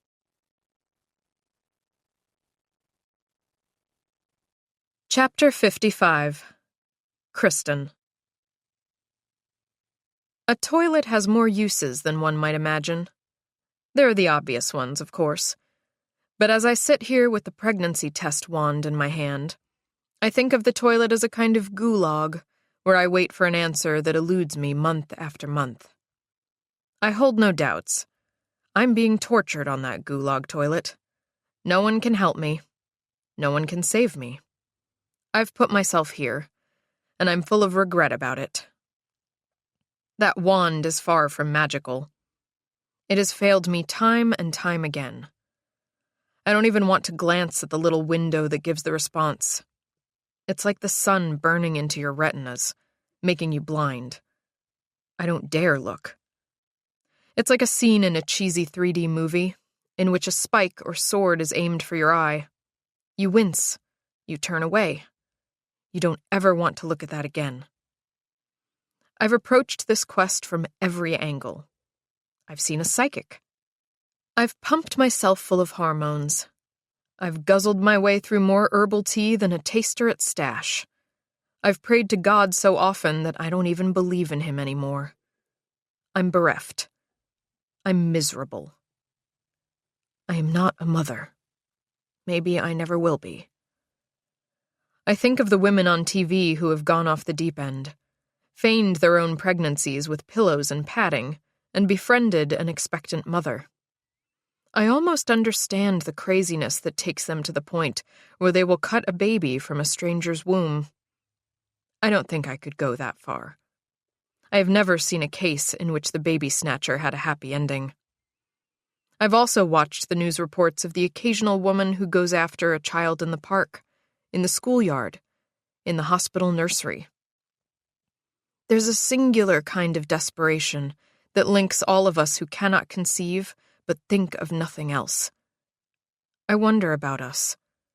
What has made that message play over and over inside our heads? Is it biology? I want it to be that. I want the reason I sit on the toilet, hoping against hope, to be biological, and not some kind of mental disorder. I look down, finally. Tears come with the rage and disappointment that fill my bloodstream. I have never gotten the duo of parallel lines before, and I don't get it today. Still, I've done everything that I'm supposed to do. I should give up. I really should. That's the logical thing to do. I'm all about logic. In the courtroom. In every aspect of my being. Except when it comes to this. When it comes to this, I find that I cannot do anything but keep trying. Trying until there is no hope. A woman in China had a healthy baby boy at 65. I have decades to go. A life sentence on my gulag toilet. Chapter 56. Connor. She's in the bathroom a very long time. I know why. It kills me every time Kristen goes through the ritual after we have sex. Baby-making sex. It's taken over everything in our lives, and I don't know how to stop it. I drink more than I should to cope, but it doesn't help. It's as if Kristen is on a tiny raft in the middle of the Pacific, and I can't reach her to get her back into the boat. She wouldn't take my hand anyway. She wants to put some of the blame, maybe most of it, on me. That I'm the reason why we don't have a son or a daughter. I know full well that I'm not the problem. There's nothing wrong with me. I can't say that to her, though. It would crush her. So I let her sling the poisoned darts and steel-tipped arrows when she feels the need. She told me one time that my underwear needed to be looser, that I sleep too hot, that my balls didn't descend as far as they should. There's not a damn thing wrong with my nutsack, but I let that go. I let all of it go because Kristen, as it turns out, is the love of my life. So I do what she says. I do it when she says. If she wants me to come into a tube normally used for men about to go on chemo and wanting to bank their seed, then fine. I'll watch some porn and take care of business. She comes out of the bathroom, and I can see she's been crying. "Oh, baby," I say, though the word's a bad choice. I was feeling it today, too. I thought we had this. Kristen melts in my arms. She doesn't let go very often. This time is different. She's sobbing, a messy kind of crying, and I hold her as tightly as I can. I tell her that she and I will be fine. I bring up for the umpteenth time that if we can't have a family biologically, we can adopt. "I want our child to be part of us," she says. "I know it sounds terrible, but that's how I really feel, Connor. I don't want to raise someone else's kid and always know that he or she wasn't really a part of either one of us. It's like babysitting for 18 years and then getting kicked to the curb when the real parents come home." "It isn't like that," I say. Her blue eyes are framed in red. "I've seen it. At the law office, on TV, everywhere. The grass is always greener to these adopted kids." "Not all of them," I tell her. She pulls back. "Most of them. The saying, blood is thicker than water, rings true because it is true." "Not all," I say. She stops crying, and it passes through my mind that my wife is beautiful even after her cry. "Maybe not all," she finally allows. It's no surrender, but it's the first time Kristen has opened the door on adoption. It's only a crack, a sliver. It's a beginning, though. That night, while Kristen sleeps and dreams that I've finally gotten her pregnant, I take the tequila bottle and head for her office at the front of the house. My fingertips hover over the keyboard of the computer before I touch the space bar, and the blue light of the screen comes at me. I shouldn't do what I'm about to do. Nothing good will come of it. I know that. And yet I find myself unable to resist the impulse. I look up the Warner murder case. It's been 6 weeks since everything happened. I remember nothing of it. Yet I can't get it out of my mind. I study pictures of Sophie, her husband Adam, and their little girl Aubrey. That same wave of nausea that hit me at the blue door finds me again. Did I do this? Was I the one who took her, killed her, dumped her in the water of Hood Canal? I don't ask myself why I would do it. There is no need for that. I would never hurt anyone. Not Sophie Warner. Not anyone. Sitting there at my computer, looking at each of them, raises tears to my eyes. I lost time. I had blood. My shoes were sandy. I sit there reading and wondering what I should do. Should I go to the police? Should I post a tip online? The reality is, I don't even know what I'd say. Hey, about that case in Lillywop. I don't think I did it, but I might have.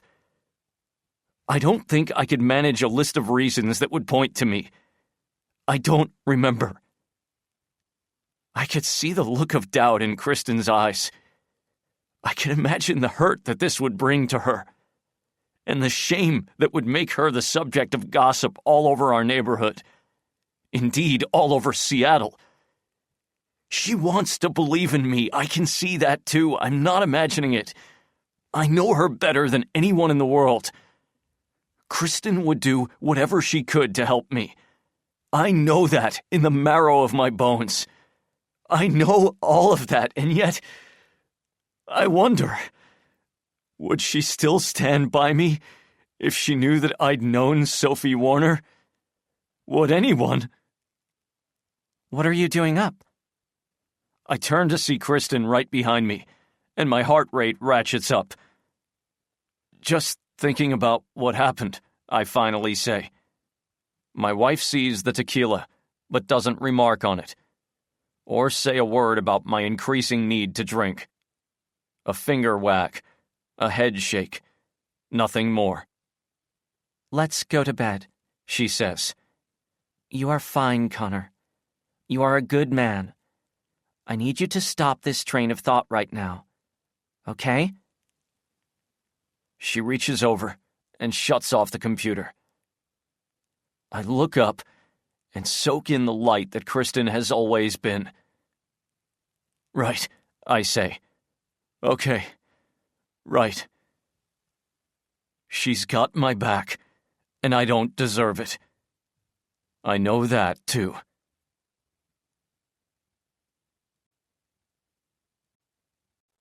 Chapter 57. Lee. I don't recognize the number when the call comes through to my desk phone. I know you don't give a shit, The voice says right after I pick up. but I didn't do anything to Sophie Warner. The connection isn't great. At once it crackles and fades. That doesn't matter. I recognize the voice. Mr. Coyle? Is that you? He doesn't answer immediately. It's me, and I'm done, he says. I'm done being the whipping boy for investigators who have something to prove. I didn't do anything wrong in that other incident, and I didn't do anything to Sophie Warner. The word incident sticks in my brain. You need to come in, I say, straining to hear any background noise, any clues as to where Jim Coyle might be. His truck is moving, that much I can tell. No point in it, he says. I'm about done anyway. You're just making things move along faster. Please, I say. You need to come in. You need to clear yourself. Look, Detective, I don't need to do anything. My life has been fucked up since I went to prison. I'm dying, lady. I'm about done. What do you mean, dying? A long pause. Cancer, he says, spitting out one of the hardest words anyone can utter when it's taken over their life. If you really need to know. Probably caused by the likes of you and all the bullshit that I went through. As the phone crackles and his voice fades in and out, he tells me his doctor's name and how he's been seeking an alternative treatment because he had no medical coverage through the trucking firm. I don't know how that could be, but I write down every word. He tells me how he kept it to himself because he didn't want to lose his job. They'd bounce me out the second they could. That's against the law, I say. He lets out a morose laugh. Seriously? The law? I just want you to know that you and your partner are wrong about me. I should have told you, but I didn't. I was in treatment the day before that woman went missing. I didn't get home until the morning you came to shit on me. You really should have told us. Right. Well, I'm telling you now. Not that it matters. I don't have a job, I don't have a reputation, and pretty soon I'm going to be done. You need to come in, I say. Silence fills my ear. You need to make sure my dog is okay. And with that, Jim Coyle hangs up. The word incident continues to reverberate.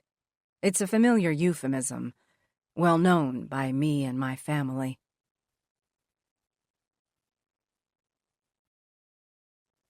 Chapter 58. Lee. People used to ask me about what happened when I was a girl, and I always said that I didn't remember much of the incident. Again, my mother's word. I explain it in a way that suggests memory loss due to trauma. For most, that's acceptable. I wish it were that simple. The truth is that I remember nearly every minute of my ordeal with Albert Hodge. That morning stays in my head like a graphic novel. Images telling the story in bold swaths of black and white, with smudges of jolting color roaring out of the lines. My point of view shifts from what I saw as my attacker undid his pants and forced his way inside me, to how I know I must have looked to him. I see my face, frozen in fear. I rise above the scene and watch everything like a detached observer. It isn't happening to me. Yet it did. Thinking and dreaming of what happened is a far different experience than giving voice to events that haunt you. You cry when you tell someone something. You shake, you get sick, you seek comfort. When you don't speak about it and just think it, you don't fall apart. I don't admit it to anyone, even if they've asked. I'm private like that. The truth is, I've had counseling, gobs of talk therapy. I'm sure it helps others, but I think that any path to healing is the right one. Not talking about it and pretending that I can't remember is my chosen path. It's my right to hold that inside. Everyone makes a choice on what they want to do with what was done to them. I've chosen to bottle it up, sequester the evil, move on. I do it because I'm so ashamed of the stupid mistake that I made. My therapist would chime in right now and interrupt my thoughts to remind me that I was a child and that I had been victimized, that I had no hand in what happened to me, that what Albert Hodge did was his doing and none of my own. That's fine for some to say. That makes them feel better. I'm not mad at anyone. Just me. My mother and I had a fight that morning before school. I'd put on some mascara and what I thought was a subtle smear of eyeshadow. I was just messing around. It wasn't that I wanted to be older, more attractive, garner attention. Honestly, I was just being a girl experimenting with makeup. "You march yourself into the bathroom before your dad sees you," she said. My face went hot. "Sorry, Mom." "You'll be sorry if Dad sees you looking like that. No makeup until you are 16. "And no ears pierced until I'm 18, I told her, with what I'm sure now was a sassy intonation. My mom gave me a look, and I knew better than to stand there and provoke her into an argument. In truth, it wasn't that big of a deal. I did what she asked, and I was glad that my dad didn't get involved. Yes, I was embarrassed. On the walk to school, I fumed a little. Only a little. This is not an I'm mad at my mom and running away from home story. Not at all. It was, in my mind at the time, a little manufactured drama that I could tell everyone. I wanted to start with Charlene, but she had that dental appointment. So, yes, I had a fight with my mother over makeup. Maybe that did a number on me. Maybe it left me feeling sorry for myself. As much as I've thought about it in the years since, I'm still not sure. Sometimes being certain of something is impossible. I love my mom so much that I never told her everything that happened. I know that if she thought our little conflict had played a part in what I did, it would kill her. The truth is that Albert Hodge didn't lure me with kittens, then overpower me. I got inside his vehicle on my own. Stupid. Stupid. I was so unbelievably stupid. "I'm lost," Albert said, pointing to his newspaper. "Yeah," I said. "You're on the wrong side of town." "Crap," he said. "Excuse my French." "No problem." "I'm Al." "I'm Lee." Back to the paper, perplexed. Clear across town? Now I'm really turned around. Just a little older than my brother. Young to have a big blue boat of a car. And then I said it. I don't know why, for sure. "I can show you where to turn. It's on my way to school." And I got in. And really, that was that. The locks went down. Hodge reached over to the passenger seat with a fist wrapped in a cloth dipped in what the police later said was chloroform, though at the time it reminded me of my Aunt Martina's vodka-perfumed breath. In the graphic novel in my mind, Aunt Martina is in a panel, holding her martini glass and wagging her finger at me. I missed some of what happened, lost a little time. Not so much that I don't remember how he tore off my clothes in the vacant lot, or how he pinned me down and shoved himself inside of me. I was in shock. I remember a red admiral butterfly floating above us, and I thought to myself how I wish I could fly.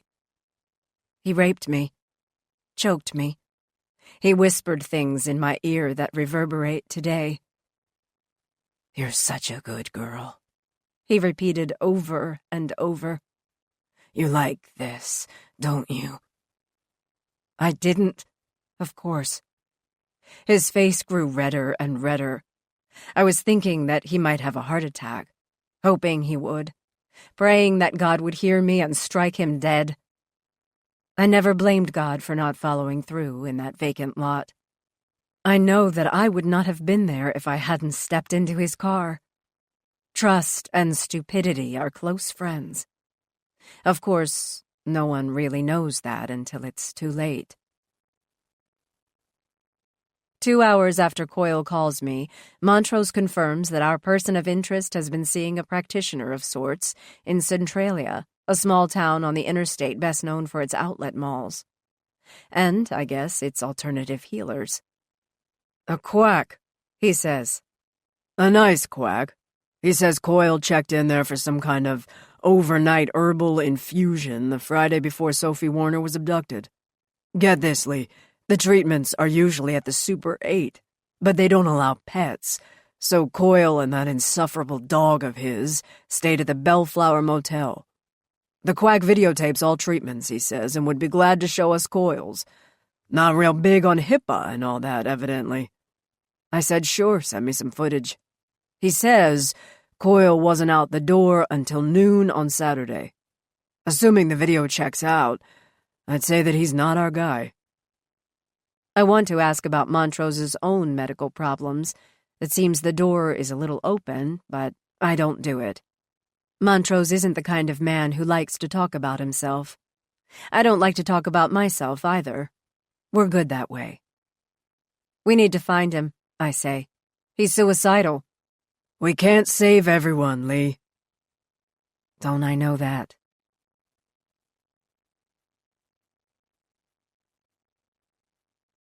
Chapter 59. Adam.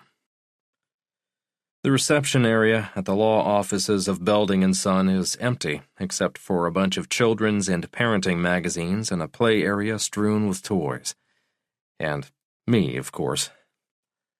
I sit quietly, playing Candy Crush on my phone while I wait for Dan Belding Jr. to see me. I'm early. I'm unemployed. I'm a widower. None of those things define me. At least I hope not. Dan and I went to school together. His father, Dan Belding Sr., coached the Shelton High School basketball team. He was a pleasant guy with coffee breath and an overbite. He was also the first professional person I really knew. He was a lawyer. In Shelton, that was pretty much the top of the food chain. Dan Jr. was too short to play hoops, but as it turned out, he was able to follow in his dad's footsteps by getting a law degree. "Sorry about your dad," I say when Dan comes to greet me with a hello and a handshake. He's a younger version of his father. Coffee breath must run in the family. "He went quick," he says. "That's a blessing." Dan Sr. had cancer. Testicular. Any man's worst nightmare. "Good," I say. I follow him to his office, which is surprisingly modern considering that he's from Shelton. I don't know why that always surprises me on the rare occasion I run into someone I knew or someone from a family I knew. I have it in my mind somehow that my Shelton past was set in a blend of Appalachia and Hooterville. It wasn't, not really. The town was working class, and the bosses who managed the mill were working class, at least in spirit and lifestyle. Sure, we had some poor outliers, but not many. And besides, every time I stand in front of the mirror, I no longer see any evidence that I personally came from a Pacific Northwest backwater. You made your dad proud, I say, indicating the firm's name in gold letters on the glass door to his office. Dan gives me a sheepish grin. Yeah, Dad thought it was some big bait to get me to come back here, but this place has always been home. I hold my tongue about Shelton. I'm not ashamed I'm from there. Not really. I just like to keep it in the past. Way past. So you and your wife are looking to adopt, he tells me as we get down to business. He hasn't read the news stories, at least not closely enough to get to my name. No, I say. I'm here on another matter. He takes off his glasses and studies my face. What kind of matter? My wife died, I say. And, well, I don't think I'm equipped to raise our daughter. The words I have aimed at him are a double barrel load, and I know it. I let him process them for a minute. I'm sorry, he says. I didn't know about your wife. I take a breath. I actually need one. A really big gulp of air. This is harder than I thought. My emotions are a whirlpool, and I'm hanging on the edge of something that I know is impossible to completely explain. Not to anyone who hasn't been where I am right at the moment. I try, anyway. Sophie was murdered over Memorial Day weekend, up at the canal. I watch him as the synapses of recognition finally fire. He drops his eyes from mine. He knows the case. Everyone in the region does.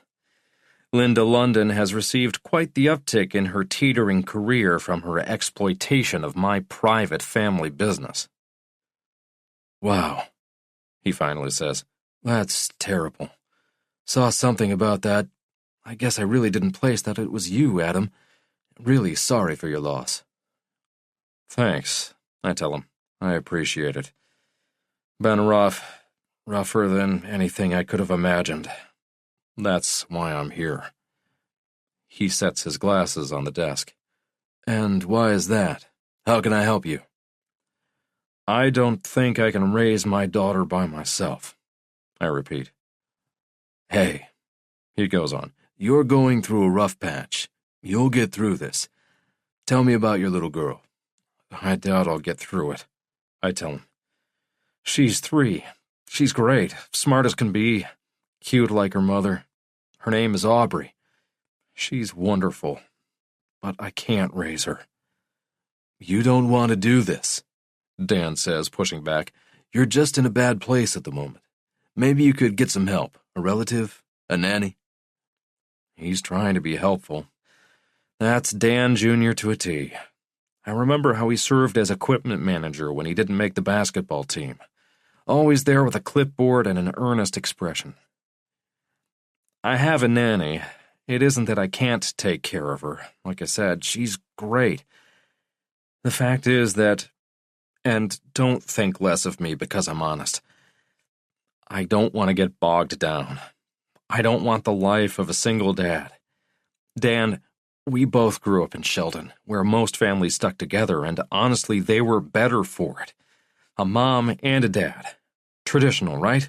But still the best way. Is there a relative? Dan asks. Grandparents?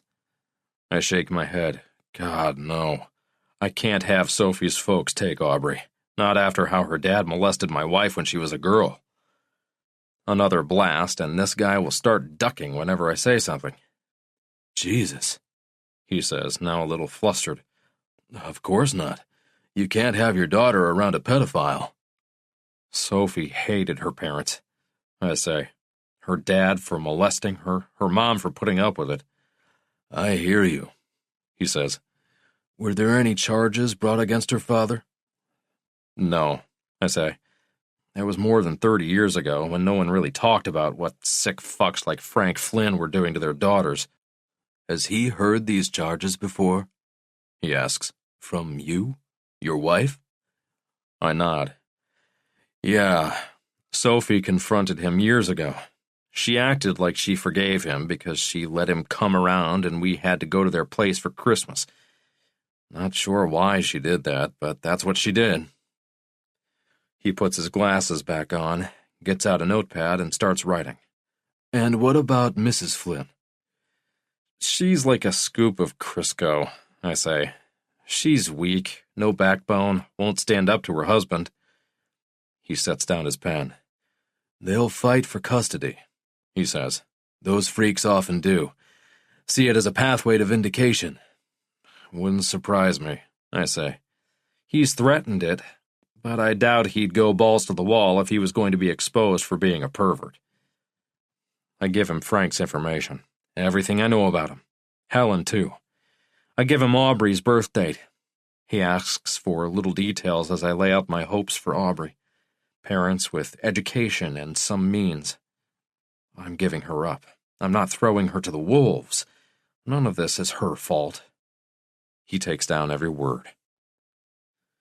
Giving up your child for adoption is huge, he finally says, now treating me like some teenager who got knocked up by her older boyfriend. He's using his preacher's voice now, all calm and composed, as if I could be persuaded somehow. I want you to think about it over the next few days, and then we'll get together and finalize how this will work, he tells me. After that, we'll meet with the prospective parents. You want this an open adoption, right? No, I say. I want the new parents to be the sole parental figures in Aubrey's life. If she wants to poke around the internet in 20 years or so to find me, that's fine. That will be up to her. I'm not going to confuse Aubrey by hanging on and playing part-time, half-assed father figure. But Aubrey is not an infant, he says. She's 3. She knows you are her father. I know what's best for her. Dan Jr. gives me a nod that indicates understanding, but I seriously doubt it. I gave the same headshake in a meeting at Sky Arrow when I wanted the damn thing to end so I could get on with more important things, like anything other than what that slutty boss of mine was talking about. I just want you to think about it, he says. I have, I say. Long and hard. Fine. He puts his notebook away. Why don't you come back in a week? I'll sleep better and be a stronger advocate for you against the Flynns if you agree to some time to process what we've discussed. It's a lot. You've been through the ringer. Let's not make a mistake. Look, I know the world will hate me for what I'm thinking as I return to my car for the drive back to the house. But it is true. I don't want to raise Aubrey without Sophie. Sophie was a good mom. She was the better half of our parenting. No doubt. I'll give her that. I dig a little deeper for the truth. It's below the surface, but I can access it all right. It's always on my mind, but it is something I could never verbalize to anyone. Not a trusted friend, not even my lawyer. Seeing Aubrey is a reminder of the worst betrayal my wife ever perpetrated on me. And the worst thing I've ever done. Besides, it's not like I'm foisting off some kid who plays with matches or who has some kind of weird and unpronounceable disorder. Aubrey's a sweetheart. I'll miss her. I know in my bones that this is best, that I can't be the one to raise her. It's ugly, sad, but true. She's better off with someone else. When I get inside, Katrina goes for her coat, and Aubrey runs to me as she always does. I scoop her up and lift her almost to the ceiling. I wonder how many more times I'll do that. I also wonder if she'll remember me when she's gone.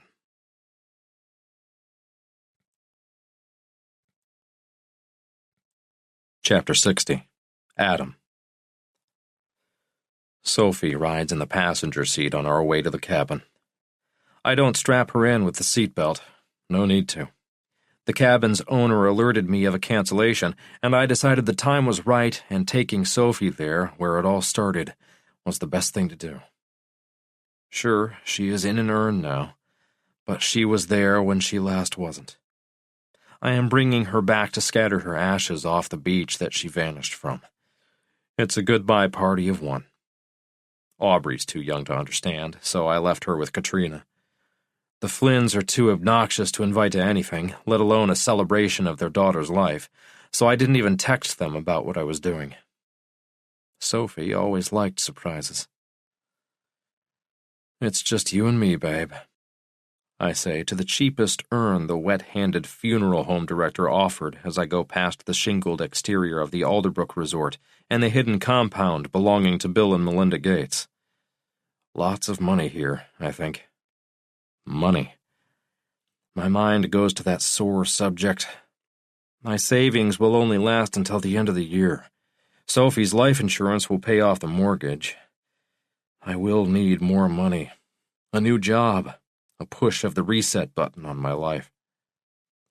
I park under an ancient rhododendron, more tree than bush, next to the Wisteria's detached garage. Another car for one of the other cabins is already there, so I know that I won't be completely alone. That's fine. I'm not going to make a show out of this. That's not Sophie's style. The urn, a pewter-colored aluminum, is cold from the AC. Sophie hated the cold weather.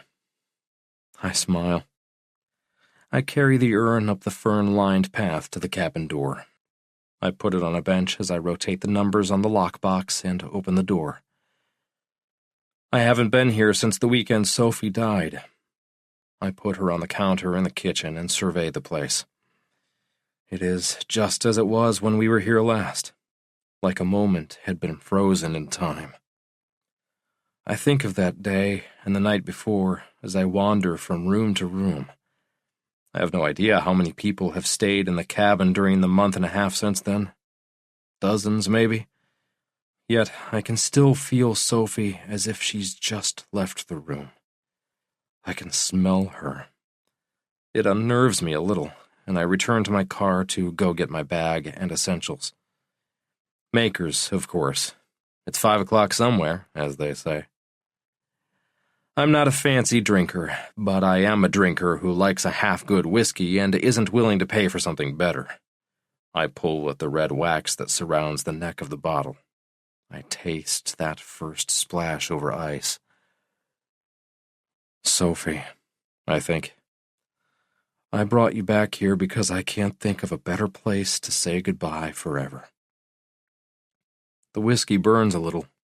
I like the burn. I drink more. I'll use the same little rowboat that Aubrey and I took out the day Sophie was taken. I don't have anything to say as I deposit her ashes in the canal, but in case anyone is watching, I'll probably linger over the dust as it settles downward into the deep blue of the water. Maybe I'll mouth something, or if someone is close by, I'll cry. The surface of the water is an amplifier. I sit on the couch and peer through the slats of the blinds at Hood Canal. The old wavy glass sends 1,000 stabbing shards of light at me. I don't care. I look anyway. Facing up to what happened is necessary in order to truly let go of the past. As I face my phone, I carefully consider whether I should text Lee again or not. She treated me badly in that fucked-up interview, that's for sure. But she's my only conduit for information on Sophie's case. Can't believe that after Jim Coyle there's been zero activity. That I know of, anyway. As I sit here and look at the water, I can only half blame Lee's chilliness on her partner, but Jesus, she shouldn't suppose that, just because of my mistake with Carrie, I'm capable of killing Sophie. Has she forgotten everything else about me? I drink some more and then send the message. I know you were just doing your job. A second later, she answers. Right. I sip more whiskey. You know me at my core, Lee. I do, Adam. Anything new on the case? Working it, Adam. We'll never stop. I know that about Lee. I know that the case that almost undid her haunts her. She won't fail twice. I want her to catch Sophie's killer so everyone can move on. It hangs over me. It hangs over everyone. I consider my next text very, very carefully. I don't want to send the wrong message. I don't want to scare her off.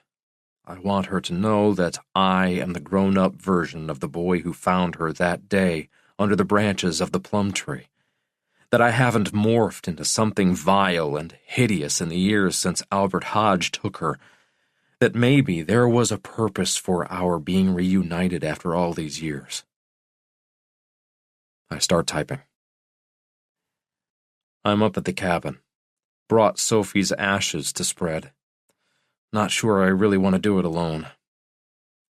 She's typing. I watch the dots bounce on my phone. She pushes send, and I read, I don't know. I write back without hesitation. That's okay. I can do it alone. I know Lee. I know why she went into police work. She wants to be a help to people. She's not motivated by revenge. She will never forget what I mean to her, and I can count on that no matter what anyone, including Frank Flynn, Carrie LaCroix, and Zach Montrose, has to say. A second later, the response I hoped for. I'm coming. I can be there tomorrow, late in the day. I write, perfect.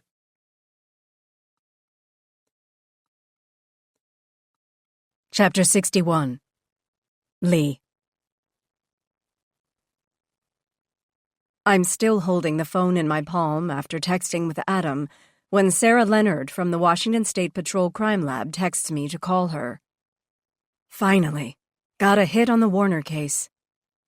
Sarah and I were working the Reinhardt case when it unspooled into a disaster.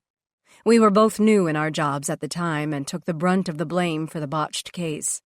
None of it was really Sarah's fault. The officers responding had contaminated the scene, which was a gift to the killer. With the DNA compromised before it got to the lab, there was nothing she could do. I made mistakes, too. I can't say that I didn't. Social media had a field day, of course. That we were two young women in a mostly male-dominated field was red meat for those who'd rather have us serving coffee than warrants. I hope you're sitting down, Sarah says when she answers my call. With the shoes I stupidly wore today, you bet I am. What do you have? Got a hit, and it's not James Coyle. Are you serious? As a heart attack. That's her favorite phrase. Everything Sarah does is as serious as a heart attack. She goes one more. The DNA Dr. Collier collected from the victim belonged to Connor Justin Moss. I'm stunned. Connor Moss? Yeah. Huntington Beach PD collected DNA in conjunction with a DUI when he was barely in his 20s. DNA for a DUI? Who does that? California does, she says. Or did, not sure if they do now. As Sarah goes lab rat technical on the markers and the incontrovertible scientific analysis that connected Connor to Sophie's body, I think about the Mosses. They were in the Lily cabin that weekend. Connor was too sick to give a statement until the next day, when he and Kristen, his lawyer wife, came to our offices. I remember thinking that he was a pleasant guy, a waiter. We ran all the witnesses through the system and didn't come up with anything on Moss, I tell her. You couldn't have, Sarah says. His arrest record was part of the disaster 10 years ago when California upgraded systems and lost records. Thankfully, the DNA collected data was on a different system. So much for technology. Not the technology, Lee. It's always the people running it. She's right about that. I text Montrose right away. I need to see you ASAP. I keep my message vague because I know that the contents of my phone are a public record, and anything I share on it could become part of the case. I want to text, Holy shit, it's Connor Moss. A beat later, Montrose texts back that he's 5 minutes away. While I wait for Montrose, I go on Facebook. This is well-trod ground, no doubt. Montrose worked the social media aspect of the case the first day of the investigation and turned up nothing. I scroll down the page. I friended Adam a few years ago. I admit that I waited like a schoolgirl for 3 days, imagining that he didn't remember me or care about me, before he accepted my request. I posted some innocuous message and he gave me a like. That was the sum of our social networking. He had almost 1,000 friends, which where I come from is a very big number.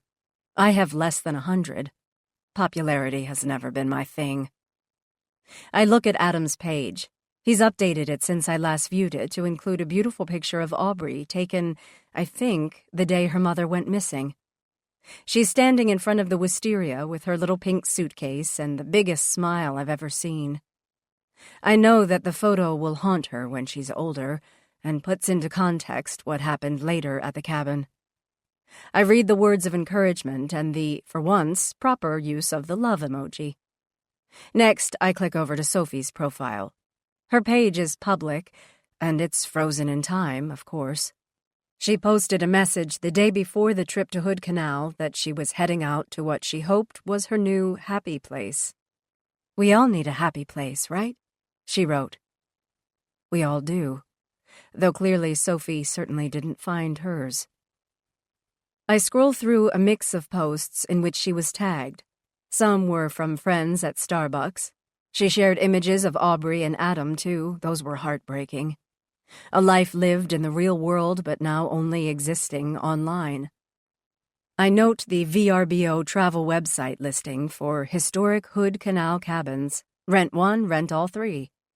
The picture shows the wisteria, chrysanthemum, and lily from the beach at low tide. The crescent-shaped bulkhead is studded with oysters and barnacles. Sophie had 640 friends. I scroll down and quickly recognize Jana Fong and Helen Flynn's pictures. And one more. Connor Moss. Works at the Blue Door. Studies at. Lives in Seattle, Washington. What's the ASAP all about? You finally cracked 10 likes on a video of your cat? Montrose has arrived and seen me scrolling through Facebook. He's wearing tan Dockers and a light blue long-sleeve shirt that makes him look like he should be parking cars somewhere.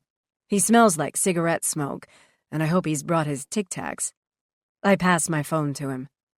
Lab called, I say. DNA on the Warner case matched Connor Moss. My partner widens his gaze. I didn't see that coming. He doesn't surprise easily. It's clear he's as astonished as I am. Yeah, I just got off the phone with Sarah, I tell him. What's more, Montrose, while I was waiting for you to get here, I went to Facebook, and get this. Connor and Sophie are friends, and Sophie posted on her wall where she was going for Memorial Weekend. He tilts his head as he looks at the small cracked screen of my phone. They knew each other? How'd we miss that? He'd missed it, but I can't blame him. He hated social media because it was a weak area for him. Yeah, it seems like it slipped by us, I say. And he would have known where she was going the weekend she was killed. I don't know what was going on between them, but there's something there. Montrose sets down my phone and slides it over to me. Good work, Lee.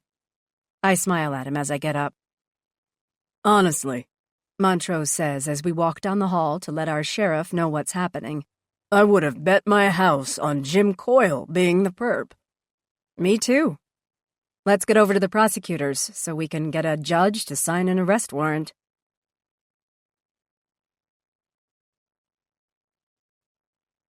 Chapter 62. Connor. I've just stepped outside for a run when I hear my name.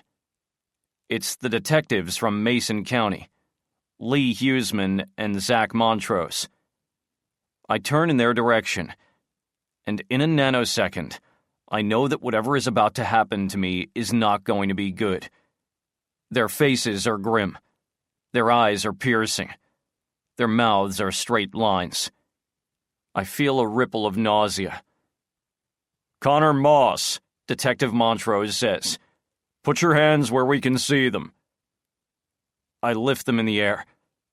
"What's happening?" I ask, though it is obvious. Kristen, who is about to leave for work, swings open the front door. "What's going on here?" she calls out. Detective Montrose tells me to put my hands behind my back, and I comply with jittery hesitation.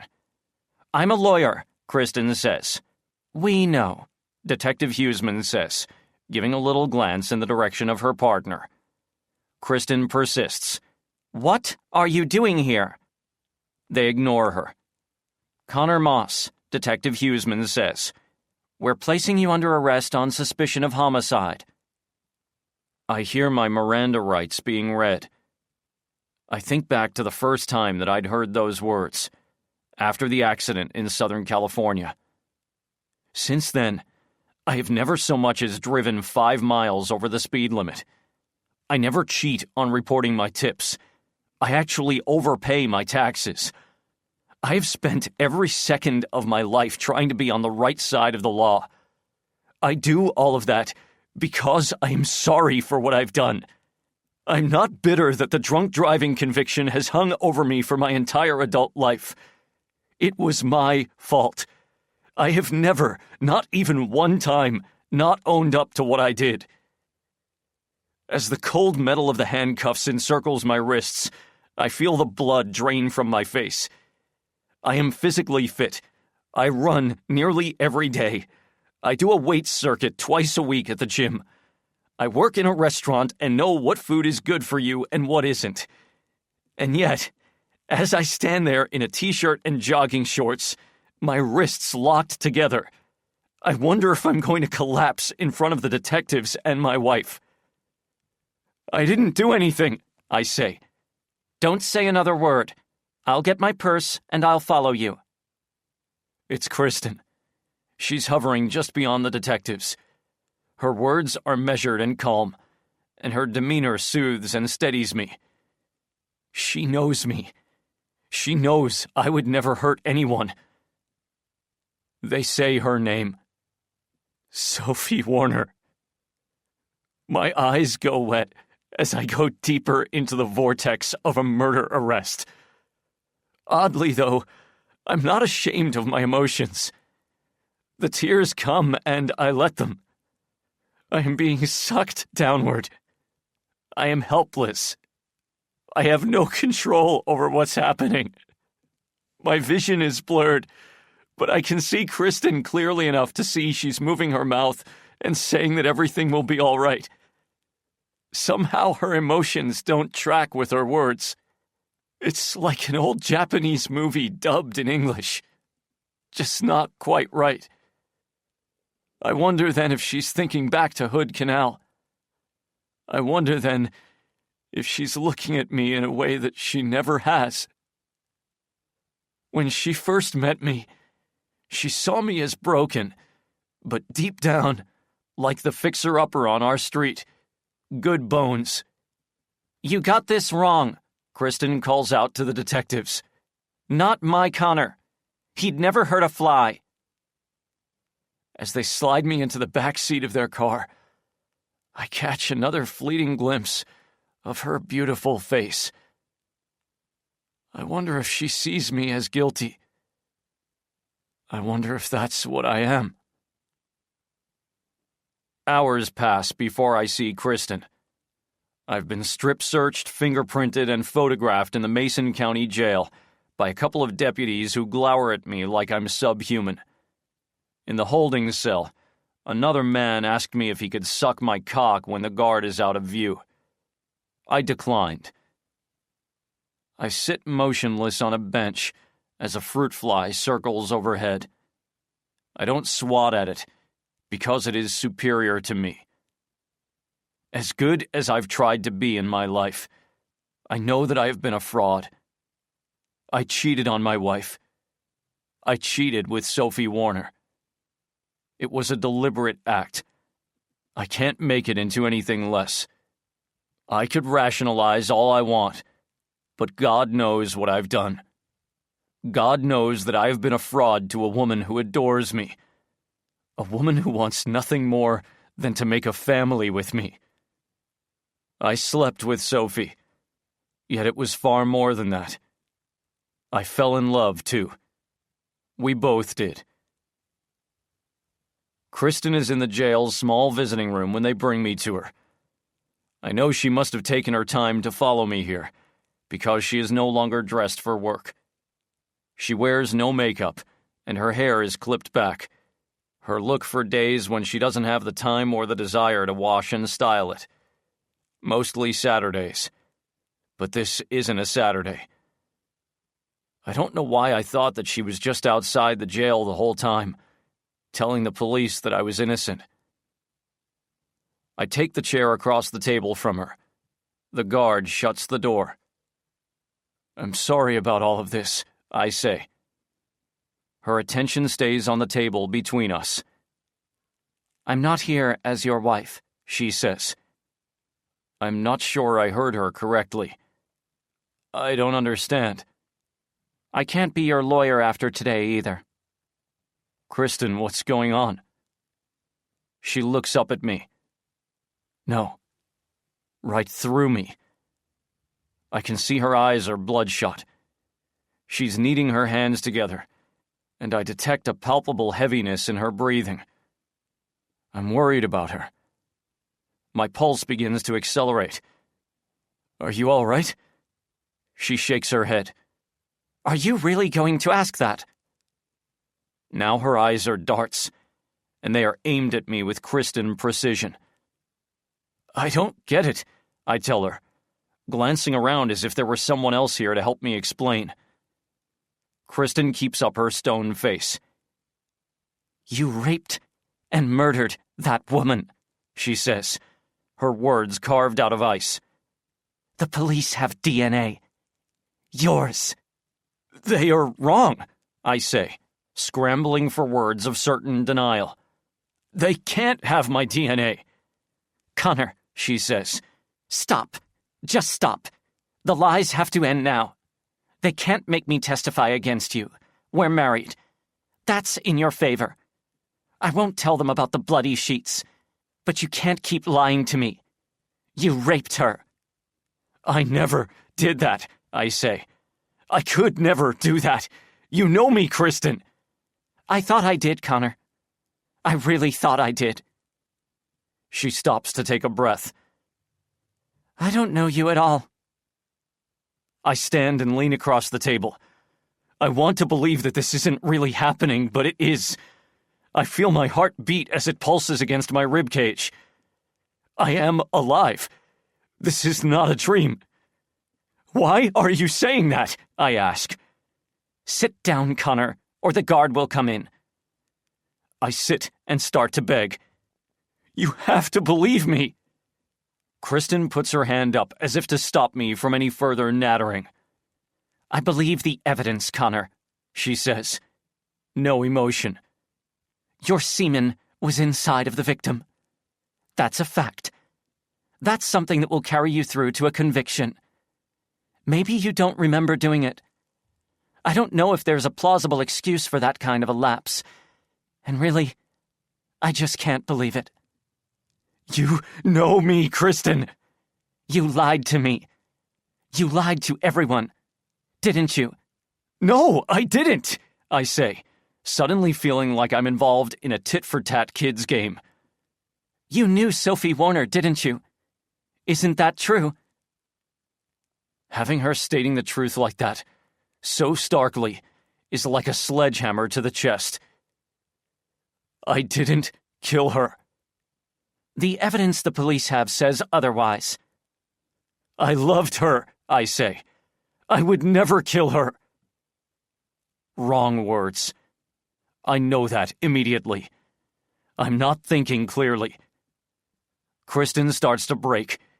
I can see it in her face, in the way her hands are now clenched. She's hurt and angry. You shut up, Connor, she says. You don't say that to me. Ever. I don't know how long I knew about an affair. but it has been in my mind for a long time. It haunts me even now. I think about how we ended up at those cabins in the first place. How you must have stalked her. I didn't, I tell her. It was your idea to go there. She brushes my words aside. I don't remember it that way. All I remember is all the goddamn blood. All the lame excuses you had for whatever it was that you were doing. Or who you were doing it with. Something went wrong, Connor. She dumped you. You got mad. You paid her back, and you will not drag me down with you. My voice cracks. I never would do that. Look, Kristen finally says, I'll stand by you. I'll be the wife at your side. I'll get you the best lawyer in Seattle. I'll do all of that to keep you alive. But you'll need to do the right thing. You'll need to stop being a selfish little boy and grow a pair. Keep me alive? I have no idea what she's talking about. I don't know you right now, I say. I don't. She's hard. She's a block of limestone, and she's holding me with a cold stare that eviscerates me. The Mason County prosecutor told me she'll ask for the death penalty, Connor. Neither one of us wants that, right? I don't answer, because I can't even breathe. You'll plead guilty. That's what you'll do. I didn't do it. Your DNA and your lack of an alibi, Connor, will get you a needle in your arm. But you're my alibi. My wife's head drops, because either I'm not listening to her, or I don't understand. Am I? I can't say for sure where you were, Connor. And unlike you, I can't lie to the court.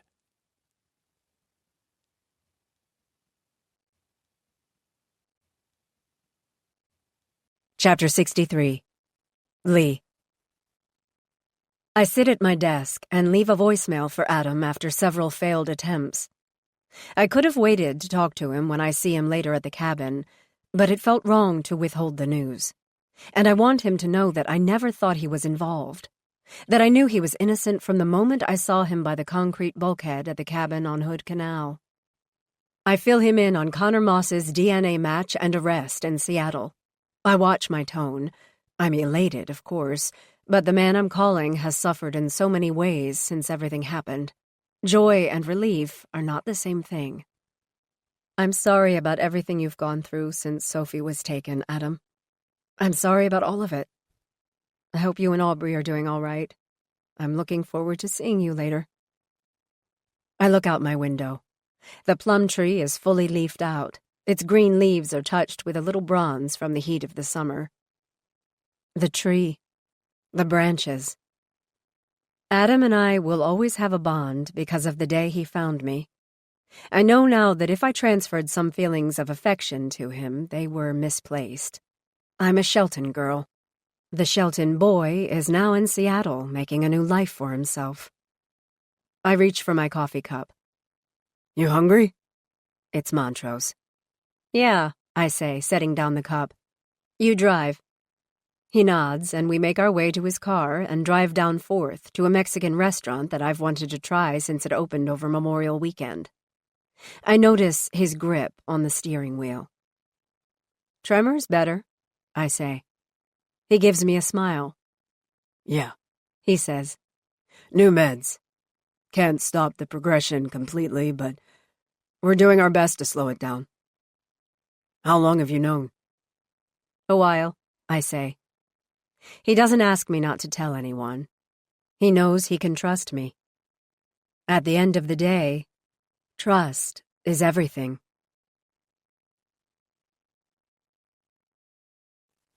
Chapter 64. Lee. I don't know why for sure, but I put on a new dress I bought from Anthropologie's online store just before the Warner case. I'm no trendsetter. In Shelton, I don't have to be. The dress is a cotton blend with a pretty modern floral print. Not a grandma dress at all.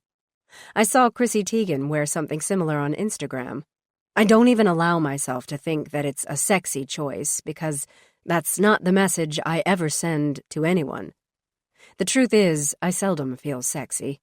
I'm not terrible to look at, but not gorgeous either. I do the best that I can. I exercise, eat right. My makeup is light and professional during the week. On the weekends, I don't usually wear any at all. Today, however, I do. It's not a celebration. Connor Moss hasn't gone through the legal system yet, but still, I can't help but feel that his arrest will start Adam toward healing. He'll get what I didn't with Albert Hodge. Justice. I stare at myself in the rearview mirror as I back out of my driveway for the drive up to the cabins near Octopus Hole. I look pretty good. I just wonder why that's so. As I drive, I listen to country music and the sad sack stories of love, loss, and pickup trucks on dirt roads. The sun shimmers on the waters of Hood Canal, and I put on my sunglasses. I know that Adam Warner is not a killer. The DNA found inside Sophie proves it. We were doing our job when Montrose and I interviewed him, but now I realize the price of due diligence was a friendship that mattered. When I pull into park, I see that Adam is out in the rowboat. He's about 50 yards out, adjacent to a clutch of white mooring buoys. I make my way over to the bulkhead where Sophie was last seen alive, and I think how similar her final view of her husband had been. He doesn't seem to have seen me, so I sit and watch. It dawns on me that he's decided not to wait. He's pouring her ashes into the canal. That's fine with me. A light breeze moves some dust over the glassy surface, while the majority of what is coming from the urn cascades into the water. The scene brings tears. I cannot imagine a lonelier, more personal moment than the goodbye he's experiencing now. I feel like I've intruded in that way when you see something that you know you shouldn't have. He looks up in my direction, and I give a slight wave. Adam's done with a final sacred moment with his murdered wife and starts rowing in my direction. "Hey," he says, stepping out of the boat into the shallow water along the shore. "I'm sorry," I say. "I feel like I'm intruding." He gives me a sad smile. It's to relax me, but I know that there's no truth behind it. He's heartbroken over his loss. His eyes can't lie. "It's all right," he says, setting the empty aluminum urn on the beach. "I wanted you here. I pretty much have no one else now. No friends who could possibly understand." "You have a daughter?" I remind him. He drags the boat to its storage spot on a bunch of driftwood and picks up the now empty urn. "Yes," he says. "I do." "We caught him, Adam. He's going down." "Her killer was here that weekend," he says. "Not some freak driving by or stalking her at the IGA. Right here. 2 cabins over." "I know. The DNA is conclusive." "I want to see that creep. I'd like to fucking kill him." "He's going to prison. That's how it works." Adam shrugs a little, and I follow him up to the cabin. He offers me iced tea or a beer. "Maybe later," I say. We watch the water for a long time. At first, we don't talk about anything important. We don't talk more about Connor. It's just too ugly. Instead, we just watch the birds fly. Kayakers paddle around the cove. Laughter from kids staying in the cabin next door, giving the rope swing a good workout, breaches the serenity of the moment, but in a good, life-affirming way. It's a beautiful, sunny day. If I could be anywhere in the world, it would be right there. If I could change all the circumstances that brought me there, I would do that, too. "You hungry?" he asks. I didn't eat breakfast or lunch, so I'm basically starving.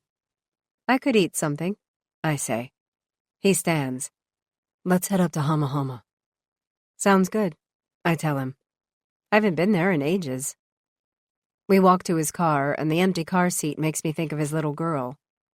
Is Aubrey with Sophie's folks? Adam glances over and shakes his head. "Not a chance. The nanny has her. Just didn't want the drama of Frank and Helen on this day."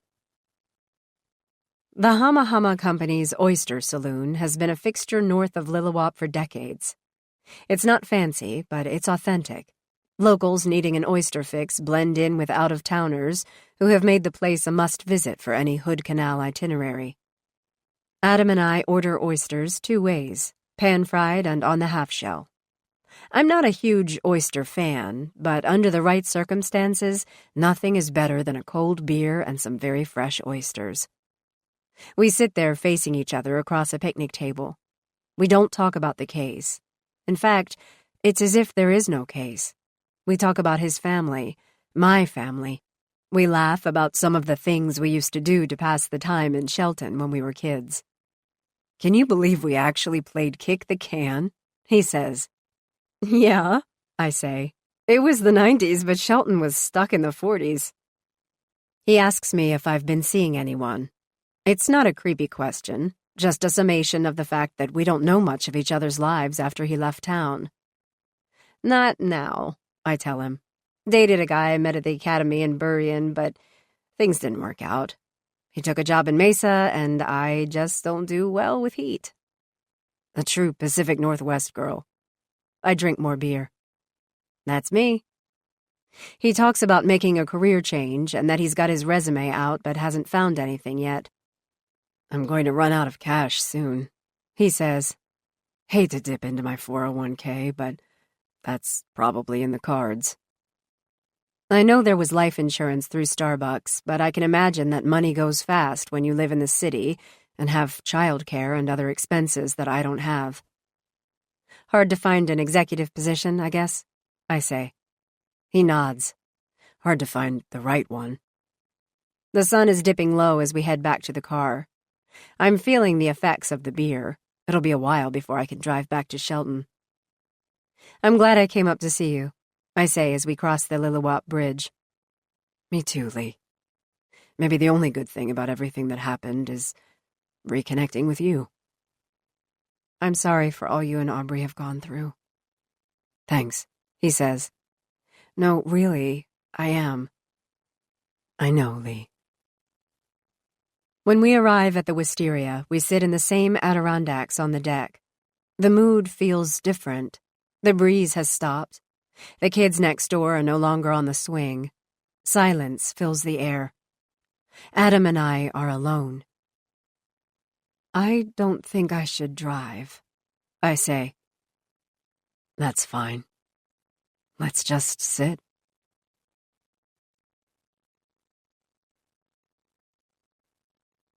Chapter 65. Adam.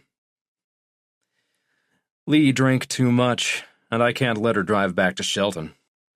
In a way, I feel protective of her, even after all these years. It's that bond again. I retrieve a couple more beers from the kitchen.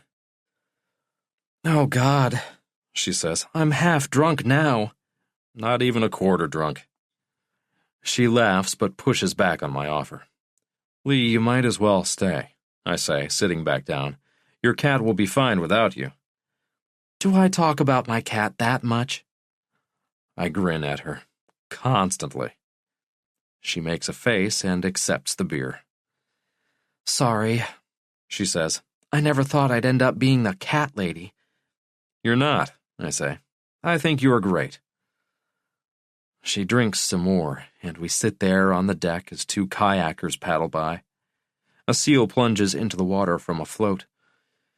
I'm thinking of the ashes that I sifted out of the urn, and wonder if the current has carried them all far away, or if maybe bits of Sophie are on the crescent shoreline fronting the cabins. I have no idea what Lee is thinking. I can only hope it's that she sees me for who I am.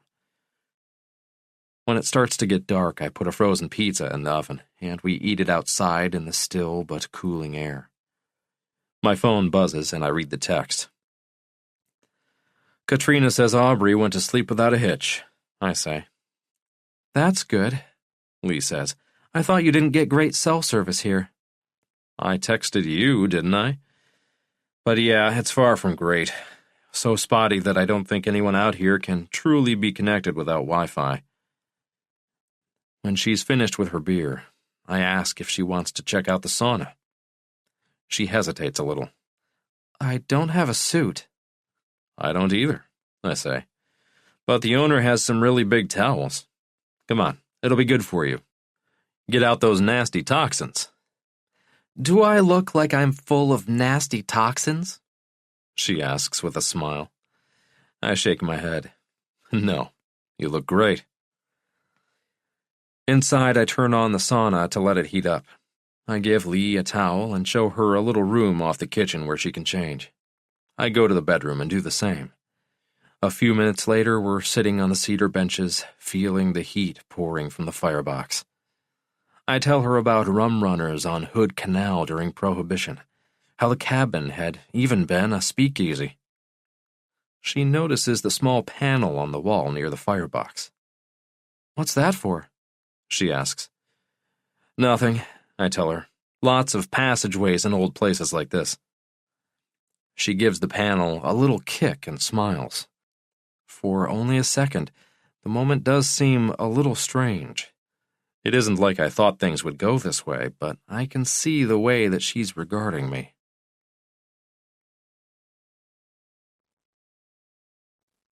Chapter 66. Lee. It's the darkest of nights. An unfamiliar clock ticks from another room. For a second, I forget where I am, and I reach for the warmth of Millicent.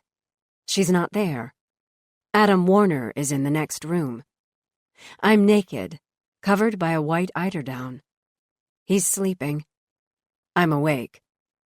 My muscles tighten and my heart begins to race. I'm in the cabin at Hood Canal. I came to offer support to Adam, at least I think that was the reason. I play back the day, the ashes, the oysters, the beer. I don't remember anything after the sauna. I don't remember how I ended up naked on the sofa. Adam is snoring softly in the other room. I drank too much, but not so much that I would have blacked out. I felt woozy at Hama Hama, and then a little more so after dinner. Maybe it was the heat? Maybe I passed out there and he carried me here? As quietly as I can, I find my clothes, get dressed, and slip out the back door. This isn't happening right now. I start my car, and as silently as possible, I pull away from the inky waters of the canal. I'll be okay. This is not the worst thing that could ever happen, I think, mostly because I don't know what happened at all. My phone pings. Adrenaline is a river through my body. It's a text from Adam. Hey, you left. Hope everything is good. Nothing happened, by the way. I was a perfect gentleman. I let out a sigh of relief. I know that's true.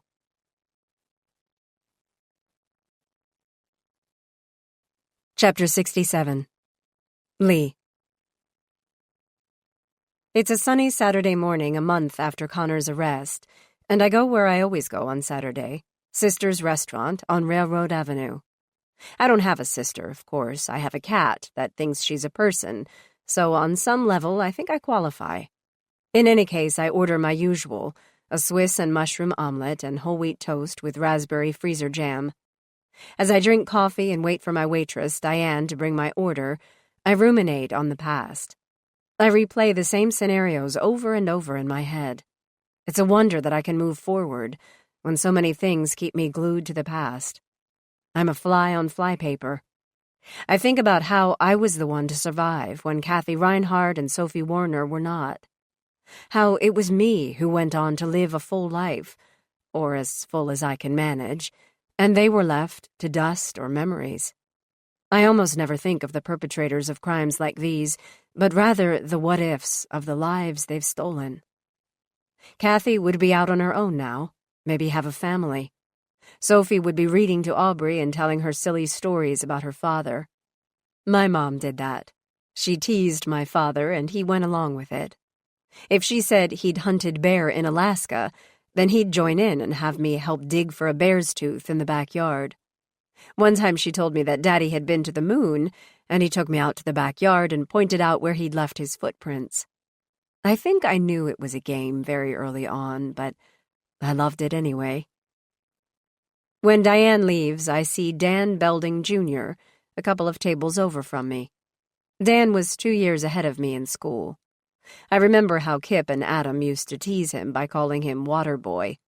Now we call that bullying, of course. Back then, everyone just laughed it off. At least my brother and Adam did. I wonder if Dan ever thought it was funny. "Hey," he says, getting up. "You alone?" I give him a smile. "Yeah, same as every day. Join you?"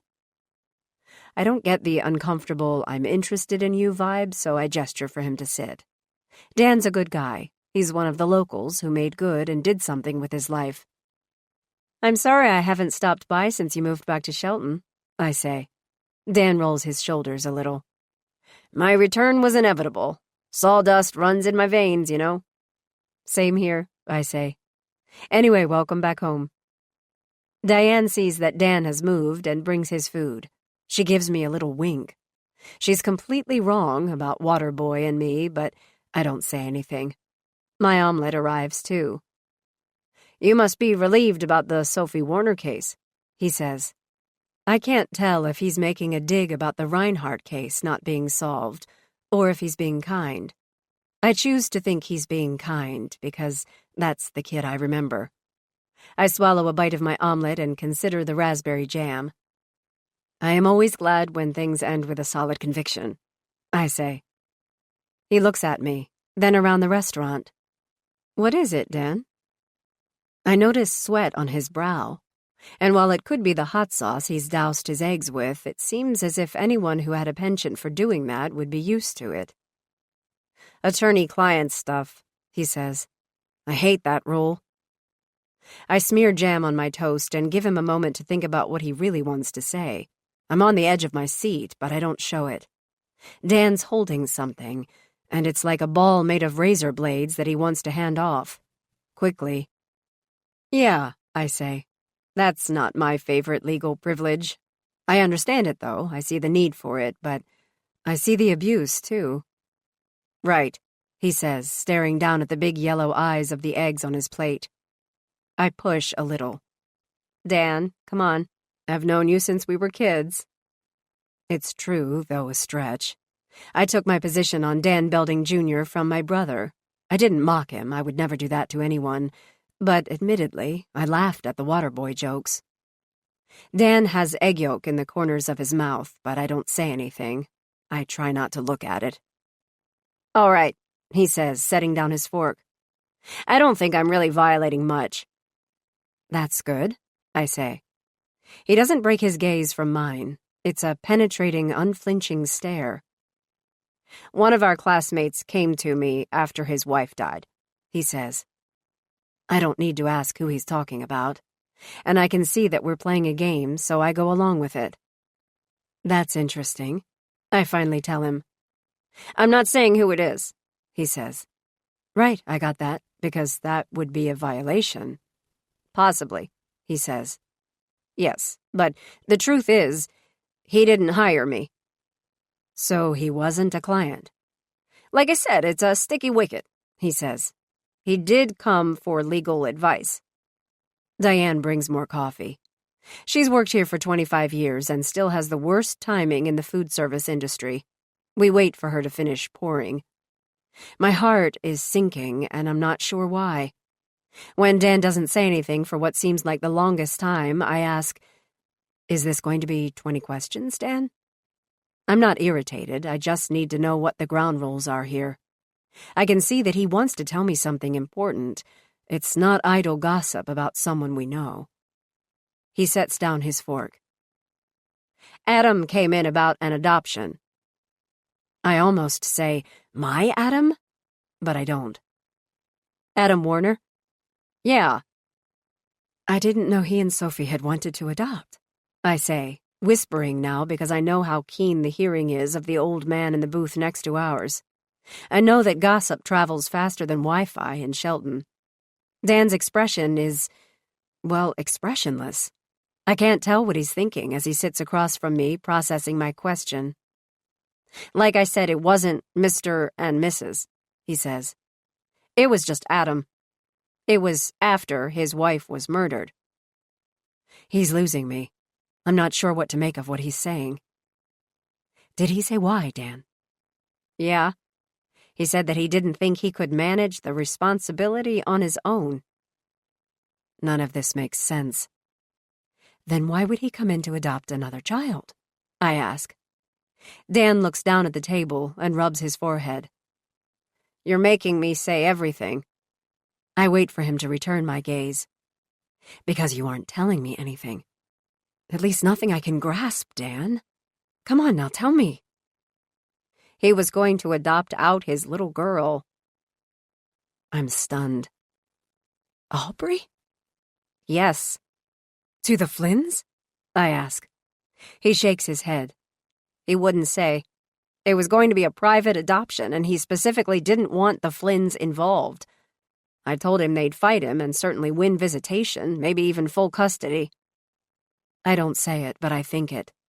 This is the Adam Warner I know? What happened? Dan pushes his plate across the table and thankfully wipes the egg from the corners of his mouth. Never came back. I figured once things calmed down, he'd had a change of heart. Maybe didn't want to go through with it. Grief and shock make a lot of people do the craziest things. Diane drops off our checks. We sit there in silence while I get my wallet from my purse and Dan fishes for his credit card. Just thought it was weird, Dan says as we get up to pay. I can't make sense of it, I say. See you around, he tells me as we head out the door. Welcome back home, Dan, and thank you, I think. He reaches over and gives me a quick hug. I always liked you, Lee, Dan says. Maybe we'll run into each other soon. Small town, I say, stepping back, surprised. I'm sure we will. The rest of the morning, I attempt to work through my completely manageable to-do list.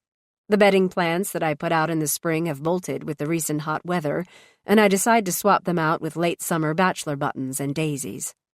The white and blue combination was always my mother's favorite, so it became mine.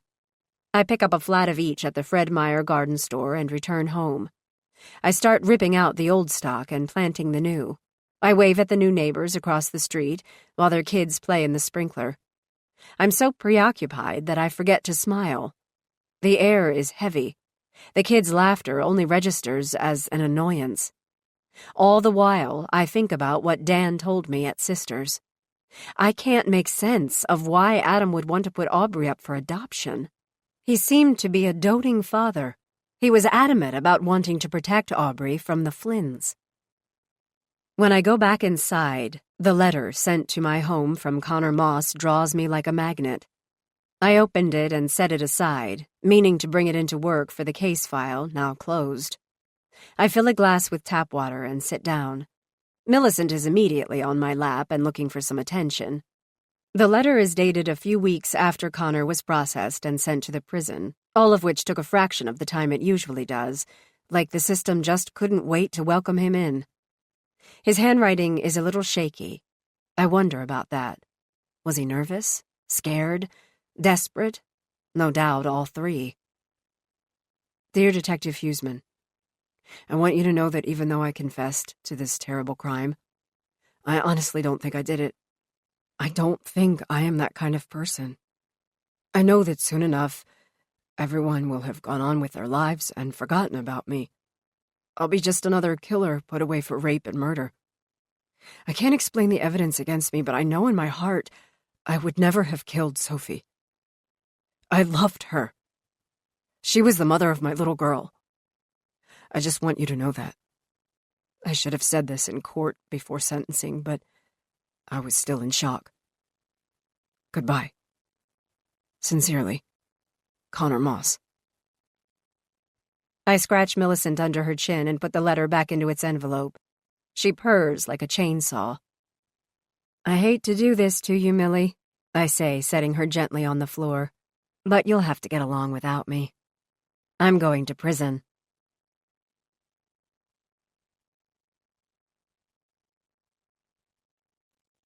Chapter 68. Lee. You hear it all the time. My high school is like a prison. My boss keeps me chained to my desk. I feel like I'm trapped here in this marriage. I am a prisoner. The truth is, nothing is like prison. Nothing is like the sound a heavy gate makes when the guard in the control room pushes a button. Even though I'm a visitor at the institution that provides so much employment for Shelton, I feel the impact of being held in a place from which there is no escape. Connor Moss sits in a room used by lawyers and law enforcement to meet with prisoners. He's lost 10 pounds, maybe 15. His cheeks are hollow, and I can see something in his eyes as the guard lets me inside and I approach the table where he's sitting. He's haggard, but somewhat relieved, too. I didn't think anyone would ever come, he says. Your letter, I say. I guess I had to come. I appreciate it. His hands are folded, and when he breathes, the belly chains linked to his handcuffs rattle against the stainless steel table. I'm not sure why I came, I say. He gives me a nod. Your being here, he says, gives me a little hope. I didn't do this. I didn't. I know that I have no proof, but I just couldn't have killed her. You've said that, I say. Tell me more. I'm listening. He lets out a breath and starts talking. Don't you think I would have a list of things to tell you if there was anything I could add? I passed out in the cabin. I have no memory of attacking Sophie, let alone raping her and then getting rid of her body. But that's what you did, I say. He shakes his head. I didn't. I couldn't do that. Okay, fine. Let's go back to what happened. What, if anything, do you remember about that weekend before Sophie was killed? I didn't do it, so how would I know anything other than what was on the news? Fine, I say. Tell me about what you, specifically, can recall. Connor leans as close as his chains allow. First of all, he says, I didn't even want to go there that weekend. I wish I never had, obviously. It was Kristen's place. She and her family had rented the Lily for years. She loved the history of the cabins. I would prefer a place like Walla Walla for a weekend getaway, someplace with decent food and good wine. Walla Walla is fun, I say, but you went to Octopus Hole. Right, he says. Kristen insisted. She makes the money, so she gets to decide. Does that bother you? No, he says. It's the way it is. I love my wife. She works hard, we both did. She just made 10 times more money than I did. Back to the trip, Connor, I say. You left Seattle late Friday. Right. Make any stops? Yes, he says. We stopped at a bar for some drinks and food. A Mexican place. I drank too much. Seriously, I did. I have a drinking problem, that's no big secret. I know that better than anything now that I'm here. That's good, I tell him. Then what? We stopped at a liquor store and got some more tequila. I stayed in the car. Kristen said we were going to party that night and do shots or something. I'm telling you, I had no business drinking anymore. I felt sick and out of it. So, you stopped drinking, did you? I had a flask and Kristen filled it. I drank all the way up to the cabin. And after that? Connor looks upward. A tear starts to fall, and he awkwardly tries to wipe it with his cuffed hands. Nothing, Detective. Nothing at all. I was drunk. I passed out. I've heard of sleepwalking murderers, and I've felt sorry for them. Being a drunken murderer is different, however. I'm less forgiving. Sure, it's possible that such a killer had no idea what they were doing, or it was a case in which they did what they had always wanted to do, with the help of a 110-proof shot of courage. I'm unclear about the dynamic between Connor and Adam and Sophie. I ask him if he knew Adam. He says he didn't. Never seen him in person, he says. One time after Aubrey was born, Sophie met me at Cafe Cirrus to show me the baby. When we were there, I asked her if she thought Aubrey favored me. She thought a little bit, but surprisingly insisted Aubrey looked like Adam, too. I didn't see how that was possible, so she showed me Adam's photo on her phone. I didn't see the resemblance at all. I think Sophie was trying to make things work and wanted to believe what she needed to in order to save her marriage. Did you continue to meet like that? I ask. No, that was the last time, he says. That was the only time I ever saw my daughter. Sophie made it clear that she was going to fix things with her husband and that I should do the same with Kristen. A guard pokes his head in and I indicate that we're fine. What about the DNA? I ask. Your DNA was in her body. Was it really? He asks. I hadn't been with her in a very long time. I wouldn't forget that, Detective. Yes, I say. You know it was. How do we know it wasn't put there later? Maybe in the lab? Because our lab isn't crooked, Connor. Others are. I ignore this and remind him of something very important, a bell that's nearly impossible to unring. You confessed, I say. I did that to avoid the death penalty. Right, I say. It was a good move. Your relationship with Sophie and your DNA inside her would have convicted you by any jury. Good move, he says. I'm in here for a life sentence. Life without. I'm not some tough guy. I wanted to do social work and fix problems, help people. Now look at me. Maybe you can help people in here, I tell him. I don't mean for it to be a cheap shot, but I know that's how it came out. You don't even want to go there, he says. The guys in here can't be helped. At least I haven't met any. I was a waiter before I came here. I was married. I wasn't dealing drugs or doing anything to anyone. But you're here because you killed Sophie Warner. Honestly, he asks, why would I kill her? I don't know why, Connor, I say. Maybe Sophie dumped you? You wanted revenge or something along those lines? He stays fixed on me. She didn't dump me, he says, his tone now insistent.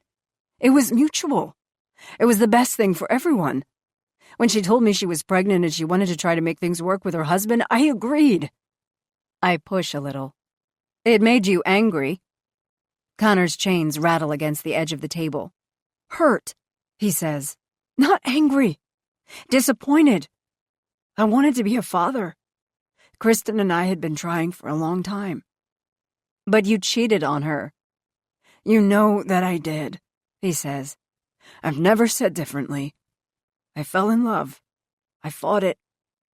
You deceived your wife, Connor. Kristen's smart. She fell for whatever it was you told her to cover your affair with Sophie. Yes, I lied to her. Everybody lies for one reason or another. His voice is shaky now. I watch him struggle to stay composed. Everybody lies, I repeat to fill the gap in the air, while Connor Moss pulls himself together. I lied to Kristen. Sophie lied to Adam. Adam lied to Sophie. You've probably lied about something, too.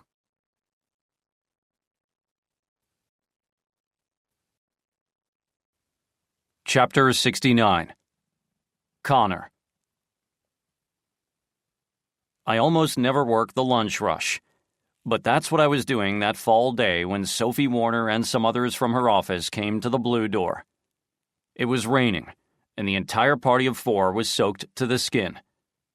Sophie just laughed it off and said it was the cost of living in Seattle. The rainy season, she said. I took her coat. Which is every season, I said. She gave me a warm smile, and some serious electricity passed between us. I felt it.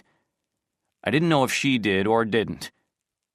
Hasn't everyone experienced that moment when there's a charge in the air between you and another person? I hope so. And really, that was it. I thought Sophie was beautiful, of course. When I served her group, she was friendly and funny in the way that makes everyone feel more comfortable, servers included. That's a rarity in Seattle. When she paid, she used a Starbucks corporate card. She thanked me for taking care of her coat and left. The busboy found me in the kitchen a short time later. "That foretop by the window left this," he said, holding out a packet of what appeared to be work material. The familiar Starbucks mermaid logo greeted me when I opened the dark green folder. "Looks important," I said. "I'll make a call." Her direct line was on her business card in the folder. Sophie was relieved beyond words when I told her what I'd found. "I must have put it under the seat next to mine," she told me. "It's a month's worth of work. Crap, completely forgot about it." I told her not to worry. It was safe in my hands. "Want me to bring it to you? I'm off in an hour." She thanked me, but insisted that she'd send a messenger to retrieve it. "Seriously," I said. "It's on my way home." I could feel her relax over the phone. "Are you sure?" "Completely," I said. "Hang tight. It's not a problem. I'll be there."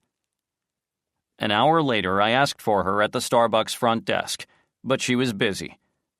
I left the packet, my work number, and a note. I like option B. I wrote of the designs for an in-store promotion I'd seen inside. I added a smiley face. I didn't leave my information for any other reason than to let her know that I'd brought it and had ensured its safety. I thought that was it. And really, that was fine. But the next day, she called me. "You saved me," Sophie said. "Not even kidding.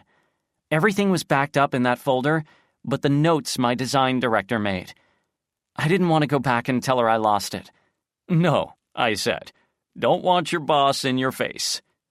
"That makes me wonder if you know her," she said with a short laugh. "I know the type," I said. I told her that I was glad to bring it, and she insisted that she repay me with a drink at a little place in Pioneer Square. I'd been trying to quit alcohol, but I said yes anyway. She was so appreciative, and I honestly could feel that energy passing between us. Micah was installing a new freezer at the restaurant, so I had the night off. I met Sophie at 6:45, and we talked for 2 hours. She told me about her job. I told her about the restaurant business and the things people forget to take with them when they dine. Birthday presents, phones, and condoms. "Condoms?" she asked. "What kind of place is the Blue Door?" "Special occasion," I said with a grin. And it went like that. Neither one of us mentioned our spouses, though we both wore rings, and it was obvious we were married. It didn't feel like a first date or anything. Instead, our 2 hours felt like 5 minutes with a best friend you haven't seen in years, when you are somehow able to cram in a range of dozens of topics like an episode of Jeopardy. Here's the thing. I didn't stop loving Kristen when I met Sophie. I loved Kristen with all my heart. She and I were going to start a family. And while all of the drama, sadness associated with that weighed on us, I never doubted that we'd work our way through it. Kristen had an innate need to be a mother. I understood. I cried with her whenever we failed. I held her at night, because that's what you do when someone is in emotional agony. I didn't ever say to her that it was killing me too. I couldn't do that to my wife. I didn't think it was right to say anything about me when she was in the morass of motherhood denied. Then Sophie Warner came along. She was beautiful and fun. She wasn't weighed down by constant disappointment. She was buoyant. There was just another part of me that Sophie seemed to easily tap into. She didn't care that I was a waiter. She looked at me with eyes that seemed to really see me. Not my job, not my past. Just me. When we started sleeping together, I'd go home feeling less of a man than I ever had in my life. Kristen would be there waiting, and I knew on some vague level that she suspected something. My betrayal was a poison.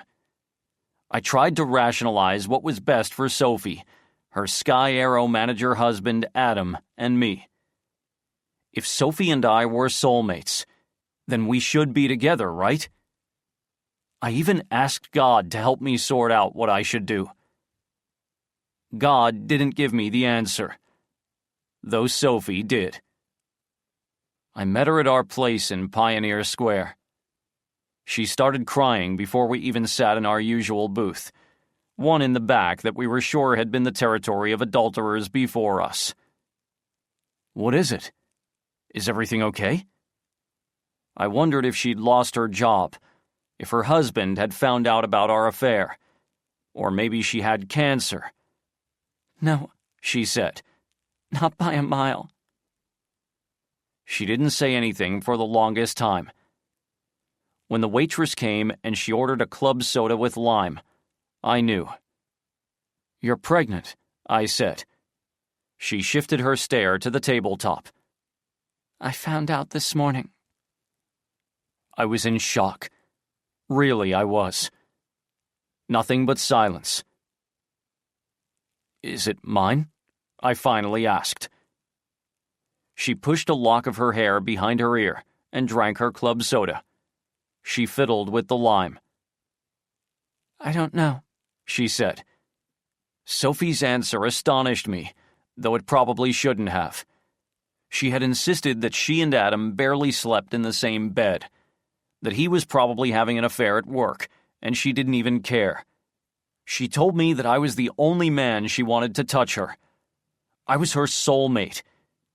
And yes, I was sleeping with Kristen. But that's because I had a job to do. Kristen wanted a baby. I felt I owed it to her. And now this. I ordered another tequila. What are we going to do? I asked. I knew the answer before she reached for my hand. We're going to say goodbye, Connor, she said. We're going to stop. My throat tightened. I could hardly talk. But I love you, I said. She nodded. I know. I love you too. It didn't seem right to me. It seemed all kinds of wrong. This is my baby, I told her. As much as I loved Sophie, I could see in that moment that I was alone in this relationship. I don't know that, she said. But I do know that I don't want the complications of our relationship, my marriage, and a baby. I can't handle it, Connor. I've made up my mind. We have to end this. By then, I could feel my own tears coming. I don't want to say goodbye. Sophie, however, was full of resolve.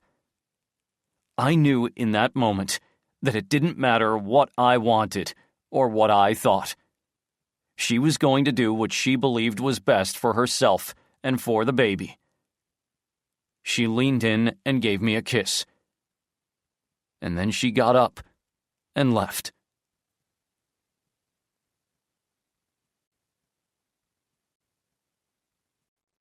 Chapter 70. Lee. As Connor spins his story of how he and Sophie met and became lovers, I see no guile whatsoever. He loved her. That's undeniable.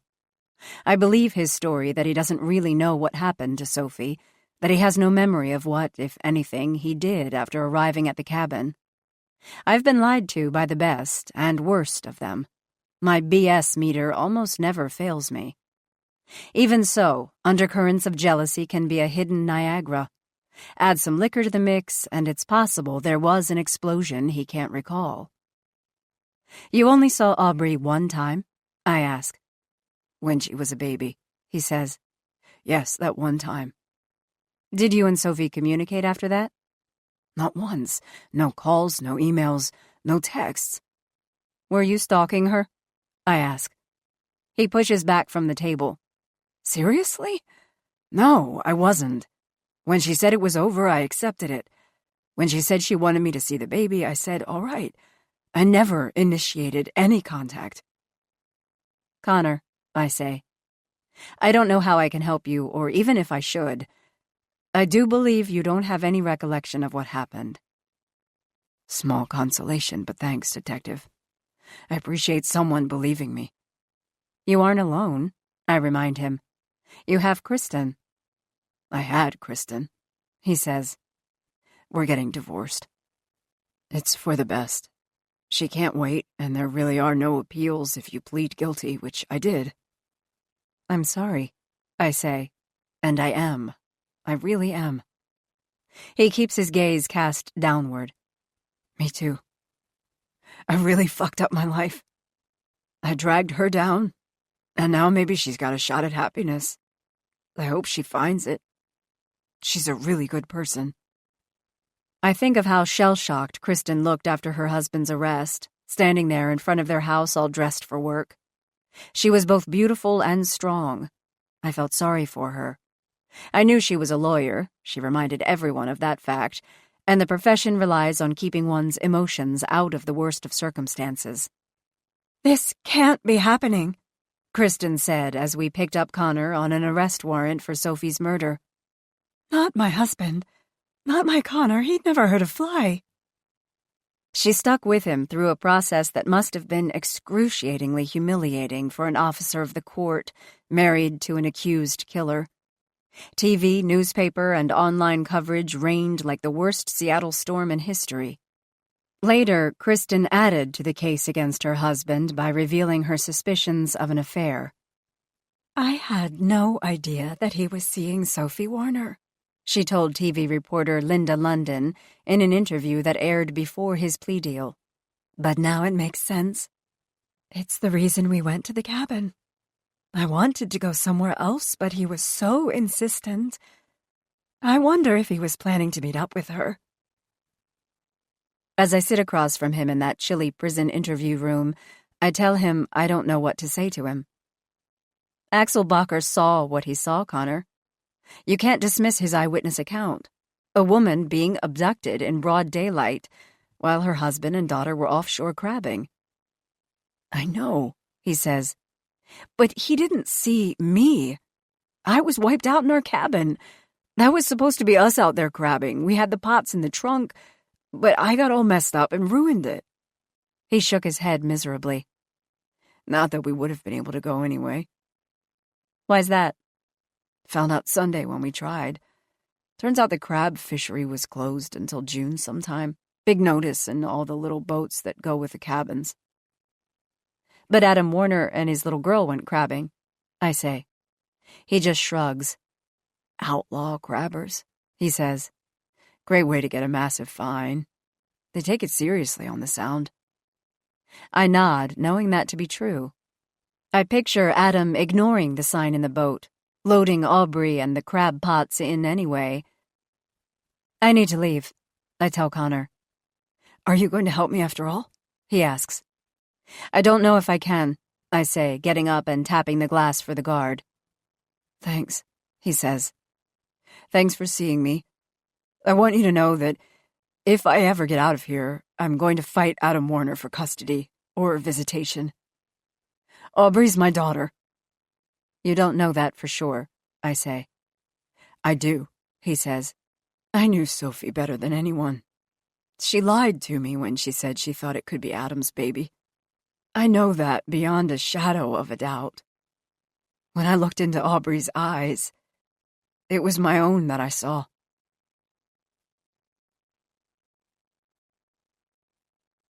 Chapter 71.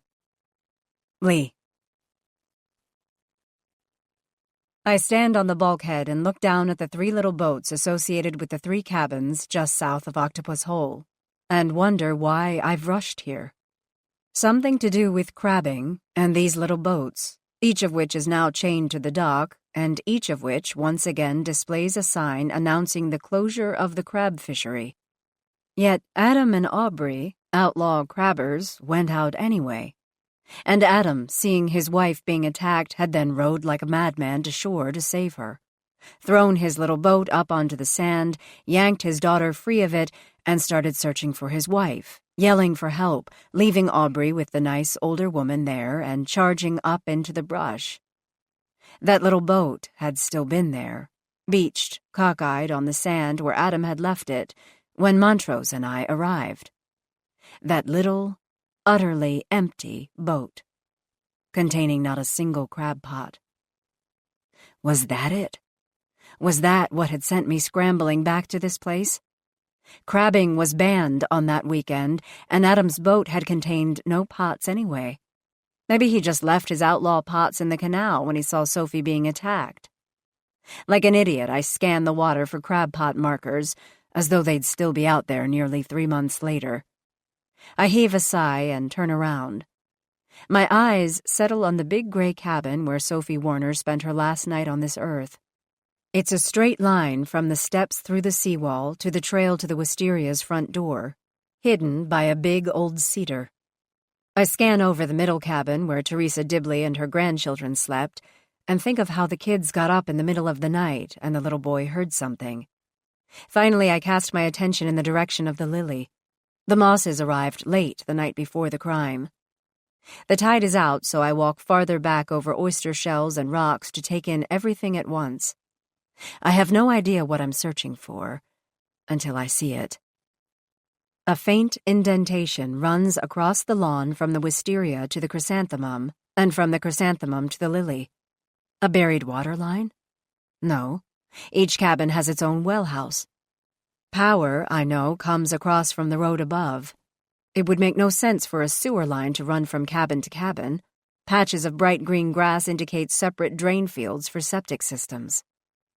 I remember the code for the Wistaria's lockbox, the wholly unsafe and unwise 1234 I saw Adam key in when we came back from the Hama Hama Oyster Saloon. Down the beach I see a dad and 2 boys turning over rocks hunting for crabs. I feel like I'm doing the same thing. Though there are no cars in the parking area, I knock anyway before turning the key in the lock. No answer. Inside, it appears that the housekeeping service has just left. The kitchen floor is still damp.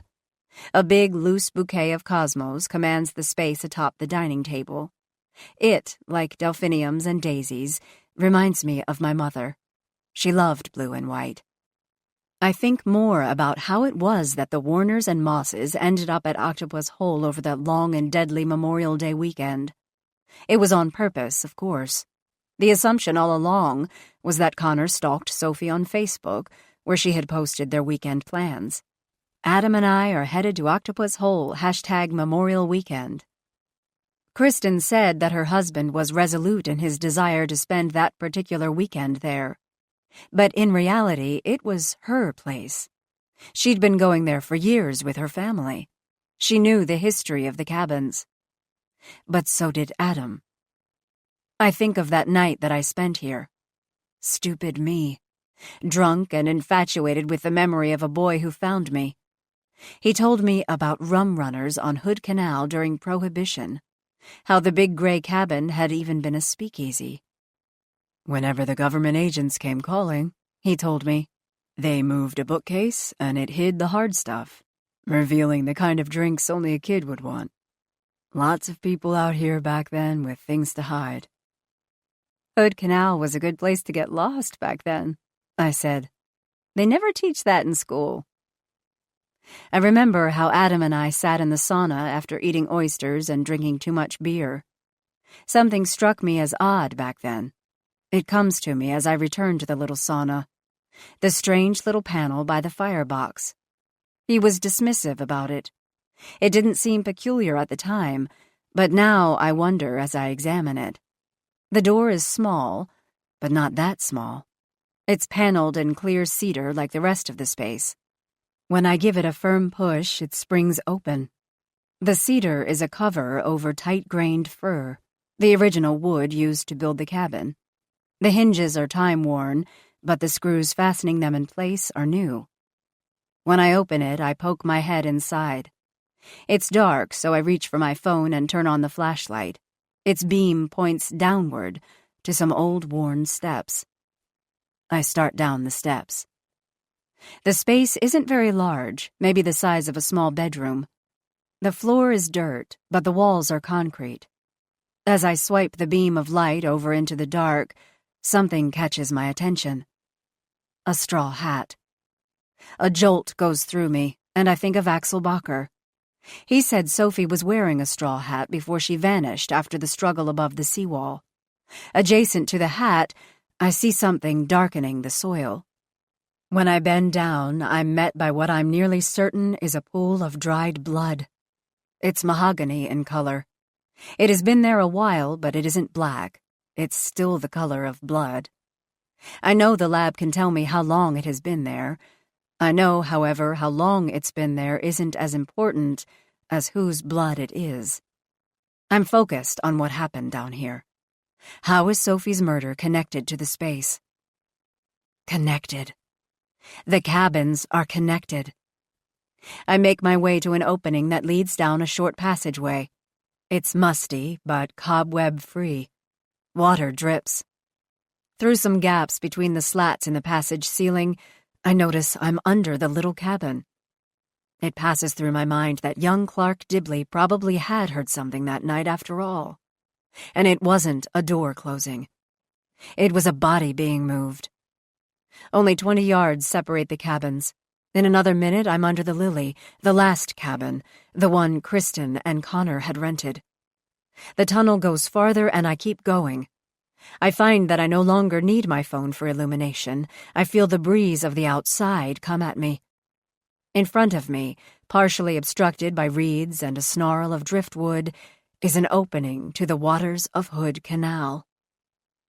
Connected.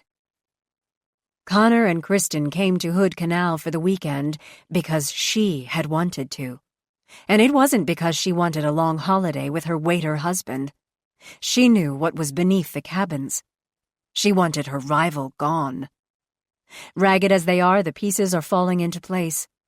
I find myself back in my car driving to Seattle. I need to talk to Adam.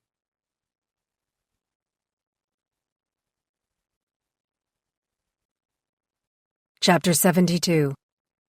Lee. Adam greets me with a surprised look when I arrive. I know I'm a mess, but I really don't care how I look.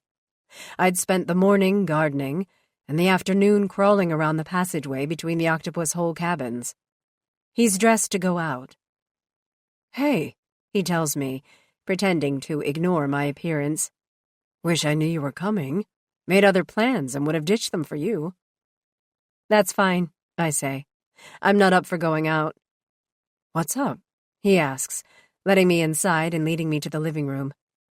Everything I take in is out of a magazine, and not one I subscribe to. Fashionable, perfect, lavish.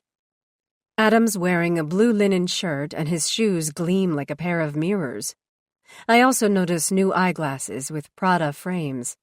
I wonder how it is that he's able to spend so freely on himself. "You must have gotten a job," I say. He motions me to sit and offers me a drink. I decline. "Nope," he says. "A few prospects, though." "I see," I say. He pours himself a whiskey over ice. "You didn't come all this way to tell me how good I look." He's right, of course. "I didn't," I say. I'm searching for the words to tell him that I think Kristen Moss was involved in Sophie's murder. I'm thinking that Connor lied to me. The Mosses did it together. It had to be the two of them. She was a small woman. There was no way she could wrestle away Sophie and drag her off to the bunker below the house. There was also the matter of his DNA. I wonder if Connor raped Sophie the night before he and Kristen killed her. I feel like he wanted to tell me something more, but he didn't want to admit to his own culpability. When Kristen served him divorce papers after his incarceration, he wanted to hurt her back. This was clearly one way. "I think I know what happened to Sophie," I say. Adam takes a drink. "We know what happened to her." I weigh his expression. I study him behind those fancy new frames. I want to see his reaction to what I'm about to tell him. "Yes," I say. "And no." "That's a strange response," he says, playing with the ice cubes in his glass. "Are you sure you don't want a drink?" "I do," I say, "but I better not. Long drive back." "Yeah," he says, shifting his gaze back to his glass. "Right. So what's the no part?" "I think Kristen was part of it," I say. His eyes widen. "Shit, that's a hell of a thing to say. Kristen would never do anything like that." Everything stops right then. He's defensive. It's a strange and unexpected jolt. "Sounds like you know her," I say. He shrugs a little. "Not really," he says. "But it goes without saying that we've become bound together by the legal stuff. My wife, her husband. It's a mess that only we can really share." I ponder that a moment. It happens. I've heard stories of the family of a murder victim befriending the killer's family. "So, you're friendly now?" "I guess," he says, looking at his watch, a gargantuan and gleaming chronograph. "In fact, we were going to hang out tonight. She's going through stuff at work, related to a case." He's trying to sound casual. I don't push. Deep down, the alarm bells sound louder. I try to mute them. I really do. Adam saved me. "What would you do if she had been involved?" I ask him. "What would you say about that?" Adam blinks. "I guess I would say, lock her up and make sure she never gets out." "But she didn't. She's not that kind of a woman. She's brilliant, kind, very giving." "Sounds like you've gotten to like her." "Well, honestly, Lee," he says, "I barely know her." His words suddenly feel like a lie. But this is Adam Warner. He's not a liar. He wouldn't know how to lie if someone taught him. I am sure of that.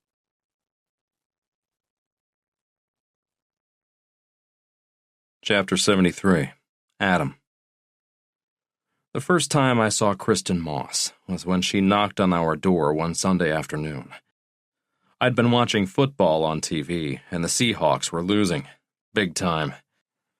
Sophie, as she had been far too much at that time, was gone. I was ready for a distraction. I hated seeing my team go down in flames. Again. I was a winner. So of course I expected the Hawks to be winners too. I wouldn't have opened the door, but seeing Kristen through the peephole, I gave the knob a turn. She was pretty. Easy on the eyes, no doubt about that. If she had been selling something, I might even have been a buyer. Looking back now, I would have been a lot better off if it actually had been a kid selling chocolate bars for the school band, or even a pair of Jehovah's Witnesses. "Adam Warner?" she asked in a way that people do when they know exactly who you are and think that you should know them as well. I looked her over, but nothing registered. Maybe we'd talked at a conference. She was too beautiful for the accounting pool at Sky Arrow, that's for sure. I'd have kept my eye on her. "Sorry, have we met?"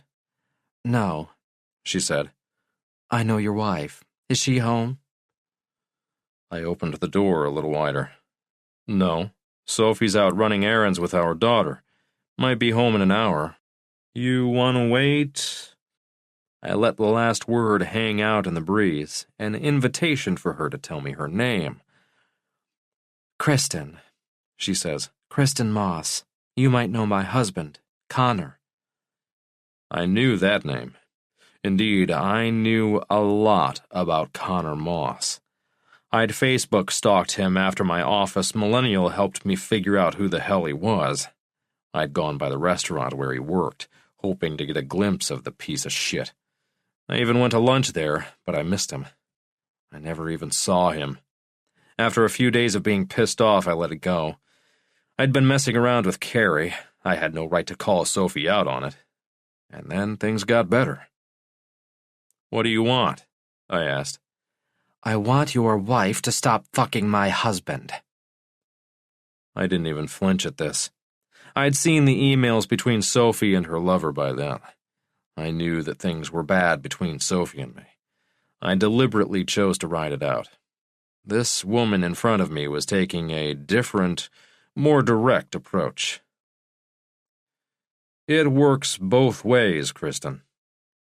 She clasped her hands as if to steady herself. She'd been undone by the affair, less able to put up with it than I was. That was probably because Kristen Moss was a far better person than I ever could be. My situation is complicated, she told me. I have things to do that require Connor in my life at the moment. Sounds ominous. Just personal, she said. Affairs are very personal, I thought. But what these two are doing has to stop, she went on, the anger in her eyes flashing. Have you told her? I didn't want a scene on my front steps, but I didn't want to invite trouble into my house. Like Sophie did when she had sex with this intruder's husband. I shook my head. I don't exactly have clean hands myself. She let out a huge sigh. I was only glad that it wasn't a scream. She looked that frustrated and angry. Great, she finally said. What's wrong with everybody these days? God help me, I can't deal with this now. Not with all that I have going on. I didn't ask her to elaborate, because I really didn't care. I knew that if I went to Sophie, she'd toss the possibility of an affair with Carrie LaCroix in my face, and I'd have to deny and lie. We just didn't talk about it because we didn't like lying to each other. Who does? I wish they'd get in a car crash or something, the both of them, she said, testing me. I bet you'd get over her in a New York minute. I started to ease the door closed. I don't want to hear this kind of bullshit, I told her. You need to leave now, Kristen. Do whatever you want to do with your husband, but keep my wife out of it. And then I shut the door. I didn't see Kristen again. Not for quite a while. Not until the day I found out that Aubrey was not my biological daughter.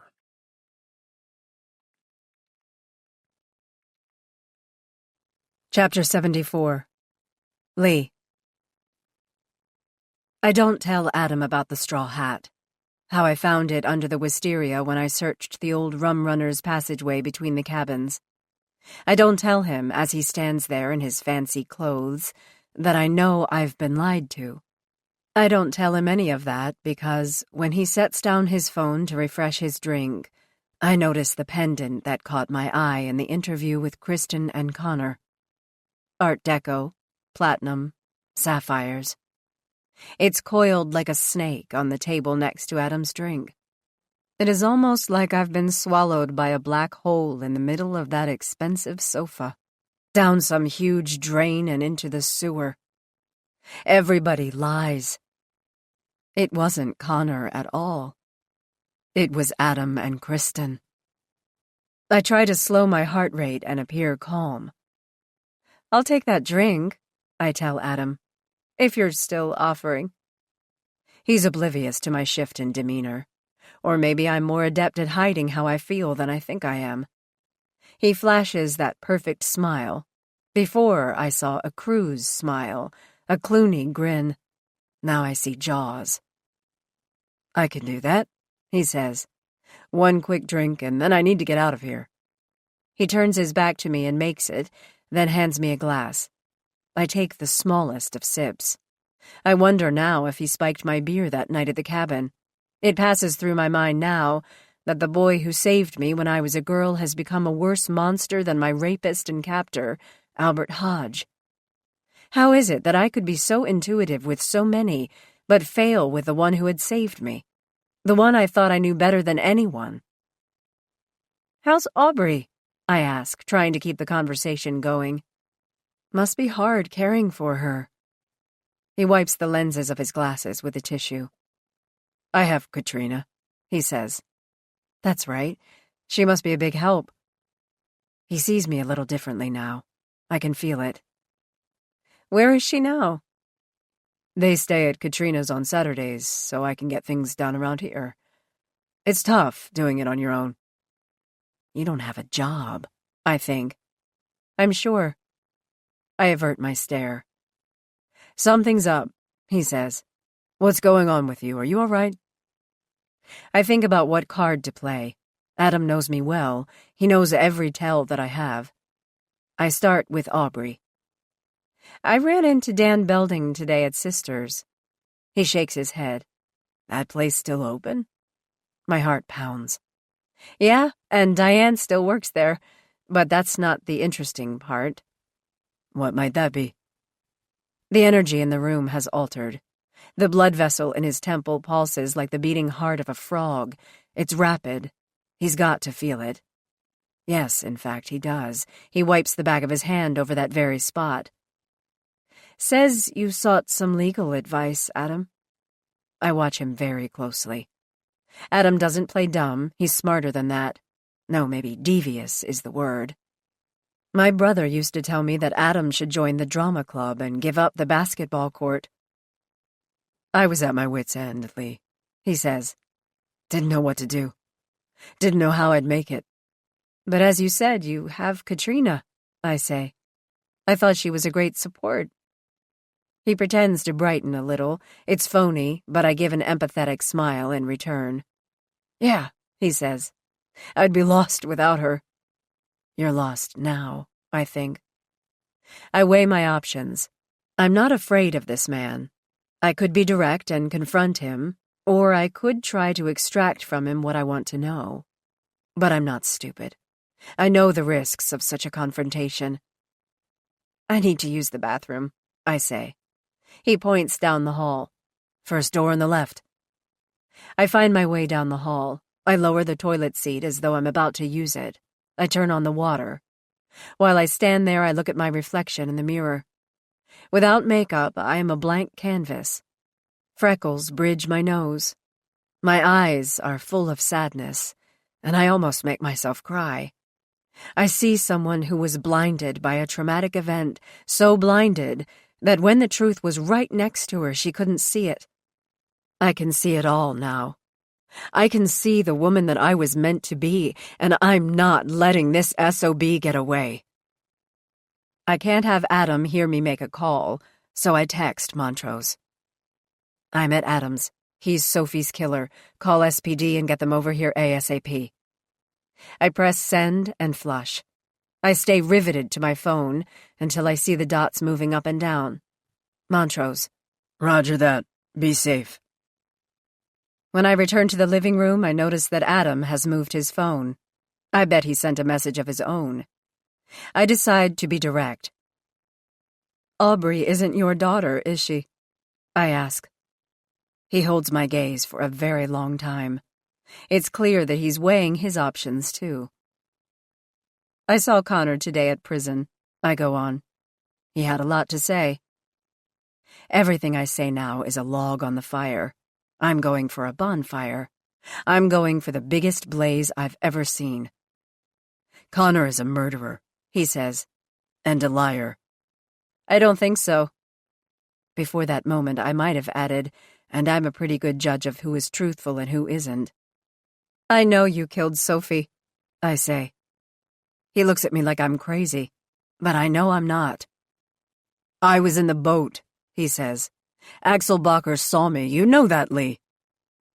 The eyewitness is trotted out once more. I feel so stupid about that now. Mr. Bacher saw something, all right, but not what Adam had said. You counted on him, I tell him. But, Adam, I know better.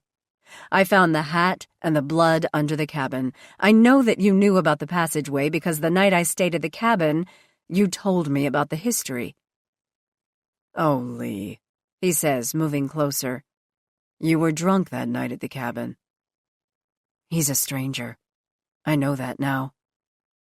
I was probably drugged, I say, holding my arm out to keep him from moving any closer. I feel my gun against my rib cage. I have seldom had the need to draw it, but now it dawns on me that it might come to that. Did you drug me? He shakes his head. I'd never do anything like that, Lee. Come on. You know me. I wish I did. I don't, Adam, I finally say. I never did. Whatever you did for me when I was a kid was appreciated, but who you are today has nothing to do with who I thought you were. If this affects him in the least, he's not showing it. He's just flatly staring at me. Kristen's getting a divorce, I say. What's the big deal about that? You know, Adam. I know. I really don't, he says. Not for sure. I give it a go. I bluff. I know you're seeing her, I say. So we got a little close. I suck in some air. I hate confronting a liar, like Adam. My Adam. You've been having an affair with her all along, I say. Haven't you? He suppresses a laugh with a tight smirk. But I see it. I see it all. You couldn't be more wrong, Adam says.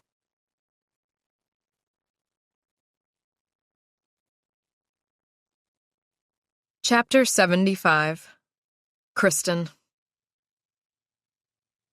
Jesus, I am terrible at picking men. I'm reminded painfully of that when Adam texts me that Lee is at his house. He's weak. He'll crumble like a dried autumn leaf. I wonder if he's told her that we are going to get married, that I am going to adopt Aubrey. He's so pathetic that I'm sure he has. I get in my Lexus and pull into traffic. I can take care of Lee, just like I took care of Sophie and Connor. Even now, as I make my way to Adam's, tears come when I think about the betrayal that set all this in motion. I'm a good person. I was doing everything that I could to be productive. I gave money to the Humane Society. I sponsored 3 kids in World Vision. I worked hard at my job. I only wanted one thing. A baby. God, why was I denied when I see so many kids come through the system who've been abused or abandoned? Jesus, help me. I honestly don't get it. I did every single thing that the doctors told me. I might as well have been forced to walk down Westlake Avenue completely naked with a sign on my back that read barren. That's how humiliated I was by my inability to conceive. And then Adam Warner comes to my office and drops a dirty bomb. Connor has had a child with that whore Sophie. When Adam left, I told Marcy that I wasn't feeling well, and I drove to Green Lake and just sat there on a bench looking at the mallards and muscovies, thinking. My mind was spinning so fast, I know I wasn't thinking straight. It was emotion driving a decision. I never, ever do that. And yet that day I did. I knew that I wanted that backstabbing husband of mine gone. I wanted that bitch girlfriend of his gone too. When they were fucking each other, they were really fucking me. My legs were wide open, just letting them do whatever. This was my fault. I knew it. I also knew that I could fix it. I sat there with those smelly ducks, imagining what it would feel like to grab one by the neck and choke the life out of it. I closed my eyes. I thought it would feel good. When I got home, I went to the kitchen calendar hanging next to the coffee maker. I flipped its pages to see the best time, to see how long I'd need to pretend that all was well between us. Memorial Day weekend looked good. It wasn't far off.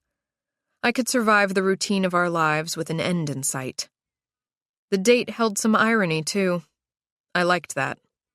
It would forever be a time to remember what I'd done and the reasons why I had done it. Years later, while others had fresh strawberry shortcake, I'd savor the memory of making things right. It would be far sweeter than any dessert. Just desserts. I smiled at my little joke. I could do this. Still, I needed help. I put a big circle around the weekend with a Sharpie. The next day, Connor stood in his underwear pouring some coffee. When I looked at him, I imagined castration as a solution. I could grab that 2-timing cock of his and slice it with a Henkel's on the butcher block. While he is writhing around, I'd toss the severed member into the garbage disposal and turn it on. "Hey, babe," I said. Change in plans for the 3-day weekend. Crap, he said, looking at me while I sat across the kitchen in the banquette we'd built together. You have to work? I already got the time off. No, I told him. I'm thinking of somewhere close to home. He made a disappointed face. I wonder how he'd feel if I cut off his nutsack and flung it against the cupboard door. Splat. I was looking forward to Walla Walla. Me too, I said. But I'll find something closer. I don't want to spend the weekend on the road. The Seattle traffic has really gotten to me. I'm beginning to hate my car. He sipped his coffee. I hear you on that, babe. I hated when he called me that. Love you, I told him as he returned to the bedroom. Hate you, I thought. There are a million ways to kill someone. I know that from practicing law. Most people only know about it from TV. Those of us in the profession, on either side of the law and order equation, know how to get away with something as egregious as homicide. Be very careful, trust no one, tie up loose ends, and never get caught. No, never. A few days later, I make it a point to run into Adam Warner. I learned his routine and his wife's in about 2 minutes on Facebook, and by sitting out in my car 2 doors down from their house. Sophie left first. It made my stomach roil to see her. She was very pretty. I could see how Connor would like her. She was younger, too. Probably more fun than me. I didn't even want to go there, but I couldn't help myself. I wondered what the two of them said about me. How they must have laughed at my inability to become pregnant.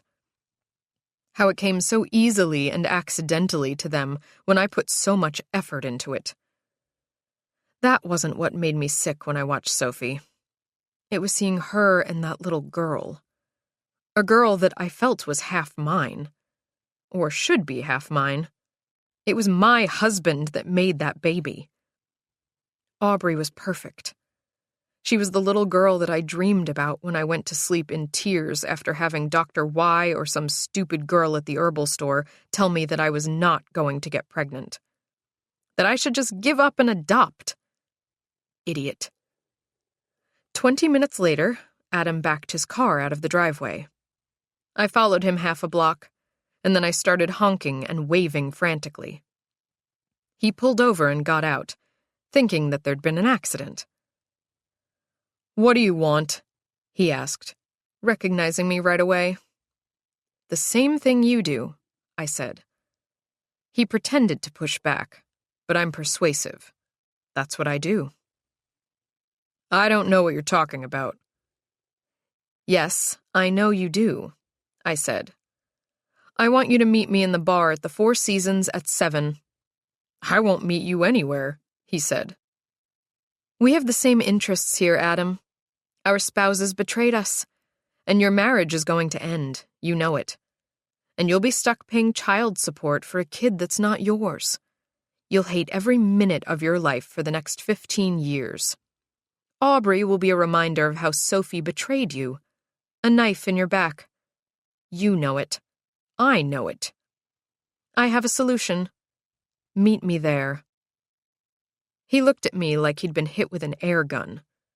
Just flat out stunned. I had no idea if he'd come or not. He did, of course. God, men are so easy. I see the detective's crappy car in front of Adam's house and park behind it. I remove the gun from my glove box and go to the door. Connor bought it for me after our neighbor was assaulted. Connor had his good points. All right, one good point.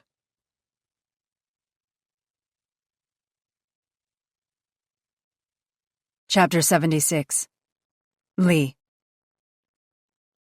I hear a knock at the door. That will be the Seattle police. I silently thank Montrose and God, in that order. Better answer that, I tell Adam. He gives me a nervous look and then heads to the foyer. It isn't the police, though. It's Kristen Moss. She's dressed to the nines for a night out, but her manner is anything but celebratory. There's a hardness to her that unsettles me. Her face is stiff, her features unyielding. "What are you doing here?" she asks me. "You know why I'm here, Kristen," I say. She looks at Adam. Her eyes spark. "Can't keep your mouth closed?" "I didn't say anything," Adam says. Then he looks at me. "Drink your drink. Kristen and I have dinner plans." I most definitely will not drink anything. My eyes go to the necklace, and Kristen snatches it without a word. "I don't know how you did it," I say to her as her heels dig into the thick black and white area rug. "But you killed Sophie, didn't you?" Kristen stands still as a statue. It's as if the words are running loose between the synapses in her brain. Her affect is so strange. Something's seriously wrong with her. "I didn't kill anyone," she says. I poke the hornet's nest. "You were so enraged about Connor having that baby with Sophie." She glares at me. "I won't lie," she finally says. "I was. If you ever have a husband, and he does that to you too, you'll feel the same anger. It's universal, Lee. It's not a motive for murder." She's baiting me. I can see that now. She wants to talk. Where are those Seattle police officers? "So you killed her," I say. "I said I didn't." She frowns at Adam. "He did." The air escapes my lungs. "He couldn't have," I say. "He was on the boat." Adam's face is blank. The moment is surreal. Maybe it isn't real. Maybe it is another bad dream. In some ways, I hope so. Adam might be a liar, but I don't want to see him behind bars for the rest of his life. "Adam," I say, "Mr. Bacher saw you." Silence fills the room. I swear I can feel heat rolling off Kristen's body. She's about ready to blow, but Adam just sits there in a strange stupor. "I had a bad feeling about this," he finally says, "from the very beginning."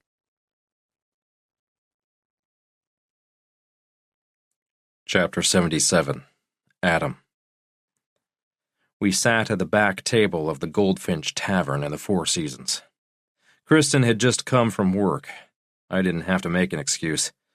Sophie was on a project, at least that's what I thought, and I did some shopping before we met. She noticed my Saks bag. "You have good taste," she said. "Yeah, but a craft beer budget," I said. "But that's not why we're here. What do you want?" "Like I said," she went on, "I think we want the same things. I want Connor gone. You want Sophie gone." "You can't be serious," I said. "Do I look like I'm joking?" Kristen asked. The waiter brought our drinks, makers for me, obviously, an expensive Merlot for her. It was clear. She had good taste, and more money than I did. I acted like I wasn't interested in what she had to say, except that I was. I asked her to elaborate while I drank my whiskey. "What if both Sophie and Connor were gone?" she asked. "Like dead?" I asked. I felt strangely giddy at the prospect, like we were playing some stupid and dangerous game. "Yes," she said. "Like dead. Look what they did to us, Adam. They fucked up our lives for all time. The chances that I'll have a baby one day are slim. I can thank Connor for wasting my chance to have a family now. And you're going to end up paying for a child that isn't even yours for the rest of your life." The truth was, I no longer felt for Aubrey the way I did before I found out she wasn't mine. I would never utter the words out loud. It would have made me sound so callous and pathetic. I saw Sophie and Connor whenever I looked at her. That's the only thing I could see.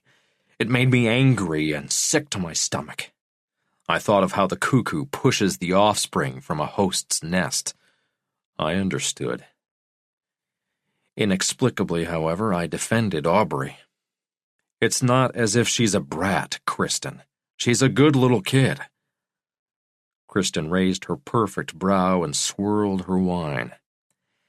In any case, she's not your brat. She's Connor's.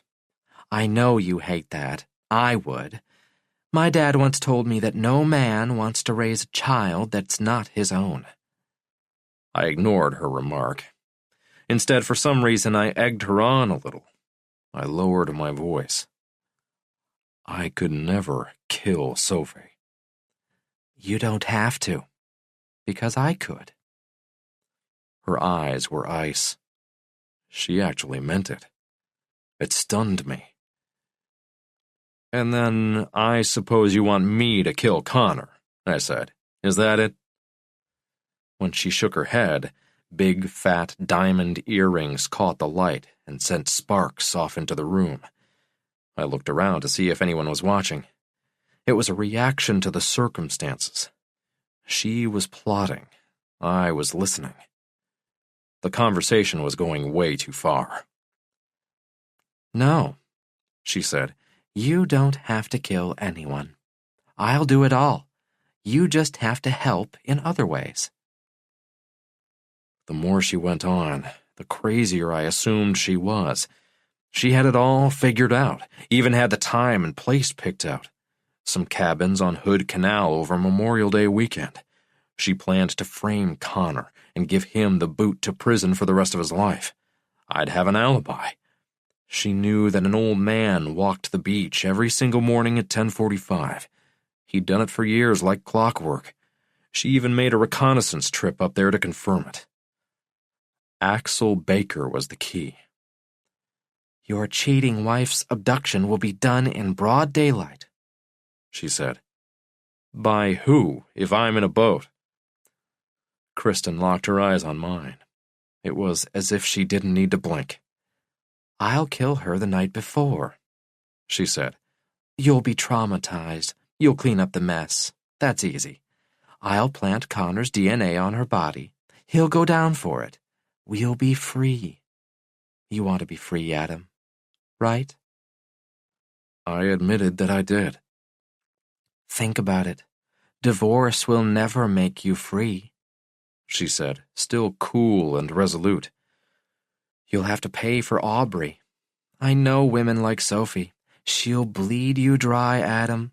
She'll be a bloodsucker, a leech. You and I both know it. The cheaters are always the most vindictive. I took a breath as I tried to process what she had planned. I really didn't understand. If Sophie's dead, how is that going to free me of raising Aubrey? The words felt like bile coming up my throat, but I said them anyway. You'll give her to me, she said. I had sat there for more than an hour, and while Kristen spun a plot for murder, my misgivings were small enough to push aside. Offering up my daughter for sale was too much. You are sick, I told her. I'm not going to sell Aubrey. Just then, Kristen reached her hand over to mine. It was a move to quiet and to control me. Not sell, she said with complete conviction. Let me adopt her.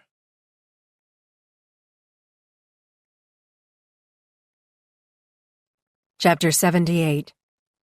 Lee. I see the barrel of Kristen's handgun. It's pointed in my direction, but she keeps her attention on Adam. I detect a slight tremor in her hand. I expect she's not used to shooting anyone. Then again, I really don't know her at all. I suspect that Adam doesn't really either. People like Kristen wear a mask every day. It isn't makeup, it isn't latex or anything overt like that. It's their ability to keep their emotions hidden by pretending to be normal. Or happy, which they never really are. "Did you give her the GHB?" she asks. Adam nods nervously and indicates my glass. Yeah, but she's not drinking it. Kristen stabs her gun in my direction. Drink it, No, I say. I won't. Adam looks at me with sympathetic eyes. It will make things easier, he says. The words swing me back to Albert Hodge, when he put his hand over my mouth and said to breathe in, "Everything will be easier." I didn't fight him. I did what he said because I was so scared. But not now. You'll have to kill me, I say. I've called the police. They'll be here soon. You'll go down for this, Kristen. You too, Adam. She's bluffing, Kristen says, measuring my words. When did you call? When I was in the bathroom. Kristen gives Adam a hard glare. Well, that's pretty stupid, Adam, letting her do that. I didn't kill anyone, Adam says. It was all Kristen. I didn't even know she was coming to the cabins. She stalked Sophie, she and Connor. Both had their reasons. You're such a liar, Adam, Kristen says. Adam shifts his attention to me. You know me, Lee. I thought I did. Now I know that I only had a fantasy of who my rescuer and my beloved big brother's best friend really was. The gun moves closer. I need one of them on my side. I also need the police to get here. Where are they?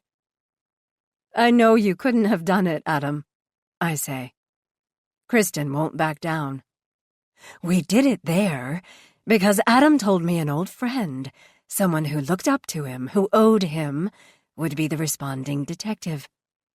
Didn't it ever strike you as strange, as a coincidence, maybe even fortuitous, that your old friend's wife was abducted in your podunk jurisdiction? I didn't respond. I had thought it was fortuitous, actually. At the time, I thought that it gave me a chance to do something for Adam Warner as he'd once done for me long ago. That I could help him at the worst possible time of his life. Kristen Moss is a talker.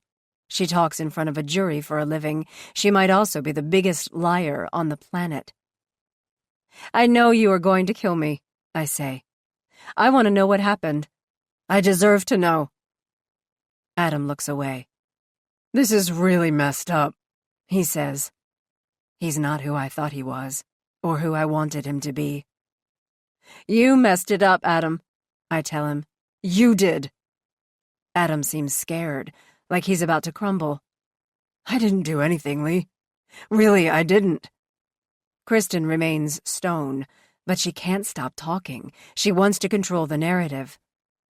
The night before her supposed abduction, Adam drugged Sophie with GHB, she says. I got it from a client who was stupid enough to bring it to court. Of course, I don't use the stuff. I gave some to Adam for Sophie and kept a good dose for Connor. Connor was drugged, too, I say. That's why he can't remember. Kristen lets out a little tense laugh. You should be a detective. She'd be proud of that little retort in front of a jury. What happened? I ask, trying to buy some time. I need to know. Kristen, thankfully, is on a roll. Adam brought her down to the basement. I did what I had to do. I snuffed the life out of her because Mr. I'm not that kind of man didn't have the balls for it. Typical male. All talk, little action. I put some of Connor's semen from a fertility collection kit inside her. Done. We carried her body down the tunnel and stowed it there, then shoved her into the canal when the time was right. She stops and looks at Adam. And you, Adam, had one little job to do. You must have screwed that up. The detective is here. That can only mean you either told someone or you didn't get rid of all the evidence, did you? He doesn't answer. I found the hat, I say. Kristen gives a knowing nod. Of course you did, she says. I knew I should have gone back there myself. Stupid me. Stupid me. A disconnect infiltrates everything that comes out of her mouth. Her words are delivered with an odd flatness. I've never heard such a vile string of words expressed without one iota of emotion. She might as well have been ordering a pizza. I had nothing to do with it, Adam says, urging me to believe him. You need to believe me. She's batshit crazy. Where are the police?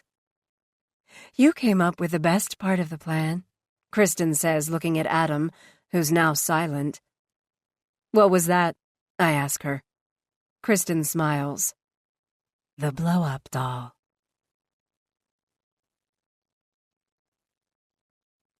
Chapter 79. Kristen. I'd racked my brain over the alibi situation. I've practiced law for more than a decade. I know the keys to avoiding a conviction. Have an unbreakable alibi and never talk about what you've done once everything goes down. I'd have Connor, of course, to alibi me, but there was the issue of Adam. In order for us to get away with it, I needed to make sure that even a narcissistic fool like him wouldn't get caught. Narcissists are very unreliable. Adam had to be positioned in that rowboat, and the old man needed to see a struggle. It was as simple as that. Simple is always a good starting point.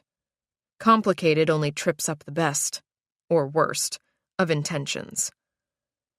I met Adam at the Goldfinch in the Four Seasons a second time. The place was crawling with out-of-towners, and that's why it was such a great place for what we had in mind. Everyone was too busy one-upping the person across from them to pay us any mind. That was good. We had a lot to get done. Memorial Day weekend was 10 days away, and we needed to be in sync. Completely so. I slid a packet of GHB across the table. The kids call it cherry meth. He put it in his coat pocket. Sounds yummy.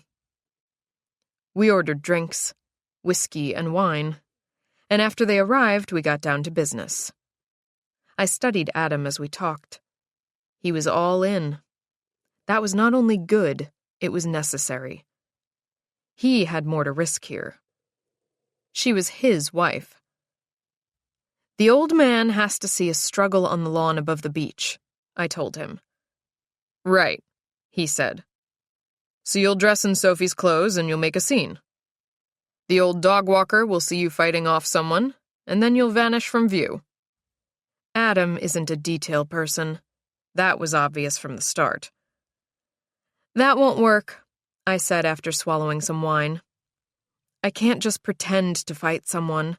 The old man's not blind, just nearsighted. Can't you zombie up Connor and make him struggle with you? It was intended as a joke, but there was a nugget of a genuine idea wrapped in his stupid idea. He's going to be completely zonked out so that he won't know what he's done, I told him. I'll set him up, and you don't have to worry about that. He'll go down for it. I'm going to let nature take its course. No need to call the police on him. I know Connor Moss. He's always been about doing the right thing. I almost feel sorry for the guy, Adam said. Don't, I said, meaning it. He fucked your wife. He made a baby. He ruined our lives. Adam gulped his drink. He was nervous. I wondered if he was cut out for this. I won't ever forget that, he said. Good, I thought. Now, about that zombie idea, I went on. What about a mannequin? I don't follow, he said. Adam may have been good-looking, but he most definitely was not a quick study. He'd always be the weak link in what we were going to do. I made a mental note of that. What if we dress a mannequin up as Sophie, and I dress up as Connor? I asked. Wear his jacket, hat, maybe. I struggle with the mannequin. He put down his empty glass and indicated to the waiter he wanted a second drink. I like it, he said. But we don't have a mannequin, do we? I shook my head at the waiter that I was fine with a single glass of wine. No, I said. And we don't need to be seen running around Goodwill trying to find one either. Adam sat there quietly for a minute. I have one of those sex blow-up dolls in my trunk, he said. You're disgusting, I said. He gave me a shrug. It was from a bachelor's party at work. I keep meaning to get rid of it. My worst fear is that I'm going to get in an accident on I-5 and the trooper is going to find it in the back of my car. I had a lot bigger reservations than that. Spending the rest of my life in prison was at the top of the list. That'll work, I told him. Better than a mannequin. It'll be more flexible, probably. As we sat there, I ran everything over in my head, backward and forward. This could work. It was risky being at the same group of cabins, but that could be explained too. Remember, I reminded Adam, we have never met. We wouldn't know each other by sight. My husband tracked your wife to Octopus Hole. It was a surprise. Sophie had heard about the cabins too, from Connor. She booked the Wisteria cabin, posted it on Facebook, and Connor booked the Lily for us. Neither one of us had any idea what was about to take place. Yeah, he said. We're both victims here. You know that's true, I said, thinking of our betraying spouses. What about the third cabin? I already know who booked it. Who? Some grandmother with some little kids. She'll be distracted. How can you be so sure? Because I know. Things happen fast. This will all be done in a blur. When we get up to leave, Adam gave me that obvious and unmistakable look that men give to women when they think they have a shot. I made a note of that, too. Never know when you'll need to use something like that.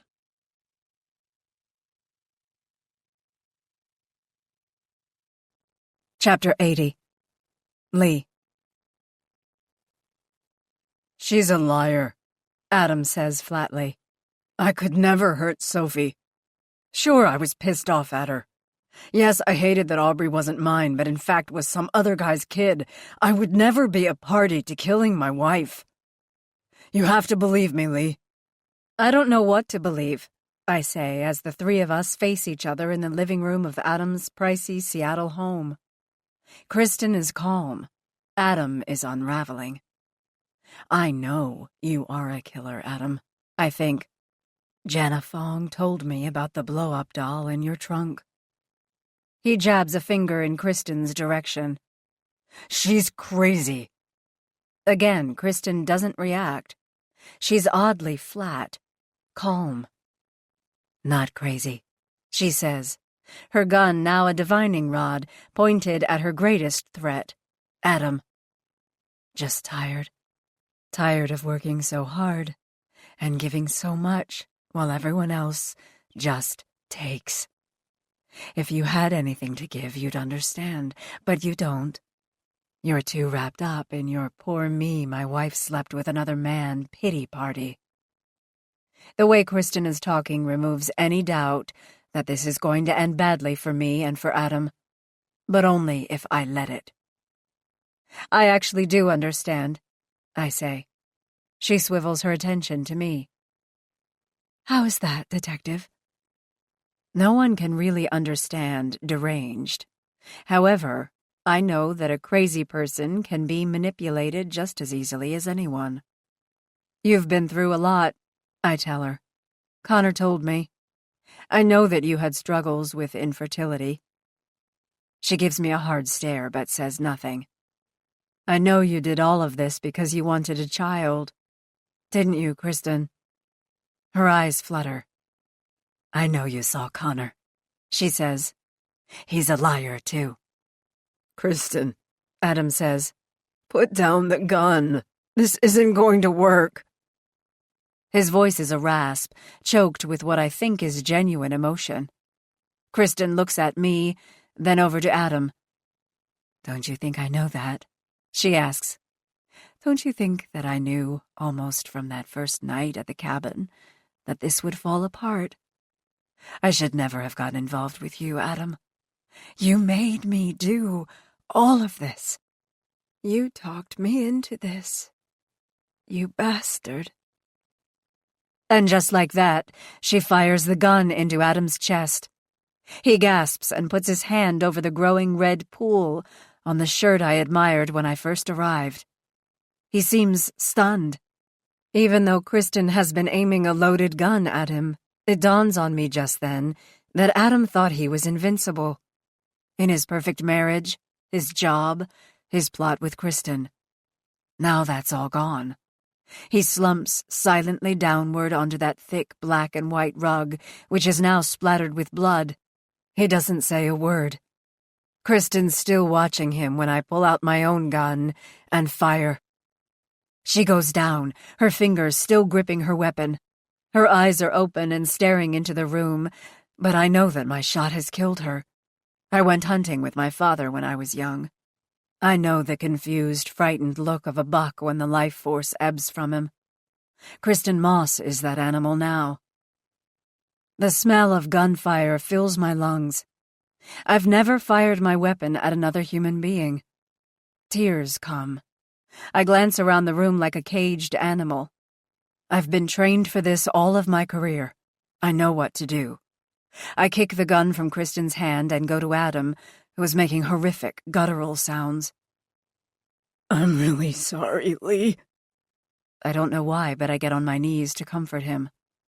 I know, Adam, I say. It will be all right. I'm back on Tamarack Lane in Shelton. But now Adam Warner is under the branches of the plum tree. He's asking for help. I'm reaching down for him and promising to take him home. And as he did to me, I lie. It will be okay. Kristen did all of this, he says. I know, I tell him. I look at his handsome face, his stylish glasses now splattered with tiny specks of blood. I wonder what turned the boy who rescued me into a monster. I find it hard to breathe, but I know I'm breathing. I wonder if anyone can ever know the reasons why we do the things we do, even the most terrible things. His eyes are starting to dim. I hear sirens. Hang on, Adam, I say. Help is on the way.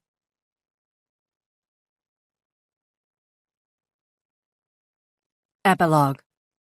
Lee. Adam Warner survived, only to face murder charges after the labs went back for a second review of blood samples taken at Sophie Warner's autopsy and discovered trace amounts of GHB.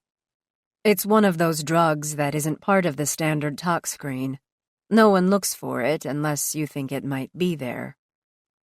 Oyster gatherers had found Connor's red jacket, but didn't know it was part of the criminal case until Linda London made a news report about what had really happened in the cabins not far from Octopus Hole. Kristen and Adam had left it out on the water after Sophie was supposedly abducted. It was the kind of mistake that could easily have been their undoing. The jacket was purchased at Nordstrom in Seattle. A receipt carelessly left inside a pocket indicated Kristen's account. It had been part of her disguise. Synthetic wig hairs were recovered from the straw hat. The blow-up doll. It was true. Kristen's last words had not been a lie. One thing, however, had been. Dr. Collier called me about Kristen's autopsy. I read your report, she said. Saw all the notes on her quest for a baby. Holy mackerel, I hope you're sitting down. I wasn't, but I said I was. Kristen couldn't have a baby. She didn't have any ovaries. Born without them. She had what we call ovarian agenesis. But she was seeing a fertility doctor, I said. I checked on that, too. Dr. Yamada is a psychiatrist. Once you get back to work, you'll want to see if you can get him to talk to you. Interesting case, I bet. She was trying everything she could to get pregnant, but she didn't have the goods to get there. I wonder if her husband knew. I doubt it. He was all in on her quest to have a baby. What a mess. Dr. Collier said her report was in Montrose's email. Just wanted you to know, she said. I thanked her and found a place to sit down. I hadn't expected it, but I felt sorry for Kristen. She was sick. She wanted something that she could never attain, and she clearly snapped. Adam was another story. I had a long week off pending a review of the shooting. Millicent and I got caught up on Netflix, and in the surprise of my life, Dan Belding Jr. asked me out for a date. Bigger surprise, I said yes. He's decent, and decent has been in short supply in my life as of late.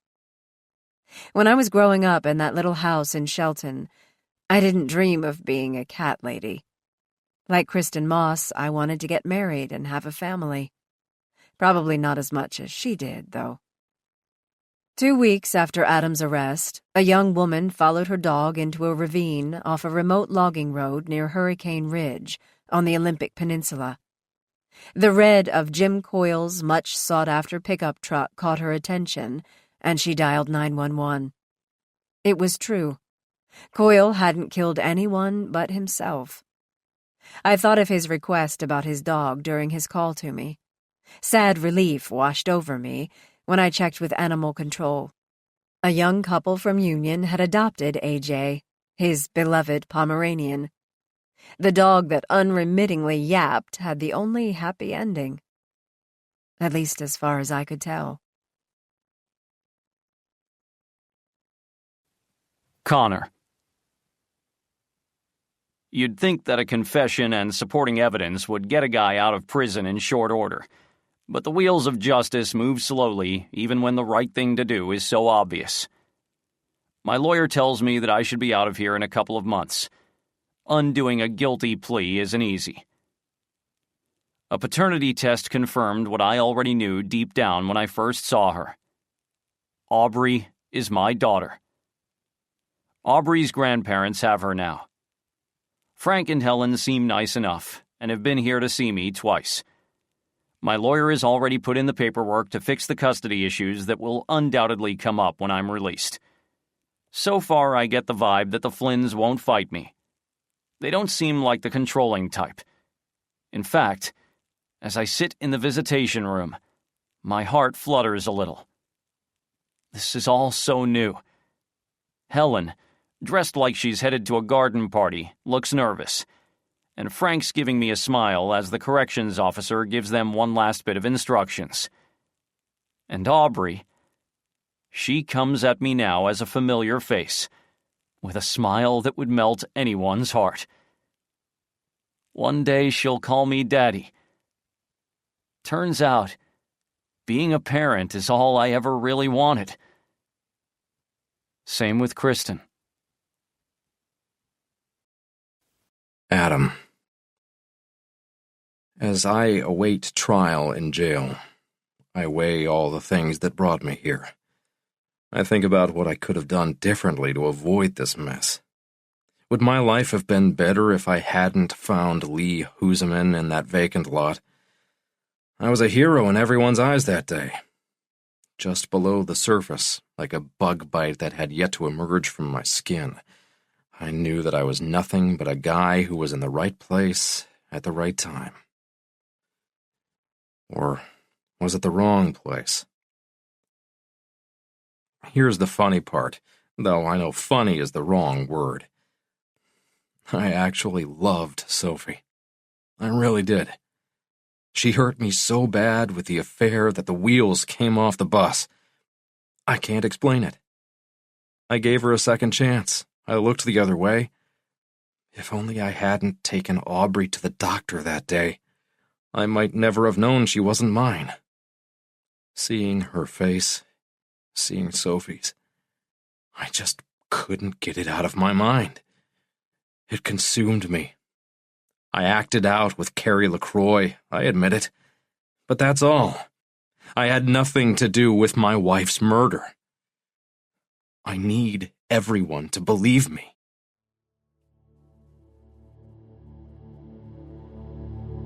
We hope you have enjoyed our presentation of Lying Next to Me by Gregg Olsen. Performed by Karen Peaks, Scott Merriman, Katie Coster, and P.J. Oakland. Performance copyright 2019 by Brilliance Publishing, Inc., all rights reserved. For further information concerning this program or other Brilliance audio titles, please call the following toll-free number, 1-800-222-3225, or visit our website at www.brillianceaudio.com. No part of this recording may be played for an audience or reproduced in any form. It may not be streamed, downloaded, broadcast, or copied without written permission. Address all inquiries to Brilliance Audio, P.O. Box 887, Grand Haven, Michigan 49417.